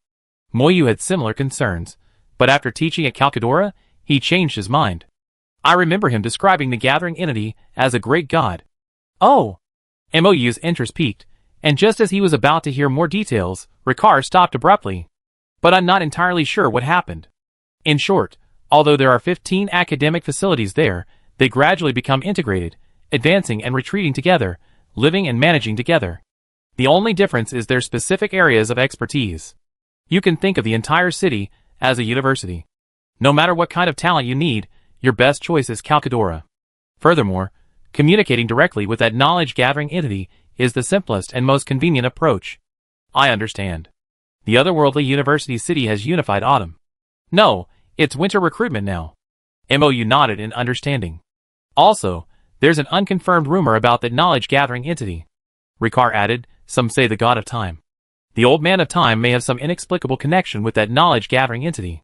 This is because that pseudo-god level being possesses the concept of history, which should belong to the realm of time. Perhaps this was intentional on the part of the gods. The boundaries between authority and concepts in this world are always somewhat blurred, intertwined, and leave loopholes for the gods to erode and devour each other. History is undoubtedly a concept within the realm of temporal authority, but it also encompasses memories of the past, the recording and interpretation of events, and a vast array of concepts related to the realm of knowledge. Perhaps Moya's previous god-level knowledge was impractical, because a pseudo-god level being already stood in the way. MOU couldn't yet determine whether that pseudo-god level AI was friend or foe, but a trip to the Magic Academy Calcadora seemed imminent. As they spoke, they had already reached the newly built Firearms Research Institute. This newly constructed building, part scientific research laboratory, part magic factory, boasted a unique design. The research and innovation section consisted entirely of a vaulted glass dome constructed entirely of glass panels. Its appearance reminded MOU of the dome atop the Reichstag in Berlin. Extending eastward from the spherical base was a rectangular factory area. Although this thing was built by players according to the blueprints MOU copied from Charloria, the finished product is a truly spectacular sight no matter where it's placed. MOU foresees it becoming a popular check-in spot for sightseeing enthusiasts. This is truly beautiful. Ricard couldn't help but squint slightly, gazing at the Firearms Research Institute, which shimmered like a gem even in the darkness. If it were in daylight, this building would sparkle, right? Yes. Mr. Oldley, who came to greet the group, smiled. The original blueprints designed it to be just an ordinary exterior wall. After discussing it with Rama and these ingenious adventurers, we replaced the exterior walls of the laboratory with this translucent glass. It will focus all the sunlight onto the magic rails, converting it into energy to power the laboratory through magic technology. He sighed. It's a pity. Before he could even try it out, the blizzard began. Briade. How are you doing? Ricard and Mr. Oldley were also good friends. He went over and hugged his long unappreciated friend. This was the first time you had heard Mr. Oldley's name. I see you've been having a great time in AMT New City. You're starting to smile. Ha ha ha. Mr. Oldley laughed heartily, unlike the rumored middle-aged man with tightly pursed lips, a serious and meticulous expression, and a look of impatience. Thanks to the Lord's trust and support, I can finally pursue my research. Come on in, let me introduce you to this talented alchemist. Chapter 323. In the towering glass building, winding magic tracks swirled like ripples in a vortex, swirling from the top of the glass dome all the way to the bottom. In the hall at the base of the dome, 2 floors lifted up, revealing a huge hollow space beneath. Besides Rama, MOU saw several familiar players rushing over. Tangmin Bozu, Song Lin, and Shiryu Biju and others. They had obviously heard about the NPC's appearance here. "The magic energy gathering device needs to be placed here," said Mr. Oldley. Ricard nodded and raised his left hand. On his left index finger was a heraldic ring engraved with an eagle. It was a space ring. Ricard mobilized his mental energy and carefully lowered the magic energy device from his space ring into the empty slot underground. "You must inspect it carefully. If there are any problems, I will hold them accountable." Mr. Oldley nimbly climbed down the maintenance ladder and began to inspect the equipment expertly. The director of the Anomalous Affairs Investigation Bureau, the husband of the Speaker of the Federation of Magical Powers, personally retrieved this magical machinery. Who would be so foolish as to tamper with it? He meticulously inspected each component, connected the input port of the magic energy device to the bottom of the magic track, and the output port to another device. It's a perfect device. So what is it used for? Mou poked his head in curiously. "Gather energy." Mr. Oldley climbed up the maintenance ladder and fired a beam of fluorescent magic at the top of the glass dome. Specks of faint green light illuminated the dome summit and were quickly drawn into the magical track. It spun along the winding, swirling path at breakneck speed, accelerating until it rushed into the input port of the magical energy gathering device at the bottom of the track. Immediately, the entire machine began to emit a faint hum, and a bright light poured out from the translucent output port and entered the connected, unknown device. 3, 2. Mr. Oldley counted down excitedly. 1. The entire dark glass building, illuminated only by a few floor lamps, suddenly lit up, as bright as day. Mou looked up and saw countless star-like lamps mounted on the steel frames that held the glass. And the glass building wasn't empty. This massive structure actually had 5 floors, each a small section of a ring, arranged in a staggered pattern and connected by stairs. From below, they formed a complete circle. Thanks to this ingenious design, each floor did not obstruct the view of the dome, and you could still see the snowflakes falling outside. Magic technology can accelerate, guide, concentrate, and amplify tiny amounts of energy. Just the tiny amount of energy from the fluorescence technique alone can be converted into enough to illuminate the entire research institute for 3 minutes. Mr. Oldley was incredibly excited, his speech rapid fire. If sunlight were continuously exposed, a vast amount of energy could be stored in a single day. Mou's spirits lifted. It's a shame this snowstorm started at such a bad time. Mr. Oldley's excitement faded as quickly as it came. He sighed deeply, like a child whose parents had just taken away their lucky money. But there will always be a time when we can use this technology. Let's go to the factory and install the remaining equipment. So during the day, will it be very hot inside this glass dome? Mou asked curiously. No, the magic rails will absorb all excess heat and transfer it to the energy collecting equipment. Once the energy is absorbed, the room temperature will naturally drop. This is the principle of the magic thermal balance device. If the room temperature drops below a set threshold, the magic rails will stop absorbing heat, allowing the temperature to naturally rise. Mr. Oldley led everyone to the rectangular factory building, put the engraving table here, the magic machine tool there, and the production line over here. Mr. Oldley was like a gray-haired conductor, meticulously directing each piece of equipment to be installed with the precision of a musical note. Rama and the players also stepped forward to help under Mr. Oldley's direction. Only the Lord and the Knight, who knew nothing about this, stood obediently in the corner, watching quietly, acting as 2 particularly eye-catching vases. I always feel like we're superfluous here.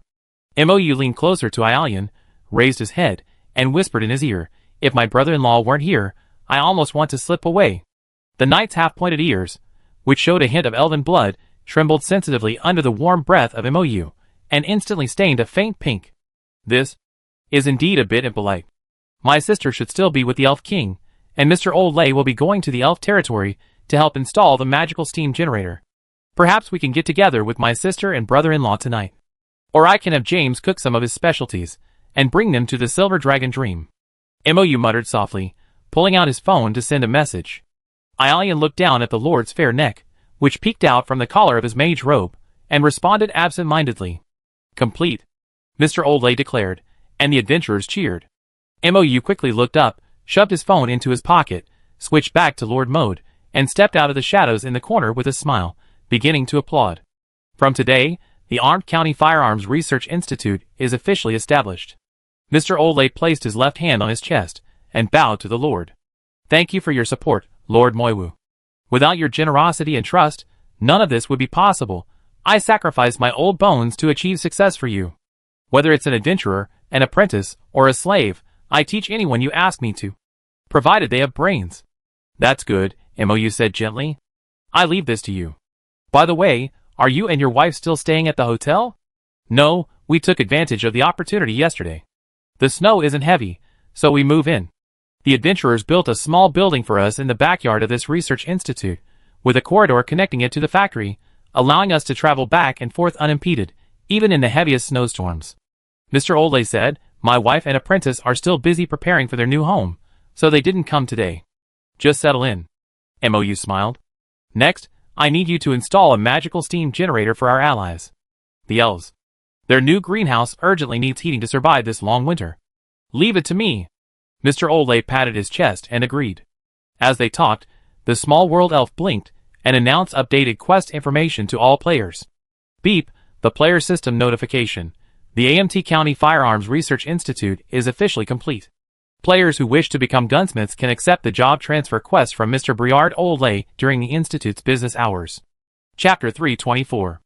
At the same time that Ricard arrived at the new city of AMT, the team led by Sharoria also arrived outside the Elven territory via the teleportation array. Kylo Allen had been waiting there for a long time. Seeing the arrival, he hurried to greet them. Speaker Sharoria, welcome. Kylo Allen, the Elven King's personal guard, will be at your service during your stay. The king has been waiting for a long time. Please follow me. A vortex gate, resembling a wave, appeared in the center of the giant tree at the entrance to the territory. Charlaria nodded, raised her right hand, and with a slight bend of her slender, white index and middle fingers, she gently hooked them forward. The team behind her moved forward in unison. Charlaria also stepped forward, passing through the protective barrier of the Elven territory. This wasn't Charloria's first time in the Elven territory, but everything here was completely different from her previous visits. Even among the usually exclusive elves, there were quite a few adventurers. The forest, gloomy from the lack of sunlight, was now filled with strangely shaped lights. The supposedly dark forest was now illuminated anew by the lights, bringing a touch of warmth to the snowy landscape. The elves and adventurers had constructed small, transparent houses outside the tree houses and trees using some kind of transparent board. The ground outside was covered in snow, while the grass inside remained lush and green.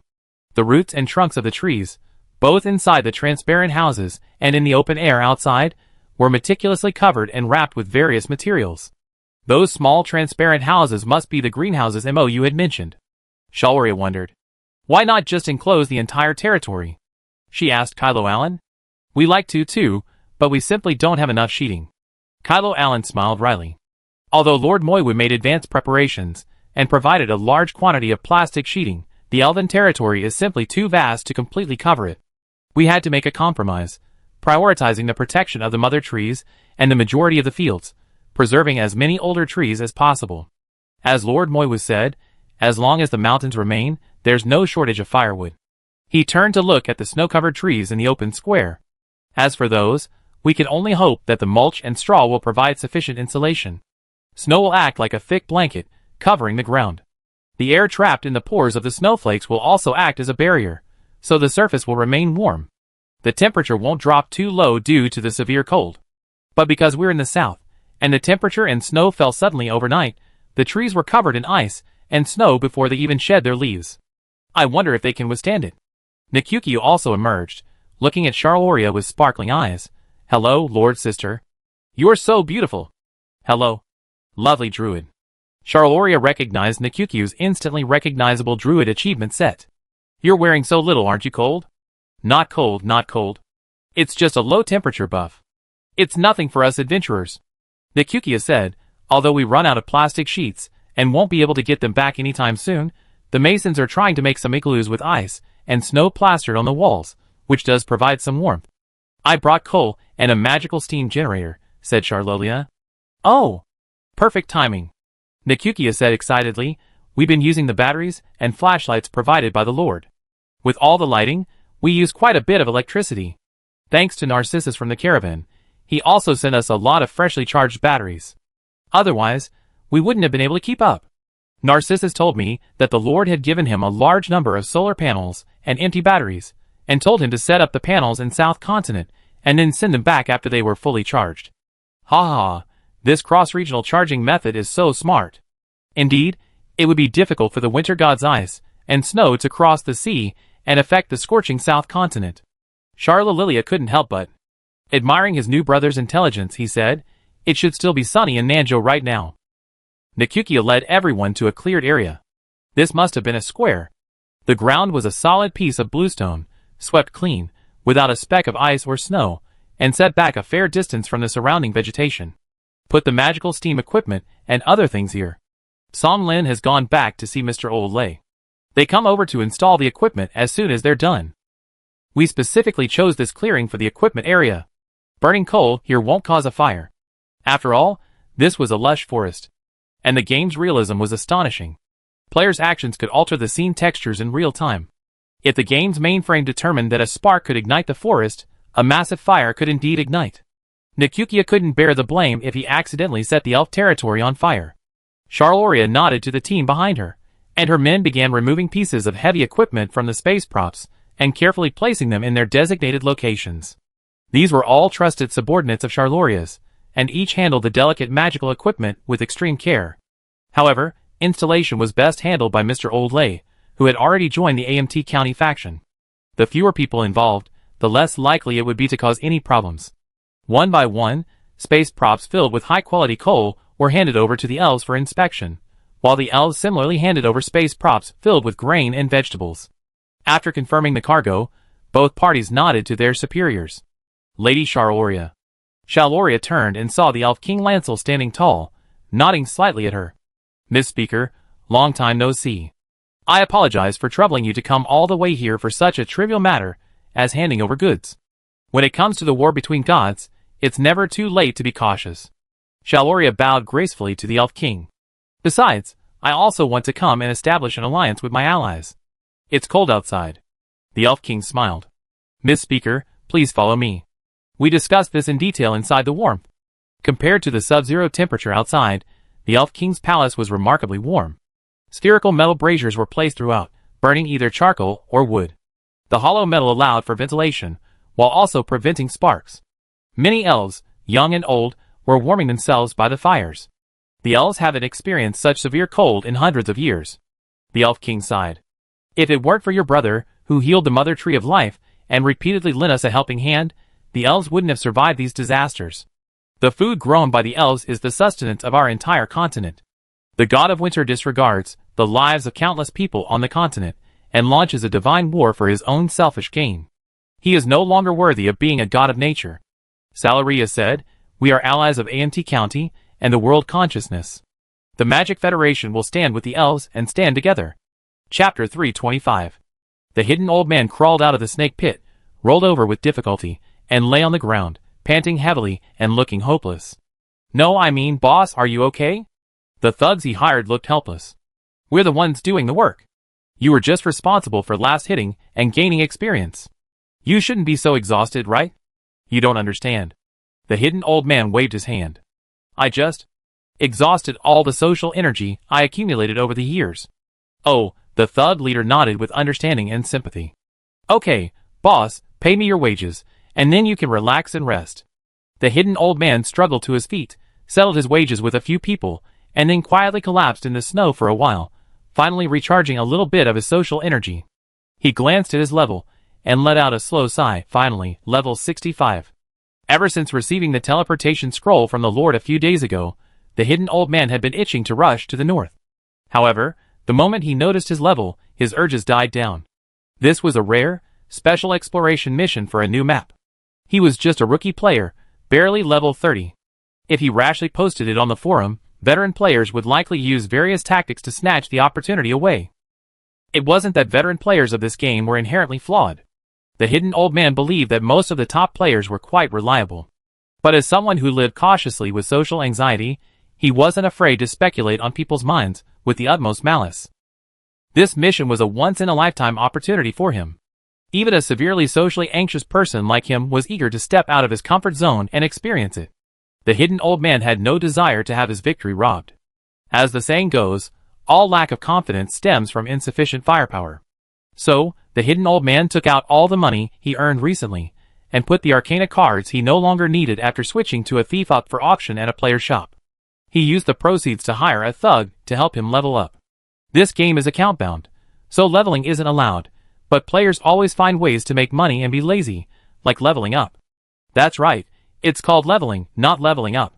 This is a common tactic in online games. A group of high-level players act as mercenaries, letting a new player level up and attack the first or last monster, then rushing in and killing them instantly, giving the new player all or most of the monster's experience points. This is also commonly known as feeding monsters. However, this method of feeding monsters is very tricky, such as whether the first attack is effective or the last kill is more effective, and how many levels higher the monster should be so that the new player won't be killed by the monster immediately while still gaining the maximum experience within the threshold. The game development team and the system aren't there for nothing. While new players can certainly earn experience points by teaming up, beyond a certain level difference, the system will determine that the new player hasn't put in enough effort due to the significant level difference, granting only a pitiful amount of experience. In this case, rather than struggling to defeat high-level monsters, it's better to feed the monsters of a fixed level based on the new player's level. These gamer players are a bunch of bored, seasoned players who have thoroughly researched all the level differences and experience points earned, even filling a whole book with data tables. After reaching their conclusions, they monetize their knowledge, specifically targeting lazy players who wanted to level up quickly but didn't want to do it themselves. And the fees weren't cheap. While it was expensive, it did save time. After a few days in the snake pit, the hidden old man was already a level 65 hunter, and the rogue had reached level 35. The rogue couldn't level up further because the dexterity and constitution requirements were too high. When the hidden old man reached level 35, the system prompted him to train to increase his dexterity points before he could level up again. This leveling experience is unique to this game, and veteran players jokingly call it board point limit. As everyone knows, this game doesn't restrict players' career progression. As long as the player's basic qualities are sufficient, they can freely choose any class, even switching between life, physical, or magic classes at will. This basic quality refers to the player's board points. A player's board points must meet the minimum requirements for a class before they can learn it. However, with each level up, the points added may not necessarily meet the requirements for the next class. For example, a level 1 rogue requires 15 agility points, the same as a hunter's minimum requirement. However, a level 5 rogue needs 23 agility points, and a level 10 rogue might need 39 agility points. Furthermore, if a player's physical fitness is poor when they change classes, they will repeatedly fail during the level-up process, frequently being held back and stuck with points. In this case, it's necessary to train a secondary class that can increase points accordingly. Just like attending cram school, focus on what you're weak at. First, find a class that doesn't require high skills, but can increase the corresponding board points. Bring your board up first, and when you switch back to that class, you find that your previously stuck levels will resume normally. The hidden old man's base agility points aren't very high, barely meeting the requirements for a hunter, but struggling with the rogue board. With a mission imminent, he can only level up his hunter first, and then slowly delve into the new and unpredictable rogue class when he has time. But honestly, after spending several days hanging out with a few friendly thugs who constantly joked and chatted while fighting monsters, and being forced to participate in all kinds of discussions, the hidden old man's social anxiety has become even worse. If his wallet weren't empty, he almost paid the thugs to shut up and get back to work. Socializing, really, is so exhausting. He lay quietly in the deserted snowdrift for a while, relying on the solitude to replenish his social energy. Then he opened the player forum and contacted Yuhua Dengxian and Jin Ryoyu. These two experts were the ones the hidden old man currently considered the most reliable. I didn't mean to disparage the others.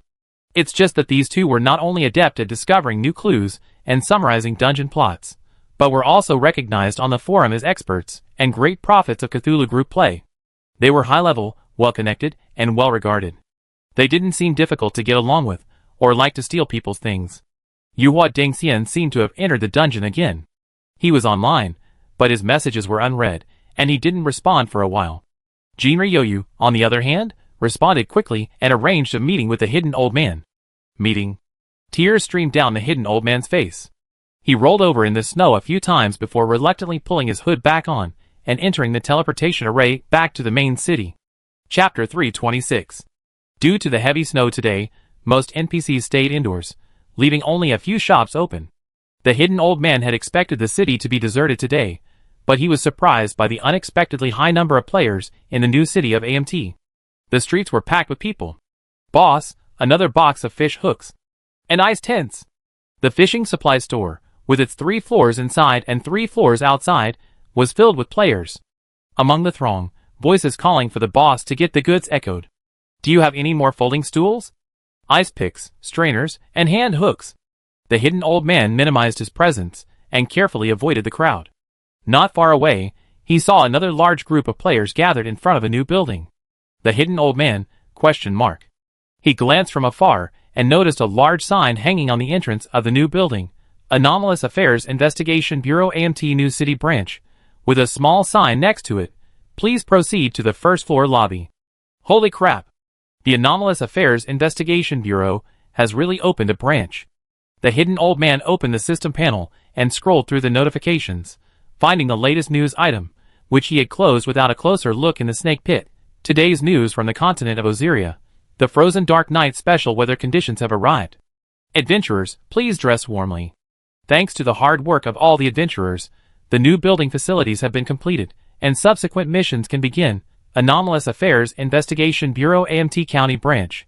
Thanks to the efforts of Lord Mayu, Rocker Cavendish, Director of the Magic Federation's Anomalous Affairs Investigation Bureau, has arrived at AMT County to establish the Anomalous Affairs Investigation Bureau branch. Wendell Beldred will be the station manager. A-level senior investigator Edward Lost will be responsible for handling the station's daily operations. Station location. Click link to view map. Eligible players can register as an outsourced investigator for the Magical Federation's Bureau of Anomalous Affairs and obtain the corresponding certificate. This certificate grants free entry to any city in the Magical Federation without paying tolls and allows them to accept special missions from the Bureau. Note: the mission window is now open. Players who have obtained the status of an outsourced investigator for the Magical Federation's Bureau of Anomalous Affairs can accept the corresponding missions. Note: sealed artifact appraisal.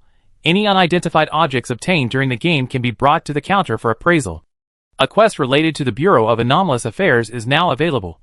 Brain in a Vat NPC, Edward Lost.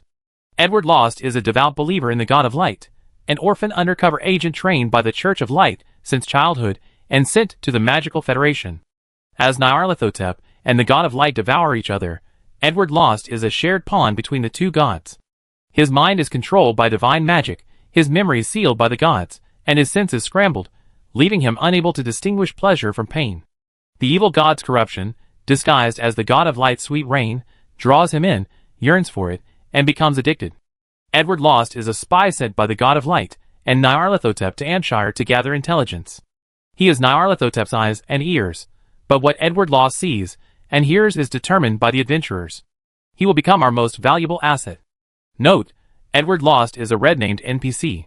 Note: AMT County secrets include, but are not limited to, adventurers from another world, information about Ialian, and information about AMT County's alliances.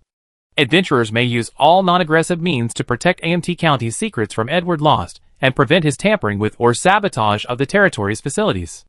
Adventurers may use various false intelligence to confuse and disrupt Edward Lost's understanding.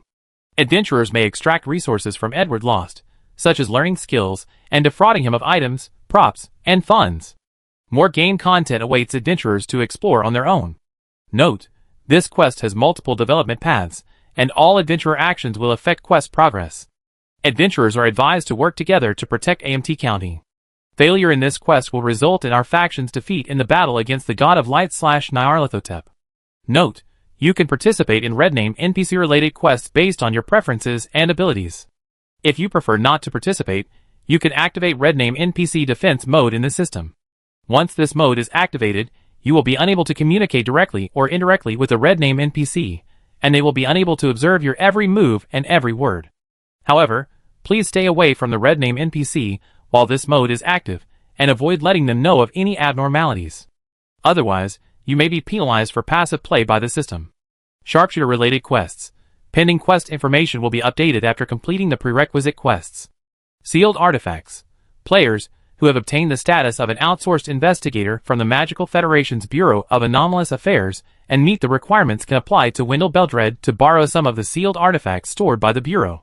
Firearms Research Institute. The Firearms Research Institute has been completed. Open from 8:30 a.m. to 5 p.m., closed on weekends. Gunsmith. a craftsman specializing in the use of magical machinery to create firearms, artillery shells, and other ammunition. Players who wish to become a gunsmith can accept the job transfer quest from Mr. Briard Oldley during the Firearms Research Institute's operating hours. The Bureau of Anomalous Affairs AMT County Outpost, the Brain in a Vat, the Firearms Research Institute, the Firearms Research Institute. These are all previously announced but delayed updates. Turns out they can only be triggered once both buildings are built. The hidden old man pondered. Plot-wise, it makes perfect sense. First the outpost building, then the opening of the business, and the release of related quests. So, all quest progress depends on player exploration. If the player doesn't work, the main storyline remains untouched.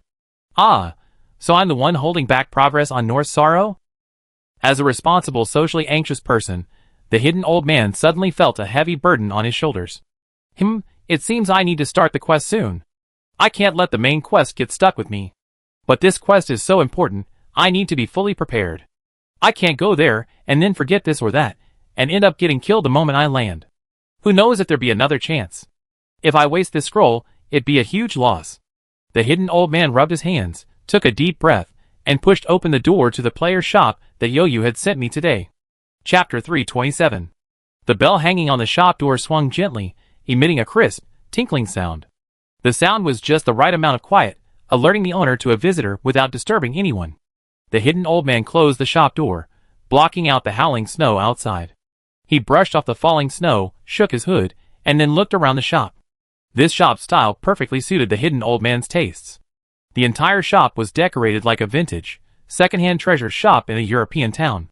The furry carpets, reddish-brown furniture, shelves filled with all kinds of unique items, and a crackling fire, all exuded a warm and cozy atmosphere. The official player's shop, with a uniform size, was divided into winding areas by shelves, separating players. Every corner offered a place perfect for those with social anxiety. There were cushions and small round wooden tables everywhere, making it seem like a perfect place to drink tea and read. At the far end of the shop was a counter manned by a magical puppet. To the left was the bar, selling milk tea, coffee, and drinks. To the right was a small, elevated, split-level area with 3 wooden tables and chairs of varying sizes, each separated by a dense vine barrier. The hidden elder, with a moment of inward admiration, walked over to the table at the back and addressed the girl with the ID today's reign above her head. "Hello, Mr. Yo-Yo. I'm the hidden elder who contacted you before." "Ah." Today's Yo-Yo was engrossed in a book. She was startled by the serious greeting and nearly lost her voice. "No need to call me Mr. Yo-Yo. We're all here to play games. Relax, just call me Yo-Yo. No need for honorifics." Okay. The hidden old man wiped his hands nervously on his robe and sat down across from Jinri Yo-Yo. "Look, boss, I received a special mission." "Hey, what book is this?" "Hey, this is Boss Xianyuitio's latest work, a documentary novel about my wife, Aialian, called Guardian of Illusion and Reality. It's not officially on sale yet. I managed to snag a copy directly from Boss Xianyu through some connections." Jinri Yo-Yo carefully put the book away. "By the way, what mission are you talking about?" "The Sorrow of the North." "Oh shit, that special exploratory mission to the north?" Jinri Yo-Yo's eyes widened. "Yes, I have the teleportation scroll. I can form a group of 15 people at a time." The hidden old man said, "Boss, are you interested in joining us on this mission?" "Of course you're interested. You absolutely have to be."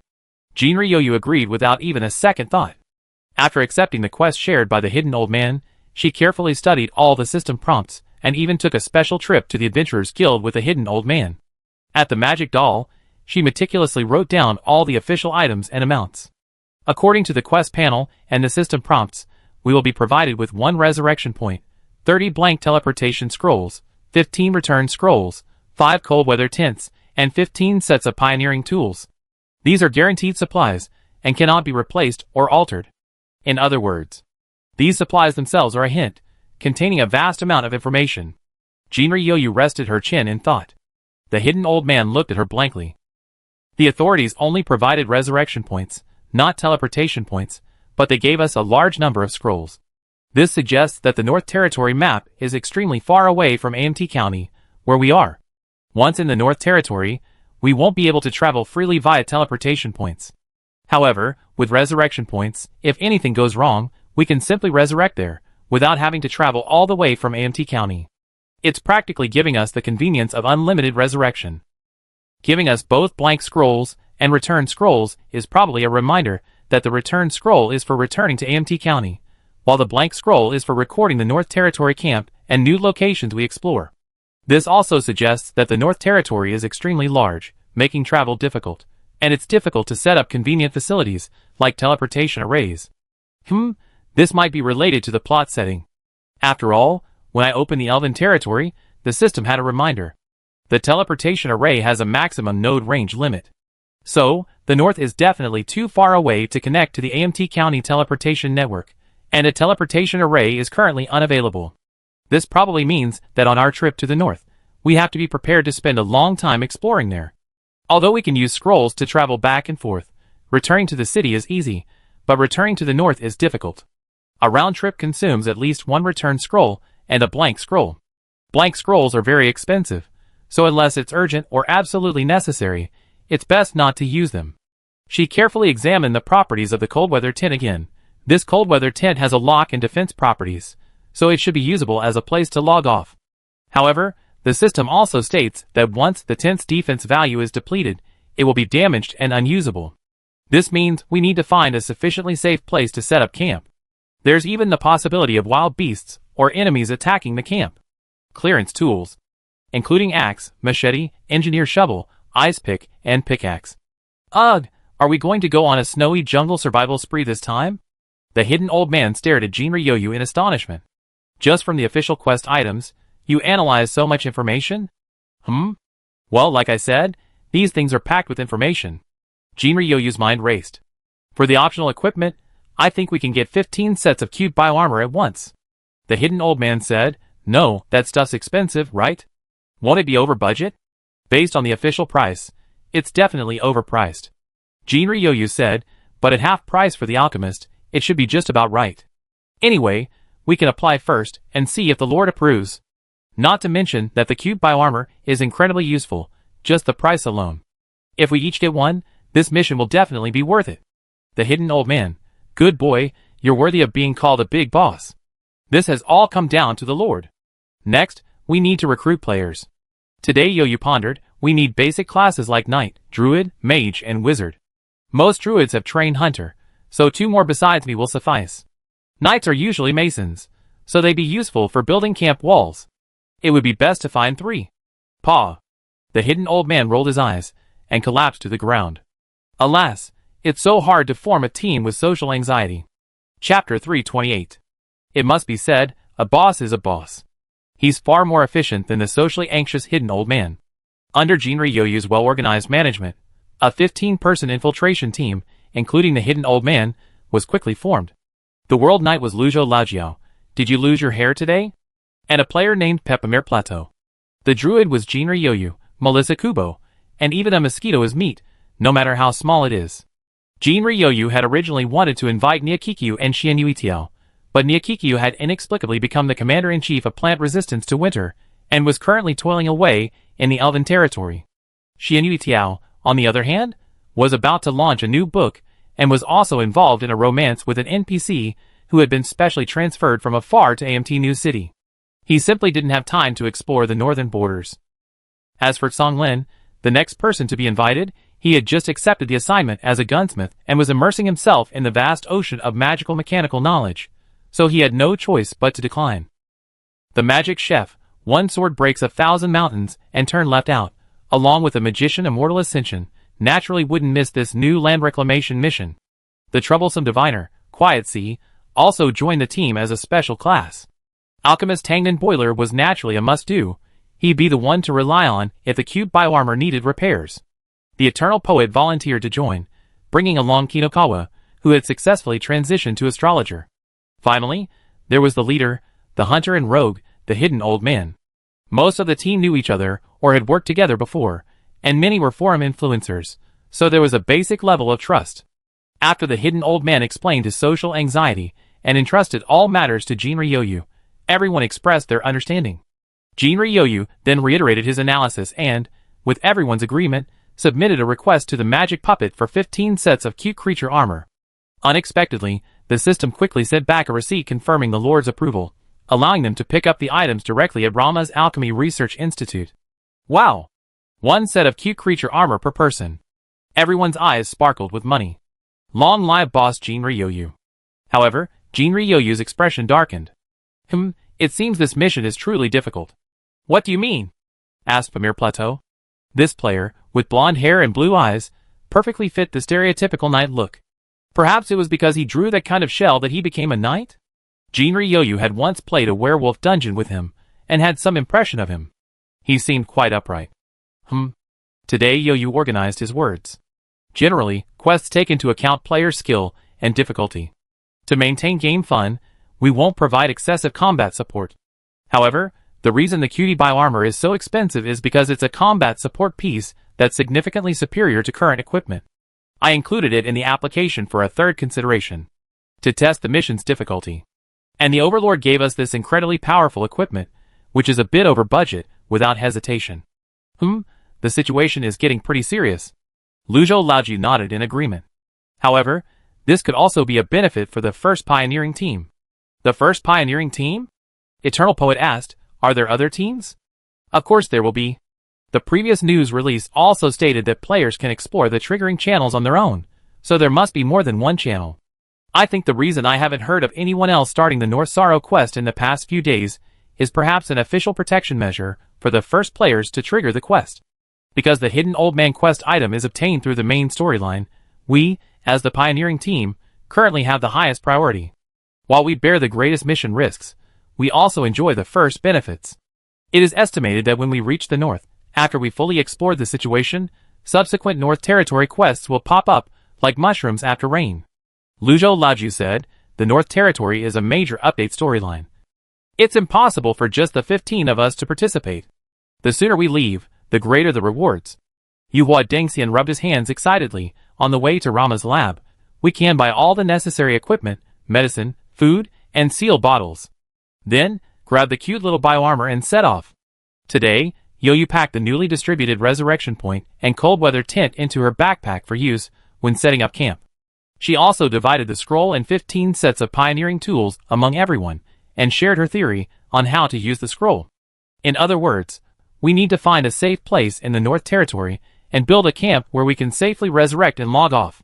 Then, starting from the camp, we explore the map outward. The blank scroll will be used to travel between the camp and the exploration point. This expedition may last quite a while. The Eternal Poet concluded. Not only that, if we return to the city, we also need the blank scroll with the camp's location to return to the north. Today's rain added, also, when we use the teleport scroll, there's a high probability of a fight upon landing, so everyone needs to be prepared. After we receive the cutie bioarmor, I suggest everyone try it on to familiarize themselves with its operation before we set off again. Okay. The process of receiving the cutie bioarmor went much smoother than expected. Rama was already waiting for them inside the research lab. After inquiring about their team composition, he even replaced 3 sets of cutie bioarmor with the 2.0 version. The 2.0 version is more suitable for druids. Rama pointed to the 2 new devices on the 2.0 bioarmor and taught the druids how to identify them. The 1.0 version is suitable for ordinary adventurers, but if the armor absorbs a significant amount of pollution and then uses a telepathic connection, there's a chance of contamination transfer. Ordinary adventurers aren't afraid of contamination, so it's fine. The 2.0 version has added consciousness protection and pollution purification devices, which can further protect the user's sanity. However, the downside is that if the 2.0 bioarmor absorbs pollution beyond a certain limit, it will be offset by the pollution purification devices. Therefore, its defense, attack power, and transformation ability are not as good as the 1.0 version. A druid's combat effectiveness can only be guaranteed if their sanity remains stable. Today Yoyu accepted the 2.0 bioarmor with understanding, and put it on to feel it. The original Dementor-like cloak quickly transformed into a fluffy pink and white cathead cloak. A sudden change in style. So cute. I want to be like this too. Chapter 329. Ready! After thoroughly experimenting with the transformation, attack, and defense functions of the cute little bioarmor and becoming thoroughly familiar with its use, 15 players, donning their bioarmor in bizarre, icy forms, stood in the open field, ready to go. Move! The Hidden Elder tore open the Northern Transmission Scroll, allowing its halo to encompass every member of the team. Instantly, they felt as if sucked underground by a vortex, tumbled back and forth like a washing machine, spinning hundreds of times before finally crashing headfirst onto the snow. The sturdy World Knight was the first to rise. Luzhou Laojiu crouched, stood up, and glanced around, immediately sending a message in the team chat. Luzhou Laojiu, everyone, be quiet. Get up slowly. Be gentle. We're right next to the enemy camp. Yuhua Dengxian, holy crap. Today Youyu saw the message, slowly raised his head, and carefully observed his surroundings. Their landing location wasn't exactly great, but it wasn't terrible either. It was a small hillside, dotted with sparse, crystalline, slightly bluish ice trees. Even the leaves were transparent ice crystals, like artificially carved ice sculptures. They landed surrounded by these trees. Beyond the woods lay a village. Tall, red-named monsters resembling humanoid jackals, clad in gleaming silver armor and armed with sharp spears, patrolled the area. The closest one was pacing back and forth behind a large tree, perhaps only 15 meters away. Fortunately, it was pitch black, and fortunately, they had already camouflaged their cute little bioarmor armor with an ice-like camouflage color before arriving. Now, the players were lying on the ground, blending in with the snow, making them virtually invisible.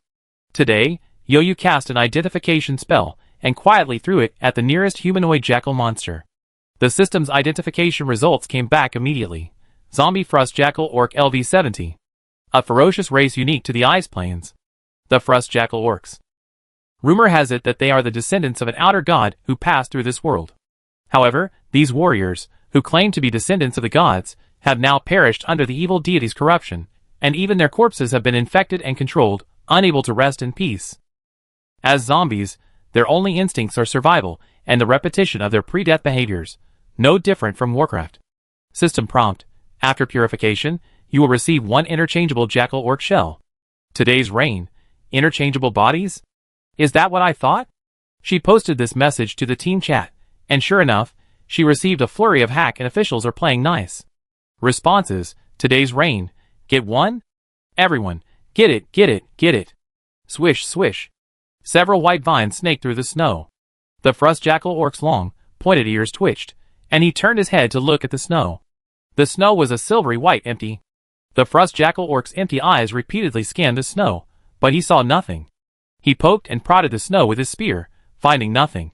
Finally, giving up, he turned around and continued his patrol. Several vines soared into the air, wrapping around his mouth, arms, and legs. In a flash, they mummified the entire jackal warrior and dragged him into the snowdrifts. 15 players rushed forward, their skills flashing as the jackal warrior's health bar emptied, leaving only a motionless husk on the ground. A system notification. Congratulations to your team for obtaining one Zombie Frost Jackal Orc Guardian Shell, one Guardian Set, and one Guardian Spear. The Zombie Frost Jackal Orc Guardian Shell can be bound to a single player. Once bound, players can select the shell they want to use each time they log in. Any unused shells will be stored in the system. A player can only use one shell at a time. Wow, you can really change shells. 15 players crouched in the woods, their eyes aglow as they watched the zombie jackal warriors patrolling the nearby village, as if they were looking at a plate of fine braised pork. A moment later, the Frost Jackal Orc emerged from the woods, already possessing a powerful sword.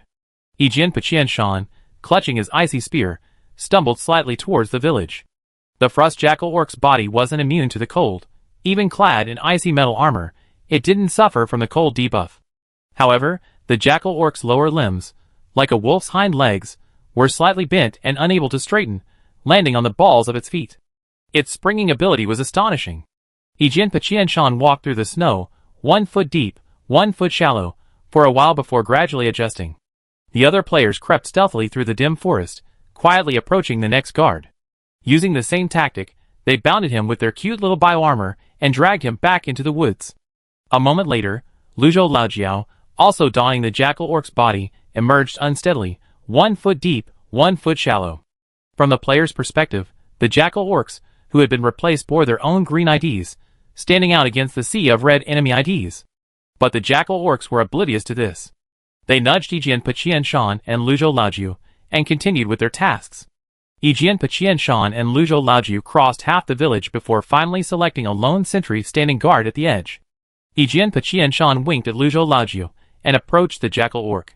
The sentry looked up at him, a flicker of suspicion in his eyes. The next moment, Luzhou Laojiao, who had ambushed him, struck him in the back of the head with a club, knocking him unconscious. The two quickly dragged the sentry out of the village. The arriving druid cast several cleanses, and the sentry thrashed to the ground before falling completely silent. Huh, it's a girl. Melissa Kubo slipped into the new shell, tested it, and gave an okay sign. Purification works, the panel isn't affected.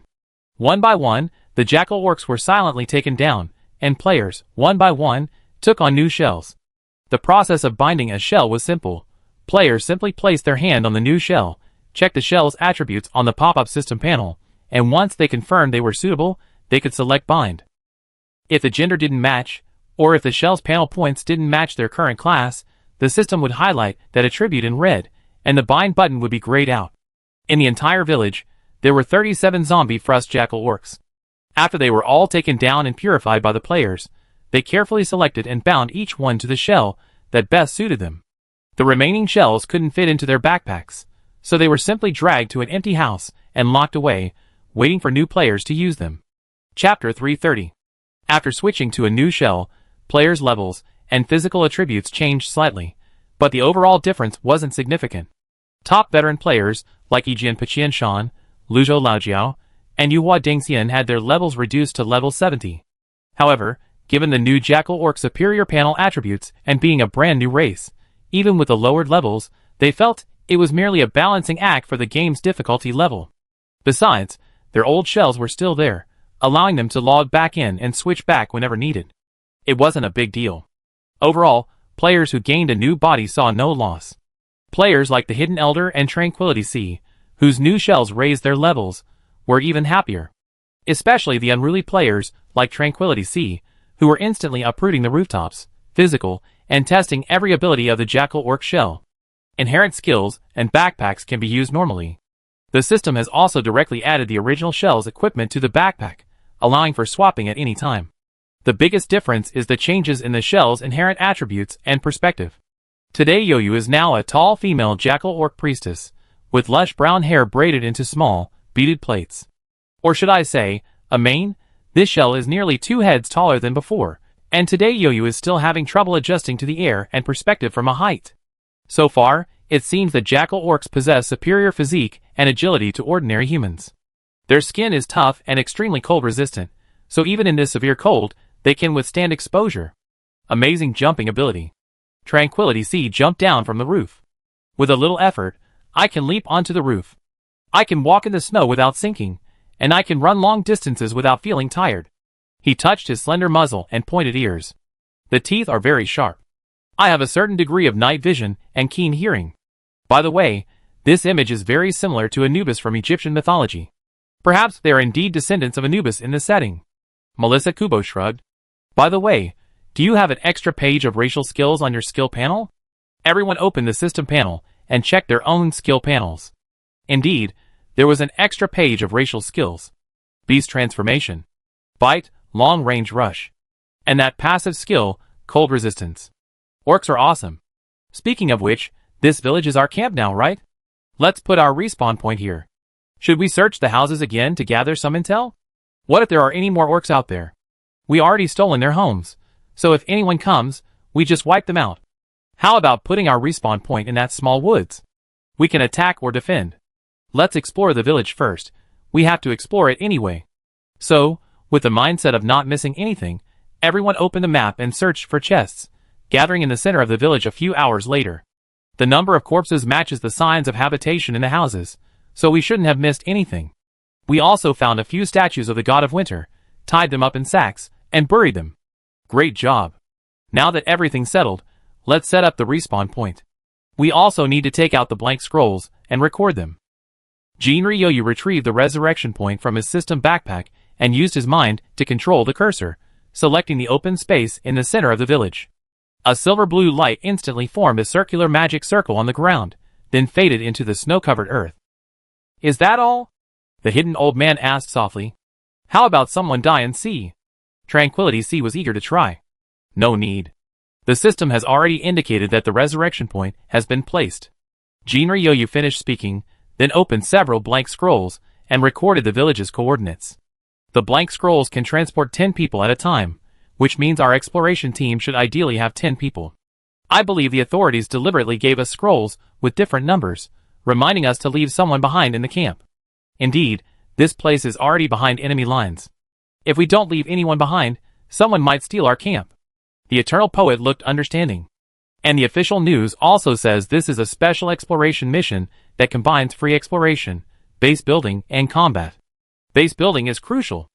Luzhou Laoju said, the North Territory should have many resources not available in AMT County. We need to discover more and collect some, right? For example, the trees in that grove just now, each one looks like crystal.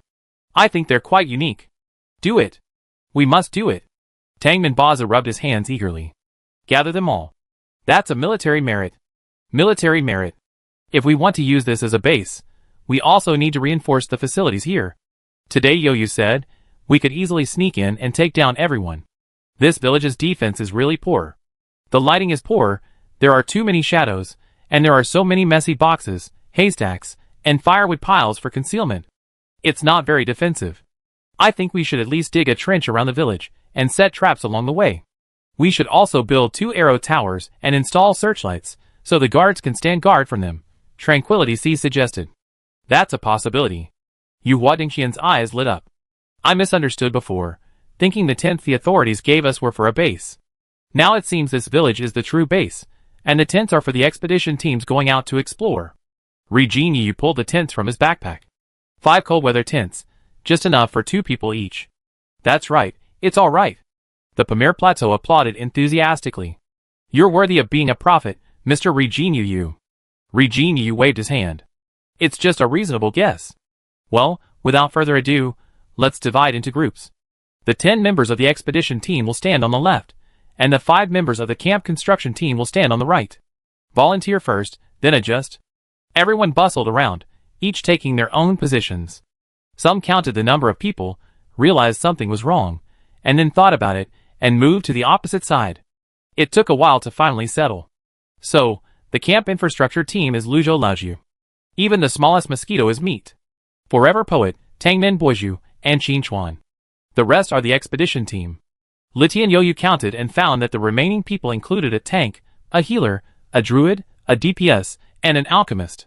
It was done. Hey, everyone, check the quest panel. New quest requirements have been updated. Let me see. Infrastructure quest, build a northern base. Expedition quest, explore the unknown map. Resource collection quest.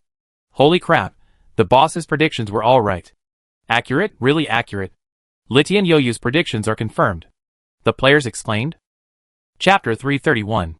After assigning quests to the players in the north, you closed the magic book backstage with satisfaction. Although the hidden old man's actions were a few days later than he had expected, for a player with social anxiety, his performance was quite impressive. MOU had originally planned to assign northern quests to veteran players, like Yuhua Dingxian, if there was no activity for a few more days. Unexpectedly, after all the twists and turns, the hidden old man would still find them. On second thought, it made sense. These veteran players were well known in the game forums. They were good at making things happen, understanding the official development team's intentions, and organizing and discovering dungeon clues. They were also quite capable. They were considered pioneers by new players, so it was a natural choice to ask them to participate in this kind of exploration mission. Lord. Mr. Briard Oldley's voice interrupted MOU's thoughts. The equipment has been installed, and we're about to start it up. Would you like to come and see it? Please let me see Mr. Oldley's skills. MOU smiled and replied, following Mr. Oldley to the open space where the magical machinery was placed. The difficulties the elves face in winter are first, sunlight, and second, warmth, Chief Commander Niakiku explained to the Elf King and Charloria in the open space. Fill-in lights can provide artificial sunlight, and greenhouses can insulate against the heavy snow for warmth. However, warmth requires an additional heat source to provide the initial temperature, and that's where magical machinery comes in handy. Lady Charloria, on behalf of the Magic Federation, has provided a large amount of coal fuel.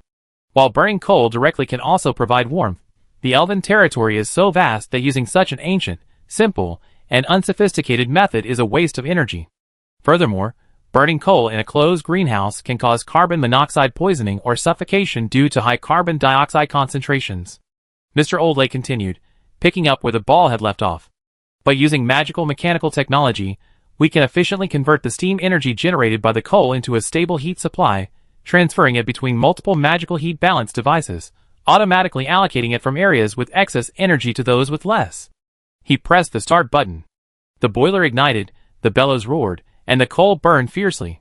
The ice and snow that had been cleared and accumulated in the water tank melted in the heat and was drawn into the boiler, heated, and converted into steam, which powered electricity, which in turn was supplied to the supplemental lights.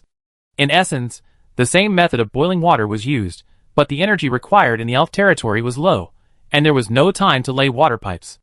Therefore, a large amount of magical heat balance technology was employed, achieving wireless heat transfer through spatial transmission technology.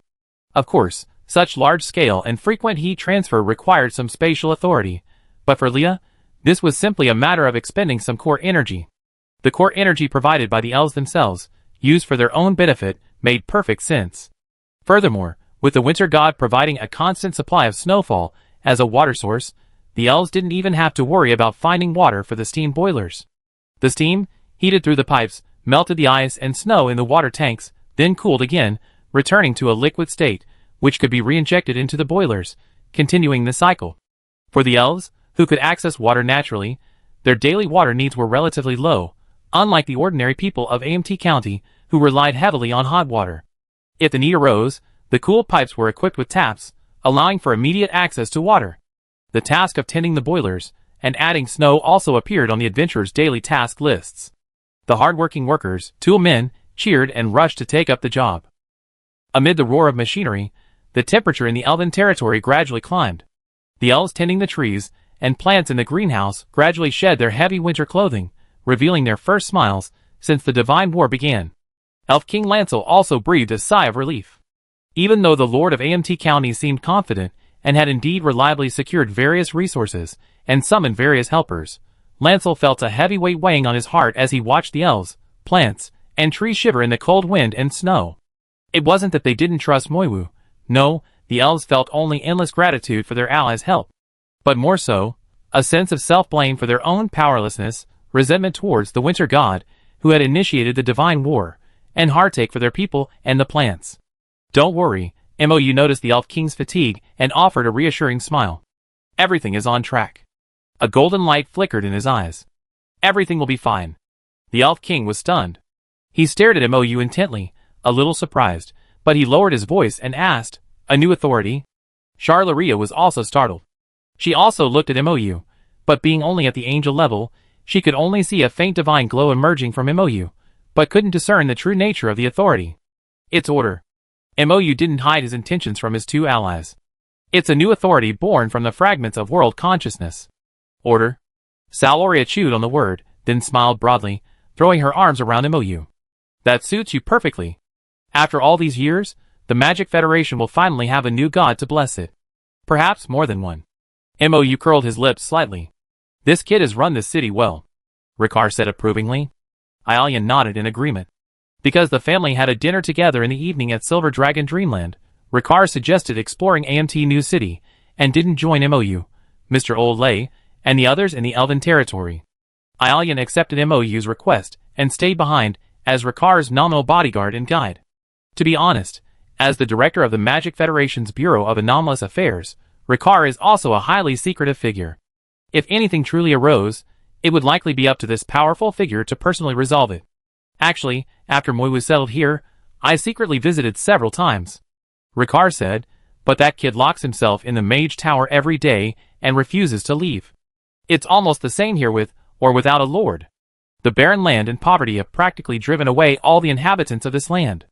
Then again, that kid was like this before he was forced to leave the family due to illegal experiments, constantly locking himself in the Mage Tower on our family's territory to conduct experiments.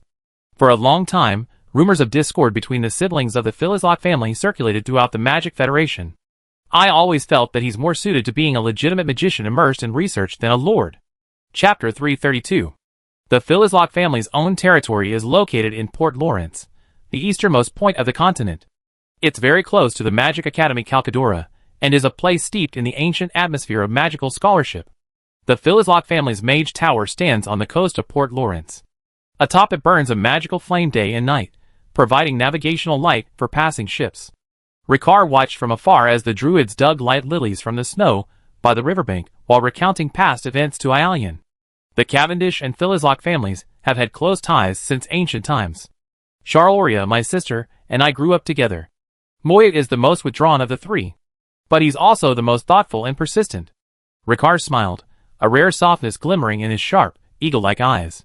As the eldest sister, Charloria has always been the most reliable.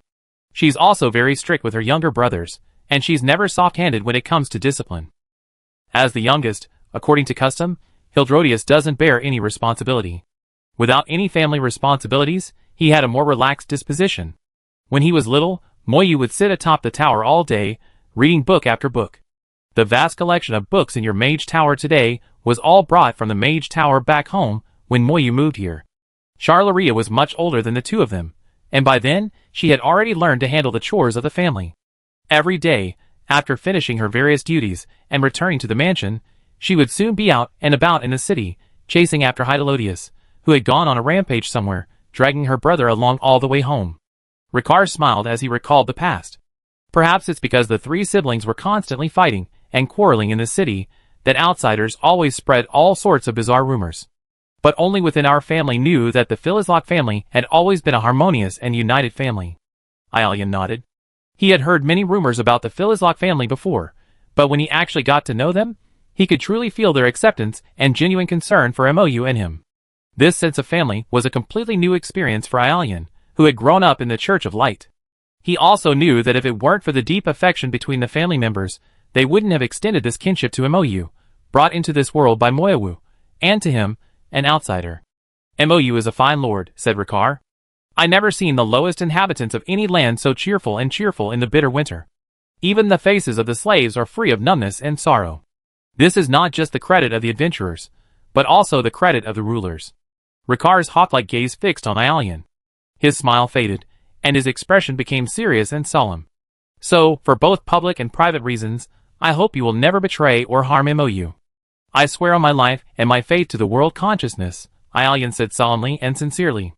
I will protect the Lord's safety and happiness with everything I have, even if it means sacrificing my own life. Live well. Ricard patted Aelian's shoulder. Young people always talk about sacrificing their lives, but when you truly know and stay with someone, you understand that walking hand in hand to the end is the most difficult thing. So, the director of the Abnormal Affairs Bureau, skilled in interrogation, said with a gleam in his eyes, How far have you two progressed? A faint pink hue spread from his fair neck up to the knight's cheeks. Ricard considerately avoided further questioning, saying, Sometimes fate has fallen upon us, and sometimes it's something we earn through hard work. You know, back then, Charloria and I, although we were childhood sweethearts and had a mutual affection for each other, for a long time we both believed that a stable relationship between us wouldn't be possible. Why? Aelian asked curiously. You and your sister are very affectionate, aren't you? Feelings are one thing. Reality is another. Ricard smiled, pushed open the door, and walked into the bar. Have a drink with me, and I tell you the story of those days. The bar was unusually quiet on a snowy day. Not a single customer remained. Only Father Polly dozed in a chair behind the counter. Not even a working adventurer was there. Aelian expertly grabbed a bottle of wine and 2 glasses from behind the counter, then pulled out his phone and transferred some money to Papa Polly. Without disturbing Papa Polly's slumber, the two quietly left with the wine and glasses. Aelian took Ricard to his favorite nap spot, the small pergola in front of the garden of the Tree of Life. The adventurers had apparently taken the time to reinforce the roof with plastic sheeting. Snow slid down the newly added sloping roof and onto the ground outside the pergola. The benches inside were clean, and someone even had a brazier filled with firewood. Aelian used magic to light the brazier and poured a small amount of wine into each of their cups. This is a kind of beer sold by the South Continent Caravan. It's beer, but it's distilled and has a stronger flavor, Aelian said. The Lord calls it whiskey. Ricard gently swirled the amber liquid in his glass, took a sip, nodded, and continued, Shalalia and I have had feelings for each other for a long time. But I am the only son of the Cavendish family, and she is the eldest daughter of the main family of Philizlock. It's true that our families are friendly, but Shalalia is not the type to marry into another family and live a subordinate life. Of the 3 siblings, regardless of gender, judging only by their abilities, only she is worthy of the position of head of the family. Moiwu is an idealist obsessed with academics. He understands that there are many complex relationships in the world that need to be maintained, but he disdains to compromise himself. He lives in his own ideals, a man with dreams. But if those dreams were shattered, there would be no recovery. Hydrodius is intelligent, but also deeply cynical.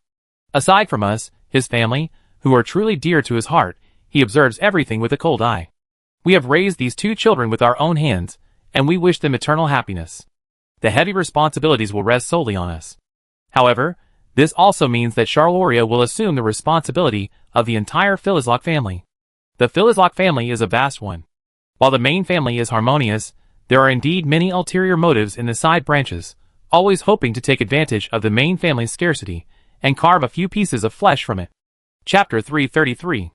Since Charloria has become the head of the Philizlock family, she naturally cannot marry outside the family. As the only son of the Cavendish family, I naturally shoulder the responsibilities of the Cavendish family. Of course, this may be the path fate has spun for us, but that doesn't mean I must follow it. Ricard swallowed his drink and handed the empty cup to her, and Aelian poured another. In the beginning, I suppressed this hopeless love deep in my heart, only daring to silently protect her. Family is our shackles, but it is also a treasure we are willing to protect at all costs. In this respect, she and I are very similar. But silent protection gradually became a torment in our daily interactions. I adore her, I miss her, but I can't take a single step. But a question lingers in my mind. Family name, the hierarchy of men and women. Do these things, so cherished by secular families, really have any meaning? Is it fair? The Philizlock and Cavendish families are among the most prominent families in the Magical Federation and are close friends. If she were the second daughter, or I were the second son, the two families could have married harmoniously. But why would the order of birth alone make such a huge difference? Surnames aside, a marriage between the two families undoubtedly pools the greatest resources, bringing only benefits, no harm. The only problem is that the reputation of one of us would have to be sacrificed. Aelian pondered, downing his drink. One of us has to give in, so why not me? Ricard said, our families are well matched, and we've known each other since childhood. I can sense she's attracted to me, too. What stands between us isn't a chasm, just a boulder blocking the path. At that moment, I resolved that if she were interested in me, I would bear all the blame and blaze a trail for her. But if she wasn't, I would quietly walk away, leaving her no trouble. Breaking the ice is both difficult and simple. It only requires mustering all your courage and risking everything. Fortunately, I won the bet. Ricard raised his glass and gently touched it to Aelian's. Some accuse me of trying to curry favor with the powerful, and some from the sidelines accuse me of bringing shame upon the Cavendish family, but only I know how much happiness I achieved. Sometimes, happiness doesn't just come by waiting. You have to fight, you have to grab, you have to use all your strength and talent to please, you have to shield him or her from the wind and rain, from the open and hidden attacks, and you have to stand tall and support the family. But all armor and sharp blades are prepared for the enemy. In front of the one you love, you must expose your most vulnerable belly and heart. Only then can your hearts connect, without being pierced by mutual defense and resistance. If you can't even make this kind of sacrifice, then what kind of man are you? Those men laughed at me for taking my wife's surname and complained that my status was inferior to the speakers. But those who spoke were inferior to me in status, ability, and vision. They were merely venting their jealousy under the guise of worldly matters. If two people truly love each other, they won't care about who's superior, who's higher in status, or who's more powerful. Since they're family, the stronger the better. There's absolutely no reason to suppress the other person. When your closest relatives are strong, your family is strong. And the one you hold dearest will be your king. Aelian toyed with the empty cup in his hand, as if realizing something. In this blizzard, it's impossible to tell the time by the sky. Ricard took out his phone and glanced at the time. Let's go! They should be back soon. Mou and Charlolia had indeed finished their business in the Elven territory and returned to AMT New City. In fact, Mou was dealing with a small issue that Mayu had left behind. DeCarlo braved the snowstorm to retrieve tonight's dishes from James's restaurant and met Mou and Charlolia at the entrance of the Mage Tower. I take you to see someone. Mou ruffled DeCarlo's fluffy hair. The Corgi disciple happily rubbed his teacher's hand, his eyes wide with watery smiles as he asked, "Who are you meeting?" "You find out in a moment," Mou said with a smile. Since tonight was a family dinner, how could he miss the little disciple whom Mou had raised as his own son? Of course, The decision to inform DiCarlo that Moyu and Moiwu were two people was made after careful consideration and discussion with Moiwu himself. Although DiCarlo was a happy and innocent child, he trusted Moiwu and Moyu deeply, and always completed the tasks entrusted to him with integrity. And with the world consciousness, Leah, there was no need to worry about secrets being leaked. Otherwise, every time Moyu enjoyed the attentive service of his devoted disciple, he always felt guilty, like a ghost from another world secretly enjoying the offerings of his master's filial descendants. DiCarlo skipped and hopped after Moyu through the entrance and into the Silver Dragon dream, his mouth agape as he looked left and right, occasionally exclaiming wow. Then, upon seeing the Silver Dragon and Moiwu waiting in front of the cabin, his eyes widened in surprise. Wow! 2 teachers? DiCarlo's already small CPU was practically frying. He glanced from Moyu to Moiwu, unable to comprehend what was going on. Moyu simply smiled and left the explanation to Moiwu. After all, it was Moiwu who had instigated this whole thing in the first place. It made sense for him to handle his own problems himself. So, when Ailian and Ricard arrived, they saw DiCarlo sobbing like a puppy, Moiwu and Silver Dragon busily trying to comfort him. Moyu, calmly setting the table for dinner with his sister, remained composed. Hydrodius was the last to arrive. With a smile, he pulled out a stack of hardcover books and distributed them to everyone. Here, this is a newly reprinted bestseller by your lord's loyal adventurer, Xianyue Tiao. Guardians of Illusion and Reality. The first edition has already sold out. The printer is urgently printing a 3rd run. Puff! Ailian, sipping from a glass of water, choked violently. Moyu calmly patted the embarrassed knight on the back, calming him down.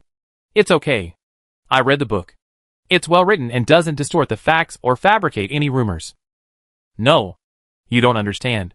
The knight said weakly, covering his face. In fact, Ailian had read the manuscript Xianyue had given him before it went to press. At the time, he thought it was well written and true to the facts. But now, when Hydrodius distributed the book to his family, Ailian felt an inexplicable burning sense of shame. The knight, who hadn't been particularly impressed by even the random fan fiction fabricated by players on forums, now repeatedly recalled his oral account of the past with Xianyue, carefully reviewing in his mind whether there was anything in the book he couldn't share with his elders. Chapter 334. A family is one that tolerates each other's eccentric yet harmless behavior, and can laugh it off. Moyu, an orphan from another world, and Ailian, who had never known the warmth of a family, enjoyed a rare moment of warmth mixed with the care of their elders, the deafening cries of a mischievous child, DiCarlo, ? And the lively and bustling Origin World Spring Festival limited-time family dinner dungeon. Perhaps this was much better than the complaints you had seen on Weibo before, because Charloria and Ricard were both very knowledgeable and tactful, and most of their concerns were only touched upon briefly. It was just that Moyu and Ailian were not yet accustomed to this lively family atmosphere. After this painful yet joyful dinner, and after seeing off the Philizlock family, Moyu and Ailian both breathed a sigh of relief. Having learned the truth, DiCarlo stayed in Silver Dragon's dream tonight, looking as if he wanted to spend some quality time with his teacher. Silver Dragon's face darkened slightly, but he agreed. When leaving the dream, Moyu stepped out first, but Silver Dragon stopped Ailian and said, "You seem to have found the source of your obsession." Ailian nodded hesitantly. "How did you tell?" Silver Dragon smiled. "There's a light in your eyes." He patted Ailian on the shoulder. "Keep going." Ailian stepped out of the dream. Moyu was standing in the snow, reaching out to catch the falling snowflakes. Noticing the knight, the lord turned and gave him a broad smile. At that moment, Ailian's heart skipped a beat, then began to pound wildly in his chest. He suddenly wanted to hug the lord, but in the end, he simply walked over to his side and gently warmed his hands, which were still slightly chilled by the snowflakes. The two returned to the mage's tower. Moyu went into the study, turned on the lights and the heat, and suddenly smiled.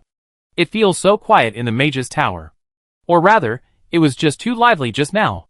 The silver-haired knight, still feeling a lingering fear, said, "I'm a little uncomfortable with it." "Me too." Moyu agreed, understandingly. "But I don't dislike this kind of hustle and bustle. I even kind of enjoy it, if we only get together once or twice a year." Ailian couldn't help but laugh. Moyu brought 2 cups of freshly brewed black tea, and placed them on the small coffee table, then he lay down comfortably on the sofa. "I think you changed a lot lately." Ailian picked up his cup of tea, and looked up in confusion. "It's a good change." Moyu smiled. "You become much more cheerful, and you smile more often. You know, when I first met you, you always had a stiff face, your brows downcast, as if you were staring blankly into space. So, do you like me then, or me now? Ailian asked softly. Of course, Ailian now, Mou said without hesitation. Then he glanced at Ailian again, leaned closer to the knight with a mischievous look, and said with a sly smile, but when you lower your brows and stare into space, your long silver eyelashes flutter slightly, which is really beautiful. Like this? Ailian also leaned closer to Mou, his eyes lowered, his long silver eyelashes trembling gently like a thick feather fan. The two were so close that you could feel the mingling of their breaths. Ahem, yes. The lord pulled away, a little flustered, picked up the tea on the table, and blew on it roughly. Ailian sat back down with a hint of regret, sighing, to be honest, I kind of regret agreeing to your plan to steal my home. Oh! The knight's voice, for some reason, sounded a little plaintive. This novel always feels like I'm showing myself off to the world. That's our goal. Mou looked at Ailian with interest, waiting for his matcha-filled sesame rice dumpling to play its next card. Let more people understand you, know you, and become your anchor. But don't you think that's a bit unfair? Ailian lowered his brows, the exact look Mou had just said he enjoyed seeing. You already know me so well, but I still don't know you completely. Oh, so what do you want to know? Mou didn't point out Ailian's shifting subject, and leisurely played a quiz game with his own knight, whose daggers were now exposed. What kind of people do you like? Ailian quietly wiped the sweat from his palm and asked, do you have a preference between men and women? Well, I don't really have a preference. Mou rubbed his chin. Human, non-human, gender doesn't mean much to me. Honestly, I'm probably obsessed with looks and sapiosexuality. Ailian, ?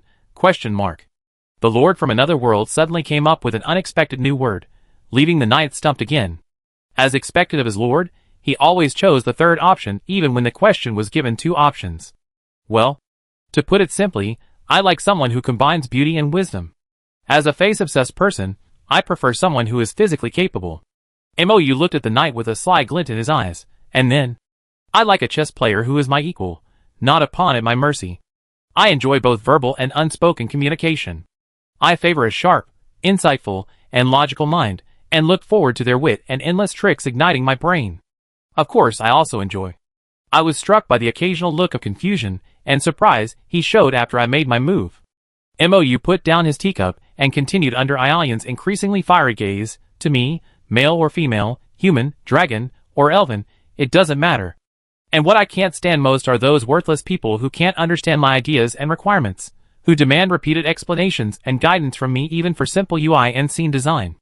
The last sentence inexplicably carried the resentment of a sudden death from overwork, causing even the bold silver-haired knight to shudder. The lord casually dropped these words, as powerful as an antimatter bomb, then rose and walked into the bedroom. The bewildered knight wiped the sweat from his hot palms and reached over to his heart, which was beating wildly in his chest. Chapter 335. The next morning, the two sleeping together were awakened by DeCarlo's footsteps and humming downstairs. The sleepy lord tucked himself into his bed, half asleep and half awake, squirming like an oversized caterpillar. What time is it? It feels quite early. Ailian pulled out his phone, glanced at the time, and fell silent for a moment. It's past 9, not too early. Mou tried to struggle a little. It's still dark. In fact, it had always been dark since the beginning of this war between gods initiated by the god of winter. Ailian tucked the quilt in for the sleepy lord and headed for the bathroom. On the way, he drew aside the curtains and looked out at the tower. The sky remained as gloomy as night, thick, dark clouds covering the entire sky. The snow continued to fall softly. The lack of sunlight these past few days has disrupted people's daily routines, but the city's lights still come on at the appointed time each day, controlled by timers. At 6 in the morning, the city's sunlight mimicking supplemental lighting switches on. Not only are the purification ground and the garden of the tree of life illuminated, but all areas of the city with plants have been fitted with these special lights. Those who have been in the dark for too long will don warm clothes and step beneath the lights to enjoy the warm artificial sunlight. To prevent people from getting sunburned from prolonged exposure to the sun lamps, the Lord promptly distributed a sunscreen ointment, which was delivered door to door. Every evening at 6 o'clock, the sunlight mimicking supplemental lighting automatically turns off, and the city's regular night lights come on, recreating the night atmosphere. Luckily, this is within the Magic Federation, otherwise, such sunlight manipulation would be considered blasphemous by the Church of Light. But his lord would probably say, plucking one is still plucking a few is still plucking, So why not plucking more? Ialian, amused by his own imagination, couldn't help but curl his lips. DeCarlo was particularly happy today. 2 teachers, 2 mistresses. For the innocent little corgi DeCarlo, this was double the love and double the joy. Although every day brought with it the added schedule of magic lessons in Silver Dragon Dreamland, and the responsibility of keeping secrets, DeCarlo could feel a warm happiness welling up from the depths of his heart. I felt especially motivated to do my chores today. Mira Denton didn't go out today either. With plenty of food and comfortable heating at home, she had no desire to step out into the cold of the blanketing snow. Anyway, the Lord sent adventurers to deliver medicine yesterday. Those who want to go out and enjoy the fluorescent lights should wear sunscreen, while those who don't should take vitamin D and calcium supplements regularly. If jet lag affects sleep, you can also take melatonin before bed. The medicine also came with a clearly written instruction sheet detailing all the precautions and instructions. It was even more detailed and thorough than the itinerant Dr. Mira had consulted when she was sick. The Lord is truly so kind to us. She carefully put the medicine away in the cabinet and turned on the nearby announcement puppet. Good morning, everyone in AMT County. Today's weather is still a blizzard. It's freezing cold outside, with temperatures dropping to minus 19 degrees Celsius. Outdoor activities are not recommended. If you must go out, please add more clothes and wrap yourself up warmly. Today's program preview: 10 a.m. to 12 p.m. music time, 12 p.m. to 1 p.m. noon news, 3 p.m. to 6 p.m. adventurers home recipes, 6 p.m. to 7 p.m. evening news. Winter's long radio puppets keep you company. Don't worry if you missed a show you wanted to hear, you can replay it on the dashboard. 12:58 p.m. Grandma Alisair's butcher shop was still packed. Not only were there adventurers coming and going, but many nearby residents braved the snow and went to enjoy a bowl of winter broth at Grandma Alisair's shop. Grandma Alisair promptly turned on the radio puppets in her shop and settled into her rocking chair, enjoying the artificial sunlight streaming in through the restaurant windows. Her knitting needles deftly worked on a new scarf. The restaurant, connected to the butcher's shop, had thick double-glazed windows built by adventurers on the street side, providing both soundproofing and warmth. Beyond the glass, the Lord had the Druids plant a flower bed filled with a fluorescent grass called Deluna. This grass is quite unique, blooming every 30 days for a full 29 days. On the first day, there were no petals, just a bare, green, round calyx surrounded by slender blades. From the second day onward, each day, a soft, silvery white petal sprouted from the calyx, absorbing the sunlight during the day and emitting a brilliant, silvery white glow at night. On the 16th day, when it had grown its 15th soft petal, it would bloom beautifully on that night. The fully blossomed flower resembled a silver rose in full bloom, and that evening, its rich, sweet fragrance filled the air. Starting on the 17th day, it shed a petal each day until the last one fell on the 30th day. When the second month began, it returned to its bare, round form. This recurring cycle of flowers, withering and withering 12 times, completed the 4 seasons. Thus, people named this grass, Luna, referring to each 30-day period of bloom as a Luna. 12, Luna, S made up a year. The silvery white fluorescence of this grass was also called Luna's light. In Leah's language translation system, Luna corresponded to the moon in the original world. This moon grass needed sunlight, so the Lord had hung a supplemental light outside the shop. The supplemental light was adjusted perfectly, illuminating not only the moon grass in the flower bed, but also half of the restaurant through the shop windows. Under the Lord's guidance, Peter moved a dining table, moved Grandma's rocking chair to the window, and even brought all the hanging flower baskets in the shop over.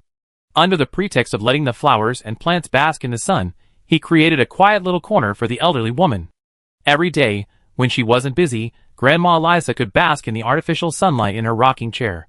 The glass and hanging flower baskets shielded her from the sun, keeping it from being too strong and damaging her delicate skin. Being able to enjoy the sunlight while eating was one of the reasons the butcher shop's dine-in business was so booming recently.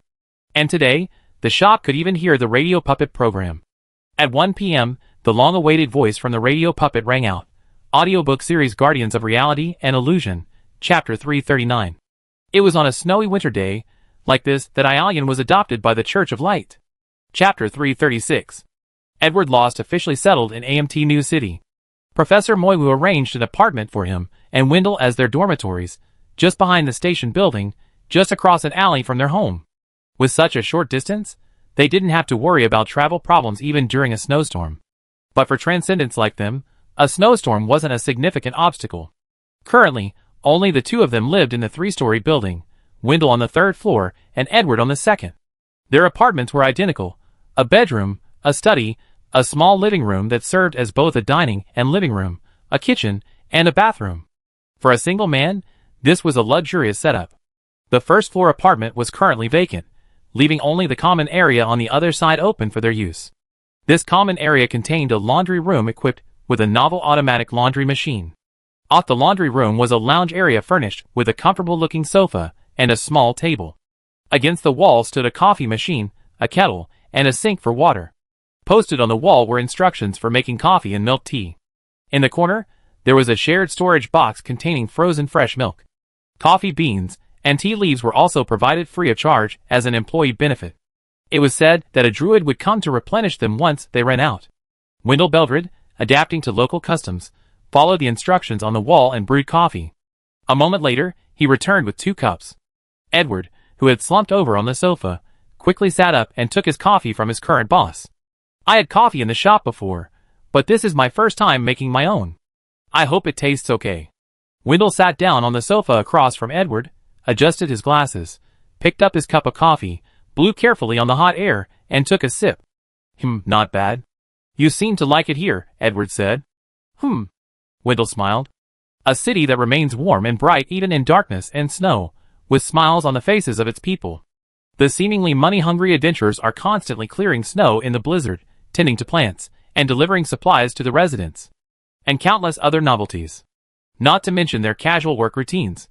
Isn't this a truly charming and miraculous city? You're just as curious as the rumors say, full of curiosity about all sorts of new things." Edward's gaze flickered over Wendell's white gloves, which he never took off. "I heard you've fallen in love with a druid adventurer?" "Curiosity is my nature. To be more precise, we're both still in a state of intense mutual interest and curiosity." Wendell took another sip of coffee. Maybe this is what's called love. Or maybe dating? In short, it's a rather unique and novel experience." Edward shrugged. He had no interest in love or dating. After all, he had dedicated everything to his god. "I'm planning to go out into the city. Do you need me to bring you anything?" Edward asked. No, I have a date soon." Wendell said, but while the Lord said that having the magic puppets at the base is enough, and we can slack off a bit, it's best not to stray too far, lest the adventurers lose track of us." "Understood." Edward nodded and put on his hat. "Then I be leaving." Wendell smiled and nodded, watching Edward leave. His glasses, stained by the steam from the coffee, were lightly misted. Although it was lunchtime, with the sky pitch black, there seemed no difference between morning and evening. In AMT City, numerous lights were lit during the day, as if they could replace the brightness of 2 suns. Edward chuckled softly, and walked towards the shopping street in the wind and snow. According to the divine command, he had joined forces with the Lord of Ice and Snow to shroud the entire eastern part of the continent, belonging to the Magic Federation, in ice, snow, and darkness. This was divine punishment for the Magic Federation's sheltering of Ialian, and its expulsion of the Church of Light. Even though it was freezing outside, a few people still wandered the streets, dressed like bears in thick clothing, but most chose to stay indoors. Those strange adventurers, however, were still wearing all sorts of bizarre costumes, and even when their faces were blue with cold, they looked unfazed. What a bunch of weirdos, Edward thought. He walked into a butcher's shop. It was half butcher's shop, half restaurant. The street lights outside shone through the restaurant's glass walls, giving it the illusion of sunlight. Many people sat inside, mostly residents seeking warmth. Their tables were covered with empty bowls.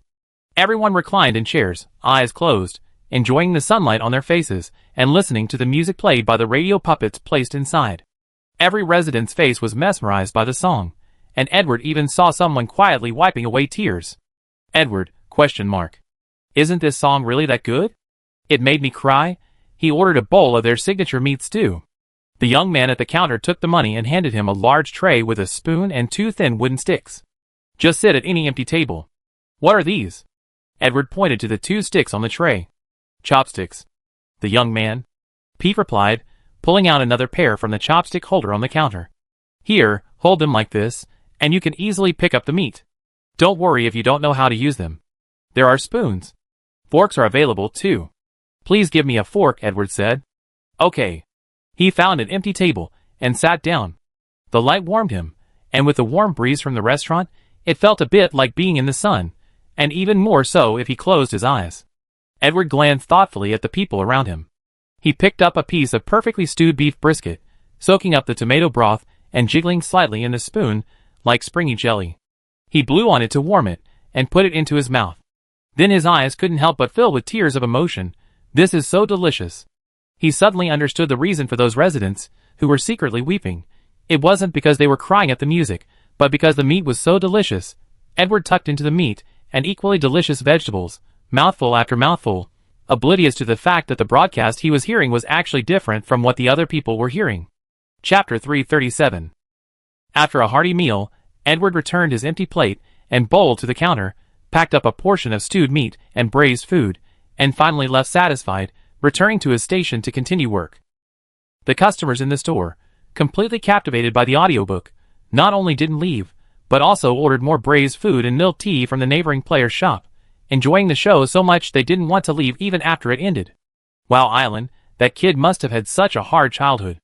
The Church of Light is such a living hell. TSK, I was told they charge so much for a Massachusetts. It's so heartless. And how much pollution can a mass remove? Now the druids are purifying us for free.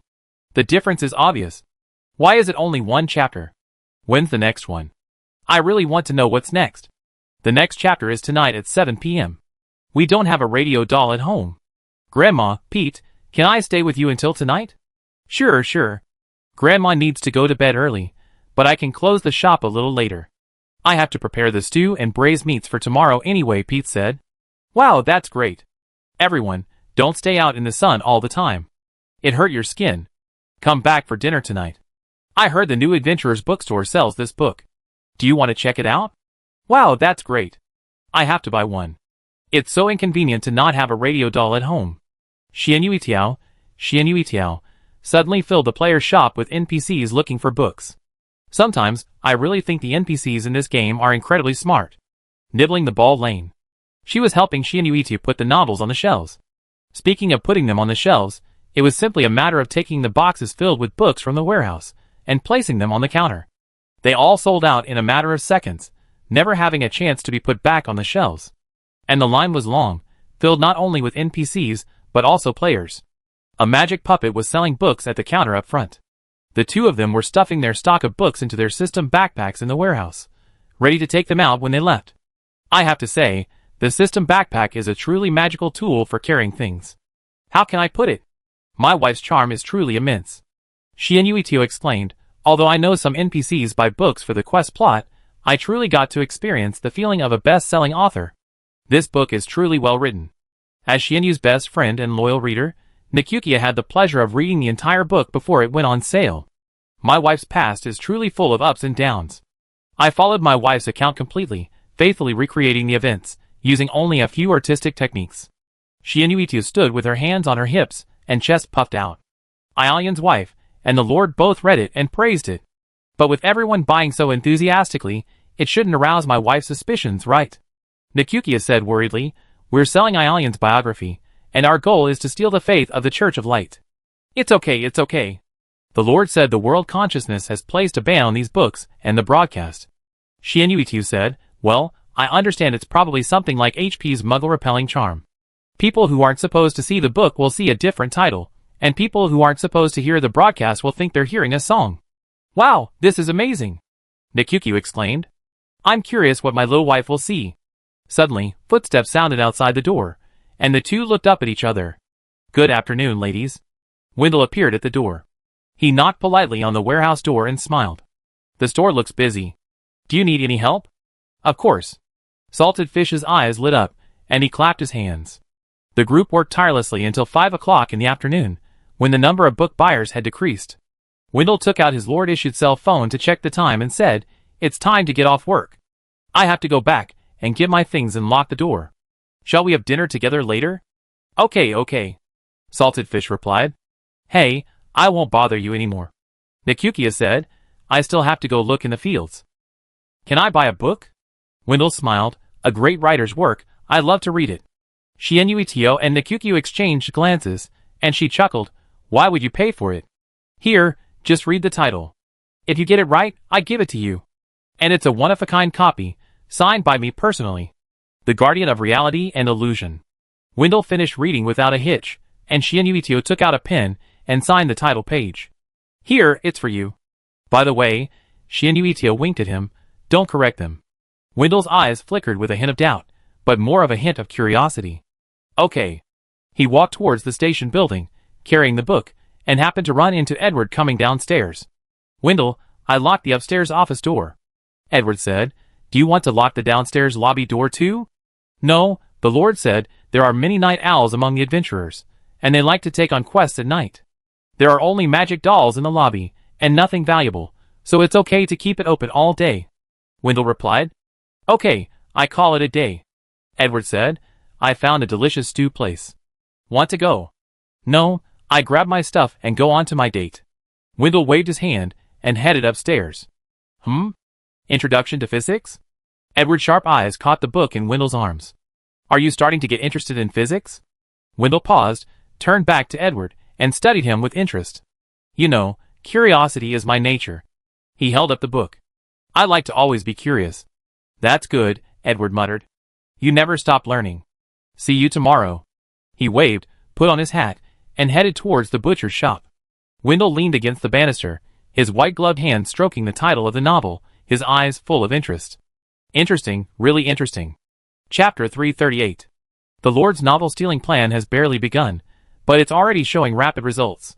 In this alien world without television, internet, live streams, or mini-games, people have very few ways to pass the time and entertain themselves.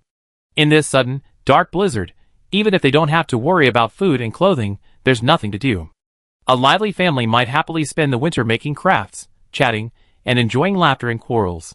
But for those who are alone, without any means of communication or entertainment, these lonely and silent days can easily drive them crazy.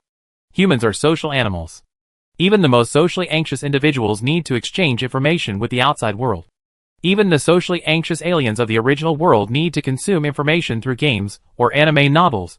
This is still a form of communication with society and others. Thus, on this dreary winter day, the official fan fiction novel Guardian of Illusion and Reality, narrated by Ayan based on his real experiences, compiled by adventurer Shianyuitio, translated by the World Consciousness Leah, and polished, reviewed, and proofread by Hildrodius, was finally jointly published and sold by the bookstores of AMT County and the Magic Federation.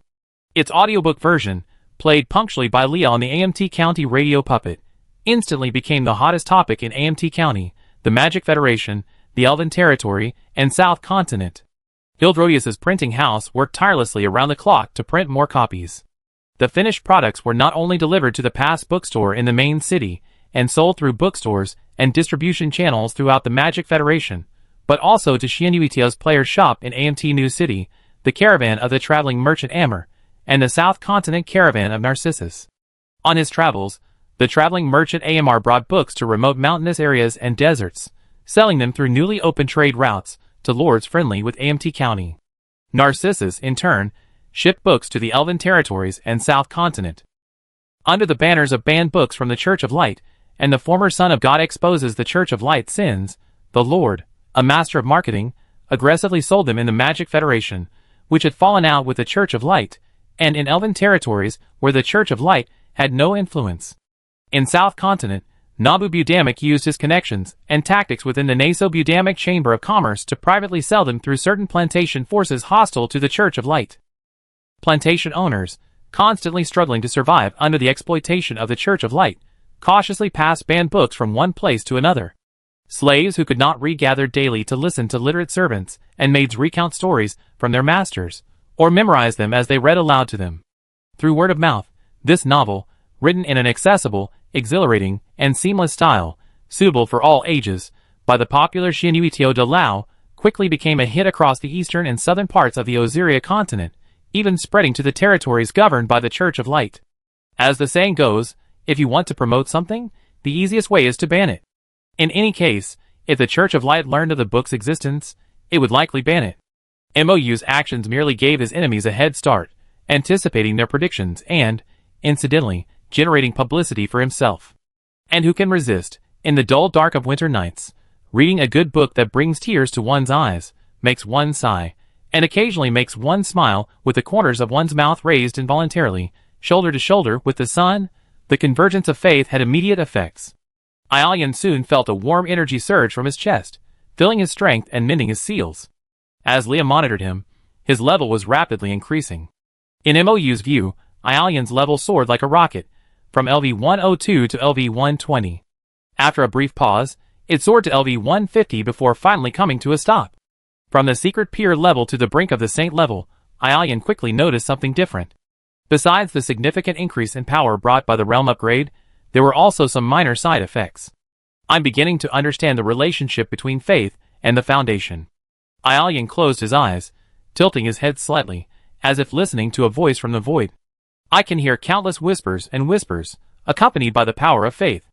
It was consciousness mixed with faith, people's prayers, blessings for him, speculations and interpretations of his image, and even a hint of malice. No wonder some say faith is the greatest pollution to the gods. Aelian began to understand the warnings and teachings of the past. Without a firm heart, listening to these whispers day and night can easily lead to madness. MOU couldn't help but feel a little worried. While mentally asking Leah to check Aelian's SAN, he asked, "How are you feeling? Is there anything wrong?" Aelian shook his head and smiled. "Don't worry, I'm fine.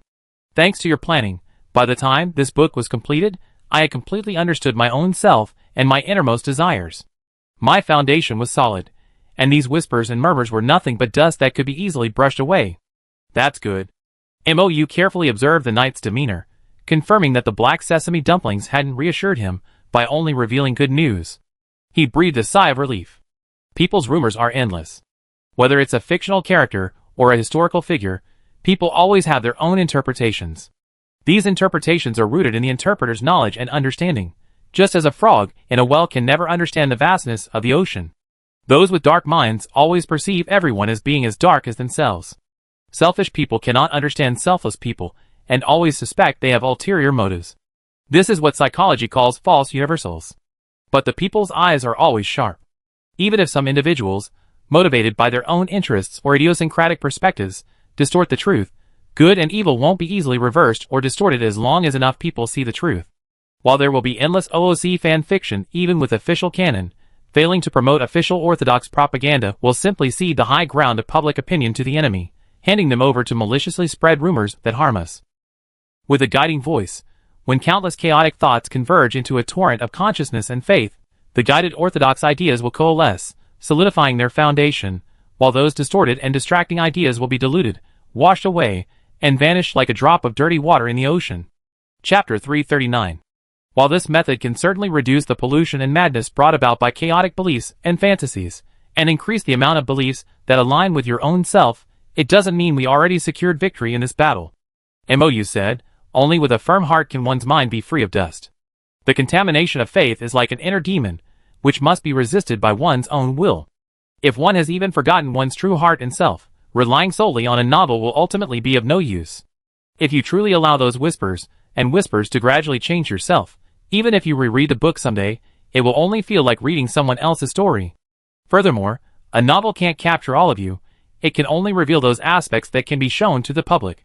The remaining secret treasures buried deep within your heart can only be protected by you. If you don't hold on to them tightly, allowing the contamination of faith to wash over and alter them, then these things you once cherished will gradually disappear. Once lost, they can never be found again. This is the terrifying thing about this other world. Consciousness and spirit are the fundamental forces that constitute this world.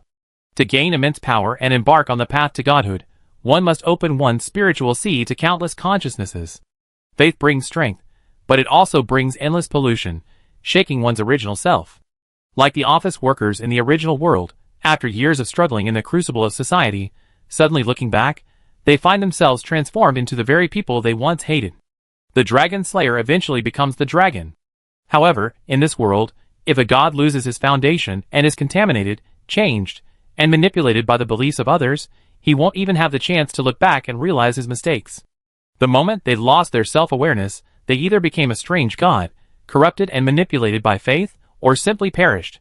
MOU naturally did not want to see Aelian, his selfless form transformed beyond recognition. If possible, he would have preferred that this knight, who had endured years of hardship, could live a peaceful retirement under his wing, enjoying delicious food and taking naps in the sun among flowers. But both MOU and Aelian knew full well that with the god of light, and Nyarlathotep still coveting Aelian's body, they could only strive to develop and rapidly improve their strength, while the two enemies were still deadlocked, hoping to gain the strength to withstand a combined attack from both gods in the future. They had no way out. The only way to survive was to take risks and face the challenges head-on, using every possible means to consolidate their foundation, gain faith, and rapidly increase their strength. Compared to the god of light and Nyarlathotep, Aelian was currently the weakest. When three factions clash, only one can emerge victorious. Either they can drive the tiger to devour the wolf, or they must possess the strength to fight two with one. I understand. Aelian gazed at Mou earnestly, his eyes thick with emotion. During this time, I have carved my truest self and my most cherished treasures, bit by bit, into the bones gifted to me by the silver dragon. In fact, this is the most orthodox method for creating a foundation stone for those who aspire to godhood on the continent of Osiria. Find an indestructible, solid object. It could be the world's hardest gem, a stone tablet, the bones of an ancient dragon. On these solid objects, over and over again, use your spiritual power to depict, write, and inscribe, leaving behind your most authentic self, the one you most wish not to forget. Leaving traces on these solid objects, capable of becoming cornerstones, indestructible even to time and violence, is an extremely difficult task. Only by repeatedly and relentlessly engraving with the powerful spiritual power of a transcendent, deepening each mark countless times, can one leave equally profound and unforgettable marks on one's own consciousness and the foundational objects. As Mou's plan to steal the house took shape, Aelian, absorbed in thought amidst the lilies of light, began his own engraving the moment he realized the god of light's mistake. Aelian meticulously searched for the qualities that uniquely belonged to him, those that distinguished him from others, making him the one and only Aelian. He sought out all that he cherished, and he immersed his spirit within the seal, engraving it, line by line, bit by bit, over and over again, upon the silver dragon's bones within the seal. And, over and over again, engraved it deep within his mind and heart. Even engraving on the most solid foundation is ultimately a matter of grinding. With sufficient force and repetition, even if the marks are only faint now, with daily deepening and refinement, they will eventually leave a profound mark. For Aelian, finding himself is the most difficult part. From childhood, he was raised in the Church of Light as a form and tool for the God of Light, indoctrinated with the idea of obeying the Church and dedicating his life to the cause of the God of Light. If it weren't for the coincidental contact with world consciousness that opened his eyes to a wider world, and the countless companions he witnessed perishing, which led to his doubts about the Church's inconsistent claims, even the last vestiges of self-preservation would have been completely extinguished. The knight, who had never considered his own self, took a long time to sort out his thoughts. Thanks to Mou for bringing in Xianyuitio and Hydradius, two writers with extensive experience in character creation, no one better understood how to discover and analyze a character's self and traits. The Lord, believing his plan to steal the house would be the icing on the cake, unexpectedly provided timely guidance during the initial preparations, filling in Aelian's missing understanding. While recounting my past to Xianyuitio, I found several crucial moments in my memory, Aelian said. They are the most painful moments of choice I ever faced, moments I never forgotten for centuries. The silver-haired knight took Mou's hand and placed it on the seal on his chest. Every time I recall those moments, I more than once hope that fate will grant me another chance to make a choice and change history. But I also know that I had already made the choice that best suited me. Aelian stared directly into Mou's golden eyes and said solemnly, I ask you to be my steward and guide. If one day I lose my memory and direction, become lost in myself, and cannot find my way home, please follow the milestones I recorded and lead me home. Mou felt his heart beating beneath his palm and spoke each word with equal earnestness, I promise you. Chapter 340. Xianyuitio. Today, after finishing her late-night overtime work, she hurried home, showered, and donned her VR goggles to play the game. Ever since starting this game, Xianyuitio has experienced the joy of not having to suffer from insomnia, no matter how late she works, to catch up on her personal time reading novels or playing games. Honestly, being able to play games while sleeping is truly the greatest invention of this century. Even since she started playing this game, her sleep quality has greatly improved. She no longer tosses and turns in bed, or wakes up suddenly in the middle of the night to reach for her phone and fall back asleep. Her hair loss has stopped, her skin has improved, she's more energetic at work, her thoughts are clearer, and her lifestyle has improved. Even on weekends, due to the game time limit, she's forced to go out and exercise during the day to burn off any excess energy and log in earlier. Xianyuitio, feeling tired even without any extra physical exertion, happily logged in, and a new option popped up on the login screen. Please select the character shell for this login. ID, today's rain.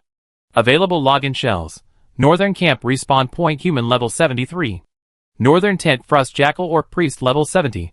The human shell was naturally the old one from before today's rain. She glanced at the login location ahead, and decisively chose the Jackal Priest shell. When she logged off yesterday, her expedition had already used the Jackal shell's inherent racial skills, Bestialization, and long-distance rush, transforming into a pack of giant jackals. They raced over 100 kilometers westward, ultimately setting up camp in a frozen valley.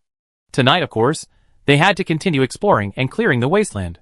She awoke from her tent to find that most of the people had logged in, leaving only a few bodies scattered across the tent. To conserve the tent's durability and minimize their presence in the icy snow, they had set up only one tent yesterday and piled all the bodies inside.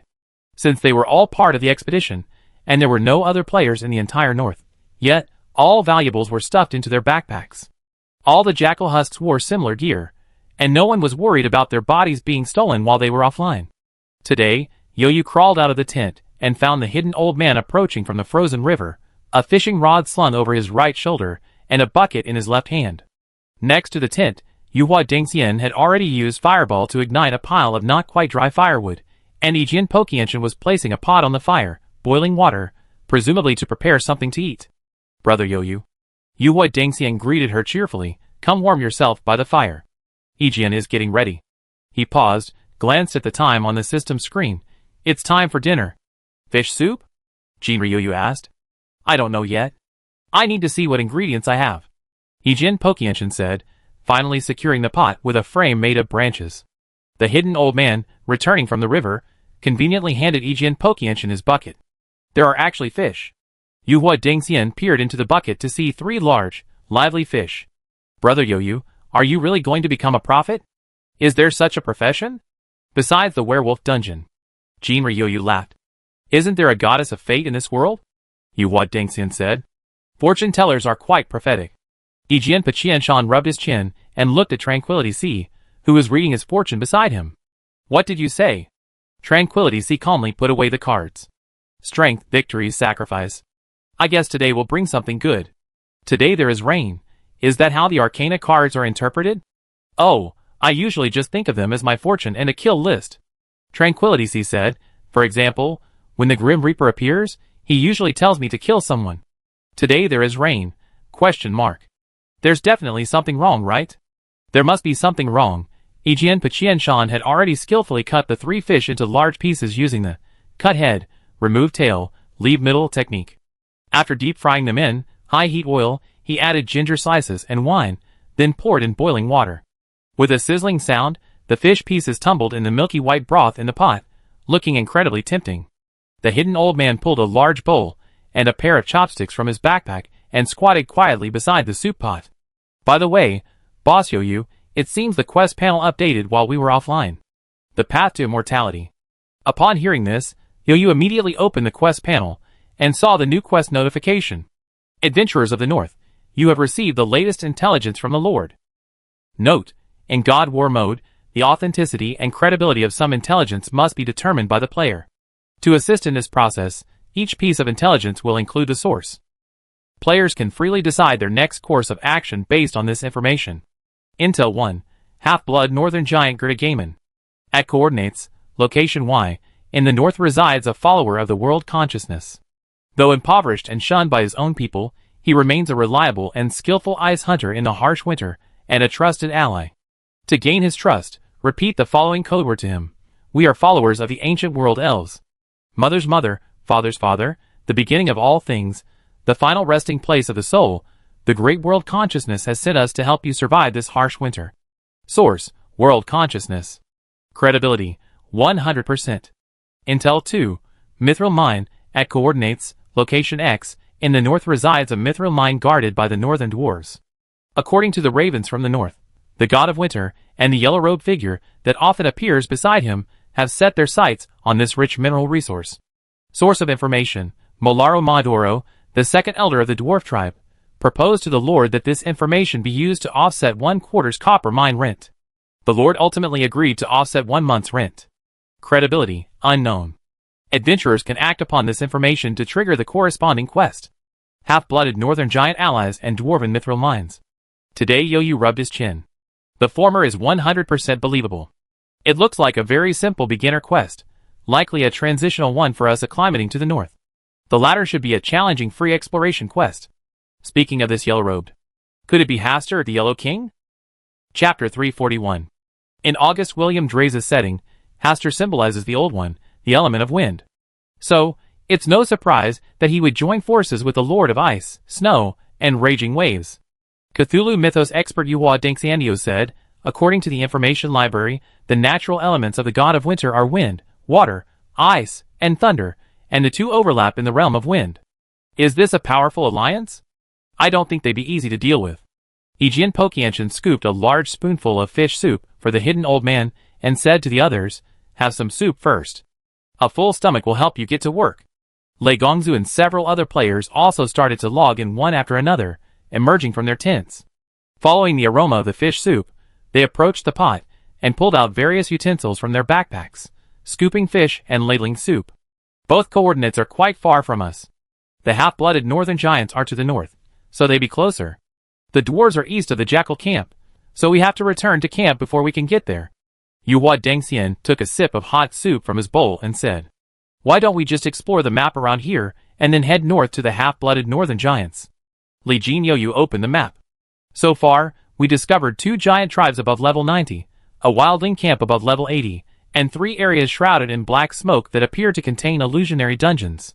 We also passed 2 frozen rivers, a frozen swamp lake, and 2 high mountains. It seems there are truly many quests and resource points to explore in the north. However, their current mission was solely to explore the area, so when they saw an illusion, they simply noted it from a distance and then detoured, without attempting to enter. If this were a typical online game that progressed through the main storyline, they might have chosen to explore the story first. However, the quest prompts repeatedly emphasized that this was a free exploration quest with multiple stages and routes. Jinri Yo-Yu, following his gaming habits, suggested exploring the map first, which was unanimously approved by everyone. After all, the map contains a vast amount of information about resource points, monster spawn points, and the proximity of the dungeon location to the camp. And with the presence of the analyst prophet Jinri Yo-Yu, this wealth of information would be refined into predictions awaiting verification. Players didn't want to happily enter the dungeon only to find the system assigning monsters to attack their camp. That would be a real bummer. And every time they reached a noteworthy location, they would take out a blank scroll to record it. This blank scroll could record their departure and arrival points, as well as the location name. If the recorded location wasn't used later, they could return to AMT City and find Rama to copy it. Arguably, the biggest gain from this trip was these blank scrolls recording the locations of various new locations in the north.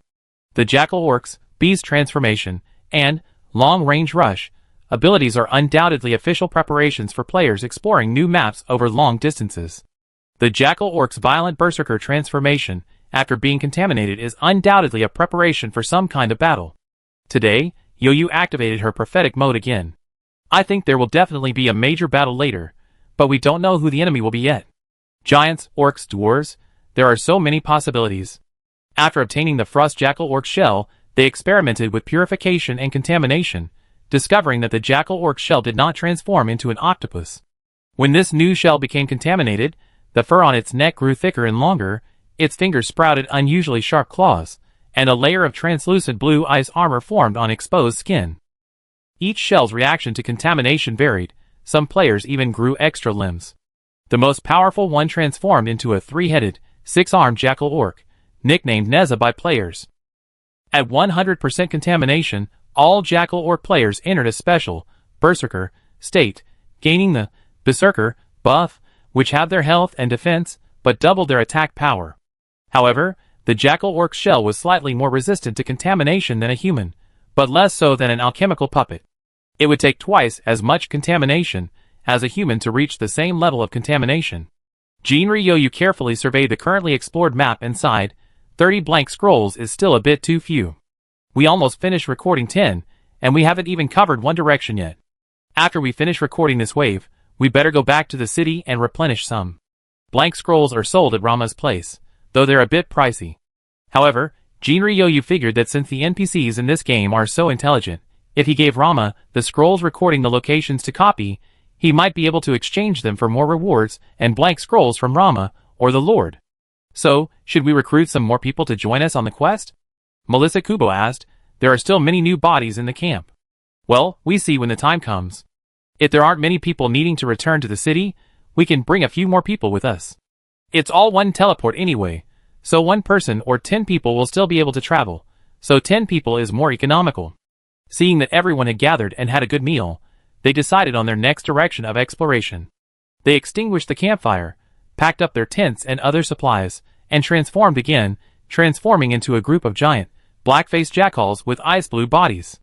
Their muzzles were long and thin, their ears stood upright, and their legs were much sturdier than those of real jackals. Their paws were covered in thick black fur, and their palms had thick pads, so they wouldn't feel the cold even when running on ice and snow. The jackals shook their fur, readying themselves for action. Suddenly, Yu Huadingxian's ears twitched, and he looked back, subconsciously uttering a threatening growl. Jinri Yoyu's hair shuddered as he looked in that direction, only to catch a glimpse of a faint dust cloud that dissipated in the wind. We seem to be being watched by someone just now. The path to immortality. Jinri Yoyu quickly replayed the previous conversation in his mind. Sorry, I think I accidentally called out his name. It's probably because players often call out Cthulhu for taking the blame for overtime. Furthermore, normally, as long as you don't call out Cthulhu in front of NPCs from your own faction or allies, it won't increase their hatred. This is a relatively reliable rule that players have come up with after repeated testing. The official reminder upon entering the game is, do not call out Cthulhu's name in the world of Osiria. Doing so may attract the attention of the evil god, and the hatred of the planets will. NPC favorability will be reset to 0. Key point, possibly. During the initial life-threatening tests of Yuhua Dengxian, players confirmed that shouting Cthulhu in front of the Overlord would indeed cause a loss of favorability. This also didn't happen with other NPCs, but it didn't happen in the dungeon. Later, they discovered that simply calling out Cthulhu would cause a loss of favorability. If the scene isn't seen by NPCs, their favorability won't decrease. As for the names of the other evil gods, calling them out won't elicit any earth-shattering reactions, but it will certainly draw their attention. For example, Naya was once drawn to the Clock Tower Town dungeon. And back then, players didn't even call Naya by her full name. Of course, this could also be because the streets of the Clock Tower Town dungeon are filled with statues of the God of Light, each containing Nayako. Nothing that happens there is likely hidden from Naya's prying eyes. The only certainty at this point is that communication in player channels and forums, online communication tools like QQ and WeChat, and offline communication is completely safe. However, using overly obvious keywords in online conversations can be detected by the official system's AI. However, players haven't yet figured out how to be discreet in order to avoid detection. Furthermore, the gazes of evil gods other than Cthulhu are silent, so players don't even notice they're being watched until something goes wrong. This fosters a tendency for players to be careless when chatting directly with each other. It shouldn't be a big problem. Yuhua Dengxian pondered for a moment. We're just a bunch of Frust Jackal orcs running around. What does a Frust Jackal orc gossiping about Hastur, the Yellow King, have to do with the adventurers of AMT County? Chapter 342. Team Yuhua Dengxian, I accidentally called out just now. Although the Frust Jackal orcs were being watched by the Yellow King, these husks are native to the north, so it shouldn't be a big deal. As long as we don't reveal our identities as adventurers from AMT County, we should be fine. However, from now on, please try to communicate using the team channel. Team Melissa Kubo, it's okay, it's okay. I occasionally accidentally call Nyaku by her name. They're not like Boss K, who turns people into octopuses, so it's easy to forget that they're being targeted. I'm careful not to say anything in front of NPCs to avoid losing favor, but when I'm alone with other players, I really let loose. Team Today's Reign, woohoo! Team Yuhua Dengxian, to be safe, let's take a longer route and explore more of the unknown areas before heading north. Team Tranquil Sea, we're taking a longer detour to completely lose track of our pursuers, right? Okay. The players, transformed into frost jackals, began running along the eastern bank of the river at the bottom of the snow-covered canyon. Although the area was also shrouded in darkness and dark clouds, the inherent night vision of their jackal shells allowed them to clearly see the path and obstacles beneath them. Unlike the jackals of Africa in the original world, these frost jackal half-orcs were clearly a race fully adapted to the harsh northern cold. Their limbs were agile, and their muscles were well suited for long-distance running. Even in human form, Both men and women had incredibly toned abdominal muscles. The thick fur covering their bodies after transformation was fully capable of withstanding the blizzards here, which could reach temperatures of -20 to 30 degrees Celsius. Players even acquired the jackal's keen sense of smell. They could smell the chill of ice and snow, the scent of wild beasts mingling with the blizzard, the faint scent of blood, and even a strange, fishy stench. The instincts of their jackal bodies made the players inexplicably understand that it was the smell of pollution. However, after transforming into beasts, the players also felt a hint of the jackal's instincts. For example, when threatened, they would emit threatening sounds like wolfhounds, like the roar of a motorcycle engine. When they were in a state of joy and extreme relaxation, they would involuntarily wag their tails. When they detected danger, they would subconsciously start sniffing. When they were half-orcs, they weren't affected by these instincts. Players speculated that this might be a side effect of the beast transformation skill itself. Honestly, this was quite interesting. Seeking novelty, the players ran upstream along the river flowing through the ice valley for over an hour, but could not find a way out of the canyon. The canyon runs north-south, with a gentle slope of snow and ice running east. Yesterday, Yo-Yo and the others rushed west down the slope to the valley floor, spending the night by the river at the canyon's bottom. However, the canyon's west side was precipitous, with no way to ascend. They had only two options, heading south downstream or north upstream. They planned to skirt the canyon and explore further west before turning northeast to reach the coordinates of the half-blood giant. However, after running along the canyon for so long, the path narrowed, and the cliffs on both sides grew steeper. They finally stopped before the converging cliffs. "There's no way out," said the Sea of Tranquility. "Not that there's no way out." Yuhua Dengxian pointed to a large, dark cave at the base of the mountain wall ahead, where the river flowed. The further they went upstream, the faster the river became, and the ice flows thinned. Now, the water flowing from this cave, wide enough for 5 people to walk side by side, was actually steaming. Could it be a hot spring? Yijian Paqianshan squatted down and tested the water temperature. "It's actually quite hot. Could this be the holy spring of eternal youth mentioned in the previous mission?" The hidden old man whispered. "How about we go in and take a look?" Yuhua Dengxian was eager to try. "Can the jackal swim?" "I don't seem to be afraid of water." He used his paw to test the water's temperature. "It feels quite comfortable." Lei Gongzhua raised his claws and counted with his fingers. This position was a bit awkward for him. He scratched the ground a few times, and the jackal's brows raised, a very human expression on his face. "Oh no! This is the Huan hexagram. The image says, you see a gold ingot across the river, but the bank is wide and the water is deep. Expecting wealth is difficult, and it's a waste of time to think about it day and night." Everyone. "No," the jackals turned around and looked at him in astonishment. "What are you talking about?" Lei Gongzhua was about to explain in detail when he heard the rumbling sound of water from the cave. He didn't have time to explain, so he shouted, "Run!" He then turned and ran. Before the other players could recover from their daze, they were swallowed up by the black liquid rushing out of the cave and instantly disappeared in the torrent. Only Lei Gong helped me and Pepamir Plateau, who was standing farthest from the cave, to turn around and escape in time, but they didn't escape far before they felt themselves flying into the air with all 4 claws. When they looked down, they found that they were swept up by a gust of wind mixed with yellow sand. The sand-laden wind seemed to possess a life force, gently flinging them both toward the torrent. The 2 players plummeted into the black water with a thud, vanishing like a trace. The sand-laden wind swirled and gathered at the edge of the cliff.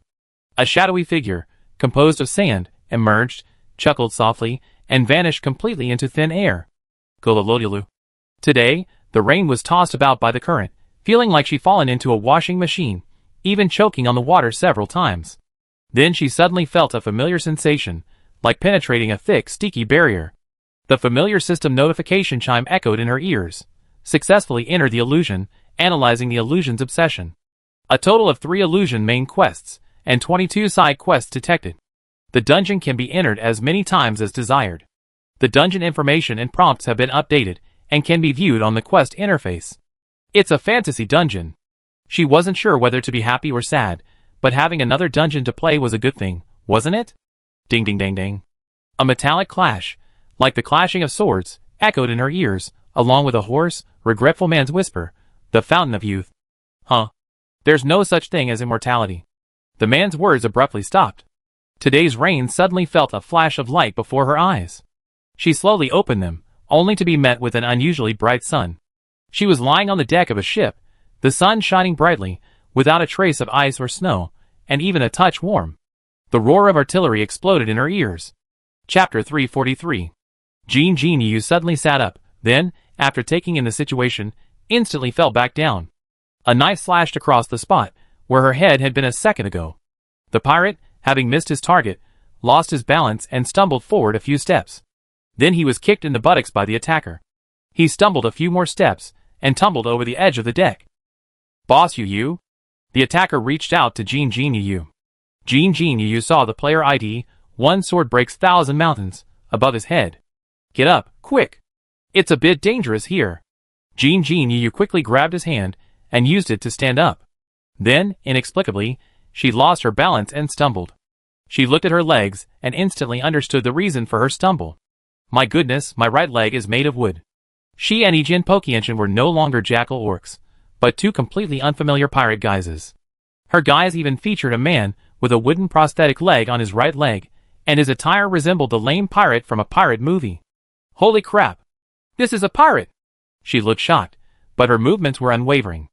With EP251's support, she quickly learned how to use the simple wooden leg. A real wooden leg. And struggled to hide in the relatively safe cabin. "What's going on?" she asked. "I woke up a little earlier than you, and when I woke up, I found two groups of pirates fighting." EP251 slashed a charging pirate away with his sword, kicked his body aside, closed the cabin door, and bolted it. "I don't know if you noticed just now, but there's a slightly larger pirate ship next to ours. They must be engaging in a boarding battle right now. I haven't had time to check the quest panel yet." "Where are the others?" Today Yu asked as he opened the quest panel. The most important thing in a dungeon is the quest prompt. Most information comes from it. Yuhua Dengxian and Tranquil Sea are at the stern. I just rushed in from the stern. We're in the center cabin now. I haven't been to the bow yet. EP251 replied, peering through the cracks in the wooden planks. "I be keeping watch. You check the quest prompt first." This was probably the most chaotic and unexpected dungeon Yu had entered today. Previous dungeons would give them time to check their quest prompts, but this one was a chaotic mess the moment they entered. Her mind was a tangle, and she hadn't been able to make sense of it yet. Dungeon name: Pirate Bay. This is an illusion created by the obsessions of the dead. You are aboard a pirate ship engaged in a firefight.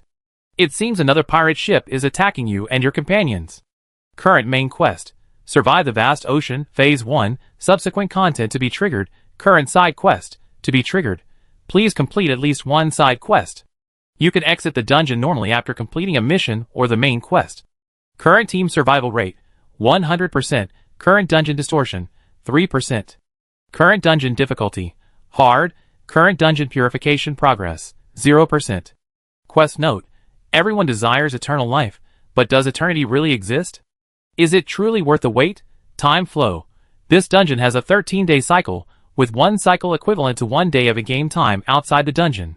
Save points: in some dungeons, if the player's actions trigger the obsessions of the deceased, a save point may be generated. The next time you enter the dungeon, you can access the save point and continue playing. Please be aware of this. This is a multi-stage dungeon. She quickly began to analyze. The first phase doesn't contain much information. The main quest is to survive in the vast ocean. Considering this is a battle between two pirate ships, winning this battle is the most logical approach. First, we must ensure our own safety. Then, since the mission prompt emphasizes the vast ocean, we must also ensure the integrity of the ship. She leaned over to the porthole and peeked out. The ship opposite is larger than ours. It looks like a typical four-masted galleon. Ours? She thought for a moment. It's probably a three-masted sailing ship. Its performance is no match for the other ship. The sounds of fighting outside grew louder. Jinryu said quickly, "We need to quickly gather our companions, kill those who attempt to attack us, and then..." She pointed at the four-masted galleon opposite. "Capture that ship." Clearing her thoughts, Jinryu opened the team chat. The team roster on the system panel showed the names of all the expedition members. Jinryu, can everyone see the chat? Her message quickly received a series of responses. So, today's rain started flooding the screen. Today's rain. Our current dungeon's main quest is to survive the vast ocean. Therefore, I suggest we gather quickly, kill anyone who attempts to attack us along the way, and seize the opposing ship. Today's rain. The first option is to prioritize seizing the opposing ship. If that's not possible, At least we should pursue option 2 and save our own ship. Today's rain. Considering the quest prompt emphasizes vast ocean, I suspect one of the two ships is compromised. I just don't know which one yet. I imagine that in the past, the easier scenario would be for us to defend ourselves, kill all the pirates who boarded our ship, escape from the enemy ship's hold, and then sail away. However, the enemy ship's performance is clearly superior, and its weaponry appears superior to ours. Due to the boarding battle, they can't fire on our ship, but if we try to escape, we likely come under fire. Yu That means we must at least board the enemy ship and damage it before we can successfully escape. Today's rain. Yes, but rather than going through the trouble of boarding and damaging the enemy ship before escaping, or sacrificing some personnel, it's better for everyone to abandon the inferior ship, counterattack, and force a one-for-one trade for the superior ship. This would also prevent a scenario where, after we successfully escape, the ship leaks or something like that. I feel like given the nature of this game, to keep the player's emotions volatile, this kind of scenario is likely to be used. Sea of Tranquility. That certainly sounds like something the game's writers would do. Rain today, but there's still a possibility. The enemy ship is actually leaking, and the pirates are boarding ours to steal it and survive. Without more intel, I can only say the probability is 50-50. Rain today. I can either take a gamble and restart if it doesn't work, or I can go downstairs and check if the ship is secure. But just because it's not damaged doesn't mean there won't be bombardment or other plot-related kills later. Chapter 344. I think we can deal with these pirates first, then slowly consider which ship is better. Some men at the stern. We're almost overwhelmed. Thunder God help me. We're at the bow. There are a lot of enemies here too. Indeed, we need to survive first before we can move on to the next step. Today's rain. Everyone, report your coordinates and the number of nearby enemies. Meet up nearby. Pamir Plateau, starboard side 6. Thunder God help me, bow 3. Tranquility Sea, I'm with you Hua 7. Hidden Old Man, port side 9. There are too many. I'm hiding and can't get out for now. As everyone counted, today's rain's heart sank. There were only 10 of them, while there were 40 or 50 enemies. Have you lost your hair today? These 3 of me can still hold on. I'm activating Guardian Heart now and charging from the bow, starboard to the stern. Everyone get ready. Galyuan, are you full of energy? Can you heal me when the time comes? Pepamir Galyuan, full, sure. If not, I can even share the burden. Have you lost your hair today? Everyone, hold on. The tank is coming. Let's go out and rendezvous with them. Ijin Pachianshan said, too many monsters. I need to kill a tank. Wait a moment. Today Yoyu opened her skill panel, and was relieved to find that all of her druid skills were working properly. She summoned her contracted beast, the Forest Wolf King. A gigantic gray wolf, over a man's height, suddenly appeared beside her. Today Yoyu stroked the wolf's lush fur. The Wolf King, in tune with her, leaned down toward her. Jinri Yoyu mounted the giant wolf's back, crouching atop it, clutching the Wolf King's thick neck fur. This way, my broken wooden leg won't get in the way. Let's go! Ijin Pachianshan, Guardian Heart, used a single click to change his outfit to World Knight, opened the gate, and rushed out, instantly grabbing the surrounding pirates. These pirates were all level 80, but fortunately, Ijin Pachianshan's pirates were also level 75, so the level difference wasn't too great. Although each attack was painful, the druid's health recovery allowed them to withstand it. The decks of the ship weren't completely connected. Barrels, wooden crates, broken masts, and cannons obstructed their path. Ijin Pachianshan and Jinri Yoyu were at the entrance to the cabin midships. The passage to starboard was blocked by a pile of large wooden crates and a mast broken in two, forcing them to turn left. The port side also had the most monsters. The 7 or 8 monsters Ijin Pachianshan had currently captured had mostly come from that side. However, Jinri Yoyu recalled the number the hidden old man had just reported and estimated that quite a few monsters hadn't been pulled over yet.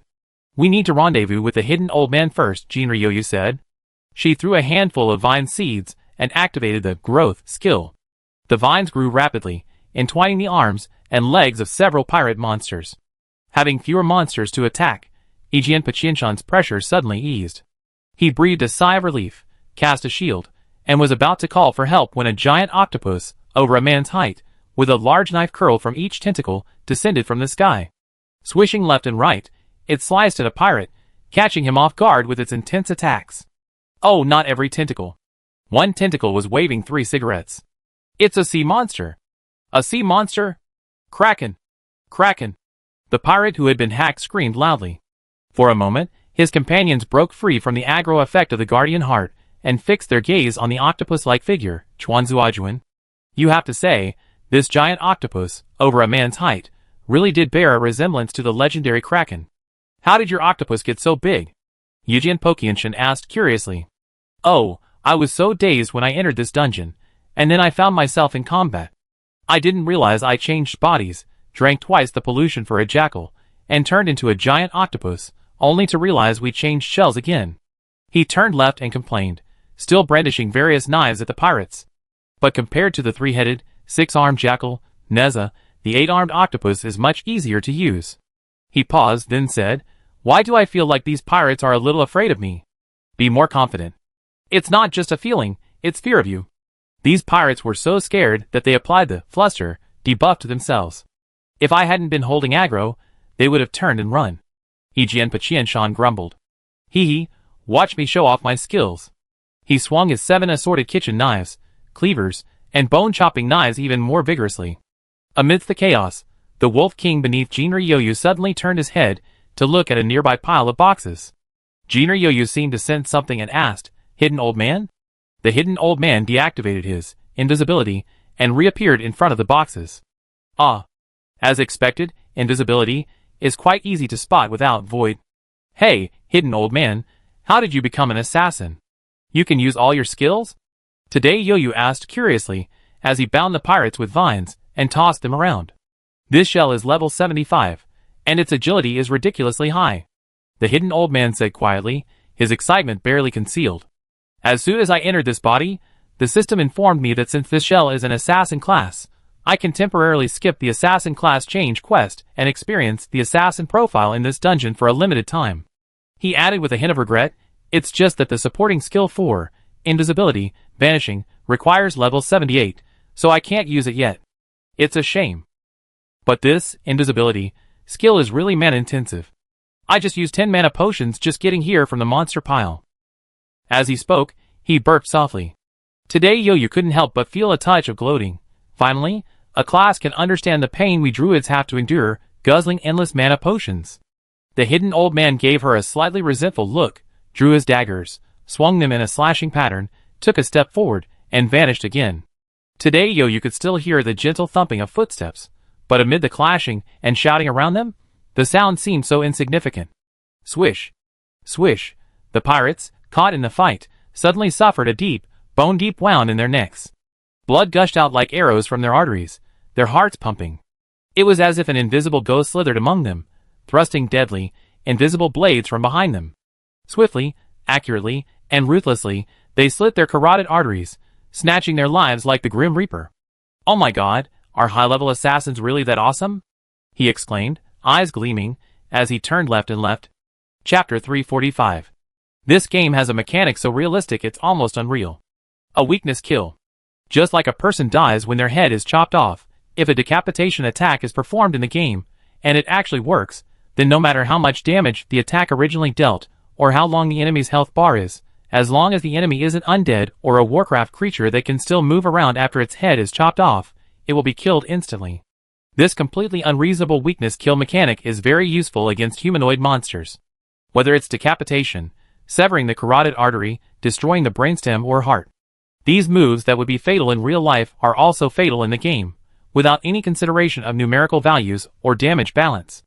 Many classes in this game have skills that make it very easy to trigger a weakness kill. For example, Aeon's wife's specialty, Arc Slash, which decapitates people like chopping melons and vegetables, or the magic chef's, cut off the head and tail, leaving the center. However, whether these skills can trigger a weakness kill depends on the player. If the enemy's level is similar to the player's, and the player can chop at their neck, won't they block it? Furthermore, even if everyone uses the same skills, this is still a physical VR game, and there's a clear difference between the experts and the noobs. The system's assigned critical hit/kill chances are always based on the average player's ability. If the player doesn't target their skills correctly, such as using Arc Slash on someone's arms or legs, then even if they chop 100 times, they won't achieve a 30% chance of achieving a critical hit on their weak spot. Unless fate secretly rolls a lucky roll, and the enemy steps on a banana peel and lands their neck on the sword aimed at their feet by a novice player. So, even though every class has this ridiculous weakness-killing move, few players can actually use it, and most of them are highly skilled players. In a way, this is a kind of class balance.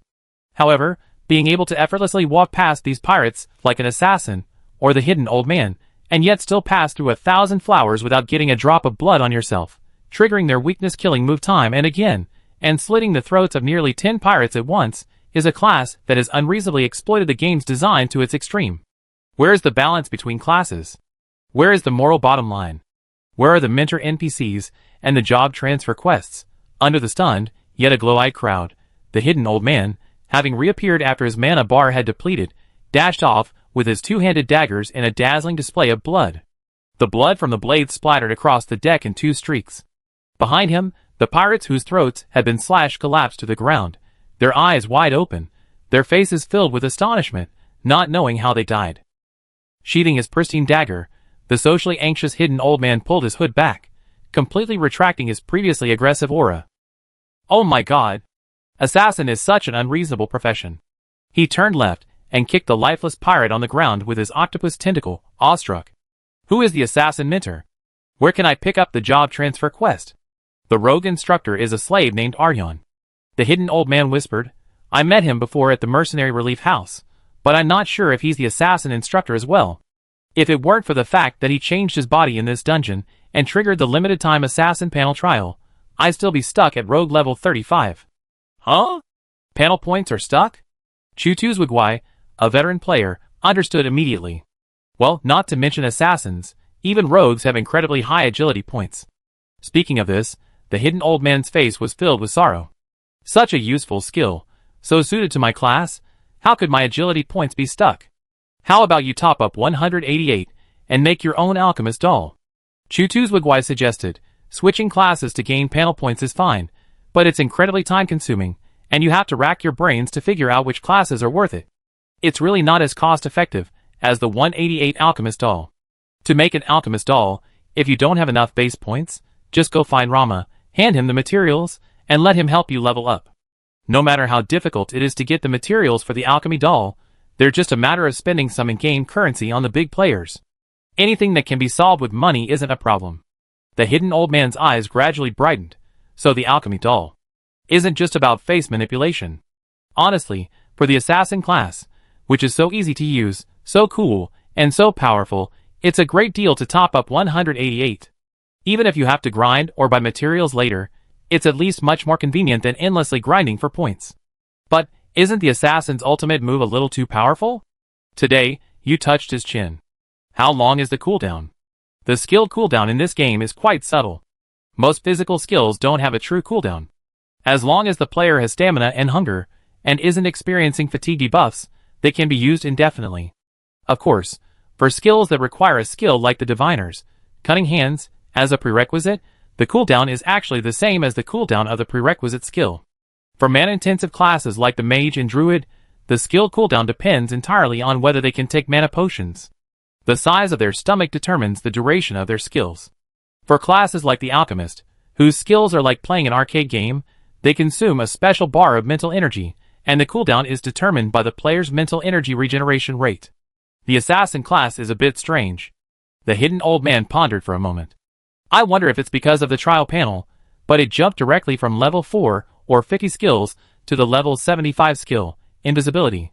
And Invisibility is a spell-based skill, so it consumes a lot of mana. When using daggers, all you need is the passive skill, Dagger Mastery, and aim for the enemy's weak spot. Hey, wasn't that throat-slitting skill just now an attack skill? Today Yo-Yo asked in surprise. No, it's just that I used to play Assassin's Creed a lot, and I couldn't help but try it out. The hidden old man said a little embarrassedly, is it a bit too childish? But it feels really good, exactly how I imagined it would feel. If it had a hidden blade, it would probably be even cooler. Today Yo-Yo was speechless, staring at this assassin boy with a childish air. Ejian Pachianshan searched through the corpses, stuffed any weapons and props he thought might be useful into his backpack, and reminded everyone, we should reunite with the others at the stern. Chapter 346. Have you lost your hair today? He ran across the deck, his cape fluttering in the sea breeze like a pair of giant wings. He was followed by a long line of pirates, all of whom he had dragged along from the bow. Thunder God Help Me and Melissa Kubo followed him, attacking as they ran. Why do you only use thunder? Melissa Kubo had already summoned her contracted bear, vines flying in her hand, while keeping a close eye on the health bar of the swiftly running Have You Lost Your Hair Today? She was panting so hard that she felt dizzy. Lay Gong Help Me, fire on the left, Thunder God Help Me, I'm a Thunder Taoist. Thunder God Help Me replied confidently. What crazy Taoist priest? You're a magician. Melissa Kubo was so enraged she couldn't breathe, her eyes truly bulging. Throw me a few, Despair Meyer. Can't you see the tank's health bar going up and down because of the pressure? I can't even heal him anymore. It's the tank's business if they can't heal. It's the healer's business if they can't heal. What does this have to do with my DPS? Thunder God Help Me said seriously, still switching between various lightning skills. Melissa Kubo choked on a mouthful of blood. Oh my god! This is more poisonous than poisonous bean sprouts. She had no choice but to spread vines along the way, constantly stimulating growth, slowing the pirates' pursuit and making their health bar look rather miserable. Did you lose your hair today? You didn't take a few more beatings. Did you lose your hair today? She gritted her teeth and ran without hesitation, unleashing various health recovery, damage reduction, and shield building skills one after another. If she slowed even a little, she would be slashed by dozens of swords. There were 10 of them, 3 at the bow, 1 on the starboard side, 2 at the stern, and 4 on the midship/port side, who had already joined up and were heading aft. They had no extra DPS on their side, and there was no tank at the stern. Without a tank, no one could withstand the monsters. It would be difficult for 2 squishy DPS to withstand the onslaught of 7 pirates. They lacked DPS, and there was no time to stop and kill slowly. Have you lost your hair today? They could only charge forward. As long as they could reunite with another ST, the 2 World Knights could take turns taking the damage, effectively making a 1+1 greater than 2. In fact, based on straight line distance, the 4 midshipmen would have the fastest way to the starboard side. Unfortunately, this dungeon design was a bit tricky. A perfectly good ship had been divided into a maze of obstacles, completely blocking the passage between the starboard and midship sections. The only way to escape was through the bow or stern. Fortunately, the path to the starboard side of the bow was clear. Have you lost your hair today, running all the way to pull monsters? He could already see Pepamere Plateau, also pulling a group of pirate monsters, ahead. He put on his last shield and shouted, Brother, how many are you with? 6. Pepamere Plateau shouted, then looked back, nearly terrified. Oh my god, how many have you brought over? 18. Have you lost your hair today? He was about to cry. My last protective shield is about to burst. Quick, use substitute on me. In a flash, have you lost your hair today? As soon as he ran into the skills range, Pepamere Plateau cast substitute on him. And have you lost your hair today? His protective magic shield shattered, and he took several critical hits. His health bar plummeted, almost reaching 0. Skill activated. The Pepamere Plateau instantly appeared behind. Did you lose your hair today? Its greatsword raised high, blocking a dozen razor-sharp swords. A dialogue box popped up before Did you lose your hair today? S eyes, and without hesitation, he shouted, We share the burden. The invincibility skill activated, instantly having the health bars of the 2 World Knights. Did you lose your hair today? Was left with only a thin layer of health at 20 points, but fortunately, they had 30 seconds of invincibility. During these 30 seconds, no matter how many attacks they took, their health bars would not drop further. The 2 World Knights instantly launched a desperate counterattack. During these 30 seconds, they didn't need to waste any defensive skills, they simply attacked non-stop. Did you lose your hair today? S newly exploded protective shield gave him the opportunity to unleash his enhanced revenge skill. With a furious roar, he slashed at the nearest pirate, his powerful sword energy instantly knocking him to the ground. Critical hit. Pepamere Plateau unleashed his arc/move, swinging his heavy great sword in a circular motion. Half the pirates were knocked back, bound by the vines Melissa Kubo had conjured. A giant bear approached, its massive paws lashing out left and right, knocking down 2 pirates, 1 on each side. 3, 2, 1. As the countdown for Have You Lost Your Hair Today? Expired, his 30 seconds of invincibility expired. Pepamere Plateau instantly retreated, unleashing his previously held World Guardian skill at Have You Lost Your Hair Today? A massive silver-blue wave of light instantly filled Have You Lost Your Hair Today? Health bar, which had barely reached 20 points, to its full capacity. Trust. Pepamir Plateau then unleashed this new level 70 World Knight skill, Entrustment LV70. When a World Knight is exhausted and unable to continue, this skill can be used. Without deactivating Guardian Heart, it transfers all aggro from him to a designated ally. Note: this skill can only be used on ally members of the same party. Note: please ensure that the ally you select is a tank, otherwise the aggro transfer could result in their death. Note: after transferring aggro, you must attack the monster again, and only return aggro to the monster after the aggro exceeds the total aggro on the transferred party. This is a very serious tank swapping skill. Have you lost your hair today? Its health bar filled with World Core energy smoothly took over all the aggro, pulling all the monsters in one go, and began to race towards the stern again. Melissa Kubo desperately healed Pepamir Plateau, while Pepamir Plateau ran closely behind. Have you lost your hair today?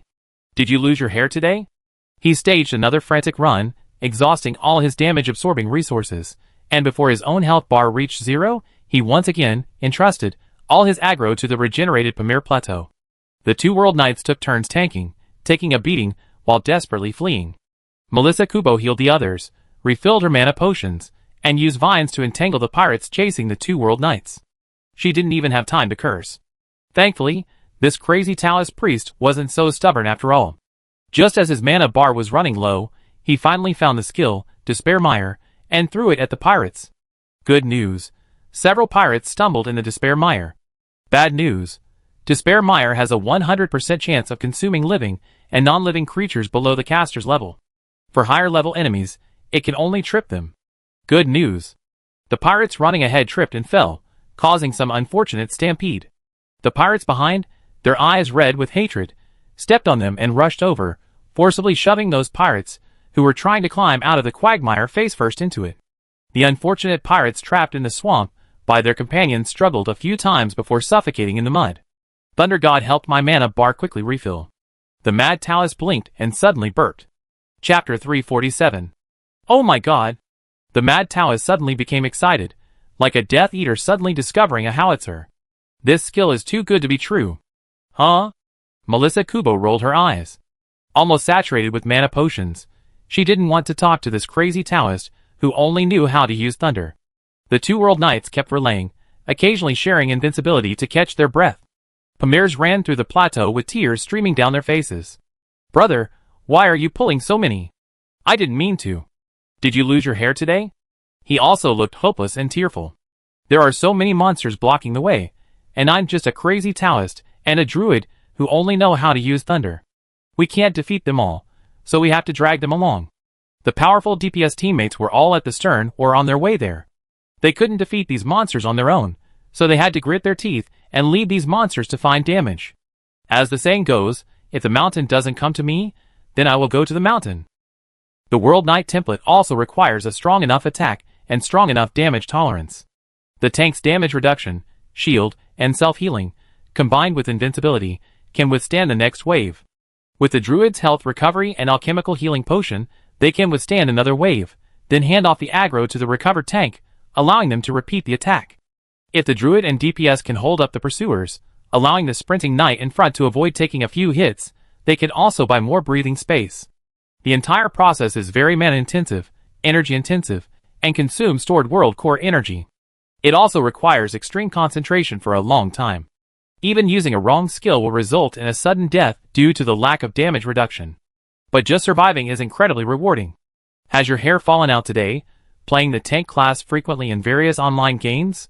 You're familiar with the locomotive-driven technique of pulling small monsters in waves, but this is the first time I experienced pushing my class level to the limit and pulling such a large wave. It's all about the thrill. The excitement. We're almost there. Has your hair fallen out today?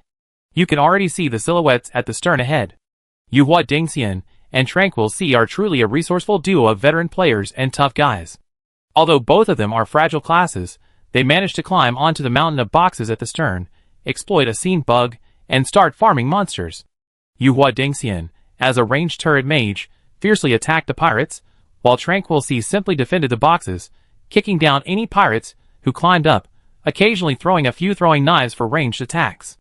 A summoned giant clay figure was still fighting the pirates, occasionally grabbing and throwing aside any pirates climbing onto the crates. After all this time, Both Yuhua Dengxian and Tranquil Sea had full health. Bad news. Pamir Plateau wiped a tear. We're almost overwhelmed by the monsters here, and they have monsters over there too. Have you lost your hair today? His scalp tingled. He also noticed that the 5 pirates gathered under the crates had turned their gaze toward them. But at this point, there seemed to be no other option but to charge forward. To pull the monsters behind them into the attack range of the 2 DPS in front, they would have to step into the attack range of the pirates in front. Let's go all out. We've been fighting for so long, and the health bars of those monsters behind us aren't healthy anymore. Have you lost your hair today? He gritted his teeth, Immortal Ascension. Tranquil Sea. Focus. Focus. He cast the Guardian Silver Shield on himself and dashed under the crate in one breath. With a single sword sweep, he drew aggro while simultaneously blowing the pirates back, giving his health bar a few seconds to breathe. But only for a few seconds.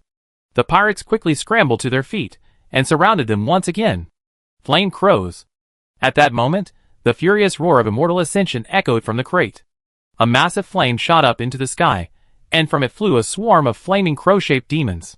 Equipped with unusually sharp beaks and wings blazing with flame, they soared into the sky and swooped down at breakneck speed, crashing straight into the gathered pirates like blades of fire.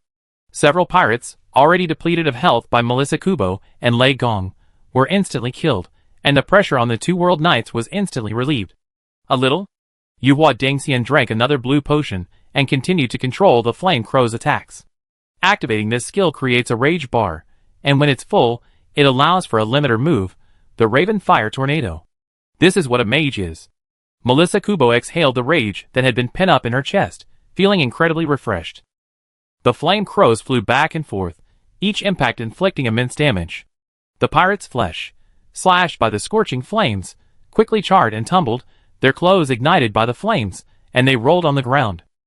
The 2 knights were finally able to fight monsters with relative ease, each holding over a dozen monsters, and the pressure suddenly eased. With someone pulling monsters, Tranquility Sea no longer had to rely on bugs to play as a ranged player. He swiftly climbed down from the crate, his dagger flying, deftly leaving deep bloody streaks on the pirates. Not long after, EP251 rushed over, accompanied by today's Rain, Hidden Old Man, and turned left. Their attack power was significantly stronger than the tank-healer combination on the starboard side, and they encountered fewer monsters, dispatching any they encountered on the spot. EP251 didn't join the fray with a long train of monsters. Instead, he reliably pulled 5 or 6 pirate monsters from each of the 2 world knights. He immediately received looks of gratitude and tears from "Did you lose your hair today?" and P. Pamir Plateau. EP251 couldn't help but shudder, not wanting to know what had happened to these 2 men on the verge of a life-or-death romance between blue-class players.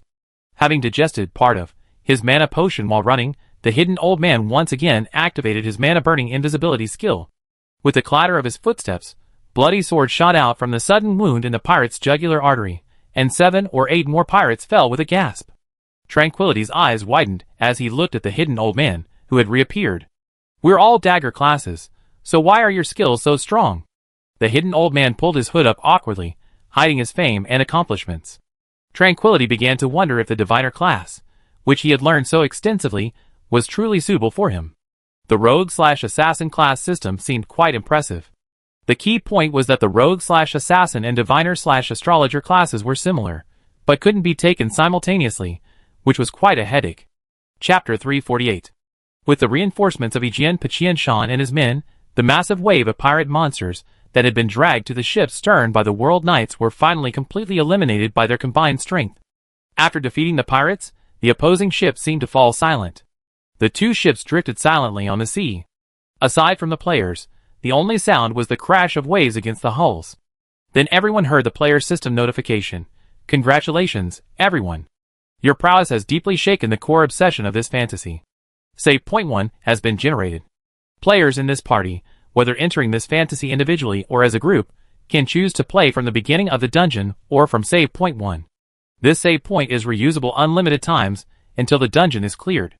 Save point." Melissa Kubo beamed. "This is the first time we hit a save point in the first stage of a dungeon. The last time that Desert Oasis save point appeared, we already cleared it. This is the first time I encountered a save point in an online game." Pamir Plateau said. "I encountered it before." Melissa Kubo said, The Baboon Deep Labyrinth has a save point feature, one for every 10 levels. With a save point, doesn't that mean we can play as we please from here? Sea of Tranquility raised an eyebrow, as if a number of strange ideas were forming in his mind. Suddenly, I'm feeling like using the S/L, save/load, method to master single-player games. Yuhua Dingxian grumbled. According to the conventions of single-player RPG mazes, you must first choose a dead-end path to open a treasure chest before continuing the main storyline. I suggest we try the most outrageous, obviously unsuccessful solution first, and see where the story leads. Everyone's eyes were fixed on the deck below them. The simplest route. EP251 suggested. We already dealt with the pirates on this ship, but the situation on the other ship is unclear. Could we cut the grappling ropes the pirates used to board the ship and try to escape? We should also search the ship for any valuable information, such as the route, destination, or nautical charts. Otherwise, where would we go in the vast ocean? Melissa Kubo added. Everyone quickly reached a consensus, except Jinri Yoyu, who remained silent and thoughtful. Boss Yoyu? What's wrong? You think the ship will sink, right? Yuhua Dingxian asked, adding with a fierce desire to survive. We're just testing the wrong path to death. It's not that I don't trust your reasoning. Ah? Huh? No, Jinri Yoyu snapped out of his thoughts. I don't mind testing this ship's path to death. I was thinking about something else. What is it? The hidden old man, unable to contain his curiosity, interrupted quietly. That's right, the conditions for triggering a save point. Today Yoyu frowned, looking thoughtful. According to the setting of this game instance, or the fantasy, it's the product of the obsessions of the deceased combined with the omnipresent contamination of the evil spirit. A save point occurs when our actions sufficiently impact the core obsession, such as being moved or shocked, to influence the storyline and generate a save point. If you think of the fantasy storyline as a constantly replaying memory, each player entering and exiting it won't affect that memory. However, if our actions negatively impact the core obsession, they'd be recorded within the fantasy storyline, altering the memory of the fantasy storyline. That's how I understand the background explanation for a save point. She paused and said, the system just indicated that our fighting prowess was impressive. This is likely because we killed all the pirates who attempted to board the ship, and this act was enough to intimidate the core obsession of the illusion, the vengeful ghost. So, can we infer that the vengeful ghost didn't win the naval battle, and that this lack of strength and failure to win also became part of his resentment? Everyone, as expected, gave a look of as expected of Master Yu. The Analysis Emperor is online again. I don't understand, but I'm deeply shocked. It seems like I don't understand what you're saying, but it seems impressive. How did you come up with so much just by triggering a save point? Alas, we don't have enough information. We can't guess the identity of the vengeful ghost with just this. Today Yoyu sighed, if only there were a crew list or information about them. There should be one somewhere. EP251 said, and there will also be the nautical charts we need and a logbook detailing the route, destination, and all the major and minor events that occurred on board. Captain's cabin, everyone said in unison. However, the captain's cabin is sometimes located under the bow bridge, allowing the captain to see where he's heading. Sometimes it's located in the poop, away from the crew gathering area, preventing rebellion or theft. None of the players knew where the captain's cabin was, so they had to search it. After routinely searching the ground for equipment and props from the pirate corpses, they began by searching the stern and headed back toward the bow, searching for any entrances to the ship's interior. They successfully discovered a trapdoor leading to a warehouse.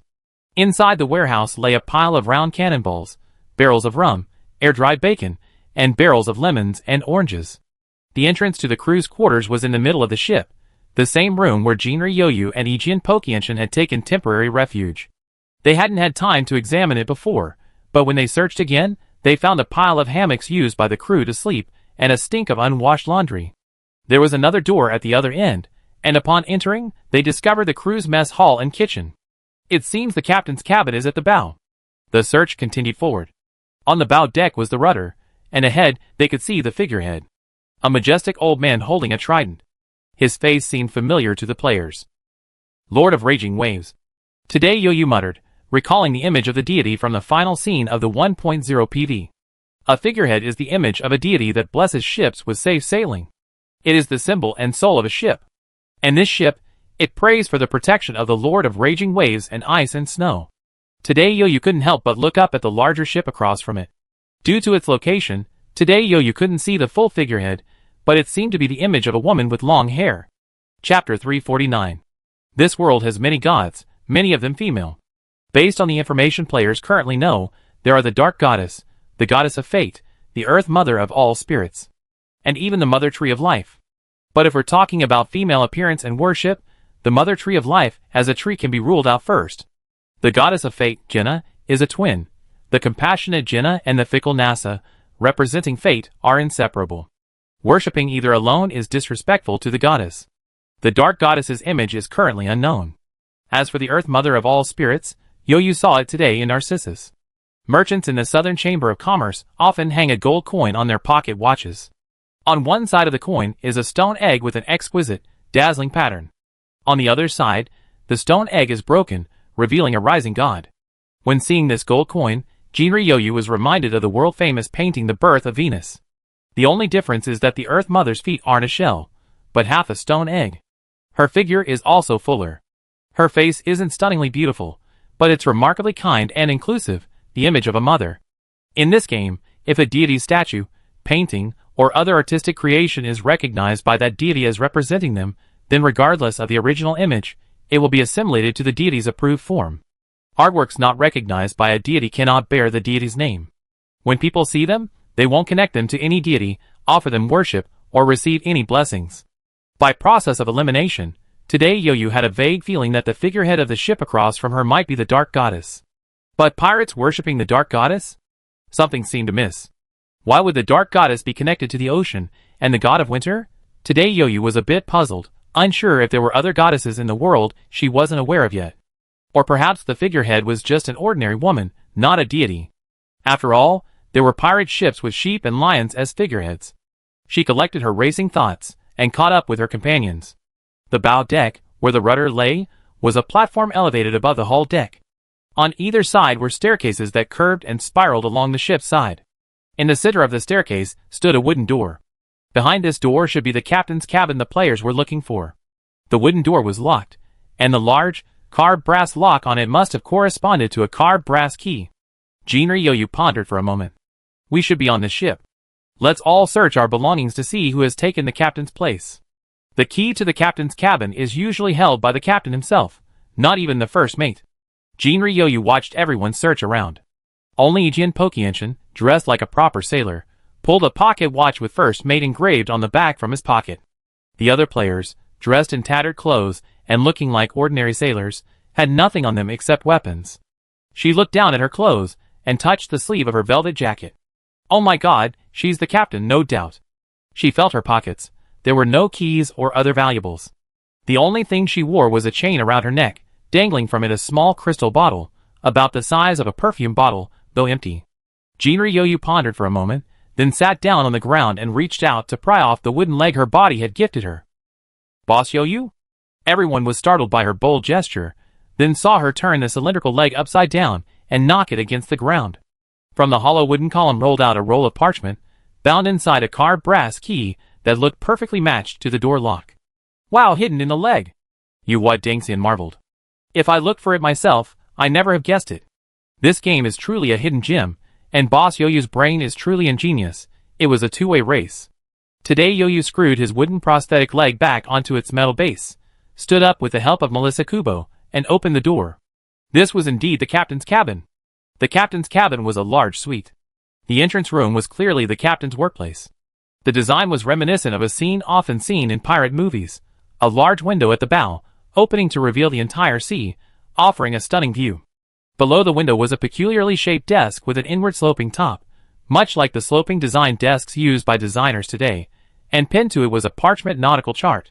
The chart was a bit tattered, the writing blurred with age, and covered in strange markings, making it look like a treasure map. There was a fresh ink mark on the treasure map. Jin Yoyu examined it for a moment, and discovered it was their route, likely recorded by the captain. And if one continued along the undrawn portion at the end of the route, Jin Yoyu's finger traced forward, gently landing on a bay ahead. It was a crescent-shaped bay, with the blurry words Pirate Bay written on the map. Jin Yoyu removed the map, and took out the parchment she had pulled from her right leg. It was a secret letter. Captain Van Dyken, I long heard that you, under the protection of the Lord of Raging Waves, are a daring and legendary adventurer who has traveled across most of the planet's oceans. I have long admired you. I heard that a leg injury suffered in your early years caused you daily pain and sleepless nights. By chance, I came across a treasure map that showed the location of the fountain of eternal youth. Legend has it that the holy spring of youth was created by the divine power of the Lord of raging waves and ice and snow. It embodies the forces of nature and life, capable of resurrecting the dead, turning bones into flesh, healing all kinds of injuries, and restoring youth to the elderly. I believe that with your abilities, you will be able to find this spring and heal your wounds. If you do find the holy spring of youth, please send it back in the crystal bottle enclosed with this letter as payment for this treasure map. Your name is unknown. Today Yo-Yo touched the perfume-sized crystal bottle hanging around her neck, lost in thought. Their side of the story is quite clear. Captain Van Dyken, the original owner of this body, lost his right leg due to an adventure in his early years. Someone heard about this and sent him the treasure map to the holy spring of youth, asking him to find the water to heal his old injury, and to bring a copy to this person as a reward. It now seems that the captain must have believed the treasure map and set out with a group of sailors, but was attacked by a pirate ship on the way. Chapter 350. Having already obtained save point 1, which allowed them to skip the first stage and preserve their progress, the players, with food in hand and no worries, began to solve puzzles and explore. They didn't expect to complete the game in one life. After all, unlike the dungeons in other online games where players simply fought their way through the game with the same formula each time, these dungeons were special puzzle dungeons that could only be completed once before the true ending disappeared. And the variations were varied and unique. The Desert Oasis Illusion dungeon was an easy difficulty dungeon, requiring players to complete it. A sword breaks 1,000 mountains. ? Twice. This Pirate Bay dungeon was a hard difficulty dungeon, requiring multiple attempts to fully grasp the plot. Compared to the previous Werewolf and Naya Triple Festival dungeons, this pirate dungeon had a more Desert Oasis and Clock Tower town feel. So, the players weren't in a rush, but instead began to search the captain's cabin carefully.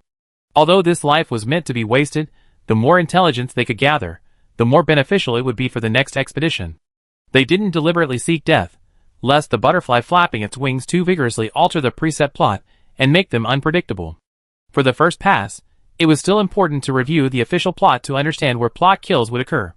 Sometimes, death can provide the most information. Today Yo-Yo turned and looked at the desk in the center of the captain's cabin. On the table sat a brass instrument resembling a sextant, presumably used to determine a ship's position during navigation. Today Yo-Yo didn't know how to use it, so he picked it up, glanced at it, and put it down. The sextant was placed on a pile of books. Today Yo-Yo briefly flipped through them. They all contained information about the fountain of youth, immortality, healing, and even a guide to making prosthetic limbs. At the bottom of the book lay a few pages of parchment, seemingly torn from some kind of manuscript. The paper was very old, containing several incoherent paragraphs. The opposite of life is death, a view shared by most scholars. However, as a believer in world consciousness, I believe this understanding is inaccurate. As a child of the planet, every species, every life in the world, upon death, their soul, or consciousness, will return to the sea of world consciousness. The legendary sea of life. If the initial consciousness coalescing within the sea of life is considered the beginning of life, then when this consciousness is born within a body, its pre-existing existence greets the body's rebirth. Death is merely the body's demise, and the consciousness itself returns to the sea of life. This is the cycle of consciousness. Only when this consciousness shatters within the sea of life, transforming into countless, most basic molecules, can it no longer condense into its original form? Only then can it be considered to have met its final demise. To avoid confusing the concepts of consciousness death with body death, I define the former as annihilation, signifying the complete disappearance and destruction of that consciousness. If consciousness can be maintained stably, then is the body itself alive? It's actually not that important. But consciousness is like a bowl of water. Pour it into a large-bellied bottle, and it takes on the shape of a large-bellied bottle. Pour it into a flat plate, and it takes on the shape of a flat plate. The body gives consciousness a stable form. Without the stable body, consciousness alone is extremely difficult to survive. Even a god, after shedding its shell, needs a foundation to carry its water-like will. Jean Yo-Yo blinked, not quite understanding the meaning of the papers. She placed them back on the table. On the other side of the table sat an oil lamp, and at the front, facing the seat, lay a logbook. Found it. Jean Yo-Yo flipped to the first page and began reading. This logbook only began recording this voyage and did not record Captain Van Dyken's previous voyages. Entry 355 read, "This is the first time in many years that I have recruited a crew and returned to the Azure Sea. May the Lord of Raging Waves bless me and help me find the Fountain of Youth." It seemed that this captain had retired prematurely due to injury and only returned to the seas after receiving the treasure map. Well, plots like this are usually filled with death flags. Most of the logbook was filled with nautical terms, coordinates, and weather information that Jin Yoyu could not understand. The few entries that contained other content repeatedly mentioned a legend that resembled a ghost story. The Undying Queen sailed the dark seas. Many crew members claimed to have glimpsed her during their night watches. This world-famous ghost ship was quietly following us for some unknown reason. I believe this was merely a rumor spread by the crew, then a hallucination caused by their half-awake sleep during their night watches. The Undying Queen was a four-masted galleon meticulously crafted by the legendary pirate Annie Jelma. With 4 decks, 58 cannons, and towering forecastles and poops at both ends, it was the most advanced battleship of the past 400 years. Even today, I have to admit that the ghost ship's features were far superior to the one I had spent my entire fortune on. Her figurehead was remarkably easy to spot. Unlike us, who year-round worship the Lord of Raging Waves, praying for his mercy and calm seas, the Undying Queen's figurehead depicts the Dark Goddess. Legend has it that during her infamous voyage, incurring the wrath of the Winter Goddess, and Jumpmakers encountered the greatest and most terrifying storm in history. Her fleet was sunk one by one, but she miraculously steered her ships through the storm, drifting from the north to the dark side of the planet. Despite losing her fleet and most of her crew, she returned alive, blessed by the Dark Goddess and endowed with a vast amount of treasure. Legend says she used the treasure bestowed by the Dark Goddess to forge the Undying Queen. The ship's original name was actually the Queen Anne, as the audacious female pirate dared to proclaim herself queen.